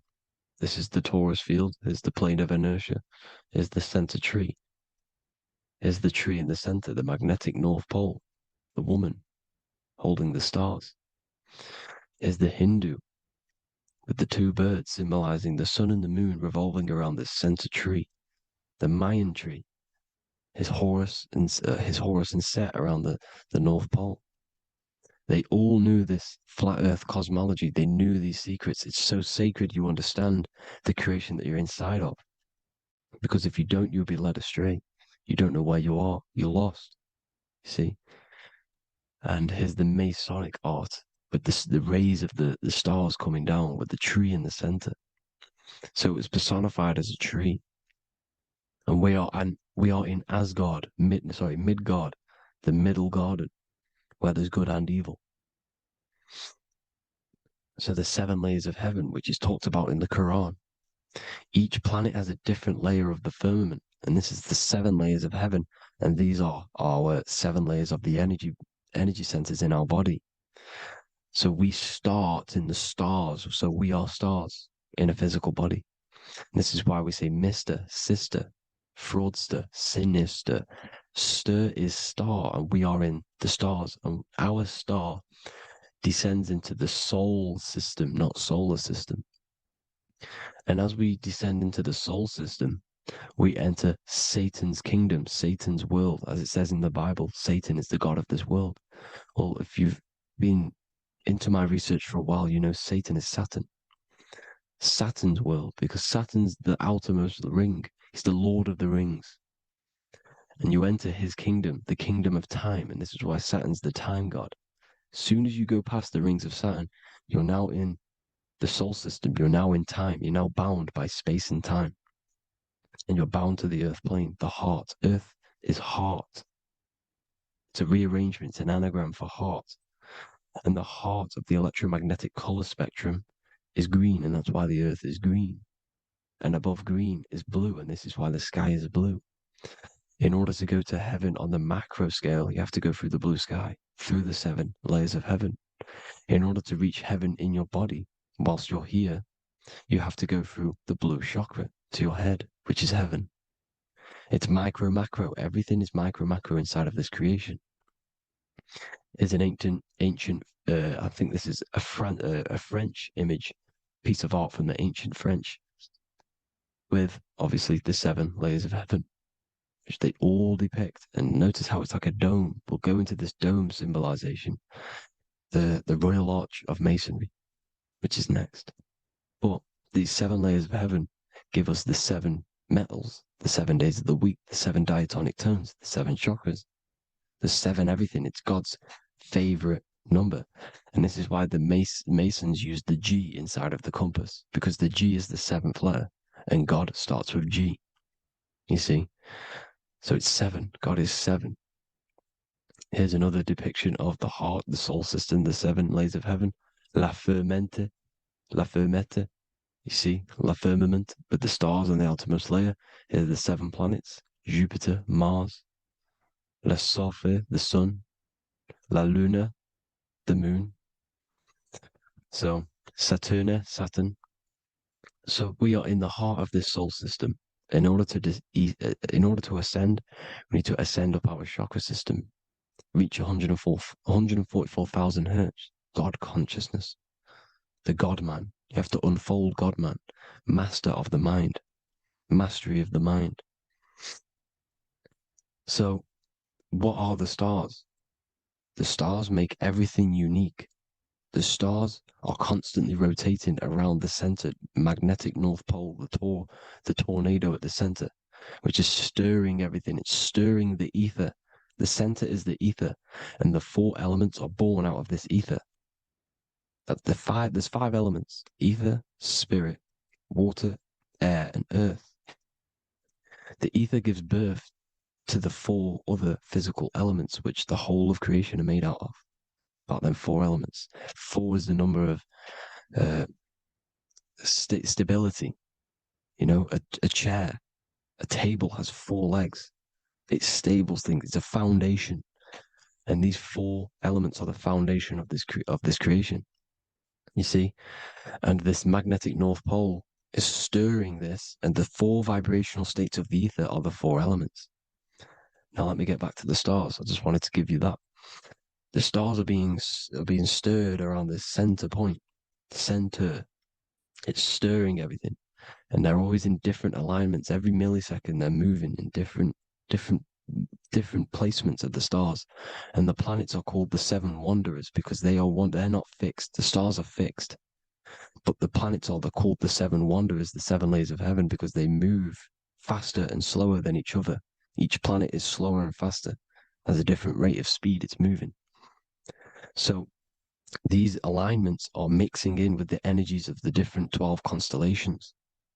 And this is why you have a unique characteristic. You have a unique look, a unique energy, a unique personality. This is because when you were born and you took your first breath, that energy which was in the ether, because the ether is all around you, and energy travels through the ether. The energy that the stars were casting down and the energy that the planets was mixing in with the 12 constellations was in the ether. So when you came out of the womb and your first breath, because breath is spirit, okay? So that first breath you took, that is the energy that is imprinted within your DNA, your soul. And you reflect that energy, you emit that energy. That's the energy that is with you forever until you die. Till this physical body dies off. And that's what the stars are. The stars are giving a unique energy, characteristic, personality to every living thing. Every dog, every cat, every animal has a unique personality because it was born at a different time and place in the sky. Okay? The stars are your destiny. Now, the stars are constantly changing as well. If you look at stars through a telescope, they're constantly changing and forming different forms. You can see here, it looks like water. It looks like light through water because it's the ether above us, a sea of ether. And this light is being emitted through it, and it's just constantly changing, giving different energies, each star. So this is why this is what the zodiac is. It's the expression of energy. It's the expression of the stars. And each constellation has many different personality, different energies, different traits. Each planet has different traits, depending where your planets are, depending what energies you hold. No same person, no two person have the same energy. There's no one. It could be similar, but no one's the exact same. It's because of the stars. The stars are never in the exact same split place. The planet's always in different houses. So here's some Royal Arch symbolism. Here's the Royal Arch of Masonry, as it says here. The sun and the moon, the constellations. Here's Cancer, the 7 planets, the 7 stars. Here's the Royal Arch. This is the firmament. Here's the duality. Black and white, duality, good and evil, rest and motion, dielectricity, magnetism. See? So this is what the Royal Arch is. It's symbolizing the cosmic dome above us.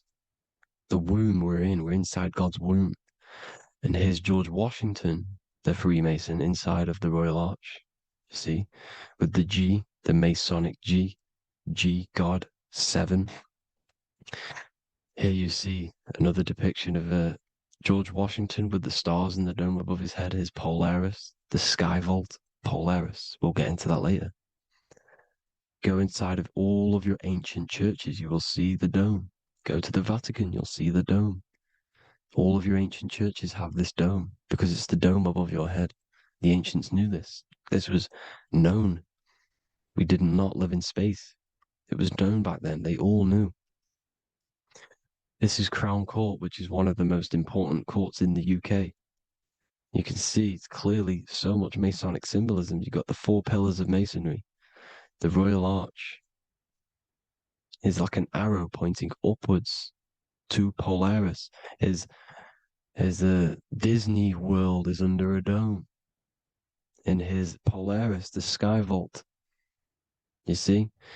And also 666 in the symbol. Here's more 7 layers of heaven. Here's an ancient depiction. The firmament. Here's the astral plane outside of the firmament. The Royal Arch. You see? It's everywhere. Here's Polaris, the 8-pointed star. Polaris is in between the sun and the moon. It's at the center of the Taurus field. And Polaris corresponds with the pineal gland as well because it's the all-seeing eye. See?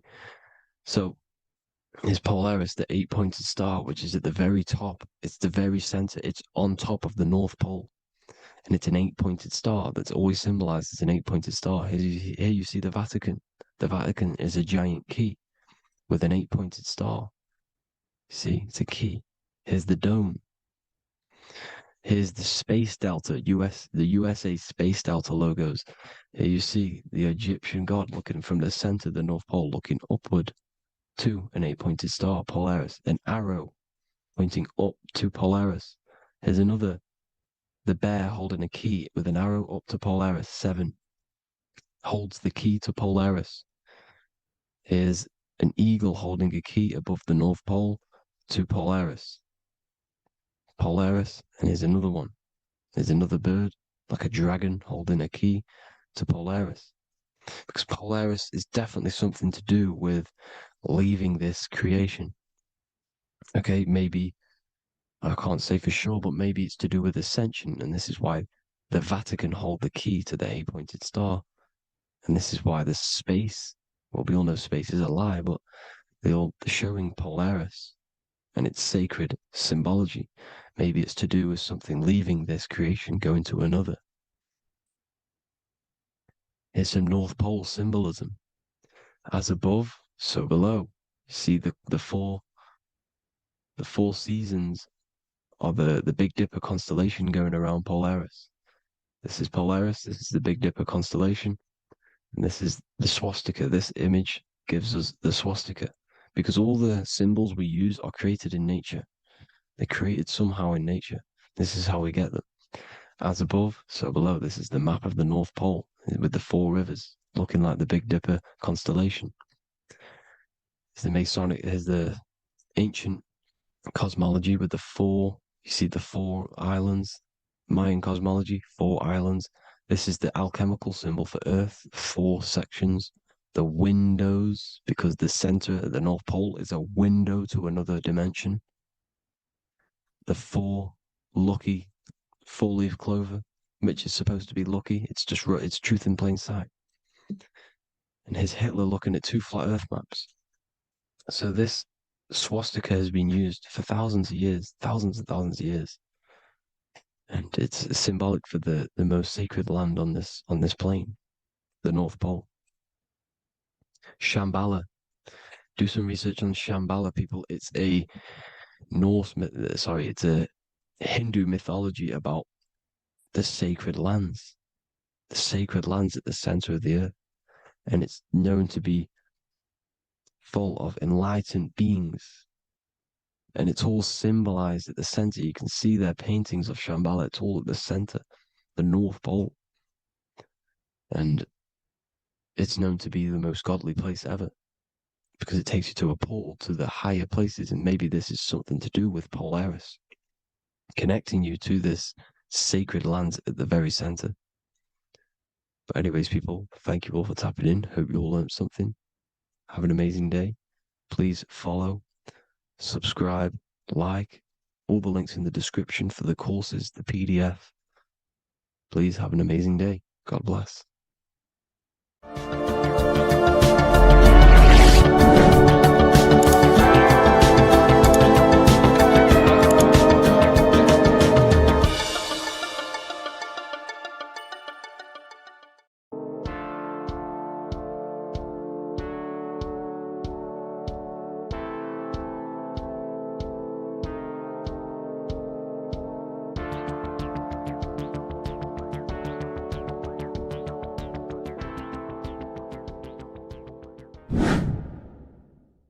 The earth has become a realm in order to trap souls within so that they can harness our electricity, our energy. Even the Bible is talking about how this realm is controlled by the wicked one in John 5:19. We know that we are the children of God and that the whole world is under the control of the evil one. Ephesians 6:12. For our struggle is not against flesh and blood, but against the rulers, against the authorities, against the powers of this dark world, and against the spiritual forces of evil in the heavenly realms. So the Bible is telling us that this is not the only world. There are other worlds, there are other realms that we can go to, considered as heaven. Heaven being a higher realm where there is no evil, no darkness. This is a midpoint realm where there is good and evil. Now, we're going to explain how the soul trap is how it's working and how your soul is being harnessed for its energy and how you are tricked to come back to this realm after death. What you need to understand is first is that you are the invisible intelligence behind the physical body. You are the mind and soul. The soul is the true you, the good you. It is pure love, pure bliss, eternal, never dies. The mind can be corrupted, though. The mind is the intelligence of the soul. It is invisible. It has no true form. The intelligence inhabits the brain. The brain is the computer to control the electrical machine called the nervous system, which is choice, program, and action. You are the invisible intelligence behind the body, and this will prove it even more. You do not even see into the external world. You are seeing an image produced by the brain because the light is being sucked through the retinas of the eyes. The image is produced in the visual cortex at the back of the brain. What does this mean?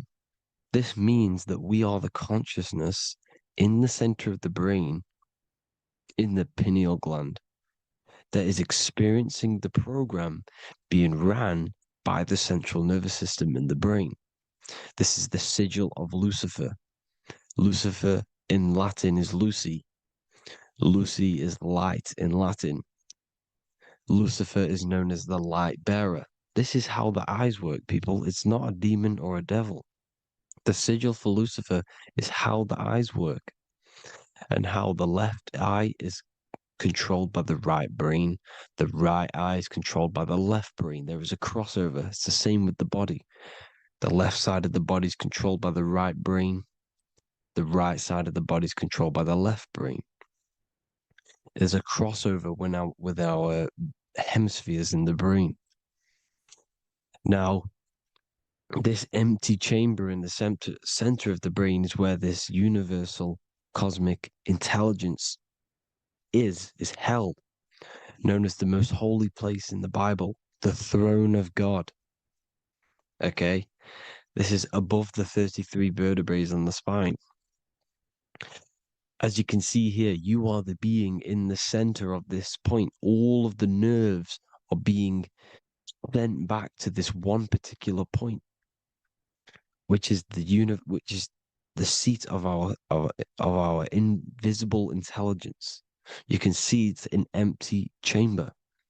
Our consciousness, our intelligence is not a physical thing. This intelligence is the true voice inside of your head. This is why your head is heaven, your heart is earth, your heel is hell. Your head is heaven because this is the seat, the throne of God. God is in heaven because the consciousness, this divine intelligence that's controlling the body, is sat in the center of the brain. The brain is taking commands of this invisible intelligence. When you close your eyes, you can feel your awareness, your consciousness, your intelligence is all in the brain. Your awareness is not in the feet, the heart, the legs, the arms. It's all in the center of the brain. Now, if you meditate deeply, you will find that you are beyond the mind. You are the being observing the thoughts. You are the soul observing the thoughts. Now, with this being said, you are the consciousness experiencing the program being ran by the central nervous system in the brain, because you're not seeing into the external world. It's an image, it's a simulated image produced by the brain and the central nervous system. You do not experience the external world. You do not feel the external world. You feel electrical impulses on your nervous system. Your nervous system is decoding what you are feeling. So the only thing that you truly feel is the electrical impulses on your nervous system. This is why the nervous system is the tree of knowledge of good and evil, because it gives your invisible intelligence, your mind, the knowledge of good and evil. It can detect good things, it can detect bad things. If it's hot, if it's warm, if I need to go, the nervous system is doing this. It is the tree of knowledge of good and evil. Okay? Now this universal intelligence is symbolized as the single eye. Okay?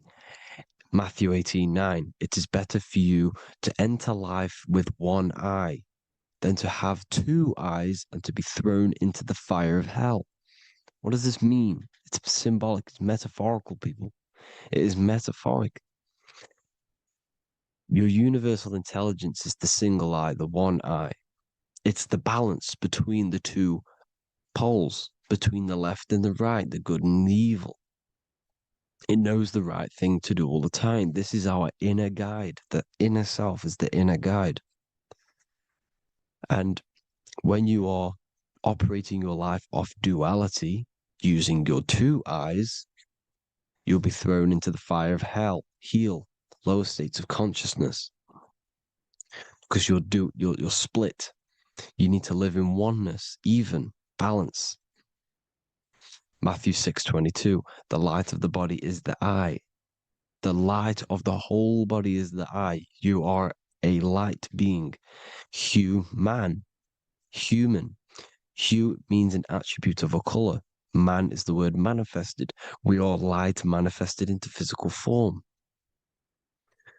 Depending on your vibration is depending on what color that you are vibrating on, which is a hue, a human. If therefore thine eye be single, thy whole body should be full of light. Again, it's talking about the single eye, oneness, completeness. When you balance the hemispheres of the brain, we'll go over that later. But anyways, the body is the earth. This is what we need to understand, people. The body is running the simulation, the program that our consciousness is experiencing. So when we leave the body during death and astral projection, we leave the earth. This is how it works. The body is the vehicle for the earth, for this realm. Everything exists within our mind. You have the soul, mind, and body. The soul is the observer, the watcher, the true being. This is why she has many different heads, because the soul inhabits different bodies. This is the serpent, which means knowledge, which is the mind, wisdom. And this is the body, soul, mind, and body, Brahma, Vishnu, Shiva. The mind is the bridge between the soul and the body. So what do I mean? When you astral project, you are using your mind to project your awareness, your observing consciousness outside of the physical body. The mind is the projector, projecting consciousness. By using your mind, you can project your consciousness outside of the body, which is known as the astral realms, which is known as walking on water. Jesus was never walking on physical water, people. It's metaphorical. Believing the physical body. The water is the ether, which is the veil between the physical and the astral realm. It's a fluid substance. It's on either side. It's physical and astral. The ether is the fifth element that they hide from us. Why? Because they're trapping you in the physical. They are hiding all of these realms. Etheric, astral, and mental. People think their mind is their brain. It's two separate dimensions. These are completely different dimensions. The mind is way more intelligent. The mind is formless. There is no form to the mind. You can think anything you want. You can manifest anything you want within your mind. It is not a physical object. The physical realm is being controlled by the mind. Everything's being controlled by the mind. Everything exists within the mind. This is why the Egyptian says the universe is mental. So when we project our consciousness outside of the physical, we go to the astral. The ether is the water that Jesus is walking on. This is the veil between the physical and the astral world. The word together has ether within it because it joins the two worlds together, together, the astral and the physical. The word either is ether because the ether is on either side, physical and astral, physical and spiritual, physical and non-physical. In the astral realm, the mind can manifest anything we want. We incarnate to restrict our minds. This is why Saturn, if you go and watch my video on Saturn, how Saturn is this simulation, okay? Our minds can manifest anything we want in the astral plane in the click of a finger. However, when we incarnate in matter, we now have to labor for our manifestations. This is why Saturn's known as the great teacher in astrology, because he teaches you a lesson. When your mind incarnates into matter, it's teaching your mind a lesson, the knowledge of good and evil. This is why the Bible says you shall be gods and know the knowledge of good and evil. When you incarnate here, you have to know the knowledge, you need to know the knowledge of good and evil to become a god. Okay? Now, the square is the physical plane, the triangle's the ethereal plane, the circle's the eternal plane. The circle has no beginning, no end, it's eternal. The physical plane is the square, it's limited. The square is limited. The cube is the geometric shape which gives rise to matter. Now, the term think outside the box has truth in plain sight. You have to think outside the box to project your consciousness, use your mind to project your consciousness outside of the box, the physical plane, into the astrals. The astral realm is the realm of the stars. Above us is the stars. Through the stars is the astral plane. This is why astral has the word star within it. The devil is the deveil. When you sell your soul to the devil, quote unquote, it's metaphorical. The devil exists in the physical plane. It's the lowest state of consciousness. The deveil, you deveil yourself into the physical when you are the devil. The deveil. The ethereal plane. Now, we all know what the famous symbol of the all-seeing eye, right? The all-seeing eye with the eye in the triangle. Look at the Masonic artwork showing you the triangle above in the sky. This is symbolizing the ethereal planes. The eye in the triangle symbolizes your invisible intelligence, your mind, which has the ability to see on either side. Because the triangle's the ethereal plane. The eye is your consciousness, your intelligence. And this intelligence has the ability to see in the physical plane and to see in the ethereal planes, in the astral planes. This is why it's above the earth. It's above the ground. Because it can see here, it can see in the heavenly realms. Now, the stars are, well, this is known as heaven, the realms of the astral planes. This is some quotes from the Emerald Tablets of Thoth. Out of the darkness ye must rise upwards, one with the light and one with the stars. Man is in process of changing to forms that are not of this world. Grows he in time to the formless, a plane on the cycle above. So there's other worlds. The Bible's telling you there's other worlds, there's other realms. Know ye must become formless before ye are one with the light, the astral light above, which shining through the stars. Not of the earth are ye, earthy, but a child of the infinite cosmic light. You are the invisible intelligence controlling the physical body. The body's not you. It's the vehicle that your soul lands in when your mind projects your consciousness into that realm. Free from the body, I flashed through the night. Unlocked at last for me was the star space. Wow, that's powerful. The star space, the astral planes. This is what he's talking about. We are all a star. We descended from the astrals, which is the star. We are all a star. Look at the ancient paintings of Jesus' birth. It's the star beaming his consciousness down into the physical plane. Here's another one. Here's some Freemasonic artwork showing you, again, the ether, that invisible intelligence, the eye, manifesting itself inside of here, in the physical realm, where the people are. You see? It's the same here. This is Jesus. Here's the bird symbolizes the Holy Spirit, your invisible intelligence, descending into the waters, the ether, the ethereal, everything. The ether's the base of all physical matter. Here's Truth in Plain Sight. Mr. Bean, the famous TV program in England, in the UK. He begins the program like we all begin the program from falling from the stars. He falls down with a beam of light. And this is truth in plain sight. This is false. The aliens don't exist. They're a lie, alien.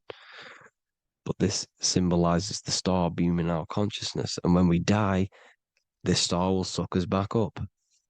Just like this UFO is doing. It's truth in plain sight. So, this is some more Freemasonic artwork going from duality to singularity. Sun, moon, masculine, feminine. Right hemisphere, feminine, left hemisphere, masculine. The consciousness in the center, the balance point. Here's another more Freemasonic artwork.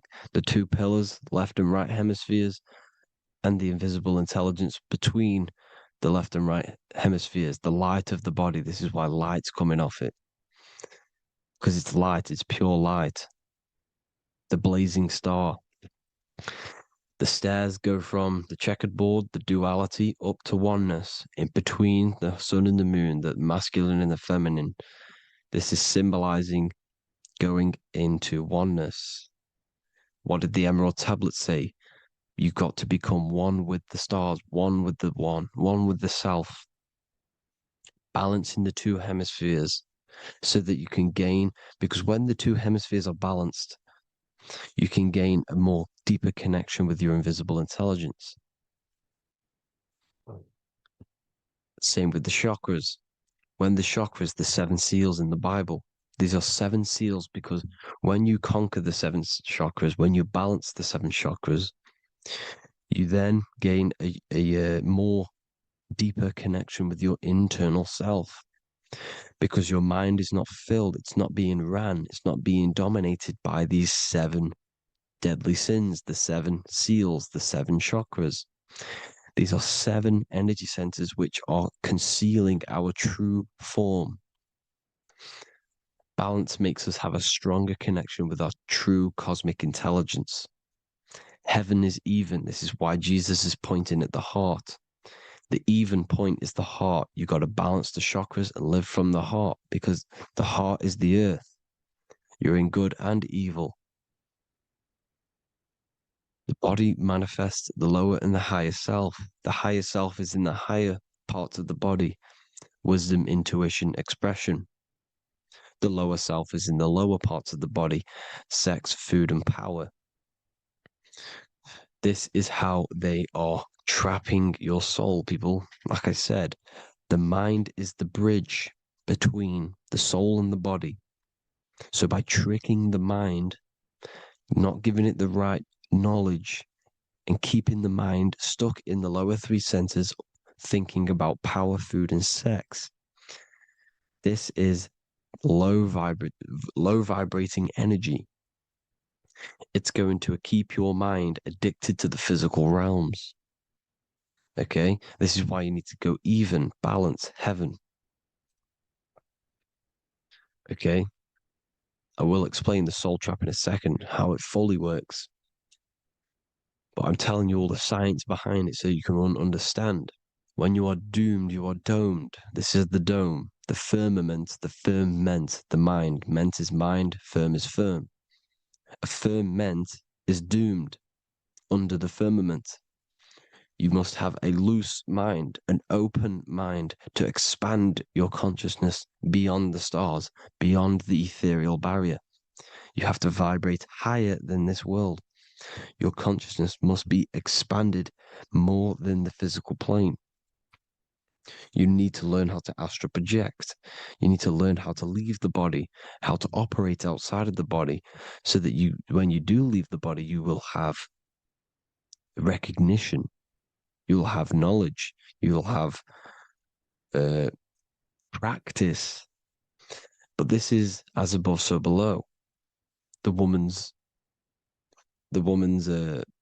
belly is the earth.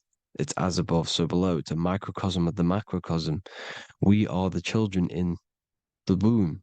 We are the people in the earth being ready to be born into the heavenly realms. As above, so below. It's a microcosm, macrocosm. Everything is in everything on a bigger and a smaller and a larger scale.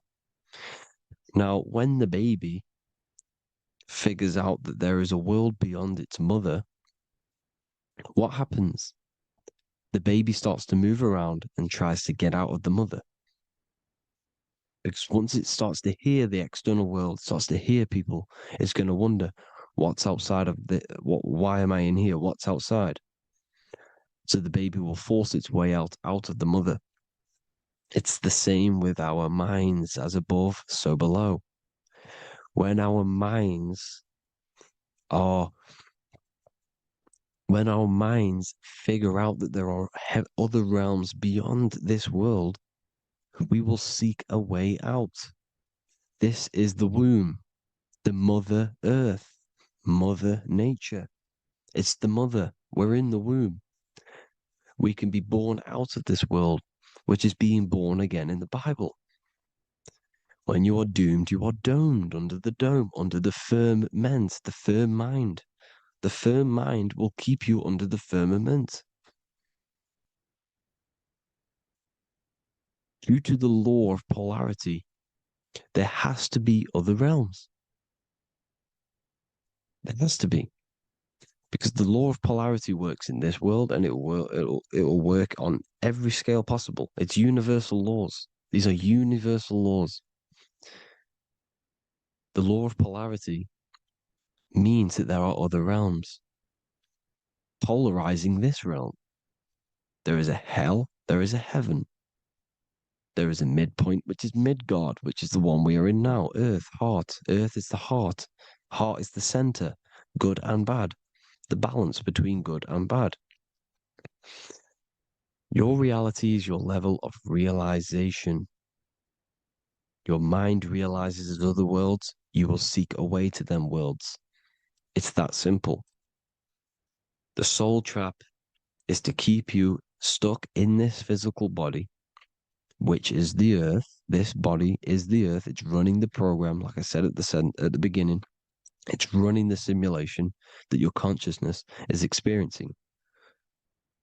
You are an electromagnetic being, and you're hidden in a cage, your rib cage, and you're stuck in cells, a prison cells. Look, you're in cells. We produce electromagnetic energy. Your soul produces this energy. And by trapping your consciousness inside of this physical realm, they harness this energy within the astral realms. They're using you to manifest demons, because your mind creates demons through emotions and mental thought energy, which is a whole nother video. I can make a video on that. You're manifesting everything for them because they're trying to create a hive mind. This is why they want everyone to believe in one belief system, one government, one belief system, one religion, because they're creating a hive mind. This hive mind will manifest and be summoned within the astral planes, because the mind manifests the astral plane. The astral plane is the realm of imagination. The mental plane is the realm of just thought alone. The etheric plane is the energy. The physical plane is the matter. So all of our minds together are manifesting these demons within these subconscious realms, the astral. Now, how are they keeping you stuck to this realm? Well, when you die and you're stuck in your lower three chakras, okay, when your mind and soul detaches from the body, which is the earth, when you leave the earth, you're still going to have these mental addictions to the food, the sex, the materialism, the phone, the cigarettes, everything. This is why they get you addicted to everything possible. The TikTok, the YouTube, they get you addicted to as many things possible. Because when your mind is addicted to these things, and when this mind leaves the physical body, you're still going to have these addictions. Okay? You're still going to have these thoughts. And you will be manifested into the lower astral realms because you're thinking materialistic, you're thinking negative, because your level of realization was your reality. You were manifesting hell on the earth. When you leave the body, you're going to manifest hell in the astral planes, which means you'll be vibrating on the very low, which will put you in the lower astral realms. So guess what? You're going to come back. You're going to come back into materialism. You're going to reincarnate. Because you haven't prepared for life after death. You must detach from the external world. Okay? Moon is mind. The sun is the soul. The earth is the body. The moon is the mind. This is why we say lunatic. In your mind, you have a specific mood. Moon. Money, M-O-N, is the moon. Money exists in the mind. They get you addicted to the money. The Bible's telling you this. Do not conform to the pattern of this world. but be transformed by the renewing of your mind. It's telling you, of this world, but be transformed by the renewing of your mind. Who knew that the Bible was this deep? Matthew 16:26, what good will it be for someone to gain the whole world yet forfeit their soul? James 4:4, don't you know that friendship with this world means enmity against God? Therefore, anyone who chooses to be a friend of this world, of the world, becomes an enemy of God.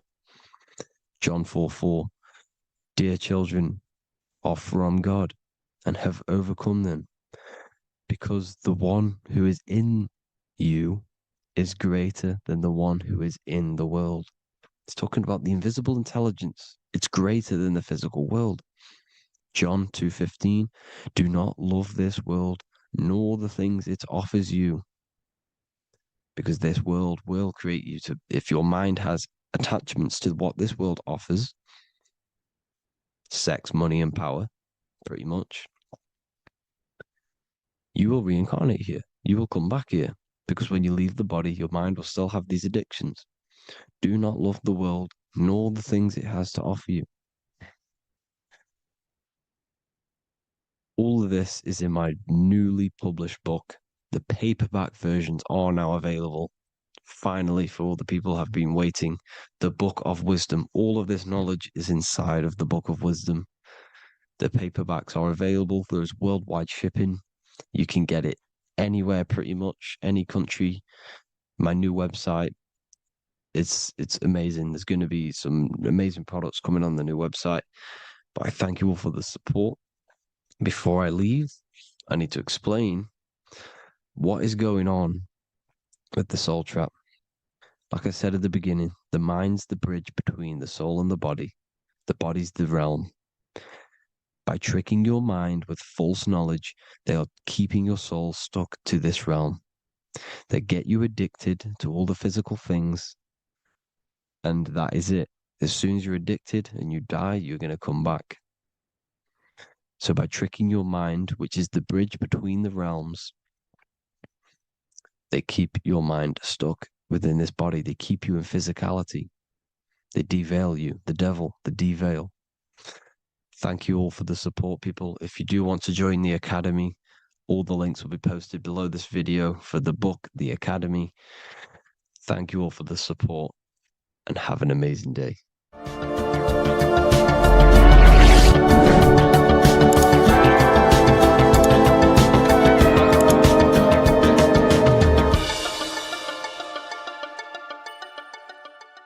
Welcome to Revival of Wisdom. This video is going to be about the flat earth and the breakdown of the whole cosmology. We're going to be digging very deep. I've got a lot of pictures and images to show you, and a lot of dots to connect. So let's start with the Freemasonry art. So this artwork we have here is the Freemasonic cosmology, as they know and believe. So what is it symbolizing? We obviously have to start off with the four pillars representing the four corners of the earth. The four corners with duality. You see, there's everything on earth. There's good and evil. Good, evil, positive, negative. Good, bad. This is the checkerboard. This is what it symbolizes. Okay. Obviously, we have the sun, the moon. The sun gives you energy. It's the anode. The moon is the cathode. It's the opposite. It takes your energy. So therefore, you become sleepy when the moon comes out. You see, everything on Earth, everything in the universe is balanced. There's complete balance symbolized by duality. There's always two opposites. We have the all-seeing eye,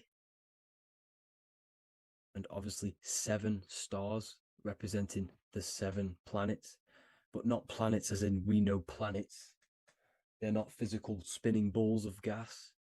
They are energies, they are lights emitting from the realm above this realm. They are lights through the firmament, through the electromagnetic field. So let's go through that again. The four corners, duality, positive and negative, cold, dry. Everyone on Earth has an opposite. Everyone, there's two. Okay, and then we have the sun, the moon, the 7 planets with a 5-pointed star. What's the 5-pointed star?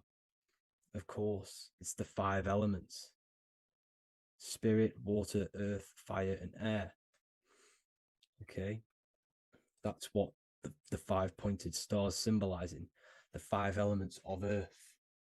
And then, most importantly, we have the compass.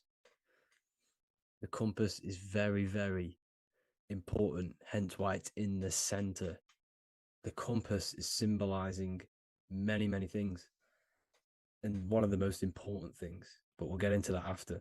We have a boat with water outside of the earth. So we have a boat on water, symbolizing the waters separated by the firmament, the waters above, separated by the firmament from the waters within the firmament, the earth. So this is what it's symbolizing. So the compass, what's the compass? This is where the compass comes from. The Polaris, the most important star there is, because it's in the center of Earth, the sun, the moon, and the black hole, black sun. Because all creation comes from center, the seed center. Okay, but we'll get into this after. But also, this is a very important Masonic symbol because they use this symbol a lot. This is one of their main symbols, hence why Neil Armstrong has the Masonic ring with the compass on it. The people who supposedly went to the moon, which obviously they faked to push this globe model, because the globe model is based upon fear. Because the globe model, if they can sell you the globe model, they can sell you anything then. You don't know where you actually are. The globe model is to push fear upon the masses, because the globe model means there's not enough resources. There's also risks of asteroids hitting the planet. There's also risks of space extraterrestrial invasions, global warming, asteroids. You see, this is all the fear that they can gain off selling you the globe model.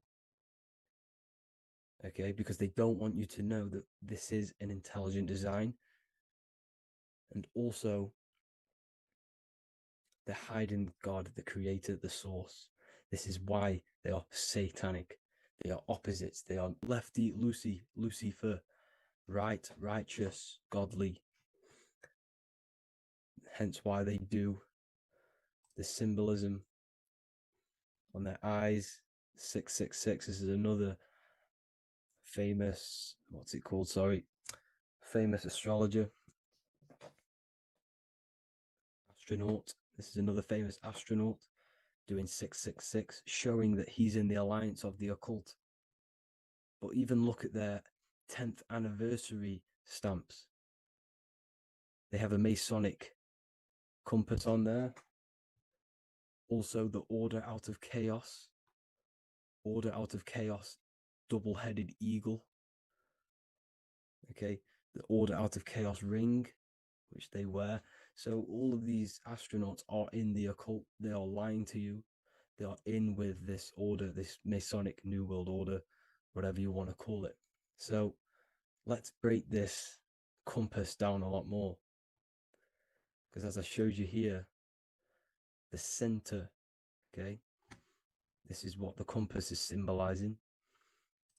Let's go into the North Pole map. This is from 1595. This is a rough estimate of where this map came from. It's from around the 1500s to the 1600s, maybe 1400s. There's not an actual set date on this map because obviously our history has been tampered with. But let's break down this map and the symbolism that they use towards this map, because this map is the map of the North Pole.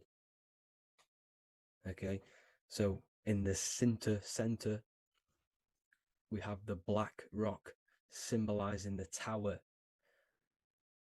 the pole, North Pole. And what's on top of the North Pole? Obviously, it's Polaris. North Pole and Polaris. Okay, with the 4 islands around the center. Okay, 4 islands around the center. And this is what blew my mind, right? They say that Santa sounds similar. And if you look at this pole that's pointing to the North Pole, you see this line here. So this is obviously from the 1600s. What color is Santa? He's red and white. Just like this map pointing to the center is red and white, and Santa comes from the North Pole. So it's not a coincidence that they use red and white. They're mocking this map because obviously they took over after the 1500s, 1600s. They took over around the 1800s. So they're mocking this map with Santa coming from the North Pole with this red and white line to the North Pole. Notice the 4 islands. Okay. Like windows, their symbol, they obviously in the occult, they're part of the New World Order, is symbolizing these 4 islands with the blue behind it for the water. Okay, so this is another occult logo that's symbolizing this center, because the center is so important. Okay, we'll get into that. Also, we have the Mayan cosmology. This is the Mayan cosmology. This is what they created. This is their artwork, with also 4 major lands around the center. You see this 4 with green in between them all. 4 major lands with the underworld. You see this underworld is also symbolized by the Masons with the coffin of the skull and bones, the deceased, the dead. Okay, so this is also mentioned in the Book of Enoch. Okay, and it's called Sheol. Sheol, the underworld. Okay, and in the Book of Enoch, it says all spirits of the dead go to these hollow places, that they'll wait until their appointed time of judgment. And it also says in the Book of Enoch, there are 4 hollow places underneath. 4 as above, so below, representing the 4 islands. As above, so below. That's where that could link in. Okay. The Book of Enoch is very important because it was found in a cave thousands of years ago, and has a lot of truths about this realm and about this world we live in. So let's go back to the Mayan cosmology. So the ancient cosmology, they all must have had some sort of communication. They must all be at peace with each other, because all of their cosmologies linked together. See, the Greek, Babylonian, Indian, Celtic. Okay, they're all linked in together. They all knew that they were in an enclosed system with an underworld and obviously a firmament. Okay, so this is what they all knew. They all must have had some sort of communication. They were a lot more advanced than us. They knew the center of the realm. Okay, and obviously the United Nations flag also symbolizes their center. You see how it has like a grid with a circle around the center. It's symbolizing that center of the realm, because that center of Earth is so important. They all the United Nations flag, all have it. See, some different ones will have that circle around the center. Because the center is the seed. All things come from a center. So the torus field is so important because it is the spark of life. It's the building blocks of the universe, this creation. Because all things have a torus field. Just like an apple with what's in the center of an apple, a seed. Because the center is where the energies hold, is where the energies meet. And it creates that spark of life. Just like your heart is the center of your body. And it has an electromagnetic field. Because the center, all things come from the center. So this is why the North Pole is so important. Because this is why it's so important. Because this is where the creation sparked from. The center.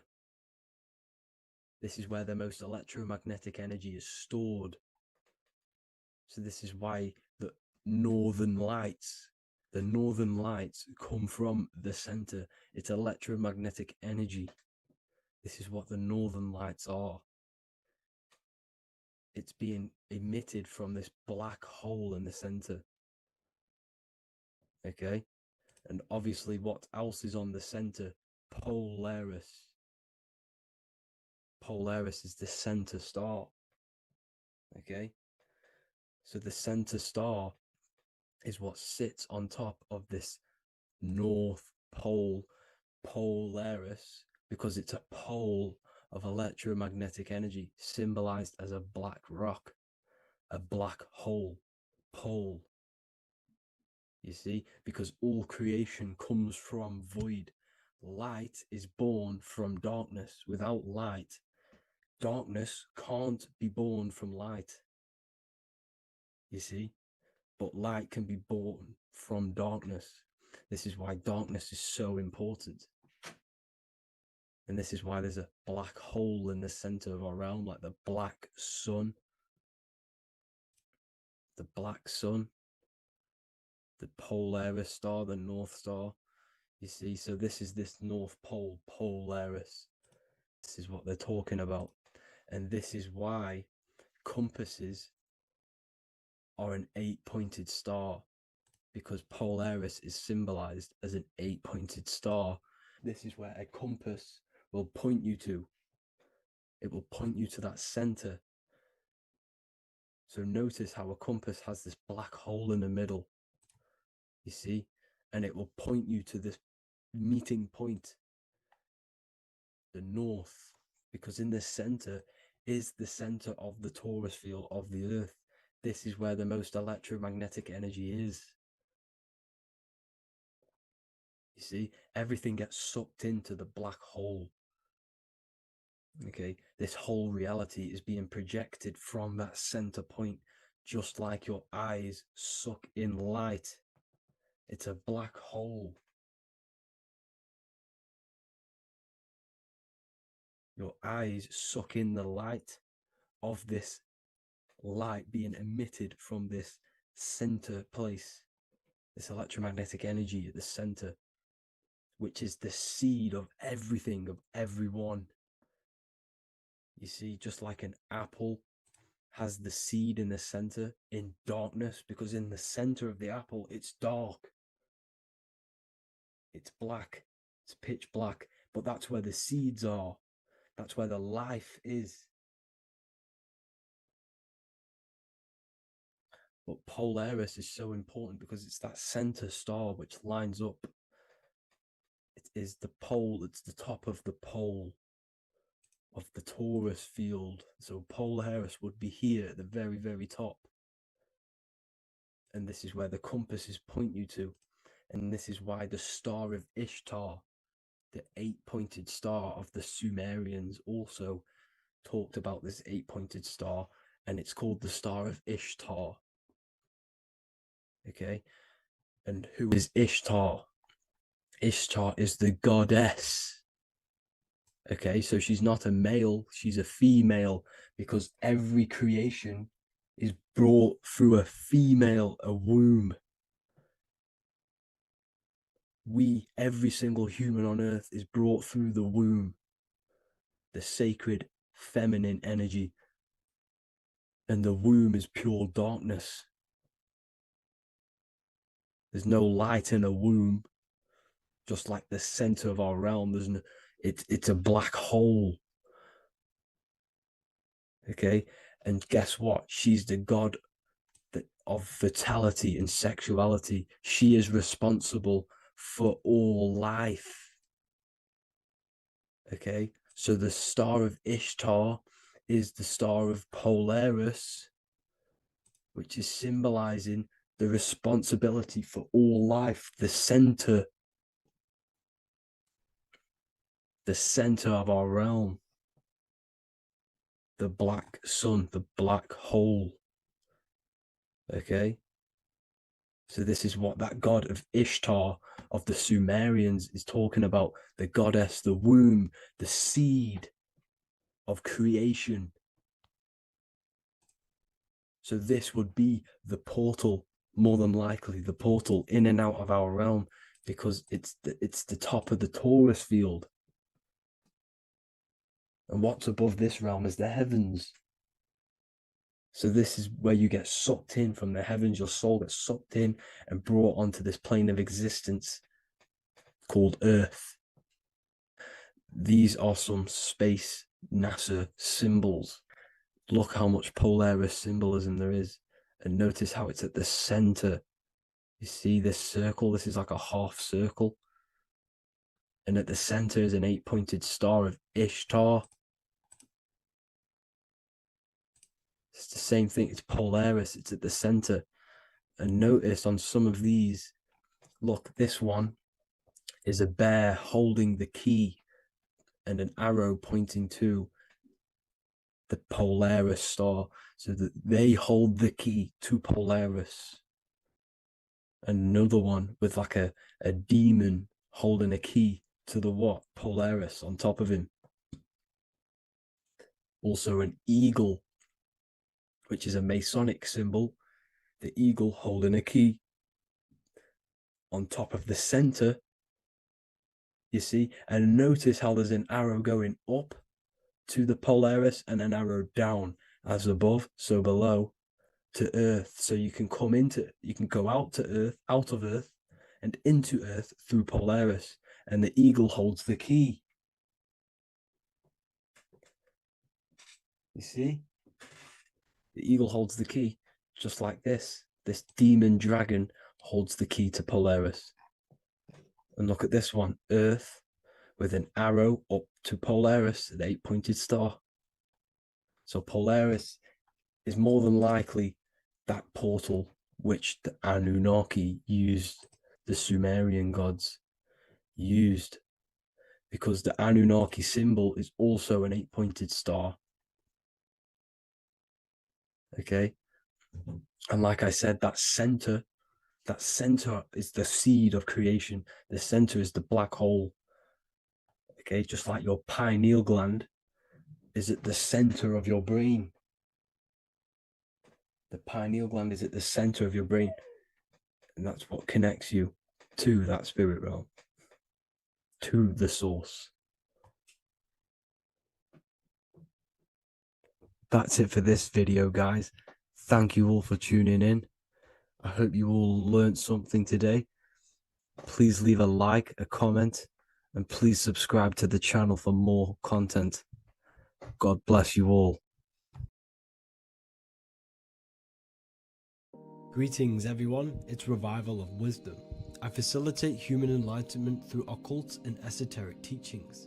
I hope this video expands your mind into a new field of thought. In this video, we're going to be discovering the true esoteric meaning of the 7 planetary energies. So let's jump straight into this. In order to fully understand this, you must understand that esoteric teaching is as above, so below, and as within, so without. Our inner world is mirrored into our external material reality. We have a physical voice, which you are hearing right now, and I also have an inner voice which no one else can hear. The inner world is invisible, and the external world is visible. In other words, the inner world is the spiritual world, and the outer world is the material world. The inner world of ourselves reflects and projects our outer world, which means everything in our external reality is somewhat reflection of our internal self. You are made in the image and likeness of God. You yourself are the universe experiencing itself in a three-dimensional physical form. The Newtonian science has programmed you to believe that you are a physical being inside of a physical universe. They did this to limit your mind to only believing there is a physical universe and that you are separate from the universe or God. But you yourself are the divine essence of the universe, experiencing itself in a physical plane, which means everything you see is inside of you, including the stars, the planets, and the elements. As above, so below. As within, so without. An example of this is the four physical elements: fire, earth, water, and air. In the external world, these are physical elements. In our internal world, they represent the four bodies of consciousness. We have four different bodies. We have a material body, we have a spiritual body, an emotional body, and a mental body. The mind is not made out of the same substance as the body. The emotions is not made out of the same substance of the mind and the body. These bodies exist in four different dimensions, four layers of consciousness. With that being said, the four physical elements are inside of us. The earth is our material physical body. Fire represents our spiritual astral light body. Water represents our transformative and emotional body. Air represents the mental body, the communicative and thinking body. This is the teaching as above, so below. If that resonates with you and you can comprehend it, please leave a like and a subscribe to this channel to see more content. And feel free to leave a comment on any video suggestions. Okay, so now we've gone over the four physical elements and how they correspond with your inner world of consciousness. This is going to make it easier for you to understand what the planets actually are. The planets are a bit more in-depth and more detailed aspects of our consciousness. The four physical elements are generic, but the 7 planets go deeper. They are deeper aspects of ourselves. On a macrocosmic scale, the 7 planets rule the material realm. Every object, every animal, every plant, every stone, everything we see in this plane is governed and created under one of the 7 planets. I don't really like calling them planets. They are energies. They are spiritual forces that drive things into existence. An example of this is if we look at a tree. The roots of the tree are governed by Saturn. The stem of the tree is governed by the sun. The leaves of the tree are governed by the moon. Any offspring or fruit of the tree is governed by Jupiter. Any defense mechanisms of the tree is governed by Mars. The communication and networking of the tree is governed by Mercury. The smell and the look of the tree is governed by Venus. Everything we see in this material plane is governed by one of these specific energies. Everything material has a spiritual force that brings it into physical existence. This is the reason why we have 7 days of creation in the Bible. The 7 days of the week, all governed by the planetary energies. Monday is Moon Day for the moon. Mars governs Tuesday. Mercury is Wednesday. Jupiter is Thursday. Venus is Friday. Saturn is Saturn Day. And Sunday is for the sun. This is the reason why there are so many 7s in this physical plane. 7 days of the week, the 7 colors, the 7 chakras, the 7 diatonic musical notes, the 7 lamps on the Jewish candlestick. The G inside of the Masonic square and compass, G is the 7th letter.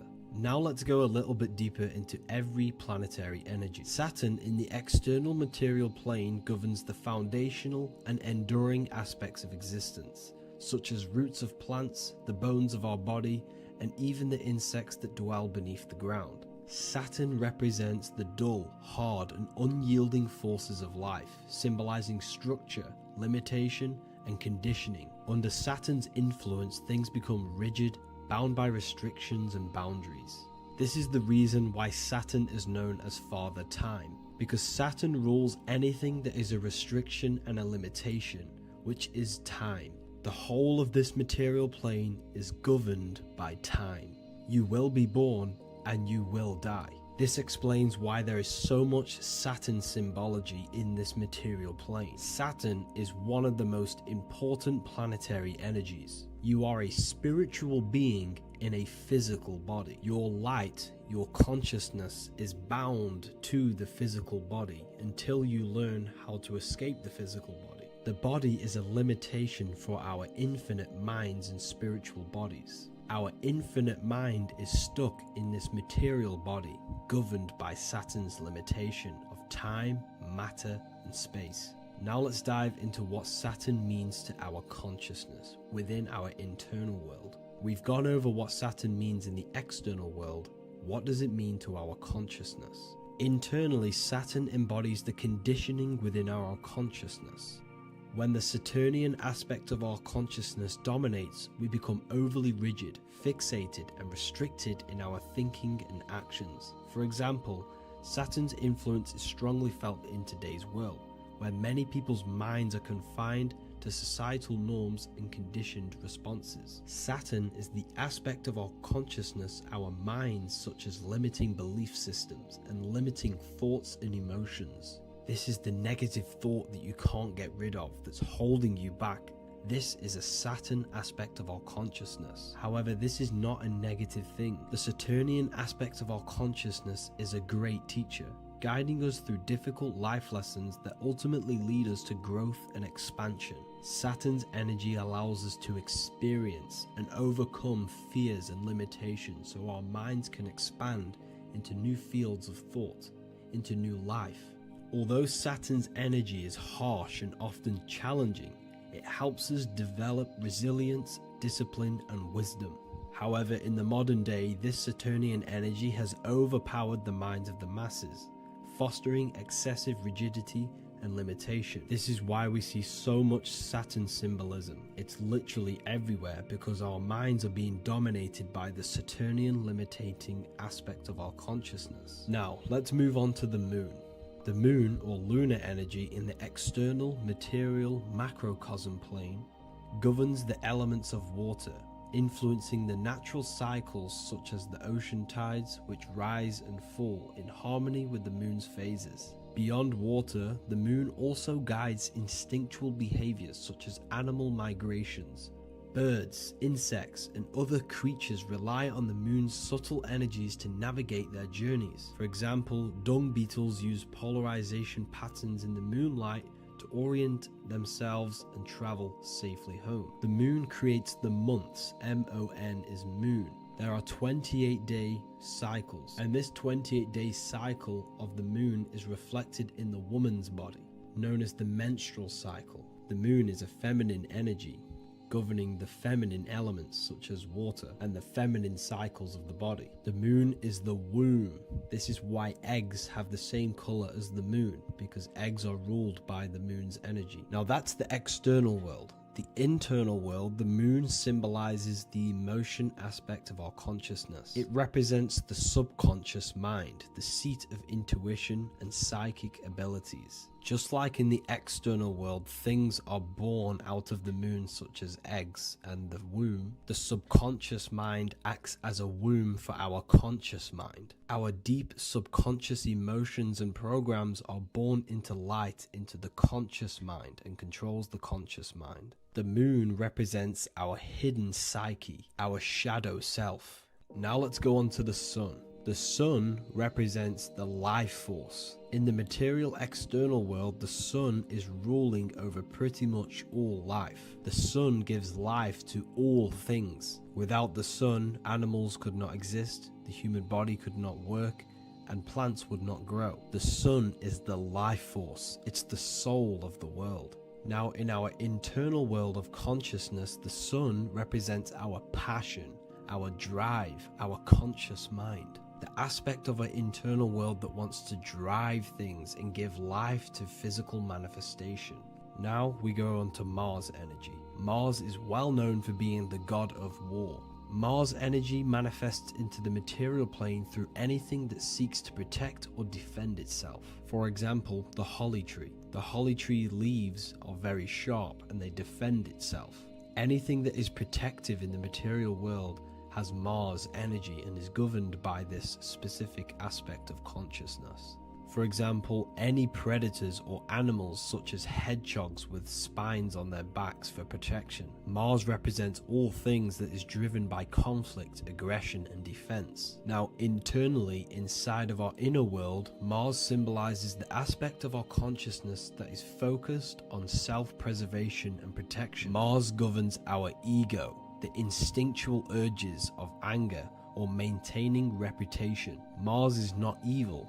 It's necessary. Sometimes it's necessary for us to protect ourselves. Mars is the aspect of our consciousness that is anger, rage, the desire to fight or conquer. When this energy is activated within our consciousness, we become defensive, assertive, and even combative, ready to dominate others and destroy obstacles in our way. Now let's move on to Venus energy. Venus in the external material world manifests its energy through the aesthetics of creation. This planet governs the beauty and harmony found in nature, including the nurturing environment of a mother's womb where life begins. Venus embodies the essential love, not only in romantic relationships, but also in the bonds between family members and all living beings.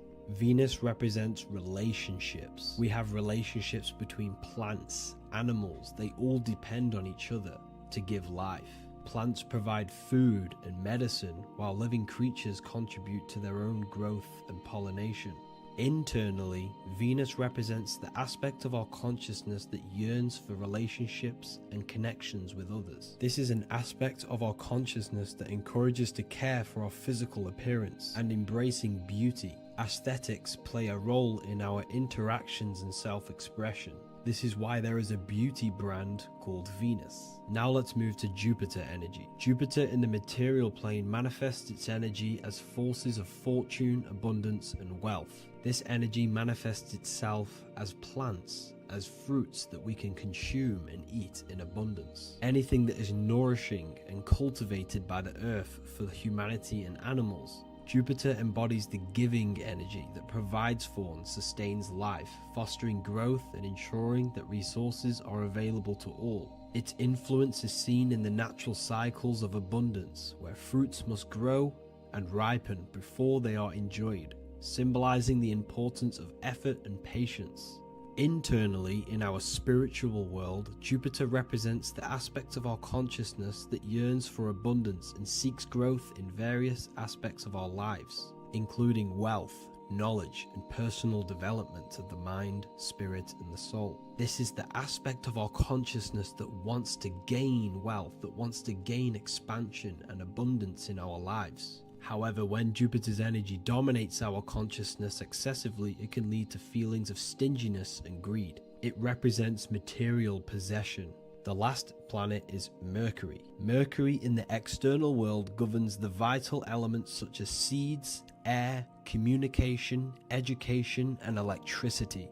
Known as the messenger of the gods, Mercury rules over intellect, communication, and the transmission of knowledge. Mercury's state of consciousness manifests itself in the material plane as the network between trees and plants, how they all communicate together. It represents the intelligence behind all physical things. It's the intelligence behind the seed that allows it to grow into a plant. Mercury's creative energy is manifested in the nervous system of the human body and all living animals. The intricate messenger that transmits signals from the body to the brain and then to the mind.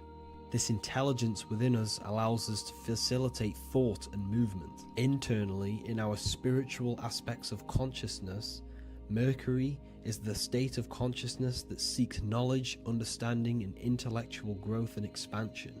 This part of us is curious, eager to learn, and driven to communicate ideas and information. It represents our mental body. The Roman god Mercury is often depicting flying because this symbolizes the air. Air represents our mental body. When the Mercury aspect of our consciousness dominates, we become highly intellectual, constantly seeking information, analyzing situation, and communicating our ideas. While this can enhance our understanding and ability to interact with the world, an excess of Mercury's influence can lead to overthinking, excessive analysis, and focus on intellect over emotions or intuition. Okay, so they are the 7 planetary energies in the external world and your internal world of consciousness. These energies are manifested in the Roman mythology as human beings. They are depicted as human beings, but this is nothing but symbolism. These gods never existed physically. They represent aspects of our consciousness and spiritual forces that govern the material plane. Every material object, every intelligence, every piece of life in this universe is governed and brought into existence by one of these spiritual forces. Now, I hope this video has expanded your mind into a new realm of thought. Make sure to leave a like, a comment, and subscribe to the channel for more occult and esoteric information. You can read more about this topic and many more occult and esoteric teachings inside of my books, the Book of Wisdom Volume 1 and the Book of Wisdom Volume 2. I honestly advise that not everyone reads these books. These are books which will completely transform your view on reality. You will feel a lot better reading these books because you will find a connection with yourself and the universe. Understanding truth and knowing thyself gives you a sense of well-being. Like I said, this is not just a book. This is a beginning of your journey of expansion and growth. Reading them can be life-changing. Inside my university, I host live calls where you can ask me questions, and you can watch all the pre-recorded live calls. You also gain the ability to manifest your own reality through the Manifestation Mastery course. There is also a library with all of the PDFs that I've read in the past of occultism, symbolism, and esotericism that you can gain access to. There is a whole lecture section where you can watch all of my occult lectures. This is a place of transformation. The price of the university will be going up very soon. If you join now, you will gain a free sexual alchemy course which will teach you how to transmute sexual energy into creativity. I'll leave all the links in the description for the university and also my website where you can get my books. I hope you enjoyed this video. Take care.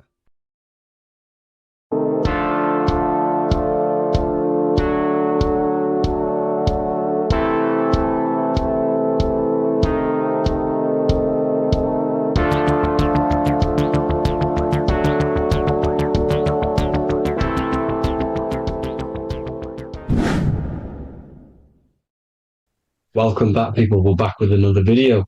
Let's jump straight into this. Make sure to tune in till the end because this has got so much information in this video. So sit back and enjoy.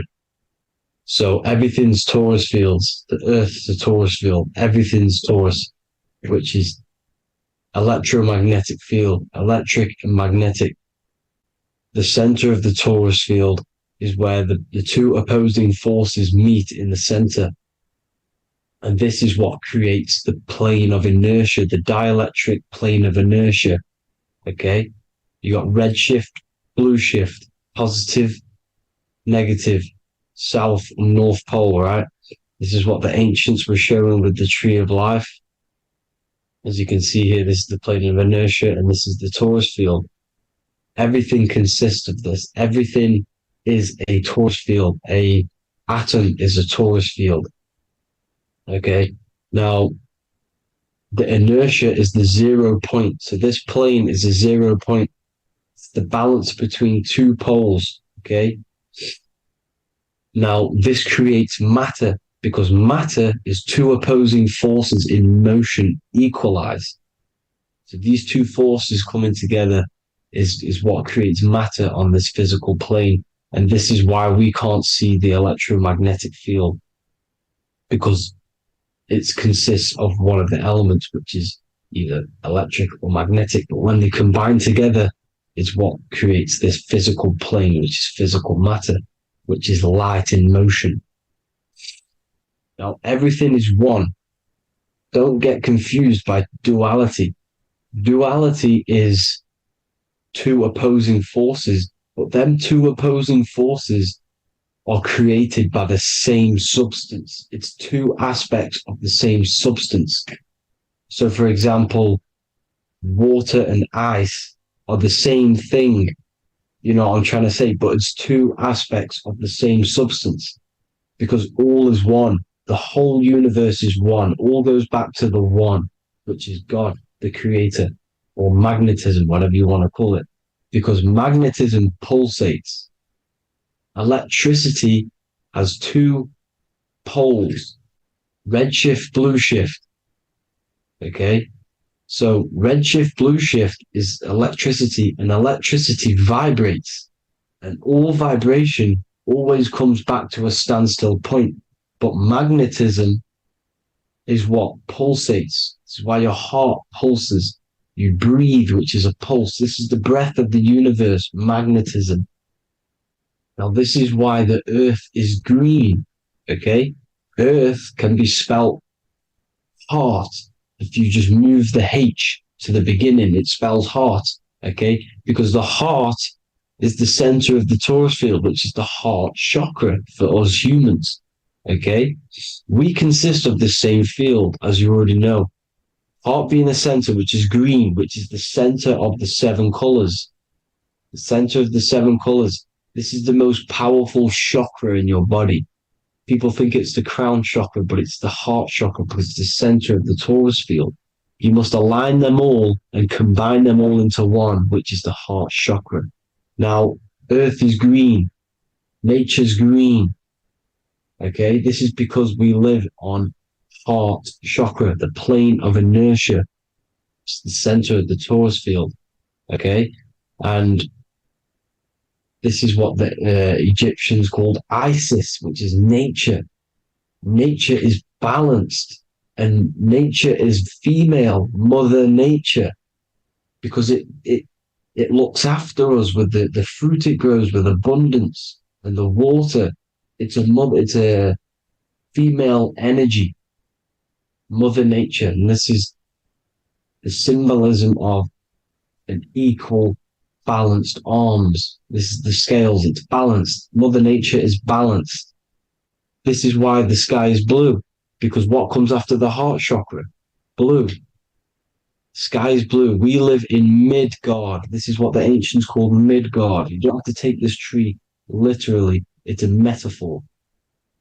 We live in Midgard, where both positive and negative duality here. Now, Mount Meru. Mount Meru was known as the center of the earth, okay, or known as Hyperborea. And this is the North Pole, the electromagnetic North Pole. But when I say Mount Meru, it's not an actual mountain. They weren't saying there was a real mountain in the center of the earth, a magnetic rock. No. The plane of inertia, okay, there's something called a hyperboloid. That's what it's called, a hyperboloid. And this is the center of the torus field. And this hyperboloid is what is in the shape of a mountain, you see? So if I go to this next one, they say Hyperborea on this map. Why do they call it Hyperborea? Because this is the hyperboloid in the center of the torus field. And this is the electromagnetic mountain, a metaphor. Mountain, what they're metaphorically saying, this is the electromagnetic mountain at the center, the double vortex, the center of the torus field, which is the North Pole. Pole of electromagnetic energy. So this is why they call it Hyperborea. It comes from the word hyperboloid. And the center of the earth is so sacred. And they symbolize this with, obviously, the North Star, which is Polaris. And this is where the swastika comes from, because it's the four seasons moving around the North Star. This is the Big Dipper constellation moving around the North Star, which is Polaris. There's that pole again. Pole. Magnetic pole of the torus field. And this is where the green, emerald green, aurora borealis comes from. It comes from this center hyperboloid at the center of the earth, where the most electromagnetic energy is stored. The center of the plane of inertia. The center of the plane of inertia. This is the all-seeing eye as well. As you can see, they've got the sun, the moon. This is the Masonic cosmos, the sun, the moon, and the all-seeing eye, because the eye is Polaris, the eye of the stars. It's all a big eye. Now, the eye means a lot more as well. It's not just that. There's different ways you can interpret symbols. Now, this is the emerald tablets. Deep in Earth's heart lies the flower, the source of the spirit that binds all in its form. Okay? The flower of life is thine own place of thine spirit, and stream through the earth as thine flows through thy form, giving off life to the earth and its children, renewing the spirit from form unto form. This is the North Pole. This is what he's talking about. He's talking about the aura borealis. Aura borealis. It's the earth's aura. Emerald green. Heart chakra. Plane of inertia. Green. Earth. Heart. You see? All related. Now, there's many symbolism of this. So much symbolism of the ancients. The 7 layers of heaven. 7 layers of heaven, which are the 7 planets. Okay? These planets are the solar system. It's the solar system because we are the soul. We are the sun, the soul. And we're inside of a solar system, which is the 7 planets. That's why there's 7 layers of heaven. Okay? The rings of Saturn, the rings of the planets are moving around us. Okay? So, this is what the ancients were depicting in their cosmology. Now, this is the Hebrew cosmology of the earth. This is the Mayan cosmology of the earth. You see, it's all an enclosed system. We live inside of a giant torus field. All is atum. It's what the ancients said, the ancient Egyptians said. All is atum. Atoms are torus fields. Don't be tricked by the modern science today with the current model of an atom. It's completely wrong. They're hiding the torus field. They're hiding the electromagnetic field, which is in everything. Absolutely everything is in motion, and motion comes from this field. And you see, this is upside down, but this is the I think it's pretty sure it's candles, but the 7 candles, the 7 planets, the 7 Elohim. You see, it all goes back to the stars and the heavens. Now, this is how the earth really works, with the stars on the outside of the cosmic egg, and then the torus field spinning around the sun and the moon, the positive and the negative charge. The sun gives you energy, the moon takes your energy. The moon controls monthly cycles. Moon is mon. This is etymology.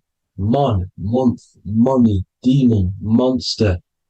Stir is star, moon star. We are all stars. Youngster, minister, superstar, Hollywood star. We're all stars. We come from the stars, which is heaven. Our soul comes from the stars. You see? We are the universe, the image of man is made in the universe. We are a microcosm of the universe. The universe is a macro. We are micro. We consist of everything. The body, mind, and spirit. The sun, the soul. Moon, the mind. Earth, the body. Body, mind, and spirit. We have 12 systems in the body, which are governed by the 12 zodiac signs. Starting at the Aries, which is the ram of God, all the way down to Pisces. And Capricorn, kneecap. It all goes back to the stars. We are the stars. We are the universe. Everything is inside of us. Everything. Like I say, the Temple of Solomon, the Temple of the Soul, and man. The soul, the temple is the body. The soul is the soul, and the man is the mind. The temple of the soul and the mind. Body, mind, and spirit. We consist of the 5 elements. Air, spirit, water, earth, and fire. We consist of everything. We are the universe. We're made in God's image, which is the universe. You see? Now, everything goes back to the stars. The ancients worship the stars because the stars govern everything. They govern the systems in the body. They govern your life. This is why your zodiac is so important, your sign. Each zodiac has a specific element associated with it as well. Aries, which is the first sign, the Ram of God, which is a fire sign. Fire, first. F-I-R, this is etymology. The cerebrum, ram, which is in the brain. Aries, the ram, control with the head, the face, and the nose upwards. So it controls the cerebrum, the Torah, which is, I'm pretty sure it's a Hebrew Bible, which is the Taurus. Tornado comes from the Taurus field. You see? Everything's inside of you. It all goes back to the Taurus field, and the Taurus field is everything. Now, like I said, 12 zodiac signs, 12 systems, 12 cranial nerves in the brain, the 12 disciples of the Bible. All symbolic. Have to read the Bible properly. Now, this center at the center of the earth, right? This is what's stirring the ether. And the ether consists of the four elements. Because there's 5 elements. Spirit can be called ether. People call it spirit or ether. Ether is pure potential, pure energy. It's what connects the astral to the physical. It's the dimension between the physical realm, which we're on, and the astral. So it has pure potential. It's pure energy. This is why we say either. I either want to go there or there. It's connecting 2 scenarios. That's what the ether is. It's connecting the 2 worlds, the astral and the physical. The center is like the cosmic womb. There's a black hole in the center. This is the center of the Taurus field. This is the womb of creation. This is the womb of creation. And inside of this black womb with the 5 elements, and everything's being stirred around. Everything's in motion. Light is motion. Everything's motion. Now, like I said earlier,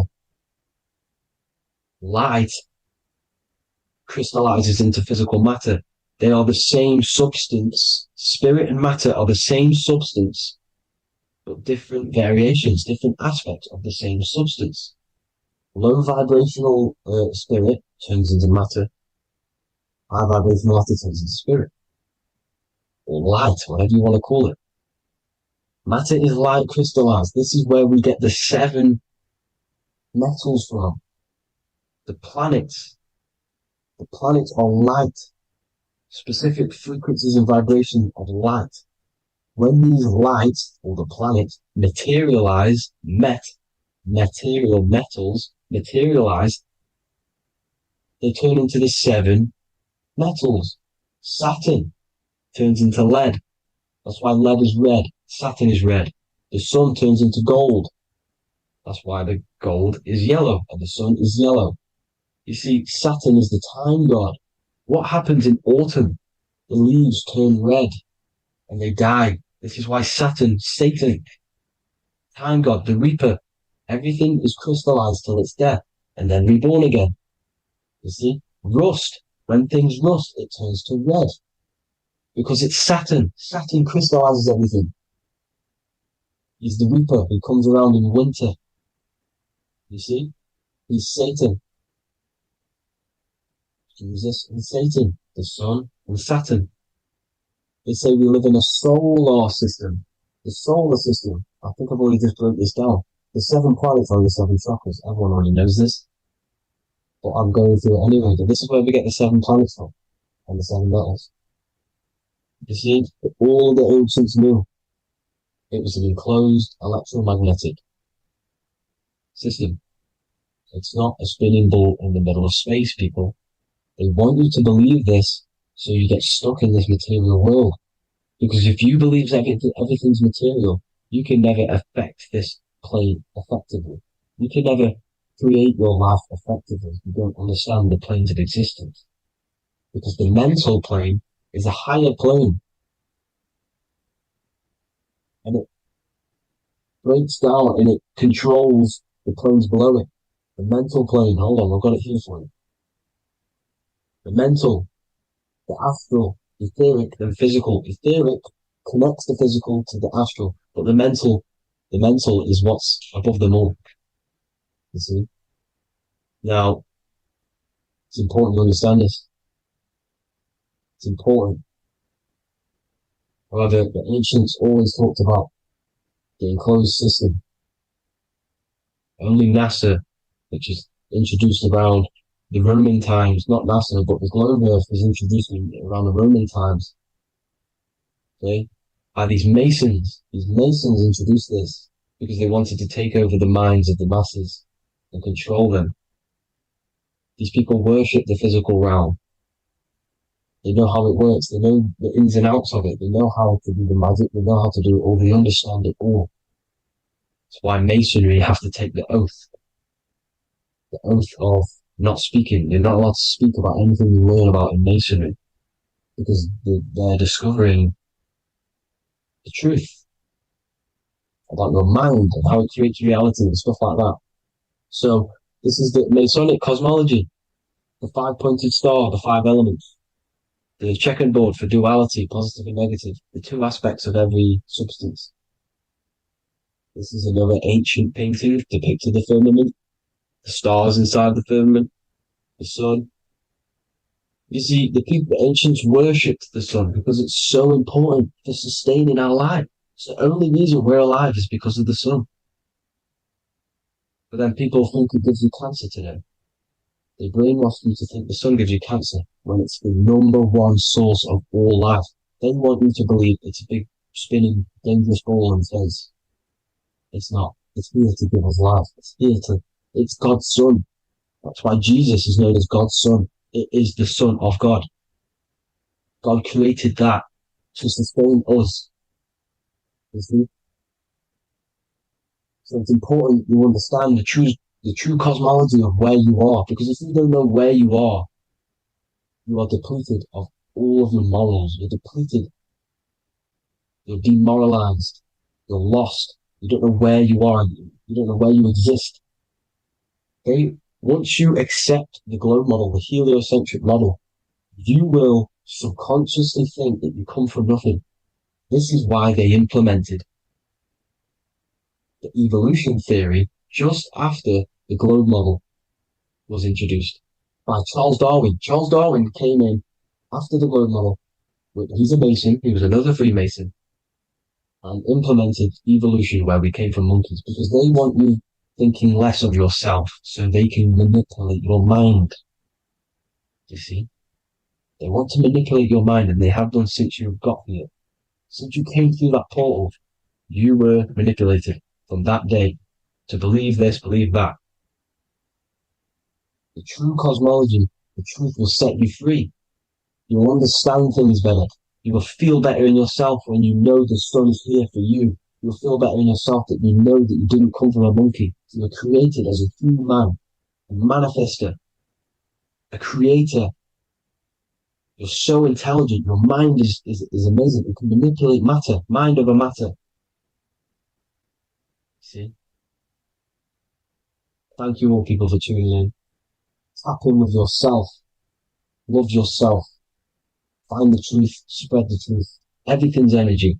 Everything's light. Light can never die. You're a light being. That's why it says Q.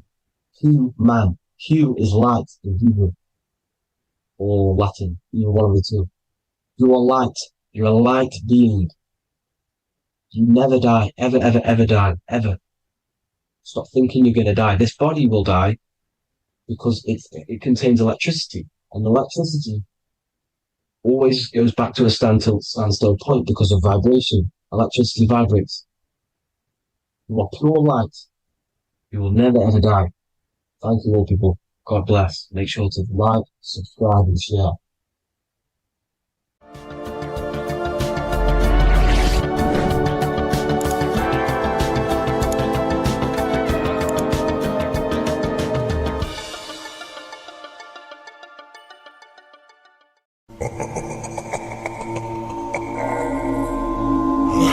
If your ultimate goal is to be famous, then you're gonna do a lot to get there, like sign your name in blood in a contract with the devil.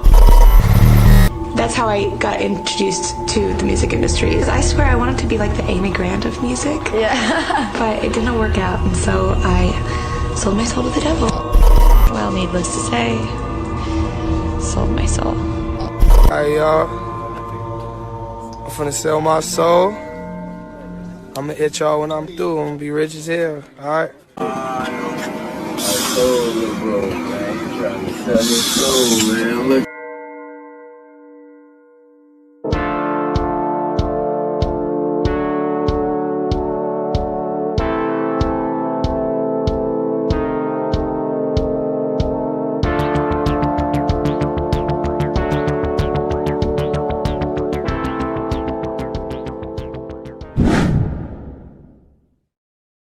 So what exactly is selling your soul?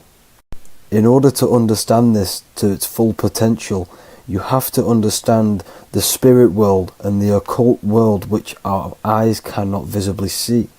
The physical world we see is nothing but an illusion and a product of the higher planes of existence. For example, you can see someone's physical body, but you can't see the complex structure of the consciousness and the thinking behind that being.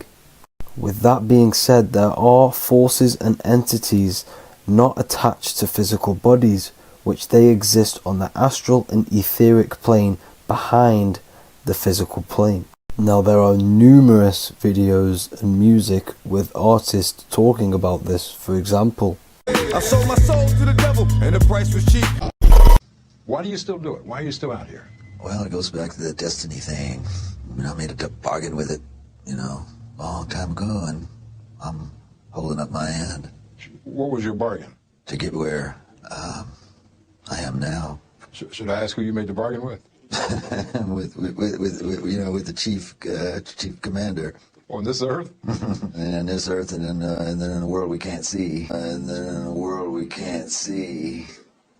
So selling your soul is cutting a deal with an astral plane entity in exchange for wealth and fame on this physical plane.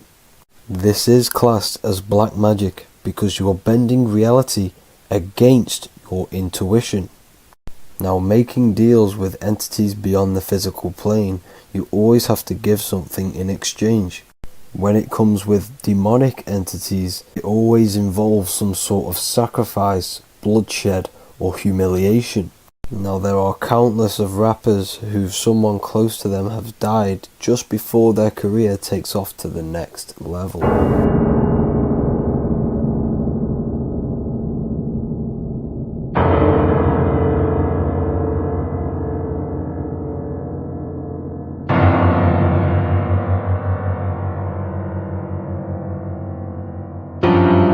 My mama was sacrificed.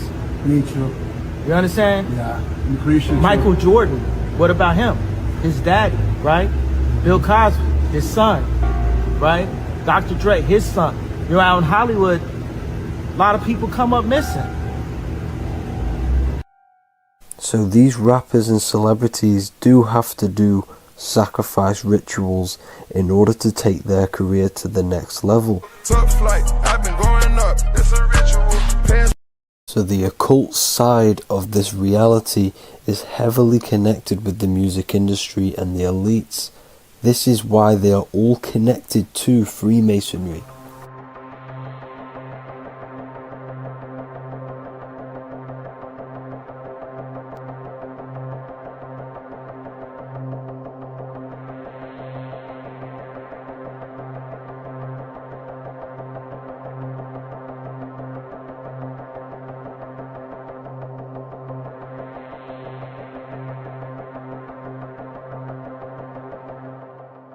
Now this is why the music industry is one of the most important industries for the elites to stay in control and keeping the masses on low states of consciousness. Frequency is one of the most powerful things in reality because it's the only thing which can enter your soul and body without consent. The frequency on Spotify and all major platforms are all tuned to 440 Hz, which was set by the Rockefellers. 440 Hz turns off the whole right side of your brain, and the right side of your brain is to do with critical thinking, imagination, and your intuition. Music has the ability to influence your intent, your emotions, your thoughts, and your actions just by frequency itself.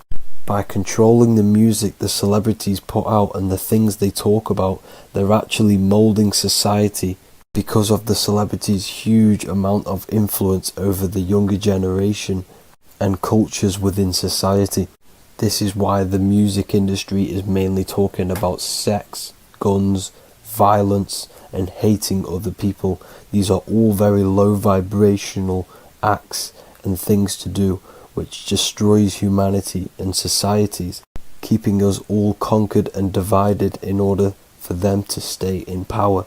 Music can actually reprogram your subconscious mind, and it is a form of MK Ultra, which is mind control. It's in my brain. Do you know that? It's living rent free. I can't get it out. You did that. Yeah, it's hypnosis. Yeah, it's hypnosis.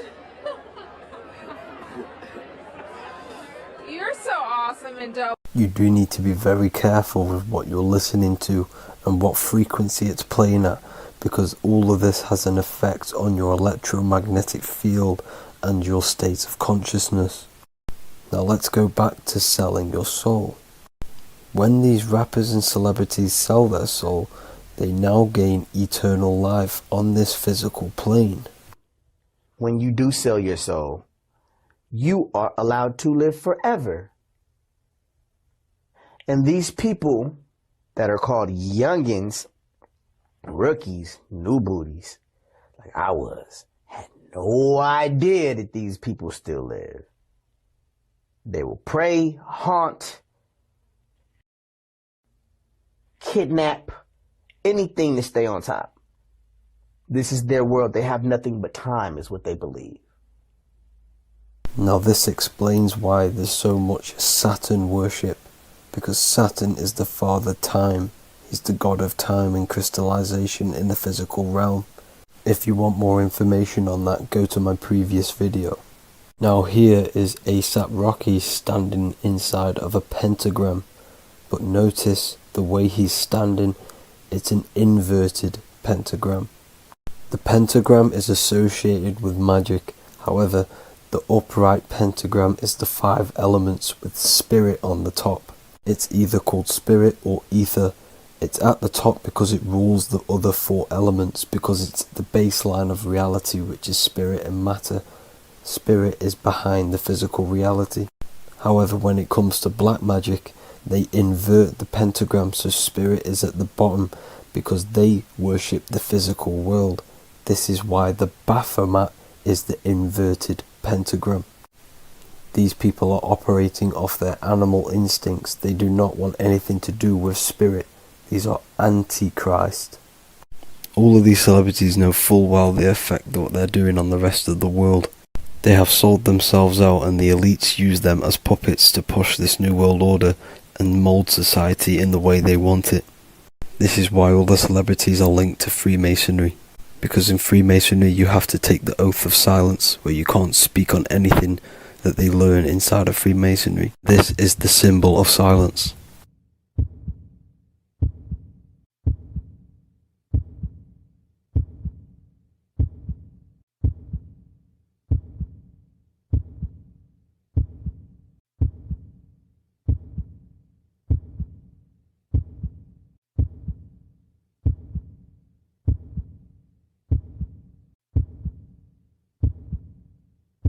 The elites need them under this oath, so they do not talk about certain topics and certain things to the public, because of the amount of influence they have on society.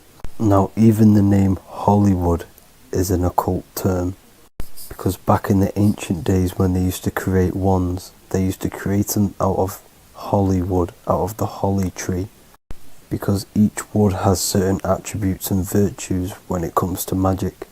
And the holly tree was known as the holy wood, and they used to create the wands out of it to cast spells.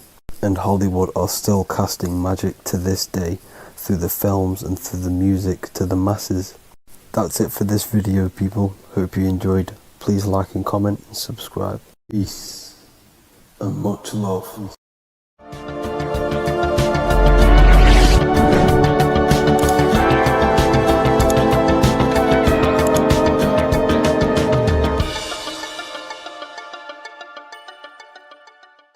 You're living in 4 planes of existence right now, but most people are only aware of one. And that's why they feel lost, disconnected, and stuck in cycles they can't explain. If you don't understand the blueprint of reality, you'll keep trying to fix the physical, while the real causes lie in the unseen dimensions that you have direct access to. You must understand is that the universe only exists in the uses everything. Our internal world is consciousness. Our external world is this physical body, physical world. Everything is an externalization of consciousness. For example, this was a thought. Now it's made physical. But before this was invented, it was existing in someone's mind, in consciousness, invisible. Then it was made manifest, made physical. So everything in this physical plane is the effect. The cause is consciousness, mind, the mental plane. So now I'm going to explain these different dimensions of consciousness. You don't just exist in this physical plane. The physical plane, in fact, is the lowest plane there is. It's the illusionary plane. So first of all, we have the Buddhic plane. This is the nothingness. So think of it like this. Absolute nothingness. If you turn off thoughts, there is nothingness. This is the void. And out of the void springs infinite potential, which is the mental plane. Now, your mind has no limitation. It can think anything, be anywhere, anytime, any place. In the whole world, there is no limitation with the mind. This is the realm of infinite possibilities.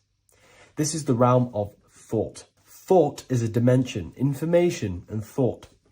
To go a little bit deeper on this, there are pockets of thoughts, what we call in the occult fields of thoughts. Your mind does not think thoughts, it receives them. Your mind is like a radio. Whatever the mind is tuning into, setting its mindset, setting your frequency or setting your mind, you will receive thoughts based on that set, whatever you set your mind to. So there are pockets of thoughts that we penetrate in the mental plane. The mind is the mental plane, the infinite possibilities. This is the spark of creation. This is where all things begin to manifest as an idea in the mind as a thought. So if you want to gain certain information, you need to meditate or do thought exercises where you are penetrating that dimension of thought, that pocket of thought. For example, if you want to find a way on how to make financial wealth, you would use your mind, set your mind on wealth and money and think, close your eyes and think about that specific topic and see where your mind takes you. And you will expand your mind into different pockets of thought and gain information. So this is the mental plane. This is how you can use the mental plane. You can use the mental plane to do this. Then we have the astral plane. We have higher, middle, and lower astral plane. The astral plane is the body for thought. So every dimension, physical, etheric, astral, mental, Buddhic, is a body for a dimension above.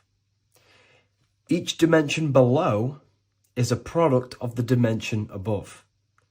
So for example, the astral plane is imagination. This is the lucidic realm of imagination.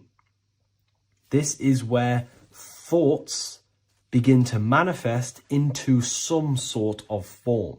It's not a physical form because this is physical, but imagination is a lucidic form. It's not really physical, but it's there. It's a projection of light. It's astral matter condensed by the willpower of the mind. So depending on the vibration of that thought will depend whether it manifests in the higher astral plane, middle astral plane, and lower astral plane. If you think about more material things and visualize material things, this will manifest on the lower astral plane because material matter is low vibration. Now, that does not mean it's evil. That does not mean it's bad. Okay? It just means low vibration just means more material. But if you think and imagine more spiritual things, this manifests on the higher astral plane. So the astral plane is the screen in your mind that allows you to vision an apple, that allows you to vision anything. It's that mental projection that's inside of your mind. Now, this is what we call the third eye. It's an eye because the eye is the mind, and the mind can see into the astral plane. It perceives this spiritual world, this lucidic realm that we have access to. This is where also infinite potential takes place. This is the realm of spirits, demons, jinns, whatever you want to call them. Spiritual entities exist in this. because this is where thought forms manifest into form. This is where thoughts create bodies. Think of it like this. The mental plane is a thought of a chair. The astral plane is the imagination of that chair and all of the different possible chairs that could possibly be.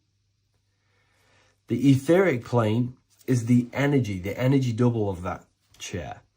And the physical plane is the physical chair. So as you can see, the higher we go up, the more formless and lucidic it is. The lower we go down planes, the more dense it becomes. This is formless and this is form. Everything manifests through this process. This highlighter is down here in the physical plane, but the idea began in the mental plane. Everything begins in consciousness before it creates a physical body.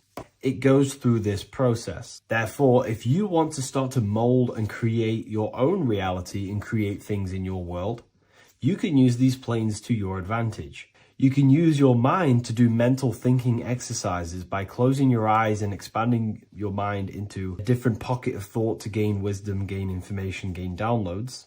The way you do that is simply get into a meditative state, close your eyes, pick a topic that you want to think about and see where your mind takes you, but always remain centered on that topic. And you can do this for maybe an hour or two or half an hour, and your mind will take you places where you will unlock information. You can even use this to make decisions in your life. Think of the topic and see where your mind takes you. You'll gain information. This is how you use the mental plane for ideas. The astral plane is imagination. You have to reconnect with your imagination very vividly. Your imagination, your consciousness is infinite. It's not a three-dimensional plane. It's an infinite plane. You can think and make form anything in your consciousness, in your imagination. You can think anything and you can imagine anything in the most vast details. You just have to reconnect with your imagination. I have a free book on my website. I'll leave the link in the description. It's an ebook. It's called Activating the Inner Eye. This is going to help you reconnect with your imagination. It's a practical guide on how to imagine. So once you know how to use the mental plane and astral plane, thought and imagination, you pretty much need to use the physical plane to take physical action with this physical body that you have and start to manifest these desires you have in the higher planes. Now, it's very important that we master the mind, because the mind is the very fabric of reality. We become what we think about. Your life is a product of every thought you thought in the past. It is the mind that directs the flow of consciousness. And wherever this consciousness is flowing is what you will create in your life. Consciousness is the most potent force in the universe, and the mind is pretty much the universe in a microcosm form. It is infinite potential, and your mind will continue to expand into new realms of thought forever and ever and ever. You are eternal. You are not this physical body down here.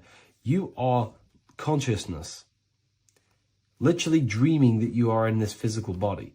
So everything begins with the mind. We need to be conscious of the thoughts that enter our mental field of consciousness. There is a level of self-awareness that you can reach where you can become conscious of pretty much every single thought that enters your mental field.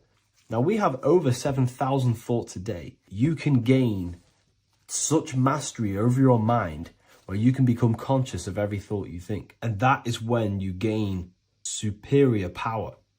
Because when the mind is fully under control of self, you can direct the mind's potent force into a specific goal.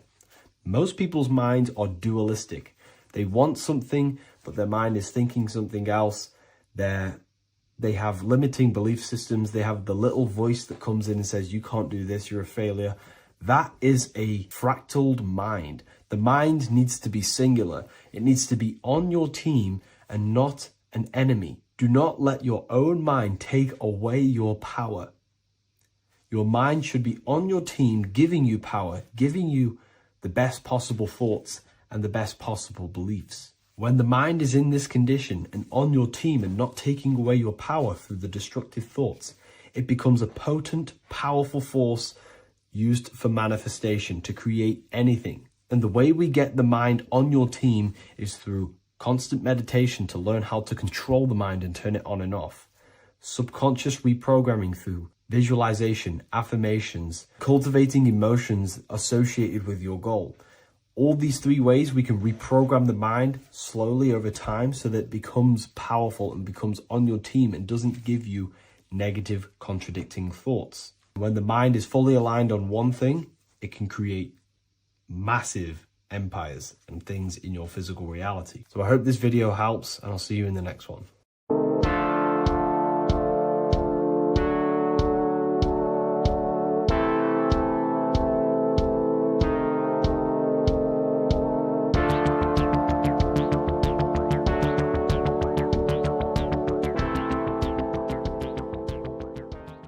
Welcome back everyone to another video.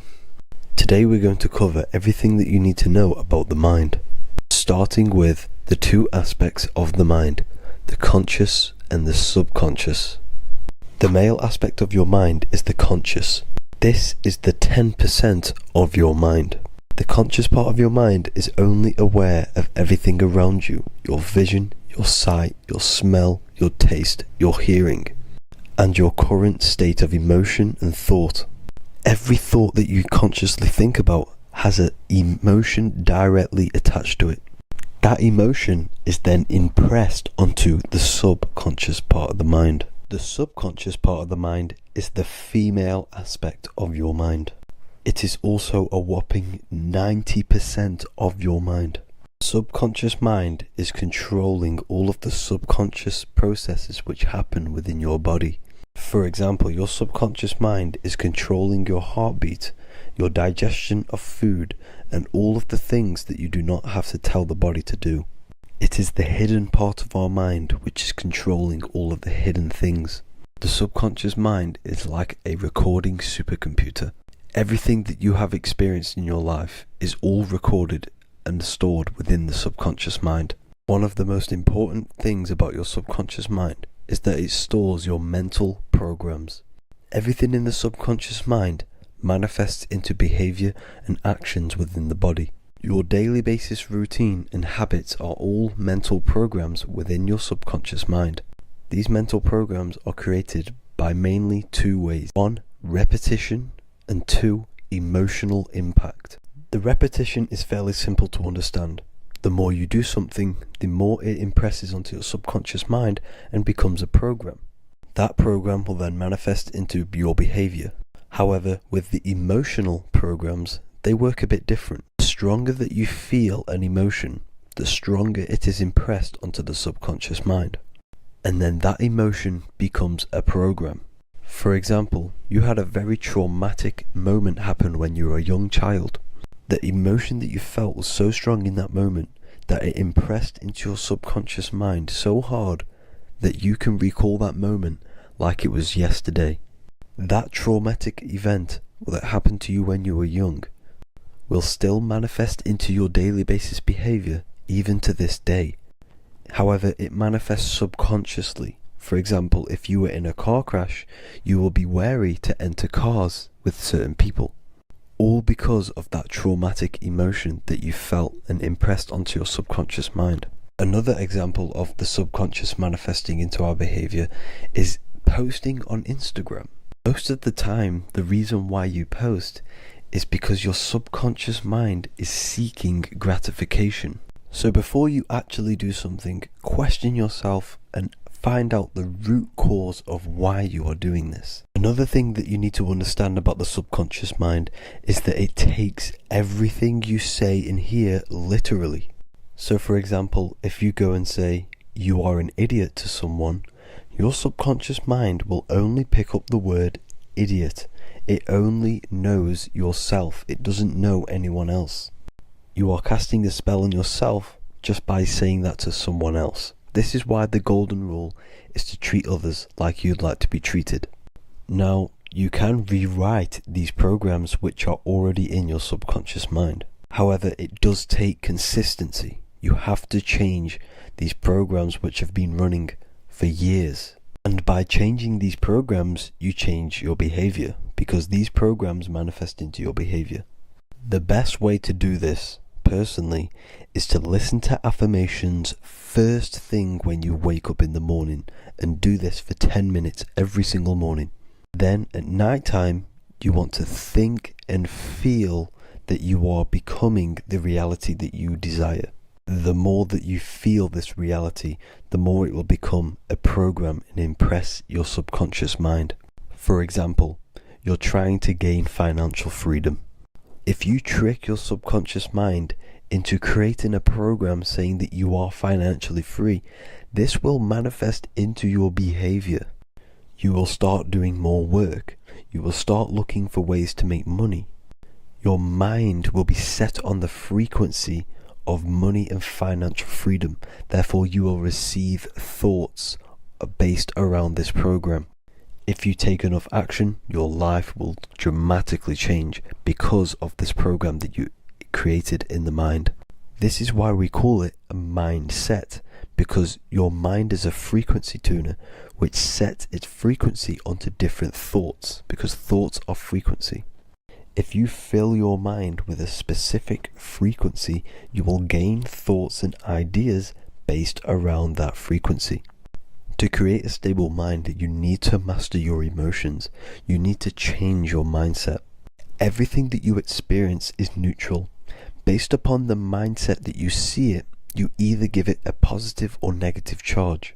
By understanding this deeply, you will then control your emotions.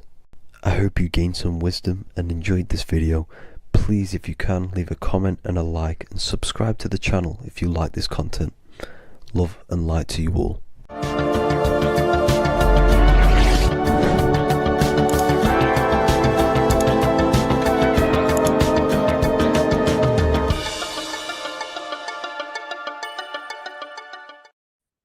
You are not breathing correctly. 98% of people only use a third of their lungs capacity, which is shallow breathing, which ages you, lowers your brain capacity, and also lowers your state of consciousness. So it's essential that you breathe consciously on a day-to-day basis, because this is what truly elevates your consciousness. I am going to give you the key for you to raise your consciousness just through breathing alone. Such a simple thing, but yet the most effective way for raising your state of consciousness and becoming more spiritually and mentally advanced. So tune in for this video, and I'm going to show you exactly how to do it and the symbolism behind breathing. Air is more than just air. It carries electromagnetic energy. So now I'm going to give you the science behind this spiritual truth. This invisible force is what sustains all physical life, providing the life force energy essential for existence. Electromagnetism. Everything is fed off electromagnetism. Your body is an electromagnetic battery. Now, we can prove that air carries electromagnetism just by doing a simple test, a simple scientific experiment, by getting liquid oxygen and pouring it between a north and south magnetic pole, two polar opposite magnets. We see that the liquid does not fall straight through it. It is sucked, it is magnetically attracted to these two opposing forces, opposing magnets. This is proof that air, liquid oxygen carries electromagnetism. When you are breathing electromagnetism, the essential life force behind all living beings. This is known as energy or prana, chi, ether, or spirit. This is all the same thing. Air is not just empty space. It is energy. It is prana. It is life force. It is spirit. It is ether, chi, prana. You are an electromagnetic being. Your consciousness is in direct correlation with your electromagnetic aura or biofield around your body. Your state of consciousness is mirrored within this field around your body. Now, your breath, when you breathe in, you're breathing electromagnetism or life force. Breath is the vital link between the physical and the spiritual, bridging the body with the soul. Through breath, we connect with both tangible world and deeper, the unseen realms of energy and consciousness.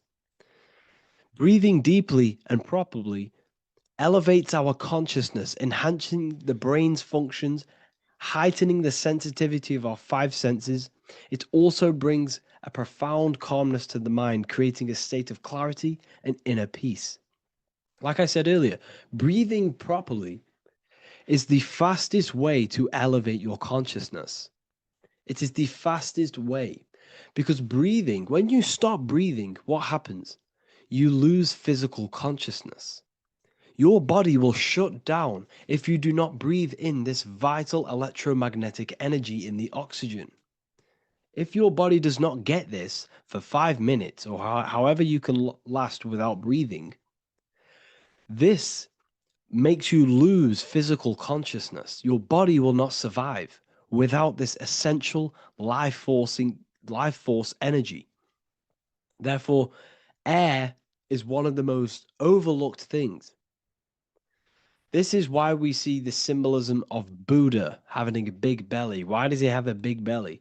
Because it's symbolizing breath work, proper spiritual breath work, the certain teachings of breath work, of when you breathe in through the nose, you have to breathe in through the nose. You don't want to breathe in through the mouth because the nose acts as a filter which catches dust particles and filters out the air before it enters the lungs. The mouth does not do that. The nose is for breathing inward. We breathe in through the nose, and when we breathe in, we breathe into our belly, not our lungs. When we breathe into our belly and our belly expands outwards, we are then moving this energy down from the nose down the spinal column.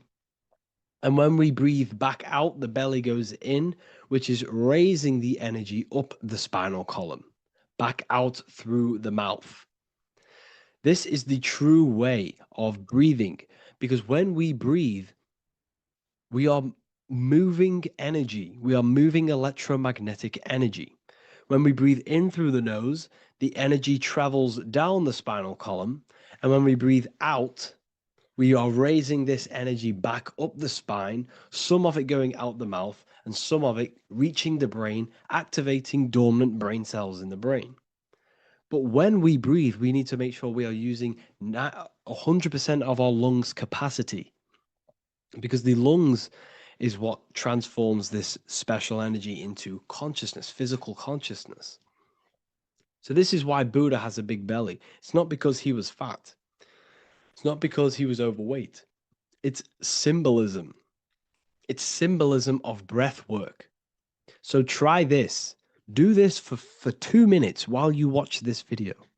Breathe in through the mouth as hard as you can until you no longer can fill any more air into your lungs and belly. Breathe it into your belly, not your lungs.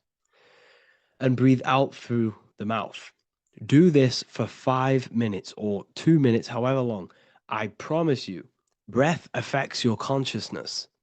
You will notice the difference. If you do it quicker, the quicker it'll affect your consciousness, and you might go lightheaded. But that lightheaded is you activating your spirit, your energy body.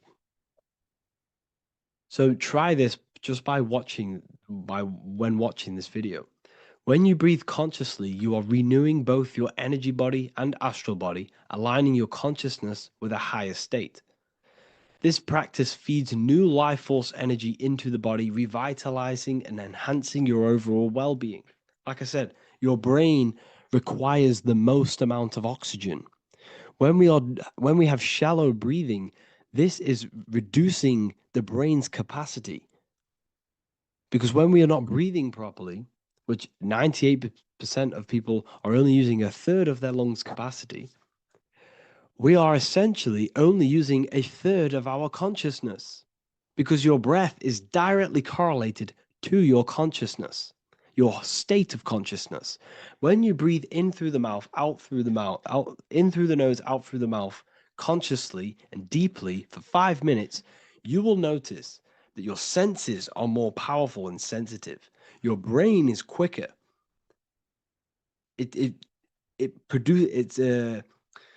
what's the word? It processes information quicker.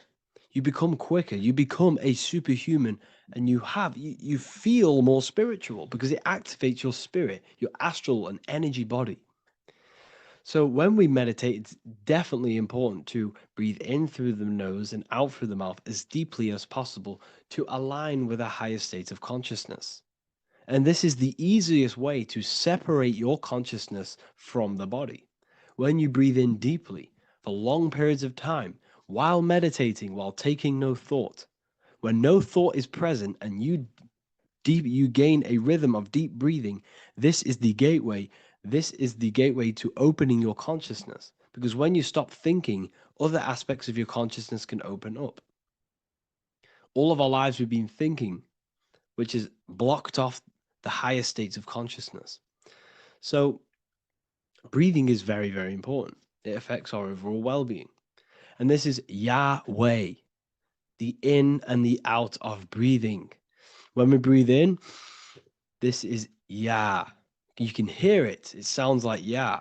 And when we breathe out, that is Way. This is the name of God, apparently. But God is within you. You can connect with God. You can connect with source consciousness within you by breathing, by raising your state of consciousness through breathing and meditation. This is why the Bible tells you the Spirit of God has made me, and the breath of the Almighty gives me life. You are consciousness. You are God. You're an extension of God's consciousness. Job 27:3. As long as my breath is in me and the Spirit of God is in my nostrils. The Spirit of God is through breath. John 20:22. And when he said this, he breathed on them and said to them, receive the Holy Spirit. The word spirit means breath. In Greek, Hebrew, Latin, it all means breath or wind or air. The Holy Spirit is a certain way of breathing, a breathing technique that elevates your consciousness, that syncs you up to a holy consciousness, an elevated state. That is the Holy Spirit. That's why it tells you in the Bible, when he said this, he breathed onto them. He breathed onto them and said, receive the Holy Spirit. You must breathe to receive the Holy Spirit. When you breathe, you are renewing the body's energy. You're taking in new life force, which is regenerating your cells, regenerating your brain, nervous system, and also connecting with consciousness, pure consciousness. This is not something that we should be doing during meditation. Yes, it is. We should be doing it during meditation, but this is something that we need to apply all of the time. This is the fastest way you can raise your consciousness. I just want to say, all of this knowledge is inside of the Book of Wisdom, Volume 2. Make sure to give a like and a comment on this video to help the algorithm. And let me know what you think about the last book or this book if you have read them, to let the new people know what they're looking at with this book. This is truly life-changing, the Volume 2 and Volume 1 is truly life-changing. You can get them in a bundle also. Learn hidden knowledge inside of the Ethereal University. This is where truth seekers belong. I'm not here to try sell you this, but this is the place for truth seekers. And if you are serious about your spiritual journey and serious about gaining knowledge, which gives you the advantage over life, join Ethereal University. This will definitely help you. Thank you for watching this video. Please leave a like and comment. Make sure to give me any suggestions on videos you want me to make in the future. Thank you all. Welcome to Revival of Wisdom. Today we're going to be breaking down Saturn worship and how the occult are linked in with Saturn. Okay, so first of all, let's start with the celebrities. All these celebrities are doing 666. Okay, covering the one eye, which also symbolizes the all-seeing eye, which is another occult symbol. But we're focusing on the 666, the 6 with the 3 fingers. Also, we have CERN, CERN with the 666 within their logo. Also Disney, okay, as you can see here, 666 within their logo. Pepsi, Coca-Cola, and even Cadbury's. Monster Energy with the 666 in Hebrew numerals. Unleash the beast. So what is 666 to do with Saturn? Because on Saturn, there is on the north pole of Saturn, there is a six-sided hexagon, okay? So Saturday is named after Saturn Day, the sixth planet. It is also the sixth day of the week, and has a six-sided polygon on its north pole, 666. Not only that, when you create a star out of the hexagon, you will create a six-pointed star, okay, with 6 triangles within the star, and a six-sided hexagon, which all adds up to 666. Okay, so this is why all these symbols contain 666. So why do they worship 666? Saturn. Because Saturn is the god of time and death, okay, and order and lessons. Okay, Saturn is a very cold and dry being. That is the 6th planet from the sun. Okay, Saturn represents the winter, which symbolizes death. Okay, because all nature dies within winter because the sun's not there. So it represents darkness and death. It rules the zodiac sign of Capricorn. Okay, so in the celestial cycle, Saturn is always opposite the sun. So it's the opposite of the sun. So they're worshipping this energy which is death-like. Okay, this god which is death and does not bring life. Okay, and also is the god of time. Okay, also in the Roman and in Greek it's called Chronos. Okay, which is just a translation for time. It's also known as the Father Time, aka the Grim Reaper. Okay, the Grim Reaper. Keep that in mind. We'll come back to this. Here are some more logos with Saturn. Okay, NAG, Internet, Wi-Fi. Okay, all these occult logos all worship Saturn. They are a satanic occult. They worship this death god, this evil god. Okay, this is where the cube now comes in. Okay, because what colour is associated with Saturn? Okay, black, because it's the absence of light. It's opposite the sun. So black is the colour associated with Saturn. Each planet has its own colour associated with it. Okay, so when you make the cube, okay, as you can see here, the cube out of the polygon, it creates what? A black cube. Okay, and the Kabbalah, okay, Kabbalah means cube, Allah means the god, the cube god. These religions are secretly worshipping this cube god, the god of death, Saturn, Satan. It's the same entity behind it all. Okay, so also we have these black cubes in Australia, Denmark, all around the world, these black cubes, because this occult is worldwide. Okay? Saturn, Satan taking over this realm. Okay, also with this black cube, they walk around it like the rings of Saturn. It's around the black cube of Saturn with the rings, they walk around in circles. What are circles? Cycles. What is a cycle? Time. The time god. This is why it has a ring around it, because it represents time, cycles. Okay, and this is another depiction of Saturn, always depicted with this Reaper staff. Okay, keep in mind this staff, just like we associated with aka the Grim Reaper.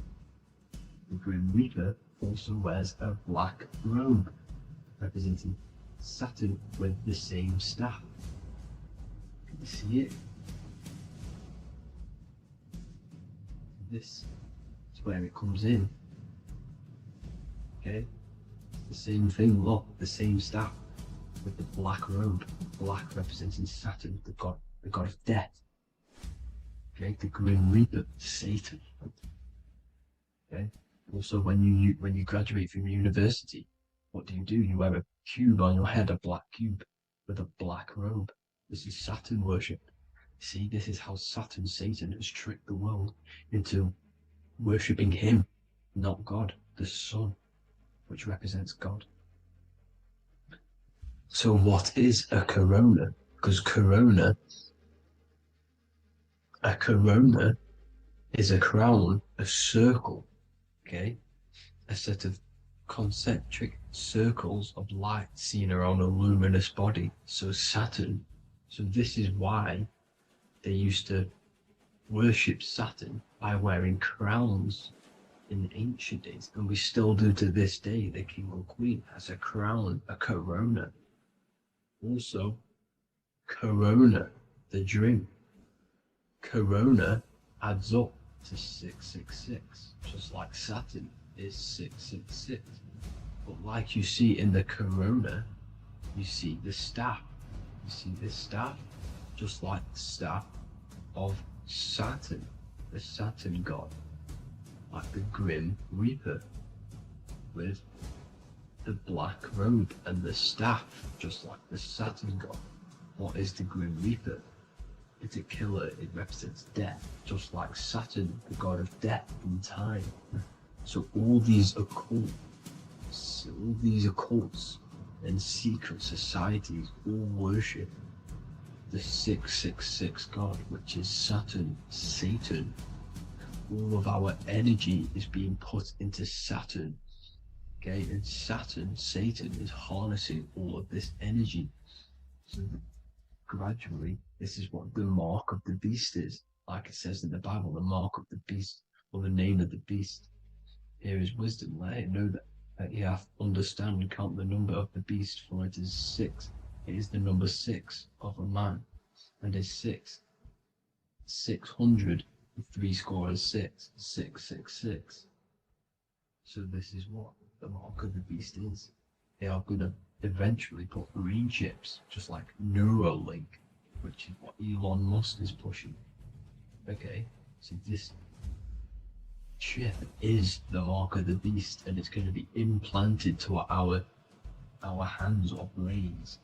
Okay, and they will manipulate our consciousness, and it will manipulate our DNA, and it will directly connect us to AI, and AI is linked in with Saturn, Satan, as the demons and the people who rule this world are in love with AI. They want to connect humans to AI. And this will control our consciousness completely and give all of our energy back to Saturn, Satan, this deity that they all worship. Just like when you get married, you wear a wedding ring, the rings of Saturn, over the finger, which represents the sun. So you're basically seeing Saturn over the sun. The sun is the son of God. It represents the sun, represents God. So you are putting Saturn over the sun. So thank you guys all for tuning in. I'm going to leave you guys here. Please leave a like, comment some topics that you want me to talk about. And please subscribe for more amazing content. God bless.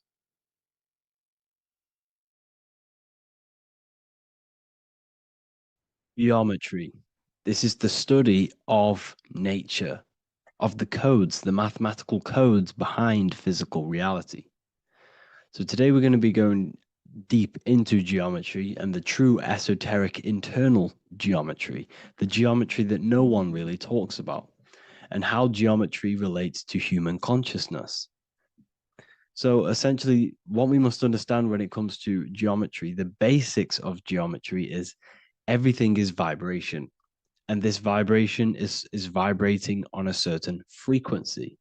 And this certain frequency creates a geometric shape, which is why in nature we see all of these different geometric shapes.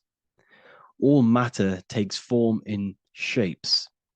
So if we put sand on a plate and we vibrate the plate on a specific frequency, we see that the sand goes into specific geometric shapes and patterns. So essentially, matter is energy condensed. It's energy vibrating on a low frequency, vibrating at a certain frequency. So matter is condensed energy. And each geometric shape is manifesting and showing a specific energy. Some shapes carry more energies than others. For example, the cube is what traps energy. A square is what traps energy. So geometry and the flowers are basically how energy manifests itself into physical matter. We are in a world made out of energy or light. Light is energy. So everything is vibration, everything is frequency, and everything is energy. Even the words, each atom in our body, everything. So everything in nature has these mathematical energetic codes. So geometry is basically the study of nature and the shapes that are in nature and their energetic principles. Because like I said, matter is energy. So this is what we call cymatics, when we place water in a petri dish and we shine light on top and we vibrate the water. And we can capture, this creates certain patterns. Each frequency, like you see here, has its own pattern. So what we are seeing here in the physical plane is essentially energy condensed into physical reality. We see it in the turtle.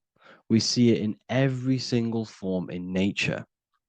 Now, external geometry and normal geometry, we normally get taught that this is God's way of creating physical reality, which is essentially true. However, it's far more deeper than that. Far, far, far more deeper. Okay, so what geometry truly is, it's not God's codes to reality. What we must understand is what the brain truly is. And what we must understand is that we are not in the world. We are not in the universe. The universe is us ourselves, and the world is produced by our brain itself. Okay? So the way you must understand how the brain works, so what you visually see, so geometry is to do with what we visually see. And what we visually see is heavily connected with our eyes, which are an extension of the brain. The eyes are the brain. And essentially how we see is energy enters the eyes, and each eye goes to the optic nerve. And this energy is transferred into electricity, which travels to the back of the brain, to the visual cortex of our brain. And this is where the image is produced, what we see. Therefore, the world outside of us is truly inside of us. It's a projection from within the brain. The brain is an energy condenser, a decelerator, an energy decelerator. Everything outside of us is basically formless energy. It is formless energy vibrating at a certain frequency. So what the brain is, it's sucking in this energy, this light, and turning that frequency, that code, that light code, into a physical reality. It's condensing the energy and turning it into a visual image inside of the brain. Therefore, everything outside of you is not what it looks like. Everything outside of you is basically energy, infinite energy. And our brain is condensing this into a physical reality and projecting it outwardly, which you experience your visual field. Okay? And the ancients knew this. So this is basically called the sigil of Lucifer. Lucifer is known as the light bringer. Lucifer in Latin means to bring the light. This is the sigil of Lucifer, which shows the visual field and the brain. We also see this in the Google Play symbol. It's a powerful symbol showing you the visual field, which is basically a symbol that tells you that reality is inside of the brain. The brain is what produces reality. but consciousness is not produced in the brain. The brain is essentially a consciousness downloader. It's a computer and it's a reality simulator. The body is a simulation of physical reality. You are inside of the body experiencing the body simulation. The body produces this reality. It's a piece of technology. So Lucifer is to bring the light. Lucifer is the light being produced in our brains. Okay? So this is why they say Lucifer can tempt you. Lucifer can be the devil because it represents physicality. It represents the false light. Lucifer can trick you because it represents the physical world can trick who you truly are. So now that you understand how the brain is basically an energy decelerator and it creates and simulates a reality to your consciousness, you are no longer a person in a universe. You are the universe itself experiencing itself. Therefore, geometry is heavily linked in with the brain. Geometry is essentially how your brain and how your eyes decode energy. So what you are seeing is the mathematical codes of your brain creating reality. So what they teach you is the external is that geometry is God's way of creating this world, and these are the mathematical codes God's created. But now I'm telling you the internal. This is the truth.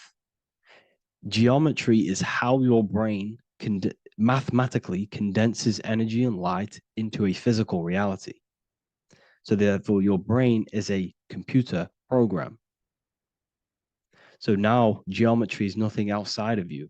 Geometry is not something created by something else. It's created by your brain. Your brain produces these patterns through mathematical codes by breaking down energy into physical reality. And this is why you see geometry in everything around you. This completely changes your view on geometry. It's in your ear, it's in your face, it's in everything. Geometry is everything. Okay? So now that you understand this, now, as we were talking about the visual field earlier, the ancients knew about this. The ancient Egyptians knew about this. We can see this symbolism inside of the casket, the Egyptian casket. See, this crossover represents the visual field. This represents the back of the brain. This is the left hemisphere, the right hemisphere. And now some of the most simplest teachings in geometry is that straight lines are masculine and curved lines are feminine. And we even see this in the human body. The feminine human body is curvy and the masculine human body is liney. And even with the genital reproductive area, we have a line and a curve, 0 and 1, the binary code of all creation, 0 and 1, because that's basically all that exists. Nothingness and one, nothingness and God, nothingness and consciousness. That's all that exists. Now that I've told you that, the basics of geometry and the line and the curve and the feminine and the masculine, what do we have here? You see this stick here? This is a curve. And what's the right hemisphere? The right hemisphere is the feminine, the feminine energy, the feminine aspect of our brain. Then we have a straight line. This is straight lines. Now this represents the left brain. So the Egyptians are showing you the left masculine brain and the right feminine brain because of the curve and the straight line. And this is the visual field, the crossover. So there's a crossover in the brain. The left eye is connected to the right brain. The right eye is connected to the left brain. Okay, so the left eye is connected to the right brain. The right eye is connected to the left brain. The solar and the lunar. So, like I said, everything outside of you is basically energy. Your body is basically a holographic avatar, condensed energy produced by your brain. There's nothing actually outside of you. Your 5 senses are electrical threads of light. And when you touch something, this is basically electrical signals in your nervous system, which are reporting back to the brain. Therefore, what you touch is actually, you're not touching. The feeling that you feel when you touch something is not the true feeling. That's your nervous system you're feeling. You're feeling your nervous system in the brain. It's electrical signals to your brain. So the five senses do not decode, well, what you're experiencing as the five senses is not outside of you. This is your brain interpreting electrical signals. You don't experience the world, you experience your nervous system and your brain. The nervous system is an extension of the brain. So this is the truth. This is not woo-woo spirituality. This is true consciousness science that I'm teaching you here. Okay? So nothing is truly outside of you. It is a universe. You yourself are the universe, the fabric of the universe itself. The only thing that exists outside of you is essentially energy. That is it. And your body and your brain condenses this energy into reality. So when we look into architecture, why is architecture, the ancient architecture, so important? Because what did I tell you at the beginning? Shapes and physical matter is condensed energy. Each shape holds specific energy. Some shapes hold more energy, emit more energy. Some shapes condense energy. Some shapes transfer energy. Each shape, each geometric shape has an energetic principle because matter is essentially energy. So when we look into cathedrals and the ancient buildings, they were filled with geometric patterns, geometric shapes, because they understood the energy principle. Architecture is basically solid energy. It's physical energy. If we create this pattern here is an energy code. And if you stand next to it, you're going to gain that energy. It's going to be imprinted on your body. So essentially, they filled their buildings with high energy geometric shapes. Points, triangles, pyramids are very, very energetic. This is why you have crystal pyramids made, organite pyramids. They're always in pyramid shapes. That's why the Egyptians built in pyramids, because pyramids hold high energy. They emit high energy. So this is why you see all these different geometric patterns. Okay. So in the real reality, in the energetic plane, this building would basically look like this: lines and grids of energy. Okay. This is what it would look like in the energetic plane, a blueprint of the energy body. So as you see here, these are the different frequencies in a petri dish, of water in a petri dish. And you can see they are specifically aligned up with these specific patterns. You can see geometry even within geometry. It's fractal. So essentially, when you would stand inside of these buildings, they would imprint the energy of the building in your body, because your body is healed through energy. You have an electromagnetic field around your body. So by creating buildings with geometric patterns, we are essentially increasing the energy of the building, because the building itself is energy. Okay. So when we fill it with geometric patterns, we're increasing the energy. We're giving it a certain energetic imprint. So when you stand inside of that building, you're being imprinted with that energy. Okay. So especially with these windows, these stained glass windows. Well, why are they stained glass? Well, color is frequency. So when you have all of these different colors, and not only were they just painted, some of these colors are specific gemstones, crystals, natural stones, which all hold energetic principles. Each crystal is vibrating on a certain frequency. Wood has its own frequency. Metal has its own frequency. What you must understand is that everything in nature is not just a piece of matter. It's vibrating. The atoms of wood are vibrating on a certain level, which give it a certain energetic principle. Each crystal is vibrating. The atoms of the crystal are vibrating on a certain frequency, which give it a certain energetic principle, quality. So each thing, this is why the ancients were obsessed with natural stones, natural things, crystals, natural metals, and they wore different metals, different things like copper on their bodies, because they understood the atoms of these natural things are vibrating, which give certain qualities to you if you wear them. So you're not wearing it, you're basically putting that frequency onto your body, because they understood this is energy. If I put copper on my body, I'm not putting copper on the body, I'm putting the frequency and the energy of the atoms onto my skin, and that frequency of them atoms are going to vibrate my skin, that frequency, and heal my body. So this is why this is so important. So each building is an energetic code. Okay. So when you stand in these buildings, it can heal your body. This is why when people walk into these ancient churches, they feel like they've met God. They feel a certain way. They feel so amazing when they enter these churches. They feel holy, for example. It's not because God's there. It's not because these man in the sky dwells in these holy places. It's because the energy of these buildings affect our consciousness.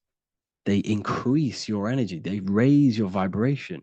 They heal your body. They heal your cells. They imprint the water in your body, especially with these stained glass windows. Like I went a bit on a tangent there, but these stained glass windows were encoded. Well, they use different gemstones, different lights, different colors. And when the sun would shine through this window, well, what's the sun? The sun is light. Light is energy.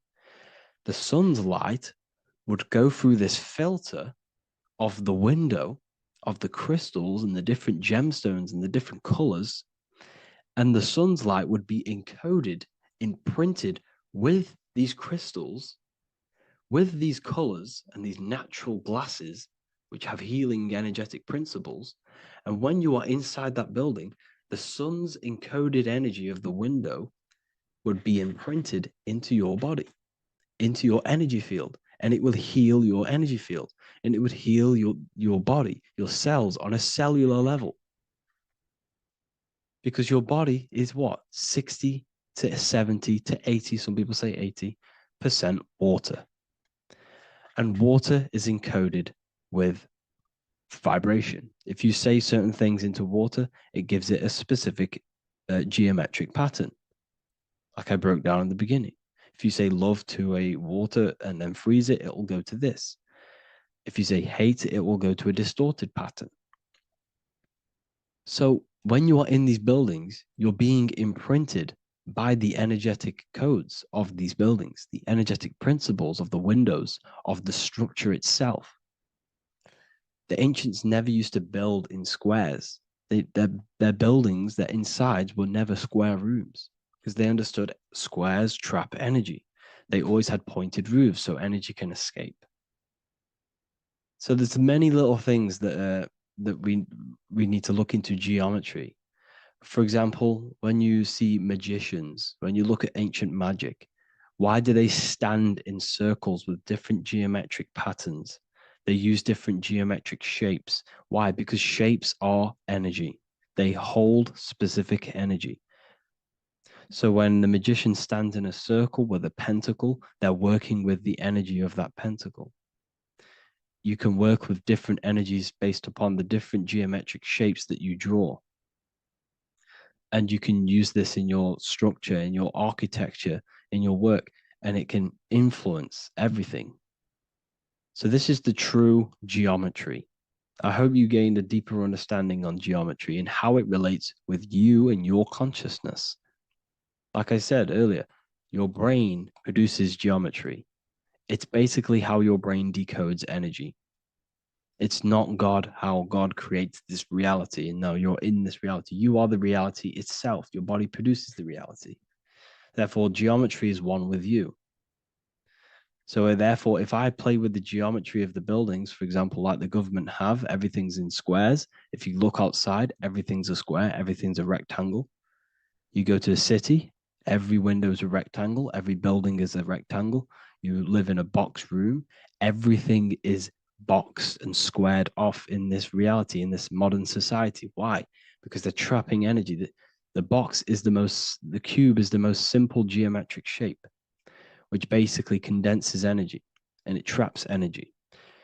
And if you subconsciously see squares all the time, your phone's a square, your TV screen, everything's a square, your keyboard, your desk. Go and look at the ancients. They never used to build in squares and cubes. And if you go into nature, you'll never see squares and cubes. Nature doesn't create squares and cubes. Everything in the modern society is squares and cubes to simple your consciousness down, to dumb your brain down. So the ancients built very, very complex structures. Why? Because they understood what we see affects our brains, because our brains decodes reality and creates reality. If you see a sophisticated building, this is going to give you a sophisticated mind and raise your IQ levels over time, subconsciously. I'm not saying if you look at this building, you're going to become smart. I'm saying if every single building in your environment, ment is mind, mental, every single building in your environment was this complex and complicated, it would increase your IQ on a subconscious level. It'd make you more complex, make you more intelligent. So they've dumbed everything down. They've dulled everything down. Look at everything. Everything is being dulled down. So anyways, I hope you all gained a better understanding on this. If you want to gain more occult knowledge and esoteric knowledge, make sure to read the Book of Wisdom, Volume 2. If you're inside the university, you can get this book for free. Go to the general chat area and follow the instructions and you can order yours for free. Truly life-changing stuff, because the issue is with the world is that no one really understands who they are, what they are, and why we are here.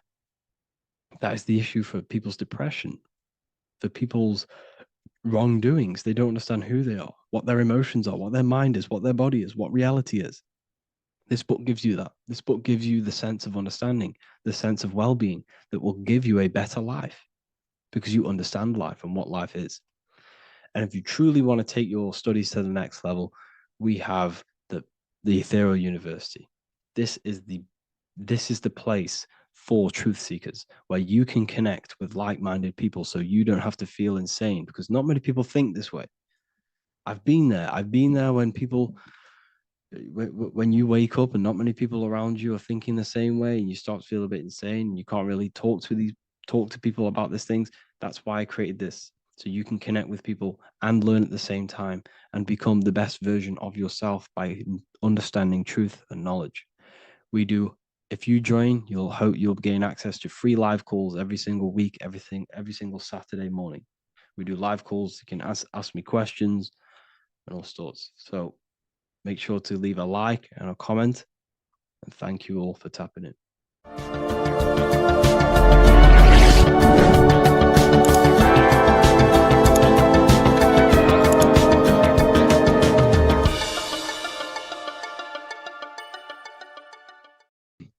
This one secret that is hidden and guarded within secret societies grants you profound power, which can fully transform your life and perspective on reality.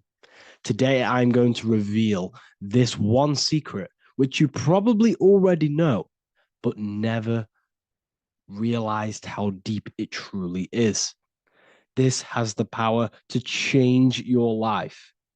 It is the key to your potential.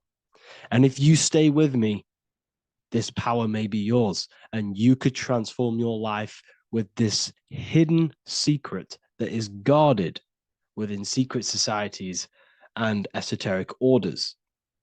And this secret is not really a secret, but something people overlook, that the universe is mental. Everything we experience and interact with and perceive originates within the mind.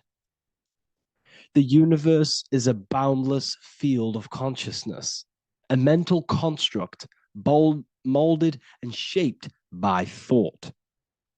We do not just live in a physical world, as they want you to believe. There are hidden forces that mold the material world. They want you to believe that you are only a physical being inside of a physical universe. But this is completely wrong. You are the architecture of the universe. Your consciousness is the very fabric of reality. and you create your own universe. The universe is an infinite field of consciousness, a vast and limitless mental construct, intricately woven and shaped by the power of thought. It is a dynamic and ever-evolving field where the interplay of awareness and attention gives form to existence. Within the boundless realm, every idea, perception, and belief contributes to the creation and transformation of reality itself. Each thought holds the power to transform reality. Your consciousness is the very fabric of reality. And this is shown in the symbol of the flower of life. The flower of life is a symbol. It symbolizes the interconnectedness of all existence, illustrating how every thought is not merely a fleeting moment, but a ripple that reverberates across every layer of reality. Each action, like the intricate overlapping circles of this pattern in the symbol, extends its influence far beyond its origin, weaving a web of interdependence where every choice impacts the whole. It serves as a profound reminder that everything is connected, bound by an unseen field of consciousness. This symbol represents how one action, one thought is a ripple in the whole vastness of the ether of consciousness. To master your mind is to master the universe, because your mind is a miniature universe. The mind is the very fabric of reality. So if we gain the hook, if we gain the power and the mastery over our minds, we have now gained the power to create reality to your will and intent. You see, most people live in a cycle, and this cycle is the outer world manipulating how they feel on the inner world. People's external circumstances are creating their thoughts and emotion in the inner world of consciousness, which is producing a constant cycle of negative manifestation. For example, let's say something negative happens to me in my external world. Then I start to think negative and feel negative. What that is actually doing is manifesting and projecting more negativity, because our thoughts hold the power to control and weave our own life. Your life is a direct correlation of every thought you thought in the past. What we need to do is stop and not let the mind control you in your reality. You need to control the mind so you can control reality. So what does this actually mean? Reality is an externalization of consciousness. Consciousness and matter are one. They're not separate. They are inseparable and interconnected. Everything we see, experience, and observe is a manifestation of thought, beliefs, and consciousness, shaping the world around us. Now, this ties in with the secret fifth element that they have hid from you. They've hid from you this sacred and very important symbol and pillar to reality. And this pillar, this sacred thing they've missed, is called the ether. And they've held this from you for a reason, a specific reason. This is the true fifth element. Why do they hide the ether? Because the ether has the power to shape and manifest whatever we imprint upon it. Every thought is a vibration interacting with the ether and actively shaping our reality. The ether, you could see it as the codes to physical reality. It's like an energetic blueprint which surrounds all physical objects. It is the life force that gives life to all things. All energy comes out of the ether and returns back to the ether. Energy, it's 0-point energy, and it is an infinite source of energy. So this is why they hide the ether, because whatever our mind can imprint onto the ether, we can create into a reality.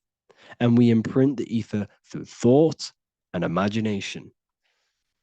The mind holds the power. The mind is the very source of reality. The material realm is not separate from the mental realm. Rather, it is intricately shaped and influenced by it through the ether. This subtle, all-pervasive medium bridges thought and matter, allowing consciousness to mold and manifest the physical reality. To transform our lives, we must first transform our minds. True change begins within, as our thoughts, beliefs, and perceptions shape the reality we experience. By shifting our mindset, we unlock the power to reshape our world and recreate the life we desire. This is the power of the mind, and this is the power that's been hidden from you. We're not taught these things in schools for a reason, because they don't want us all to be conscious creators. Instead, they feed you your beliefs. They feed you your thoughts through the music, through the entertainment, through the movies, through the news. They're controlling your thoughts with this information. They're installing beliefs and information into your mind. So you are producing their reality. But this is what we need to stop. We need to take control. We need to stop consuming their music, their movies, their information, their news, because all of this is contributing towards your reality. They have the collective consciousness at the tip of their fingers. They do not create the world. We create the world by believing their beliefs and their thoughts and installing their information into our minds. You see, it's mind over matter, and most people live in matter over their mind. Most people let matter, the external circumstances, dictate their mind, when it should be the other way around. It should be mind over matter. This is the mental plane. This is the astral. This is the etheric. This is the physical. The mind holds power over the emotions, over the imagination, over the physical, and over our spirit. It holds power over everything. It's mind over matter. It's the mental body that we must transmute and change. Most of us live in a chaotic state of mind, and this is what we must change. Turn chaos into order. So we need to be mind over matter. We need to install this belief into our subconscious.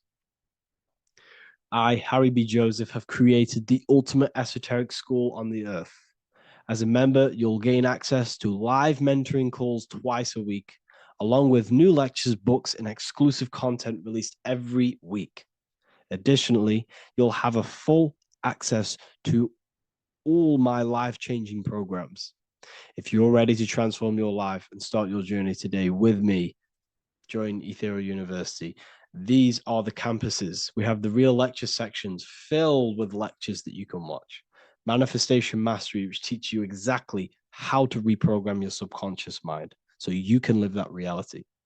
Sexual Alchemy, the path to empowerment of how you can transmute your sexual energy. The Real Library, where you gain access to powerful esoteric books, PDFs. Symbols of Secrets, an amazing course. The course that allows you to see beyond the veil that has been pulled over your eyes. The language of symbolism that secretly rules the world. I teach you how to read symbolism. Esoteric Exchange, live calls. You get to rewatch all of the old live calls. Mindwave Hub, this is a place of binaural beats where you can listen to infinite amounts of binaural beats. So you can meditate to them. Meditation section, numerology, health section, and electromagnetism. This is a life-changing place. And if you are serious, we only accept serious about changing your life and studying the occult and esoteric, this is the place for you. I've been there. I've been on YouTube looking around for valuable information, trying to find good accounts, good channels. It's very hard. I had to go through years of trying to find good information on YouTube. But what I've done is, instead of you searching around everywhere for bits of information and connecting the dots, I've put it all into one big place. You get your binaural beats, you get all the programs you need to walk the path of enlightenment to transform your life. I will connect with you on the inside. And I hope this lesson, this lecture, you gained some information, you gained some power from it. Please like and comment, or don't. It's up to you.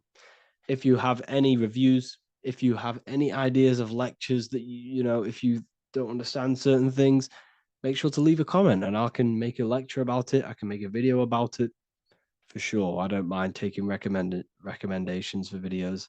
So I thank you all, people. Have an amazing day. What if I told you that reincarnation is real and that there is a metaphysical, spiritual science behind this? Most people leave this world just as lost when they entered it.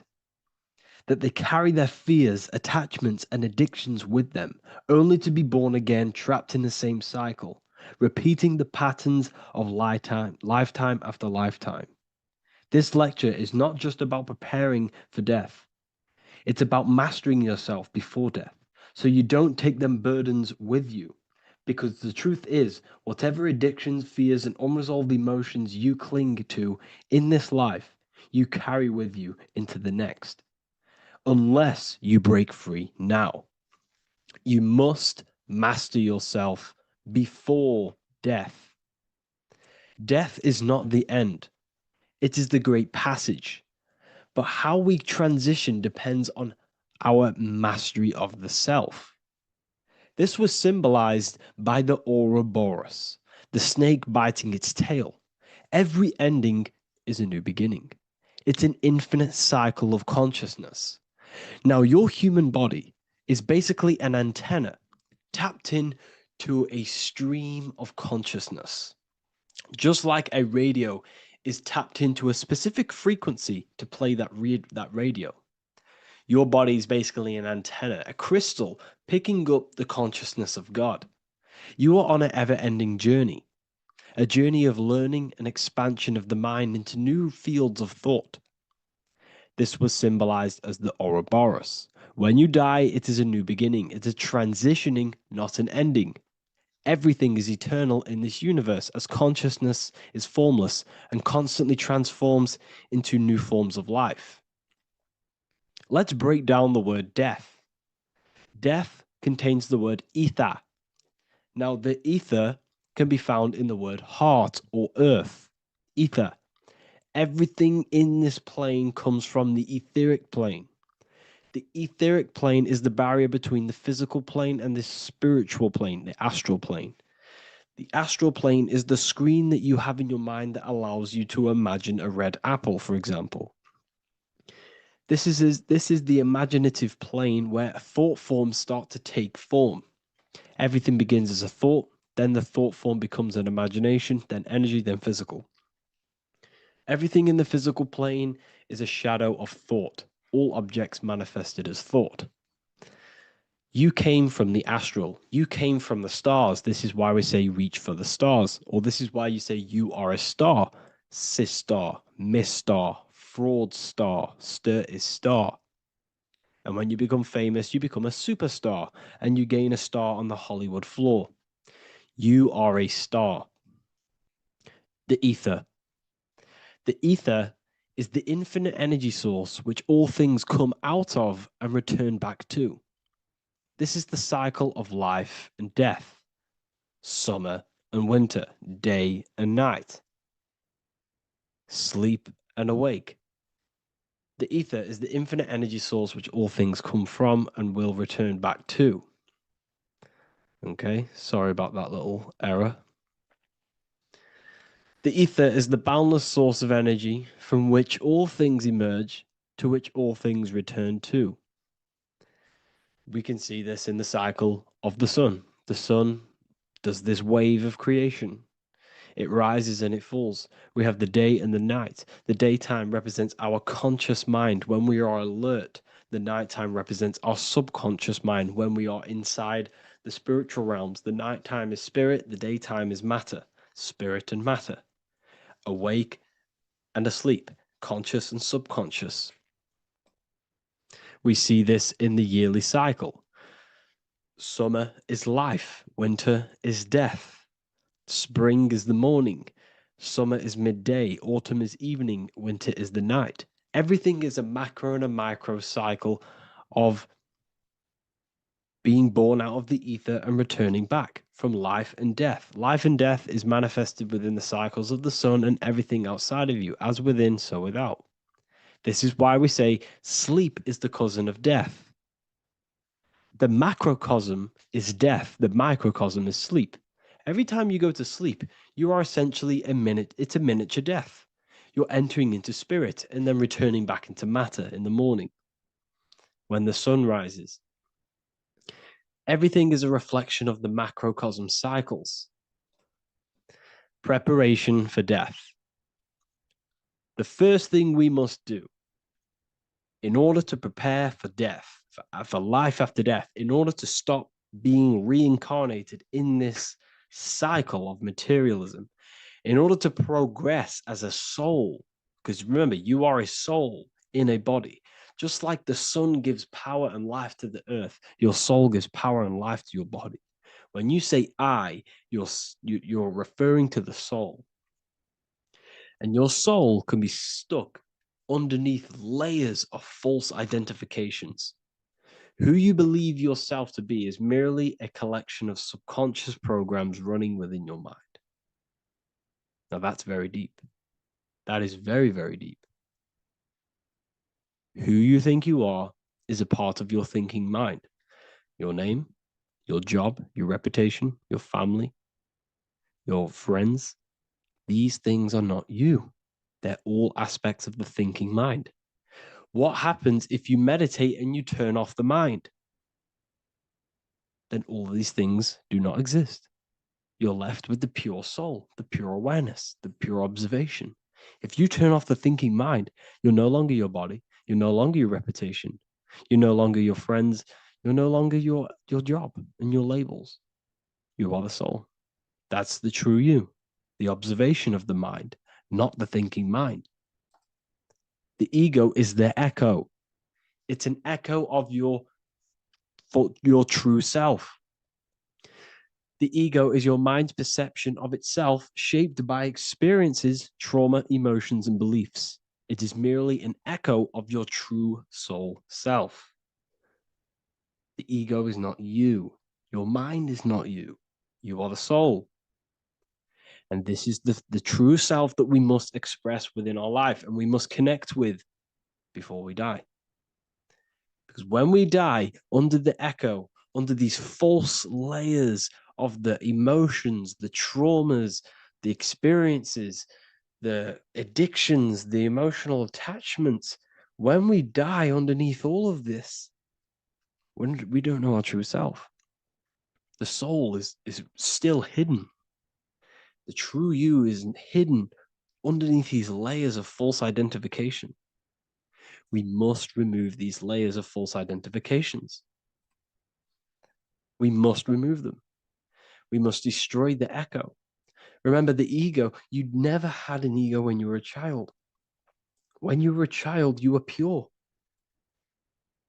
You didn't, you didn't show off things.